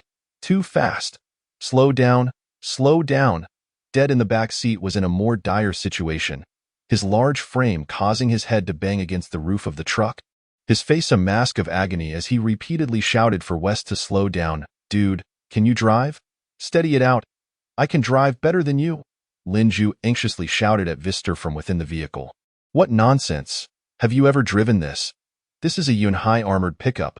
What are you, a crystal carrier? Even a crystal carrier can't handle this. You can only watch me drive. This is called experience, do you understand? Moments later, Vister executed a sharp turn, causing those injured in the cargo area to nearly be thrown out. Chapter 66. Under Vister's reckless driving, Lin Ju and his companions sped towards the teleportation point like a bolt of lightning. The vehicle jolted violently, tossing everyone inside from side to side. Yet no one had the presence of mind to complain. All eyes were fixated on the rapidly receding road outside the window. With a singular thought in their minds, to escape this perilous place as swiftly as possible, at long last, the familiar teleportation point came into view. Lin Ju eagerly jumped out of the vehicle. And he, along with Vister and Det, hurriedly assisted the nearly unconscious individuals from the cargo area. In a flurry, everyone extracted circular stone fragments and rushed into the legally binding territory. The moment their feet touched the solid ground, a wave of relief washed over them, and they collapsed to the ground, gasping for breath. Finally, we made it back alive, Gu Hui said weakly, yet a look of gratitude for surviving the ordeal was evident on his face. Don't relax just yet. Quickly contact headquarters and have them prepare for extraction, and Yang urged, forcing himself to rise as he retrieved a communication device to make the call. Lin Ju sat nearby, his gaze still warily fixed on the direction from which they had come, memories of Tsukigami Ichiro's terrifying power haunting his mind. What a dreadful force. I must become stronger, he murmured to himself. Lin Ju, how are you feeling? Zhang Yitong, seated beside him, inquired. Lin Ju turned slightly to face Zhang Yitong, noting her pale complexion, and managed a faint smile. I'm still alive. How about you? I'm fine, just a bit drained. Thank goodness for you. Otherwise, we wouldn't have made it, Zhang Yitong replied, clutching the knife wound on her chest, blood staining her hands. Don't say that. We are friends, and it's only natural to look out for each other. Lin Ju responded. Go check on Weilo. She's in a bad state, Zhang Yitong suggested, indicating for Lin Ju to tend to the others. Nodding, Lin Ju approached Weilo, who appeared pale, her body littered with shattered armor fragments, and a horrifying wound across her chest, her once pristine skin now tainted with blood. I'm perfectly fine. Really, Weilo insisted, struggling to rise, but her damaged mech fell away, exposing her left chest to Lin Ju's view. Lin Ju's face flushed crimson, and he instinctively embraced Weilo, his hands gently stroking her back as new armor began to infuse into her, mending her injuries. Why are you blushing? Weilo asked weakly with a faint smile. Just feeling revitalized, Lin Ju stammered. Quit pretending to be revitalized, you scoundrel, move, Vister interjected, kicking Lin Ju as he hurried with Yang towards the teleportation building. Lin Ju promptly helped Weilo to her feet before returning to assist Zhang Yitong, pulling her up as well. Det, meanwhile, carried the remaining individuals to safety, on the other side. Having just broken free from the confines of the cube space, Tsukigami Ichiro stepped out amidst a violent explosion. He gathered the air around him, surveying his surroundings, unharmed by the blast. Observing the devastation wrought by the explosion, he frowned slightly. With a deft motion, he sliced away the remaining mechanical debris clinging to him, then dashed towards the teleportation point. His speed was astonishing, reminiscent of a black lightning bolt piercing through the dark underground world. However, upon arriving at the teleportation point, he was met with an eerie silence. Everyone had vanished without a trace. Standing there, Tsukigami Ichiro's eyes glimmered with a hint of determination. The mission has failed, Uncle Hanno. He activated his communicator, inputting a brief message before slowly turning and disappearing into the shadows. We interrupt this broadcast for an urgent news report. Just half an hour ago, in the capital of Britain, the renowned royal palace, Hanlon Mansion, is suspected to have suffered a terrorist attack, resulting in 23 fatalities and over 50 injuries. At this moment, no nation or organization has claimed responsibility for the incident. As this news flashed across televisions worldwide, it sparked a wave of turmoil. Meanwhile, the Hanlon Mansion was enduring unprecedented devastation. The Chain Man rampaged through the structural walls, dispatching royal guards who attempted to intervene without mercy. This individual was none other than Poli, one of the 5 pillars of the Bloodland. Before long, Britain's mechanized special forces arrived on the scene. An officer approached the police chief maintaining order at the site and exchanged a few words before leading his team directly into the courtyard. All police officers immediately sprang into action, extending the barricades and dispersing onlookers, prohibiting anyone from filming or photographing the scene. Numerous reporters from various countries outside were also barred from capturing the event. Above, a helicopter flew swiftly over the crowd. Inside, a blond man donned specialized goggles and a black tactical suit, intently observing below, his chest emblazoned with the ASH insignia. The Administration of Special Humans, or ASH, is an official secret agency jointly established by the 5 permanent member states of the World Federation. Tasked with managing incidents involving superhumans, this moment, the mechanized special forces had breached the courtyard, swiftly assembling in tactical formation, their weapons aimed at their target. Facing the multitude of adversaries, Pulley showed no fear. He wielded his chains with serpentine agility, each swing unleashing formidable force that sent nearby soldiers flying. Subsequently, the Special Forces brandished unique weapons designed to combat superhumans. These weapons, with their peculiar designs and faint blue glow, clearly harbored immense power. "Fire!" the captain commanded, and gunfire echoed through the night. Bullets rained down upon Pulley, only to explode in front of him, scattering sparks everywhere. These bullets were specifically crafted to incapacitate superhumans, loaded with chemical toxins that could temporarily diminish their abilities. Though the bullets inflicted minimal tangible damage, they were significantly more potent than ordinary weaponry, effectively stalling Pulley's next assault as he was compelled to swing his chains to deflect the barrage. The helicopter hovered above the chained man, and then the blond man in combat gear leaped down, landing in the courtyard. Finally, a worthy opponent, Pulley grinned at the descending figure. "I am Coruscant from ASH. Here to apprehend you. Your reign of terror ends now," Coruscant declared, channeling energy into a luminous sword that he thrust toward Pulley. Chapter 67. Self-detonation. Pulley quickly swung his fiery chains to block the attack, and sparks erupted as their weapons clashed. The two engaged in a fierce battle, their figures weaving through the wreckage at breakneck speed, leaving spectators breathless. Coruscant's swordsmanship was ferocious, each strike imbued with powerful energy aimed directly at Pulley. Yet Pulley's strength was not to be underestimated. His chains formed an impenetrable barrier, effectively countering Coruscant's assaults. Pulley was a White Phoenix level 4 superhuman, while Coruscant was at level 7, creating an overwhelming aura that compelled surrounding soldiers and agents to evade the collateral damage while seeking opportunities to assist. Prepare the energy suppressors. The special troops swiftly retrieved devices designed to weaken superhuman energy within a certain radius. They affixed the suppressors to their weapons. As the energy suppressors activated, a powerful sound wave reverberated from all directions. Pulley felt a formidable pressure envelop him, his strength beginning to wane. "Humph! Do you think you can trap me with this?" he roared, flames igniting around him as he swiftly twisted his body to break free from the suppressor's constraints. His chains transformed into a fiery dragon, roaring as it surged outward, scattering debris and dust in its wake. The sound waves emitted by the suppressors were effortlessly torn apart by the dragon's fury, causing the soldiers to pale in shock. Coruscant's gaze sharpened. He deftly evaded the chain attack. His elongated figure radiated dazzling light, akin to a brilliant star, as he floated gracefully in midair. With a subtle turn, he elegantly swung his sword, unleashing an enormous beam of light that streaked through the sky, illuminating the vast expanse above. This formidable sword beam surged downward towards Pulley with overwhelming force. Seeing this, Pulley hastily employed evasive maneuvers, yet the speed of the beam was too great, ultimately severing half of his chains. Accompanied by a thunderous roar, an immense force surged forth like a tsunami, violently toppling Pulley to the ground, leaving him in a state of utter disarray.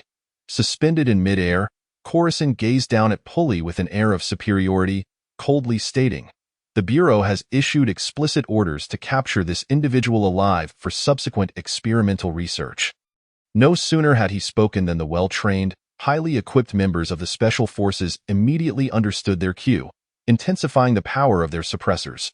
Meanwhile, several soldiers swiftly equipped themselves with specialized weaponry designed to deploy energy-dampening rounds. These rounds were capable of forcibly diminishing the defenses of extraordinary beings, rendering them exceedingly vulnerable. A series of sharp, piercing sounds sliced through the air as multiple energy-dampening rounds shot forth like arrows, aimed squarely at Pulley. At this juncture, having already severed half of his chains, Pulley's diminished strength left him unable to withstand such a concentrated and formidable assault in the blink of an eye. He was struck by several rounds, his once mighty aura of energy waning significantly. Observing his plight, Coruscant's lips curled into a slight smirk, revealing a trace of satisfaction. He then produced a peculiar object from behind him, which at first glance resembled a lengthy pipe. Pressing a button on this device, dozens of slender syringes erupted from its tip, launching towards Pulley with astonishing speed.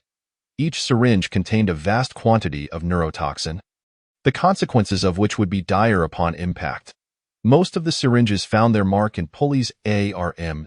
As the toxin rapidly spread, his body began to tremble violently, and an expression of excruciating pain manifested upon his face. It was evident that the neurotoxins were inflicting severe damage upon his nervous system. Soon, Pulley felt as though the world were spinning uncontrollably. "Capture him alive," Corazon commanded, and the soldiers surged forward, ready to seize him. Drawing upon his remaining energy, Pulley slowly wrapped the iron chains around his entire body, causing them to expand and envelop him completely. Corazon landed, gathering energy before him in preparation for any unforeseen developments.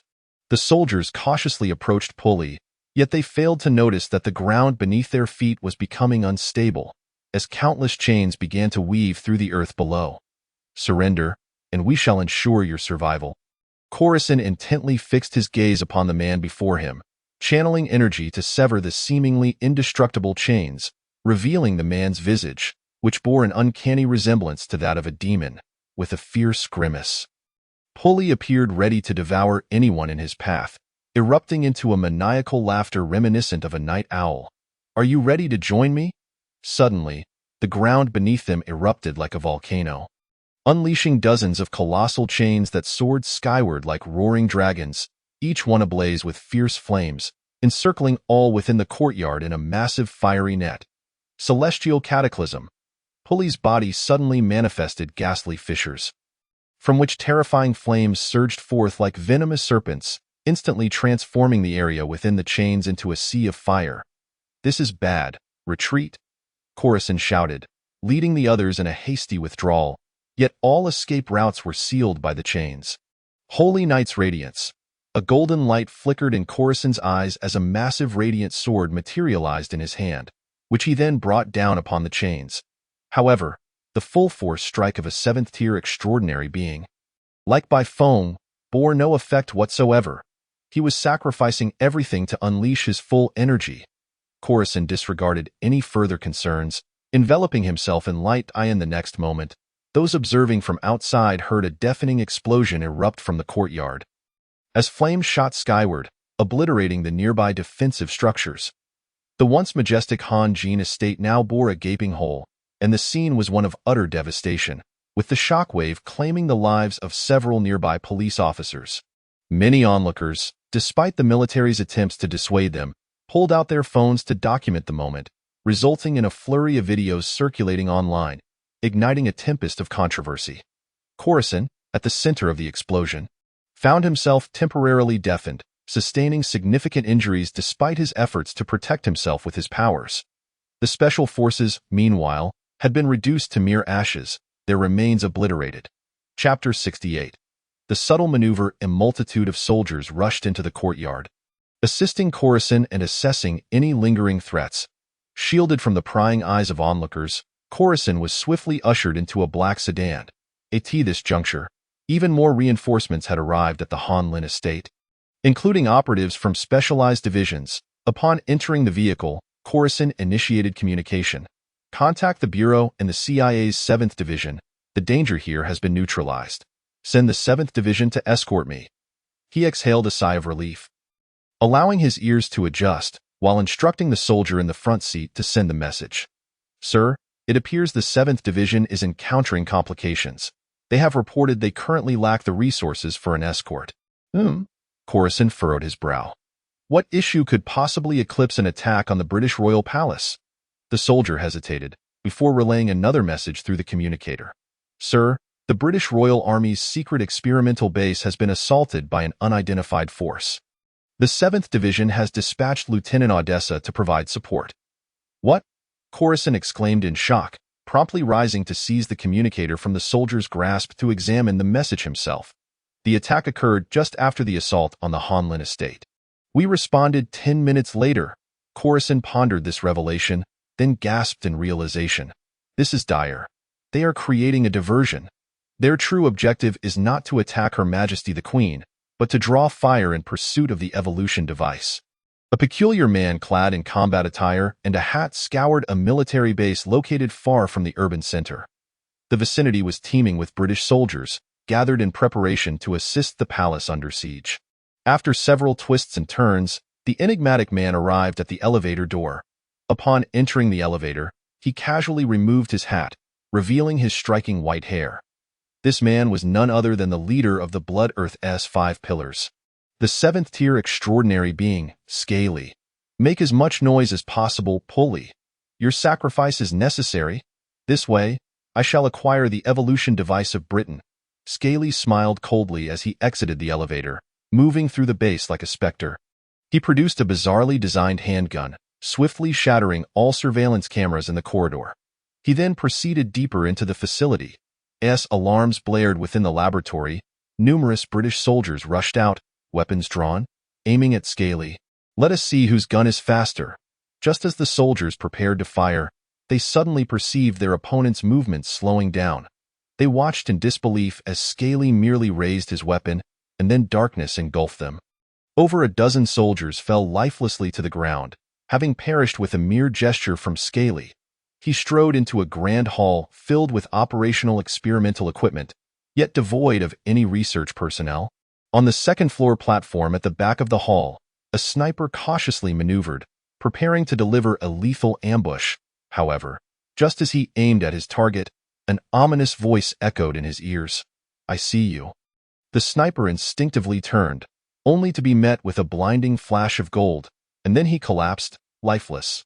Scaly's eyes gleamed with golden light, his smile twisted in a room at the back of the hall. Over a dozen researchers cowered in terror.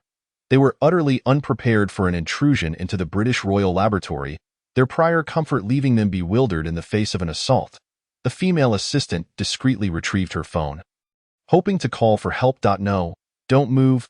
You'll alert him, a young male doctor beside her urgently cautioned. Get away. If I perish, I still need to live. Ignoring the warning, the woman dialed the number. Hello? As the call connected, the operator could only hear her stammering voice. Suddenly, 10 gun barrels appeared at the door, all aimed at the researchers' heads, and the woman on the phone was shot in the mouth. Collapsing to the ground in agony, her phone flung aside. Ugh! The woman struggled, crawling toward the phone, but the door was violently kicked open. Scaly seized the phone, gently hanging up the call, and turned to the woman with a slow smile. You should have listened to him. Subsequently, a single gunshot shattered the woman's skull, and the thrill of such wanton slaughter filled Scaly with an indescribable delight as he strode purposefully toward the inner sanctum of the laboratory. At the heart of the lab, Dr. Mechno, engaged in testing the practicality of the newly developed evolutionary device from Britain, had several low-tier superhumans bound to the examination table before him. Upon retrieving the device, which was no larger than a suitcase, he commanded his assistant to place it directly upon one of the superhumans. The device gradually inserted dozens of massive needles into the individual's body. The man groaned in agony as a surge of energy surged into his forehead. Meanwhile, the doctor meticulously monitored the data on the screen. Doctor! A military officer burst into the laboratory. How many times must I instruct you not to disturb me during the experiment? Dr. Mechno retorted, visibly irked. What is the rush? What has occurred? The officer asked, anxiety writ large upon his face. A high-tier anomaly has breached our defenses. He has slaughtered numerous individuals. The doctor felt a jolt of alarm at the news and immediately halted the experiment. The man undergoing evolution writhed in agony as he fell from the examination table, lifeless. Is he coming for the device? The doctor hastily transmitted the experimental data to the device, just as the officer activated a secret passage. Preparing to evacuate the doctor and the remaining researchers. Doctor, follow me. Before the officer could finish, he found himself unable to utter another word, collapsing to the ground. Greetings, Doctor.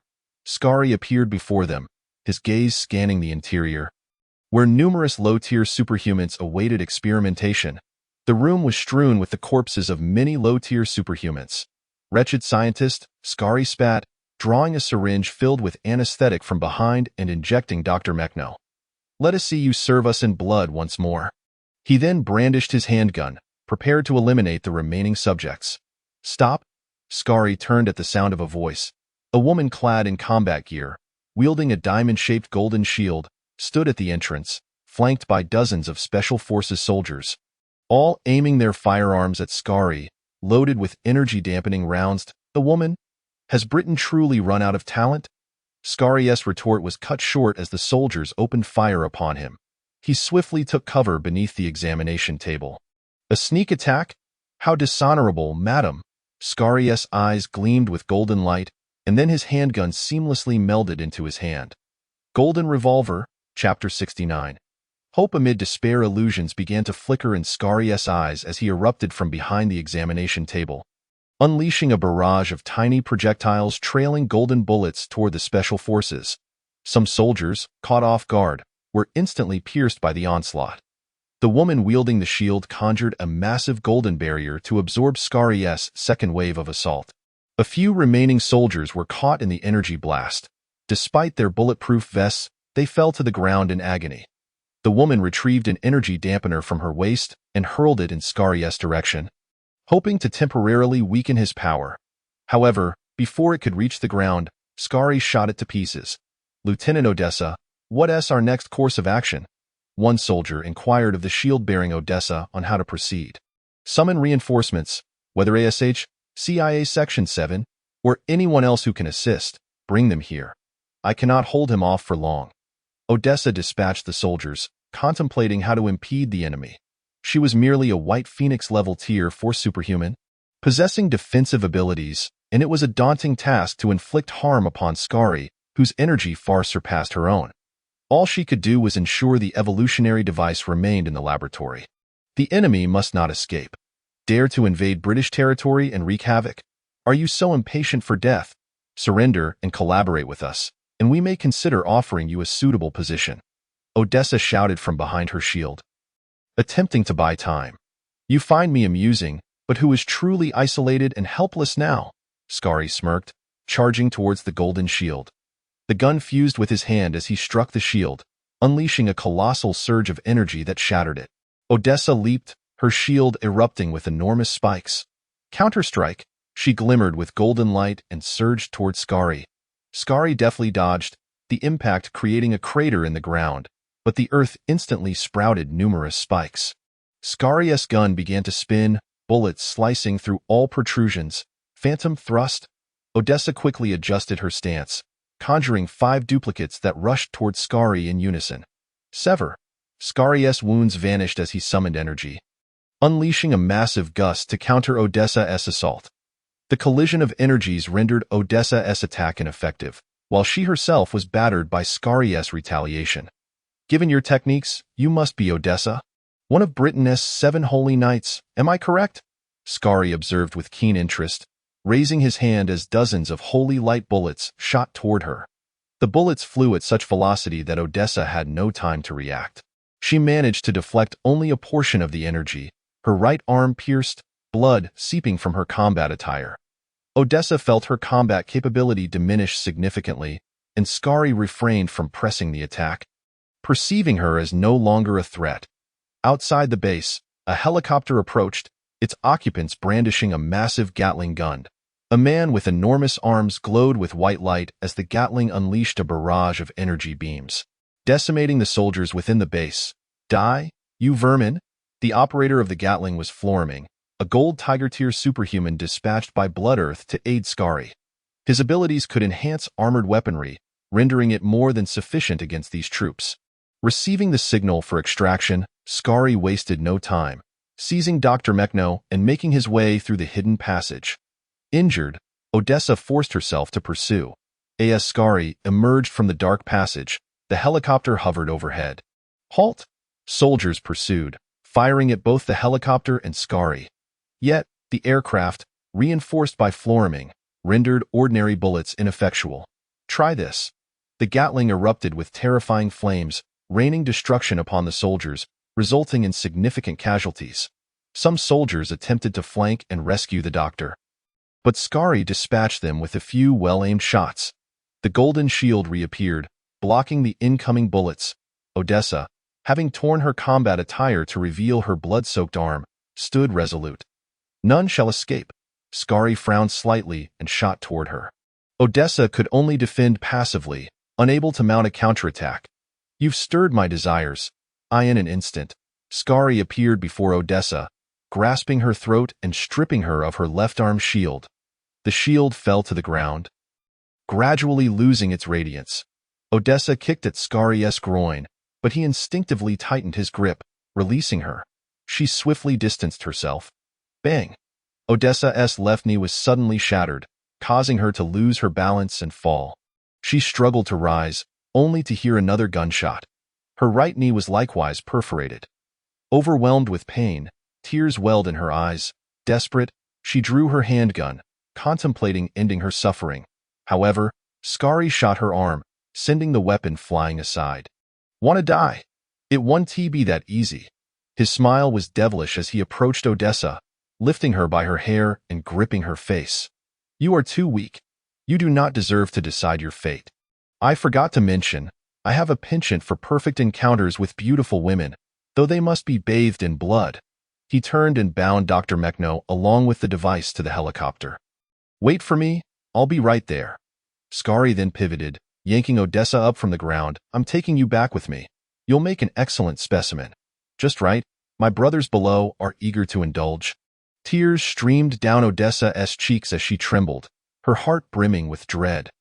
Death could be overcome, but humiliation was an unbearable cruelty. Skari ruthlessly tore away her clothing, leaving only her undergarments, then bound her with rope. Preparing to hoist her aboard the helicopter as it ascended into the sky, in that moment, a beam of golden light shot forth, severing the rope. Scaly and Odysseify plummeted from the sky. Scaly's breath steadied as he landed gracefully on the ground. In stark contrast, Odysseify fell directly towards the earth, her limbs rendered useless, helplessly awaiting her demise. Overwhelmed by despair, just as she resigned herself to her fate, she was unexpectedly enveloped in a warm embrace. The man held Odysseify firmly, his charming and confident smile captivating her instantly. Cradling her, he glanced at Scaly with a mischievous expression. To allow such a beautiful girl to be humiliated is utterly inexcusable. Chapter 70. One moment for a cigarette. Odysseify curled tightly within the arms of the enigmatic man, her body trembling uncontrollably, not solely due to her grievous injuries, but also from the recent indignity that rendered her existence unbearable. The man leaned down, gazing at the terrified woman, and tenderly brushed her hair aside. Noticing she was clad only in tattered undergarments, he gently set her down on the ground beside him and draped his leather jacket over her shoulders. Odysseify looked up at the golden-haired man, his kindness moving her deeply. "Please wait a moment, my lady. Allow me to address this predicament first," he spoke in a low, gentle tone, covering her exposed form. "Who are you?" Odysseify inquired, seeking his name. With a reassuring smile, he replied, "William Skit." He seemed at ease, casually producing a cigarette and placing it between his lips. Suddenly, a deafening bang shattered the air, a bullet hurtling towards William's body. He approached Scaly, merely tilting his body slightly as the bullet grazed the end of the cigarette, igniting it. With a nonchalant gesture, William removed the cigarette and ran his fingers through his golden hair, exhaling a plume of smoke. This scene utterly mesmerized Odysseify, leaving her entranced by his calm demeanor. "Just give me a moment for a cigarette," he declared. Scaly showed no hesitation.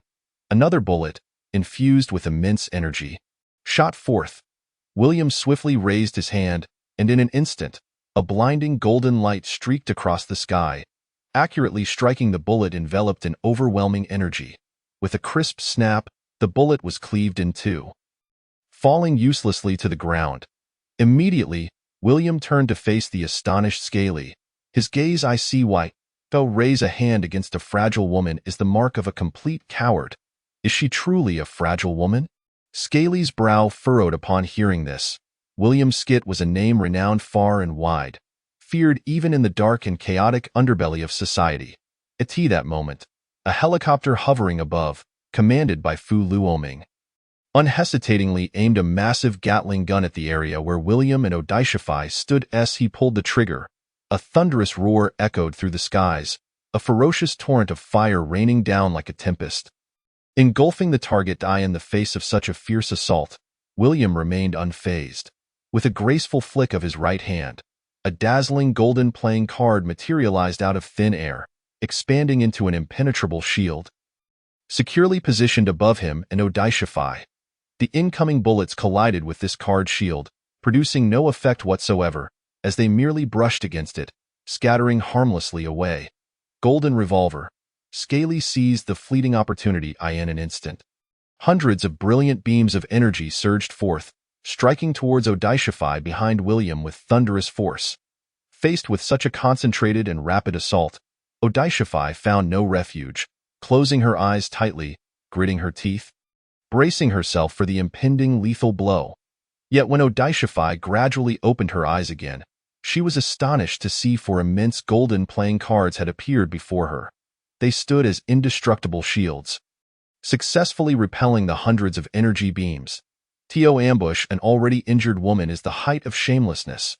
William shook his head, a glimmer of disdain flickering in his eyes. Suddenly, a powerful gust of wind surged from behind him, coalescing into thousands of shimmering golden cards that danced through the air like a radiant torrent, charging directly towards Scaly's helicopter. Stop! Scaly leapt into the air, channeling intense energy to thwart William's assault and protect the helicopter. We must fulfill the master's orders. You all leave now. Do not concern yourselves with me. Fu Luoming had no choice but to command the helicopter to retreat towards the nearest underground transmission point. Once the helicopter departed, Scaly's eyes shifted with a menacing glint, terrifying energy gathering at the muzzle of his weapon. 1,000 arrows. In an instant, tens of thousands of surging energy beams erupted from above, cascading down upon William like a torrential downpour. Golden Knight. William conjured 4 knight cards, J, and 4 colossal figures emerged before him. Each knight radiated golden light, raising their hands to create an energy shield that enveloped the surroundings. Scaly's attack collided with the energy shield, resulting in a massive explosion. The earth trembled violently, and Odishify, concealed behind the playing cards, worried for William's safety. As the smoke cleared, Scaly's gaze fell upon William, who remained unscathed. Is it over? Now it's my turn. William tossed a playing card, which instantaneously transformed into a portal, causing him to vanish from sight. Moments later, a towering playing card appeared behind Scaly, from which William emerged, brandishing a shimmering golden playing card directly aimed at Scaly. Scaly quickly retreated, raising his hand to fire an energy bullet, but the projectile could not interrupt the assault of the playing card. In a frantic attempt to evade, he barely escaped losing a tuft of hair. In a frenzy, Scaly unleashed all his energy towards William. William merely tossed the playing card in front of him to block Scaly's attack, which then split in two. He surged forth from the split, his hands glowing with intense golden light, morphing into a massive beam of light several meters long, aimed directly at Scaly's form. Scaly sensed the breath of death upon him, gathering all his energy to defend against the impending strike. This blow shattered his defenses, causing him to cough up blood. As Scaly rose, he felt a shadow enveloping him. The 4 towering knights, exuding golden energy, raised their hands, channeling all their power towards Scaly. At that moment, Scaly had just managed to fend off one attack, leaving him no time to react as he activated his defense to barely withstand the impending blow. Yet the next second, he felt a sharp pain within his body and looked down to find a golden light piercing through him. Cough. William approached Odishify, picking up the cigarette he had discarded earlier, taking a final puff before releasing the smoke. You are far too weak. Chapter 71. The purged Scaly collapsed to the ground in agony, attempting to retaliate with his handgun. William casually flicked a playing card, cleaving Scaly's prized firearm in half. Scaly glared at William in fury. I refuse to accept this. If you have the ability, wait until I've recovered, and we shall have a duel to determine life and death. William slowly approached him and spoke with a measured tone. You are far too weak. Your life or death means nothing to me. He smiled at Scaly, who, as the foremost leader of the Blood Earth organization, had never endured such humiliation. Gathering all his energy into his palm, he charged towards William's face. Binding Ring. A series of playing cards extended from behind William, swiftly ensnaring Scaly like ropes, rendering him immobile. William then produced a syringe from behind, capable of significantly diminishing the abilities of extraordinary individuals for a short time. This serum, developed by the Yunhai base, was even more potent than the British concoction.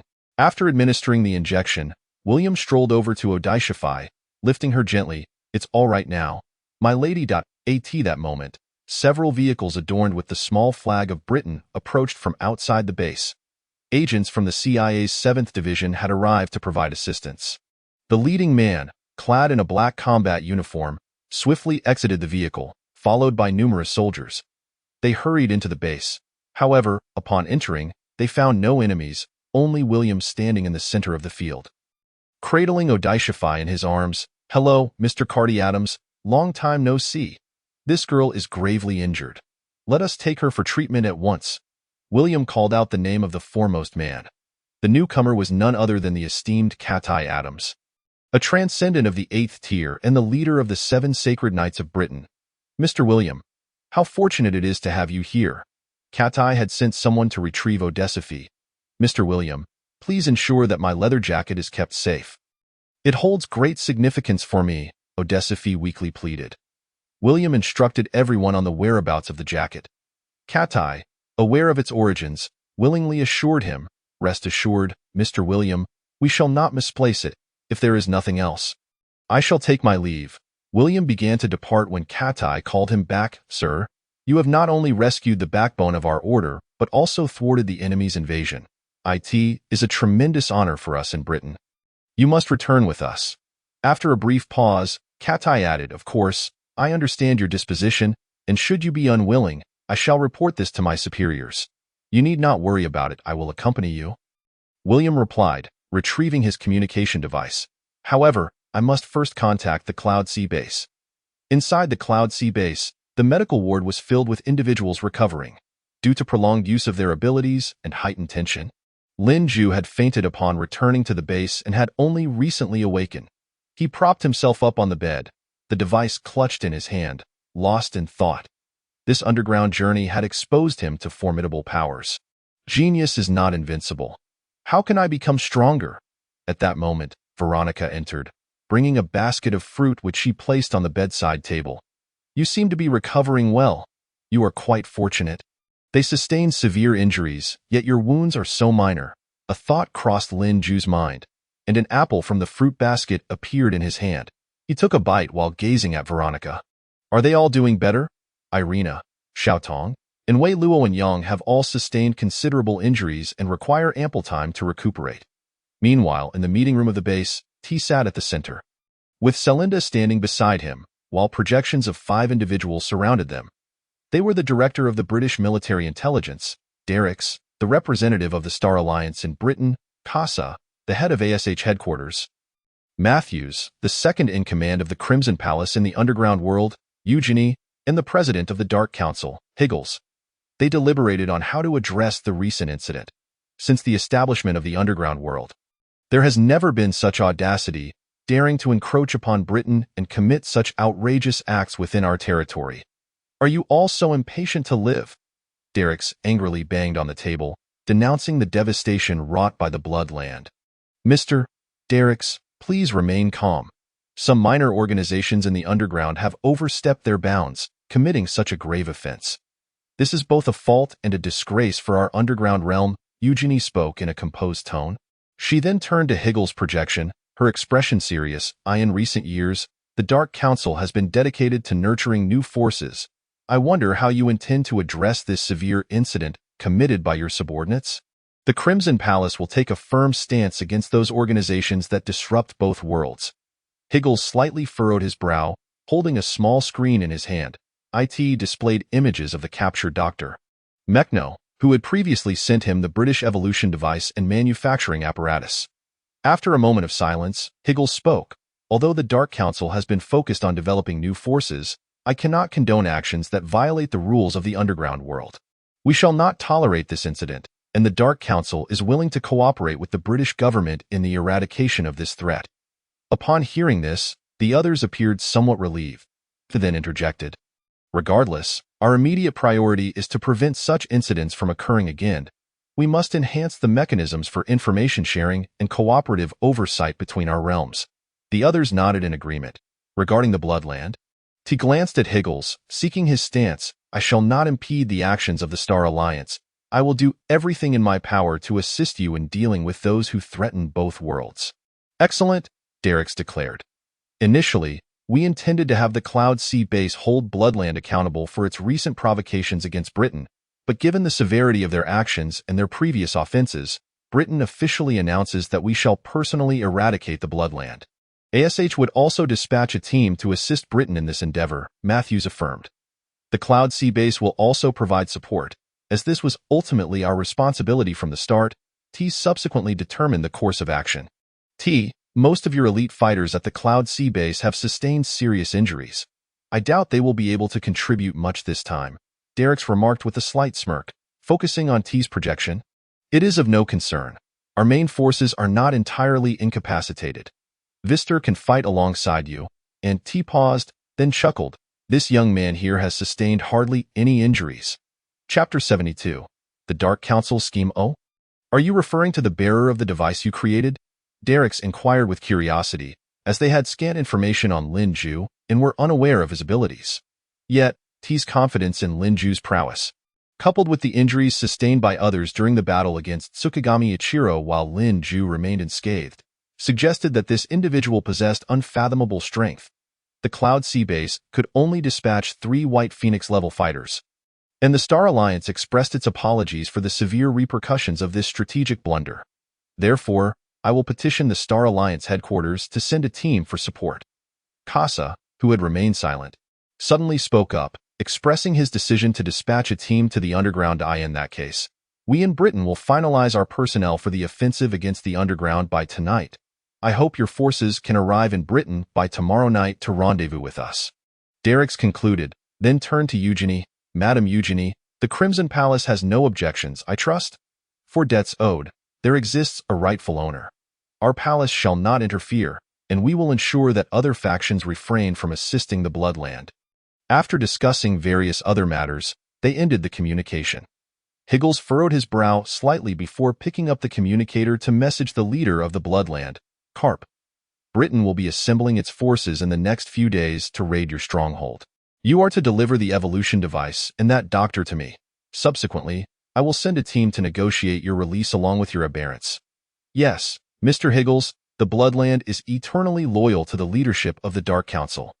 Upon receiving Karp's reply, Higgles smirked, then waved his hand. A man in glasses approached him. How has he fared? We have updated his chip and injected additional energy from the Shinlei crystals, yet there has been no breakthrough. Higgles and the bespectacled man proceeded to a dimly lit secret chamber. The room was filled with various screens, and numerous individuals were busy at work. In the center stood a massive glass incubation chamber, within which a naked man floated silently. His body was ensnared by numerous tubes of varying sizes, resembling a complex spider's web. Every inch of his skin was marred by scars of all shapes and sizes. A gruesome tapestry of old and new wounds that was truly harrowing to behold. Suddenly, the previously motionless apparatus within the chamber began to move slowly, positioning itself near one of the man's wounds. The apparatus adeptly morphed and extended, transforming into a sharp surgical scalpel. With a faint hiss, the scalpel delicately sliced open the man's skin. Yet, instead of flesh and blood, a skeletal structure composed of steel lay beneath. The bespectacled man spoke emotionlessly. After numerous trials and modifications, we have successfully replaced his skeletal structure and installed an advanced operating system. To ensure absolute compliance and prevent any resistance, we have also significantly increased the dosage of the neurotoxin. As he spoke, he narrowed his eyes, coldly observing the man within the chamber. Listening to the report, Higgles glanced at the images of the evolution device in his hand. Karp is truly a commendable servant. The items I desire have been acquired with ease, he chuckled. You're here so soon? Jiang Yitong lay on the bed, gazing at the lively Lin Ju before her. Astonished, hasn't he always been blessed with great fortune? On the adjacent bed, Willow tilted her head to gaze at Lin Ju. Approaching her, Lin Ju gently patted her head, saying, You still have the energy to bicker with me? Given the severity of your injuries this time, you should wait until you've fully recovered before engaging in our playful disputes. Just as a few of them were chatting leisurely, someone suddenly entered from outside. Ju Gu? The newcomer was Chen Tianhua. Ever since Lin Ju returned from the underground and ascended to the rank of a White Phoenix-level transcendent, Chen Tianhua had taken to addressing him as Ju Gu, Celinda sent me to fetch you. Lin Ju paused slightly. What does she want from me? She mentioned it was something quite important. In the conference room. Mr. T was seated at the center, with Celinda beside him. Opposite them sat West and Detective. Ding, ding, ding. Come in. As Lin Ju entered the conference room, T gestured for him to take a seat, to which Lin Ju nodded slightly and complied. This time, we can say that we have returned in utter defeat. So our Yunhai base must dispatch personnel to assist Britannia in eradicating Bloodland. Upon finishing, T projected an image. Our mission this time is not merely one of support. We must secure the last shard of the crystal in Bloodland as possession. If Britannia wishes to seize it, they may act first and report later. Once we return to base, I shall negotiate with them. Understood. West nodded in acknowledgement, and then turned his gaze towards Lin Ju. Your future is boundless. Your previous actions surpassed all my expectations, and you ought to take a proper rest. Given the urgency of the situation this time, I apologize for the inconvenience. It's nothing, sir. Everything I possess now is a gift from Yunhai base. Otherwise, I might still be an unemployed drifter. Laughter echoed throughout the conference room. This time, we plan to send you alongside West. Celinda produced a personnel list, making arrangements for deployment. Det, is it truly impossible for you to extricate yourself from Nanyang? T inquired, to which Det sheepishly scratched his head. I apologize, sir. The small nations in Nanyang have taken no measures against the anomalies, and it is only by carving a sliver of time from my schedule that I return to the base. Very well, the personnel is now confirmed. After everyone slightly bowed to T, they exited the conference room, leaving T alone. Subsequently, T contacted William Skid of Britannia. Sir. William maintained a demeanor of utmost seriousness in the presence of Mr. T. William, have you managed to ascertain the primary objectives of Britannia's expedition to the underground? Sir, I can only provide a rough outline. Their main goal is to capture Bloodland and retrieve Minuo along with the evolution device. As for any additional objectives, I am not privy. After pondering for a moment, T declared, this time, you shall also venture underground. Your task is to acquire the last shard of the crystal at all costs, and to protect Lin Ju at any expense. Understood, Doctor. Chapter 73. The Reaper. Lin Ju gathered his gear, preparing to bid farewell to Jiang Yidong and Willow when suddenly, Veronica approached him. Wait a moment. Come with me. Veronica pulled Lin Ju's arm mysteriously and led him to the experimental base. Li awaited Lin Ju at the experimental table. Child, you have truly shone brightly this time. Dr. Li praised. No, Doctor, all the credit belongs to you. Lin Ju smiled modestly. Without further ado, for this mission, I have crafted an upgraded battle suit for you. Upon saying this, Dr. Li pressed a button that emitted a faint glow. In that instant, accompanied by a deep, resonant roar, the seamless mechanical wall behind him slowly parted. As the wall unfolded, a myriad of various mechanical armor components came into view, neatly arranged and exuding a cold metallic sheen. At the center of these components was a small, exquisite electronic screen. Come, place your hand upon it, Dr. Li called to Lin Ju, who stood a short distance away. Following the instruction, Lin Ju swiftly approached the screen and placed his right hand firmly upon it. Almost instantaneously, as if imbued with a magical power, the previously motionless armor components sprang to life, breaking free from their constraints and soaring towards Lin Ju's form in the blink of an eye. These components accurately encircled Lin Ju's body, swiftly commencing installation and assembly at various joints. The rigid metal parts morphed and shifted in midair, interlocking and combining seamlessly into a cohesive whole, in mere seconds. A brand new, strikingly designed suit of mechanical armor enveloped Lin Ju. Compared to the armor he had previously donned, this upgraded version of the Reaper No. 2 was evidently far more advanced and powerful. Observing this transformation, Dr. Li finally wore a satisfied smile. He paused briefly before stepping forward to gently press a button located at the center of Lin Ju's chest armor. Immediately, the entire suit, which had just snugly adhered to Lin Ju's body, began to retract automatically. It shrank at a visibly perceptible speed, retreating into the various joints of Lin Ju's body as if possessing elasticity.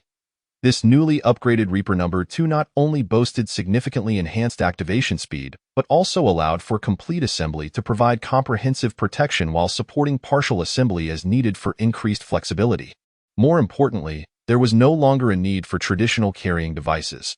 By issuing commands through a special chip implanted in his brain, the armor could materialize instantaneously from his joints. Thus, regardless of the sudden emergencies that might arise, rapid response and effective countermeasures could be ensured. ASD/Li patiently elucidated the myriad advantages of this new armor. He regarded Lin Ju with eager anticipation. Veronica chimed in, "Furthermore, we have upgraded your weapon data and energy capacity. For instance, the Alpha Ring in the database allows you to unleash tremendous energy through charging, or you can activate it instantaneously, albeit with a significant reduction in energy output. Nonetheless, this will suffice for unexpected scenarios. As it remains your signature move, after discussing with T, we have decided to assign you a codename for international recognition, it akin to the codenames of superheroes like Iron Man or Spider-Man?" Lin Ju inquired. "You could say that we will use the name of the armor as your alias. From this day forth, you shall be known as the Reaper." The Reaper. Lin Ju silently repeated the name in his mind. Following some final instructions from Li and Veronica, Lin Ju bid them farewell, hoping that this time he could secure the last shard of the crystal. Li watched Lin Ju's departing figure, pondering to himself. Upon entering the medical room, Lin Ju found Willow, who was filled with worry upon learning he was heading underground again. "Come on, I have great fortune and luck. I will be fine," Lin Ju reassured. Patting his chest, "You must return. You owe me for that night. Don't be ridiculous. Nothing happened between us. You ungrateful scoundrel, forgetting your friends after pulling up your trousers." Jiang Yitong observed their playful banter, unsure whether to feel joy or sorrow. Lin Ju turned to Jiang Yitong. "I'm leaving." Jiang Yitong regarded him, momentarily at a loss for words, finally managing to utter a cautionary, "Be careful." As Lin Ju stepped out of the room, Irina and Yang had been waiting for him for quite some time. "Sai, you are still a member of my Winter Special Ops team, so don't embarrass us. Rest assured, Captain." Lin Ju grinned, giving an okay gesture. "Brother, you will undoubtedly rise to new heights this time." And Yang added as he bid Lin Ju farewell. "Thank you for your kind words." Gu Hui peeked his head out from another room, limping with a crutch due to his injured leg. Behind him, Jian Wanpeng and Delu and others also peeked out to see Lin Ju. "Ju Gu, now that you've made it big, don't forget us brothers. Don't worry, everyone, I will return." Lin Ju bid farewell to each person before departing to meet West. Celinda and West awaited Lin Ju at the base entrance. "Are we still heading to the EC base?" Lin Ju inquired. "No need," Celinda replied, producing identification. "The governments of Britannia and Huaxia have coordinated. There will be vehicles to pick you up, and then you will be flown directly to Britannia by military aircraft."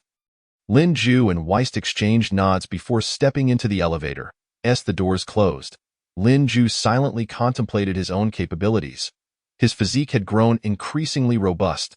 The dizziness and tinnitus he once experienced within the confines of the elevator had vanished without a trace. "You seem quite eager," Weist observed, his excitement evident as he watched Lin Ju's expression. "I merely feel different from before. My abilities are becoming more formidable, yet that is still far from sufficient." Weist suddenly wagged his finger. "You must learn to feign ignorance while concealing your true strength." Chapter 74. A gathering of experts feign ignorance while concealing true strength? Lin Ju inquired with a perplexed glance towards Weist. "I'll explain in detail once we board the vehicle." The elevator reached the ground level, and the two emerged from Jiang Hui's bar. Jiang Hui had prepared 2 farewell drinks for Lin Ju and Weist. And after finishing them, the duo bid farewell to the establishment. A sleek black sedan awaited them at the alley's entrance, accompanied by a few plainclothes agents surveying the surroundings. Following the agent's signal, they entered the car. Settled in, and the vehicle began to move slowly as Weist commenced his explanation. Feigning ignorance while concealing true strength essentially means not being overly ostentatious. One must learn to endure and mask their capabilities. Overexposure can incite envy among others. Therefore, during this mission, you need not exert yourself too much. This time, Britain will certainly invest heavily in combating the Bloodland, and other organizations will also participate in the assault.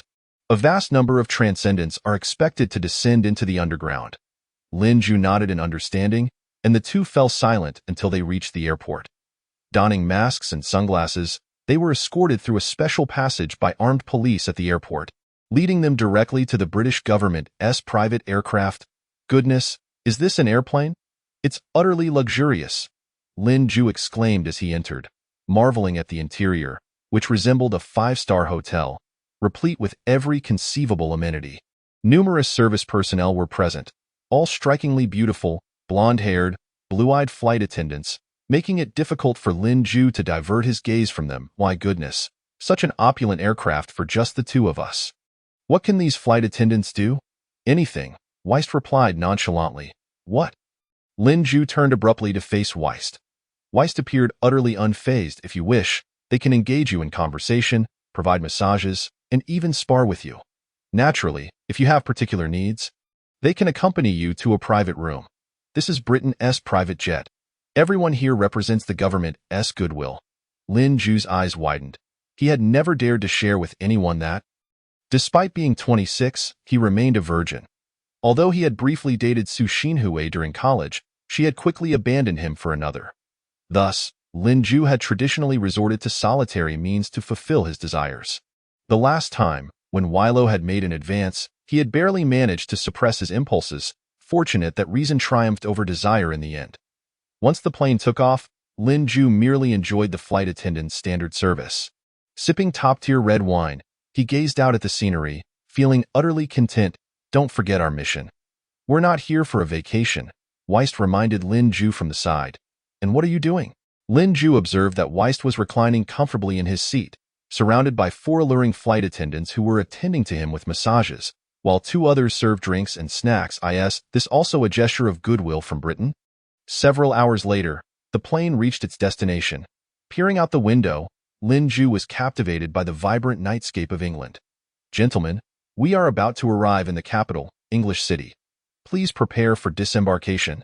Lin Ju and Weist straightened their attire in preparation to exit. From this moment forth, I shall refer to you as the enigmatic initiator. Externally, I will only state that you are a member sent from our Yunhai base to accompany me. Weist whispered to Lin Ju, steering clear of the flight attendants. Lin Ju nodded in comprehension. As the plane descended, Lin Ju and Weist exited the cabin. Outside the airport, luxury vehicles awaited them, and they swiftly climbed in, heading straight for their destination. The view of English City from the car was a delightful blend of modernity and antiquity. After a considerable drive, they arrived at a secluded estate, where a butler led them into a grand hall. Inside, melodious piano music filled the air, and numerous servers circulated, offering drinks to the gathered guests. Gentlemen, the banquet will commence in half an hour. Please take a moment to wait, a server informed them, handing them each a glass of wine before departing. The hall was filled with numerous powerful figures engaged in idle chatter. Hey, Weist, haha, you finally arrived. William Skit waved at the two from across the hall. They promptly made their way over. Long time no see. William, your efforts to save Britain from peril are commendable, Weist greeted, sharing pleasantries with William. Hey, kid, I didn't expect you to have grown so quickly. The last time I saw you was during the tests.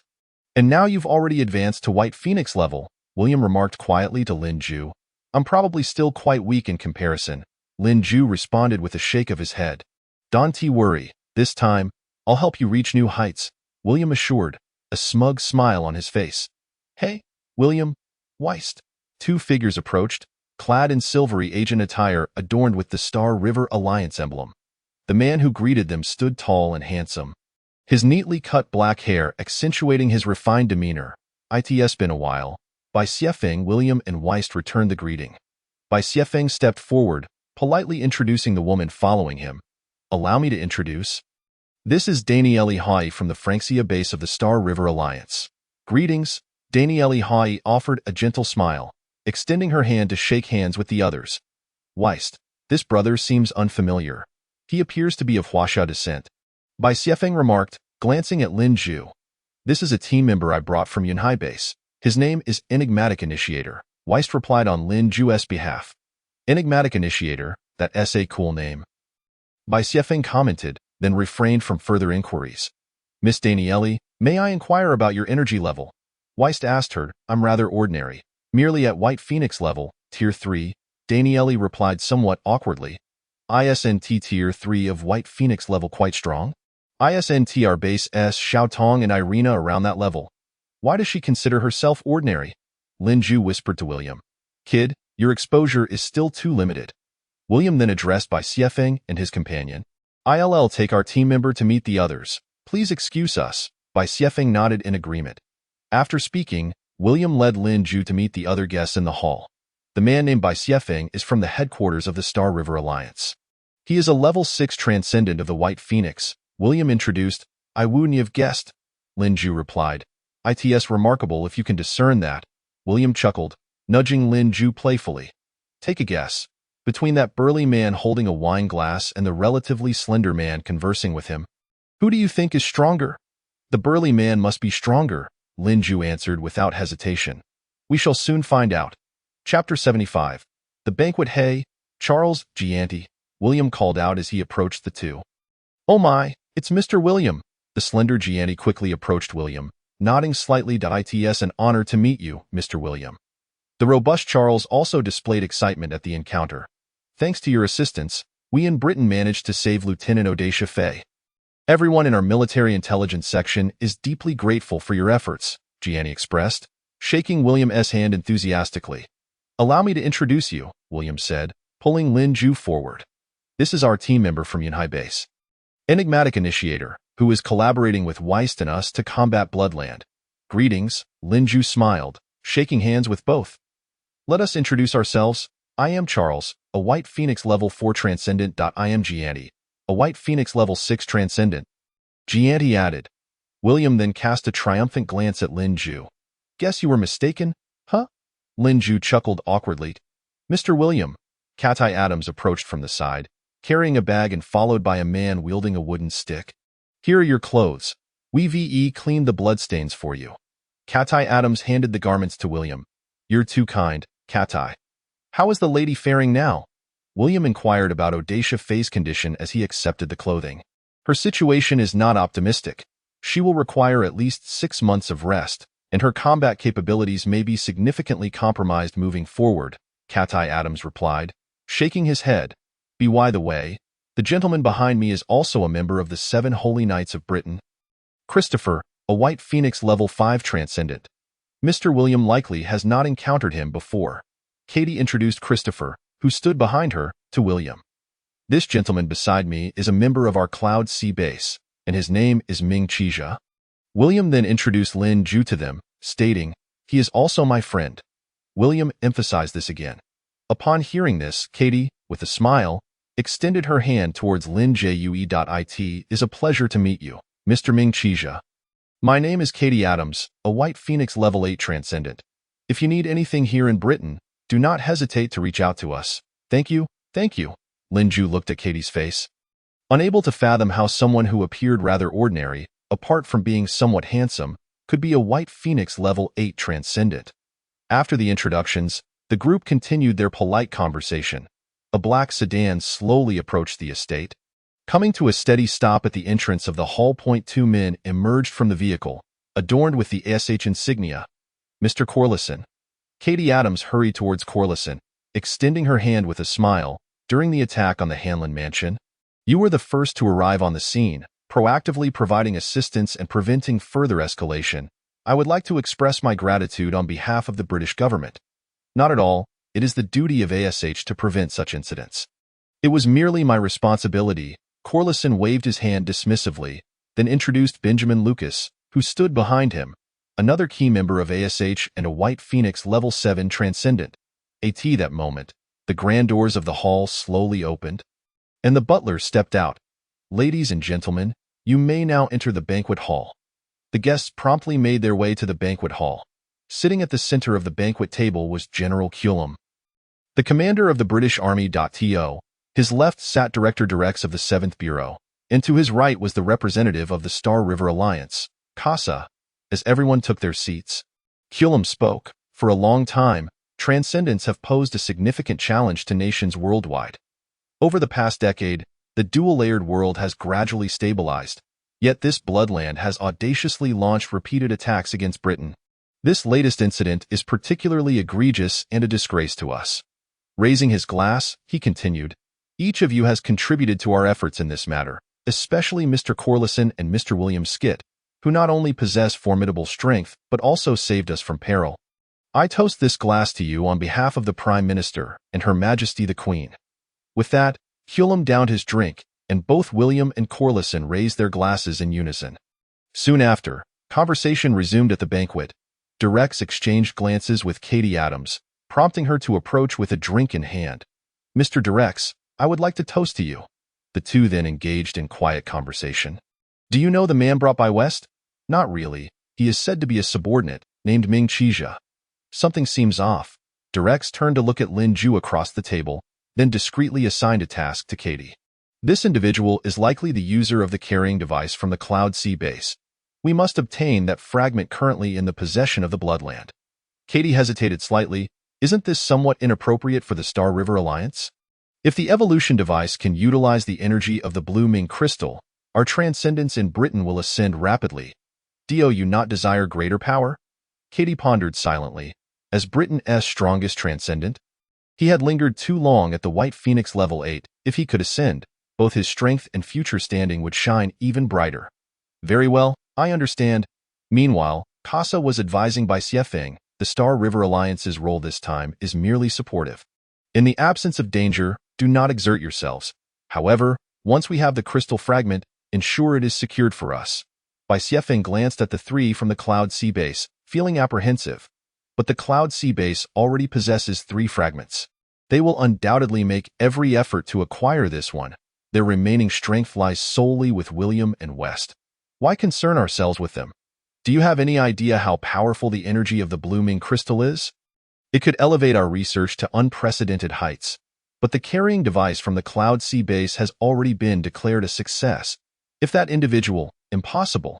Yu Gong Yilang is exceedingly powerful. T must be lying to us. Perhaps the user is gravely injured and unable to move in their base. Are you suggesting that the person West brought is the crystal's carrier? Bai Xiefeng looked at Lin Ju, who was voraciously devouring food at the dining table. "Certainly not," he chuckled, shaking his head, yet doubt still lingered in his mind. Every person in the room was engaged in conversation and plotting, while Lin Ju seemed intent only on eating. "I say, my friend, this is a banquet. We are all civilized individuals. Could you perhaps eat with a bit more decorum?" West hurriedly pulled Lin Ju back from lifting his plate, as the banquet concluded. The guests were escorted to their respective rooms to rest. Tomorrow morning, they would venture into the underground world. That night, the moonlight bathed the estate in a silvery glow. In Lin Ju's room, West and William were instructing him on something. "Remember, if anyone approaches you tonight with inquiries, do not disclose any connection to the crystal. Simply state that you are a Golden Tiger-level transcendent accompanying me as a team member." West understood the complexity of the task at hand. With numerous factions present, each individual harbored ulterior motives. He cautioned Lin Ju repeatedly, "If someone questions you, just fabricate a story. They won't investigate you based on a couple of your words." William patted Lin Ju reassuringly before the two departed the room. Once they left, Lin Ju lay on the soft bed, his thoughts racing, unable to discern whether his excitement stemmed from the impending mission or something else entirely, and he found himself unable to sleep. In another room of the estate, Bai Xiefeng sat alone in the dim light, a shadow cast over his face. Despite Casa's reassurances at the banquet that Lin Ju did not appear to be the crystal-esque carrier, his doubts about Lin Ju proliferated like wild grass. There was something unsettling about that Ming Chija. Why had West brought him along? Perhaps there was indeed some hidden agenda, he muttered to himself. After a moment of contemplation, he summoned Danilai Highway and quietly instructed, "Tonight, go investigate the background of that Ming Chija and ascertain his origins." Danilai Highway, somewhat puzzled, nonetheless accepted the task in the dead of night.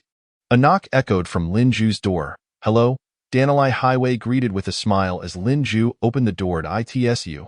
"You're that, Lin Ju scratched his head, struggling to recall the woman's name. Feeling a bit embarrassed, no worries. Danilai Highway entered the room and closed the door behind her. "Allow me to reintroduce myself. My name is Danilai Highway." "Hello, Miss Danilai." Lin Ju nodded slightly, expressing his apologies. "Your name is Ming Chija? I presume this is your code name. Could you share your true name with me? Of course, you may choose to decline. I understand that powerful individuals often prefer to remain anonymous, A glimmer of cunning flickered in Danilai's eyes. Lin Ju quickly processed this in his mind and feigned indifference as he replied, "You jest, Mississippi. I am merely a subordinate. My name is Chen Liang. Mr. Chen Liang, you appear quite youthful, yet your strength is remarkable. Why else would the Cloud Sea Base send you for such an important task?" Danilai Highway inquired, probing Lin Ju. Lin Ju felt a stir in his heart, immediately responding with humility, "Not at all. I am merely fortunate I am a team member of Mr. West, accompanying him to broaden my horizons. I am just a Golden Tiger level transcendent, far from the mastery of those present." Danilai Highway gazed into Lin Ju's eyes, seemingly trying to discern something. Lin Ju maintained a calm demeanor, meeting her gaze. To instill further belief in Danilai, Lin Ju continued, "I was originally an ordinary person, and by sheer chance, I found myself at the Cloud Sea Base. You cannot imagine what my previous life was like." He deliberately concealed his identity as the crystal's carrier and his close ties to the device, recounting only trivial experiences. Listening to Lin Ju's narrative, Danilai Highway found no glaring inconsistencies, and her suspicions eased slightly. "You must be cautious. This mission is no simple task. However, even if you are merely a Golden Tiger level transcendent, you must possess some unique talents. Right?" Lin Ju's heart skipped a beat as he pondered how to respond to this remark. "Well, my experience is quite limited. I've only been here for less than half a year. However, my ability is rather interesting. I possess a unique space where I can store items that are inconvenient to carry, which is also why Mr. West brought me along." Danilai was momentarily taken aback. "Less than half a year? Indeed, I am but a mere second-tier Golden Tiger, and they say I possess quite the talent, having reached such heights in just 6 months. However, I fear that these may be my limits." Lin Ju sighed after speaking, lamenting, "You are all so formidable. I cannot possibly compare to you. I feel utterly useless, unable to contribute anything." With that, Lin Ju even made an effort to shed a tear. "It is not so, Mr. Chen Liang," Danilai exclaimed as she took out a tissue to wipe away Lin Ju's tears. "We all embark on this journey for a common goal, striving for a more peaceful world. Our intentions are aligned. There is no hierarchy among us. We are all independent and valuable individuals, and I believe you shall also shine brilliantly in other fields." Encouraging Lin Ju, Danilai consoled him with many kind words before offering a few final pieces of advice and departing the room. Lin Ju watched her retreating figure, exhaling a sigh of relief, secretly relieved that his performance had been satisfactory. Stepping out of the room, Danilai, who had initially perceived the man as innocent and without ulterior motives, now felt she had been somewhat too aggressive. Nonetheless, her instincts as an agent compelled her to approach William Skit's room cautiously. "Mr. William, are you resting? Come in." Danilai entered the room and exchanged polite small talk with William before abruptly inquiring, "Sir, has Chen Liang been serving at the Yunhai base for a year now?"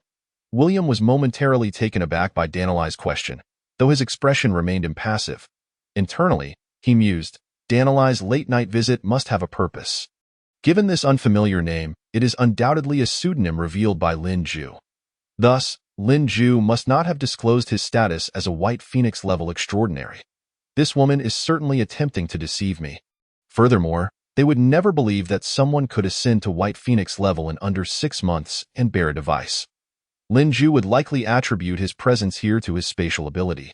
William quickly considered these thoughts and then smiled faintly. "Miss Danilai, where did you acquire such information?" "Chen Liang has been at our base for less than 6 months, and his strength is merely at the team member level, which is only Golden Tiger tier at Yunhai base. This time, West merely recognized his storage ability for transporting more items." William Skit's response was impeccable, aligning closely with what Lin Ju had stated. Dispelling Danilai's suspicions entirely, after exchanging further intelligence with William, she departed the room. "Humph, tu na ve," William remarked with a slight smile before turning off the light to rest. Chapter 77. Journey to the Underground. On the following morning, sunlight streamed through the windows, casting warmth upon everyone's faces. They gathered at the estate's entrance, where a fleet of luxurious cars awaited them. As the convoy slowly set off towards the underground array entrance in northern Britain. The scenery outside resembled a picturesque painting, yet the occupants within the vehicles were entirely preoccupied, lost in their thoughts about the impending unknown challenges. At that moment, Bai Xiefeng was listening to Danilai Highway's report from the previous night.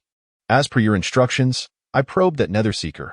He claims to be named Chan Liang, merely a second-tier Golden Tiger extraordinary, having been at the Yunhai base for less than 6 months, brought here because of his unique spatial ability, which caught West's attention. I later inquired with William, employing some fabricated details to test him, yet William corroborated Chen Liang's claims, stating that he indeed arrived at the base less than 6 months ago and possesses only average Golden Tiger level strength among team members.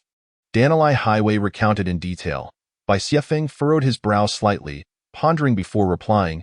To achieve such a performance in less than 6 months, while his abilities are somewhat unique, it remains within the realm of reason. After all, it is nearly impossible to ascend to White Phoenix level and adapt to a device in such a short time. No matter how formidable the Yunhai base may be, it cannot defy logic.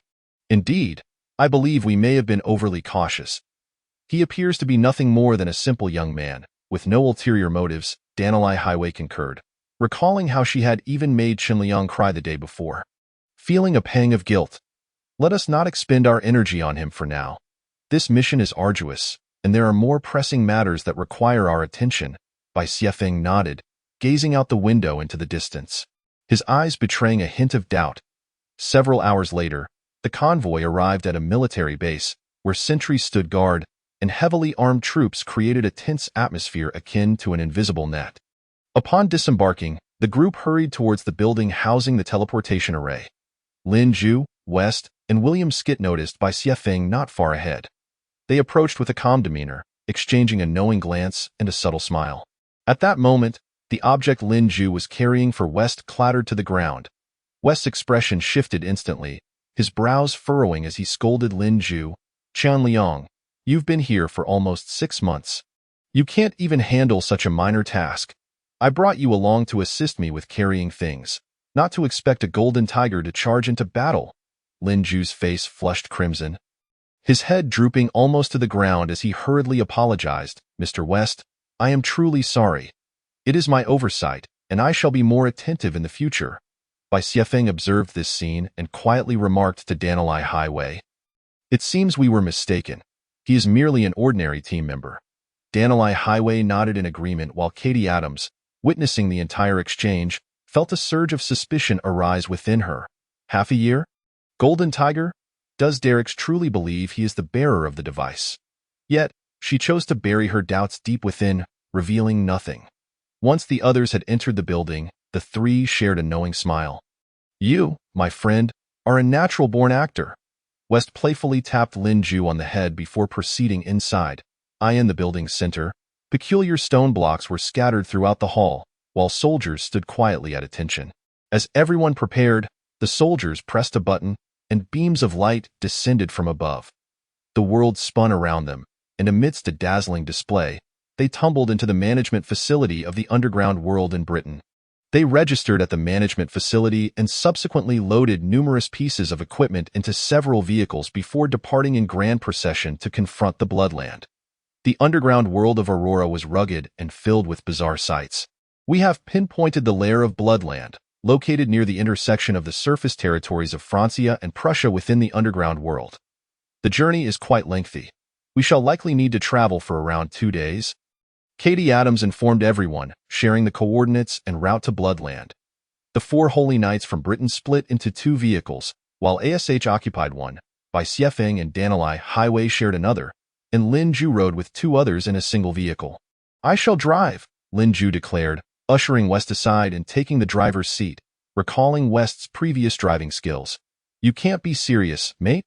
West looked at Lin Zhu in disbelief. Ensure the crystal shards are well protected. I will send Shurcha to rescue you. Cap received a message from Hikinli Eyes, informing him that with Scaly captured, the location of Bloodland would likely be made public. Helpless, he sought assistance from the Dark Guild, hoping they could intervene for a bailout. To his delight, Hikinli Eyes readily agreed, especially thrilled at the mention of Shurcha personally coming to support, akin to a shot of adrenaline. My lord, do you truly believe this course of action is prudent? Dalak, standing nearby, wore a worried expression, feeling that the Dark Guild's swift compliance was suspect. The support from the Dark Guild will take time, as long as we can hold out until Shurcha arrives. We can resolve everything. Cap clenched his fists and stood, addressing the three individuals before him: Olivia, Morif, and Desano. Cap then instructed the three, "You must do everything in your power to stall the British extraordinary for about 5 days. Once Shircha arrives, we will rise again." Cap exuded confidence, while Delac, though filled with concern, merely flickered his gaze, lips pressed tight, hesitating to voice his thoughts. Having given his orders, Cap dismissed the three, paying no heed to Delac's unease. After a moment of hesitation, Delac finally spoke up, "My lord, is it not premature to entrust the evolution device and Minu to the Dark Guild so soon? We currently possess no significant leverage." "Delac, you are worrying unnecessarily," Cap replied, maintaining his strategic composure.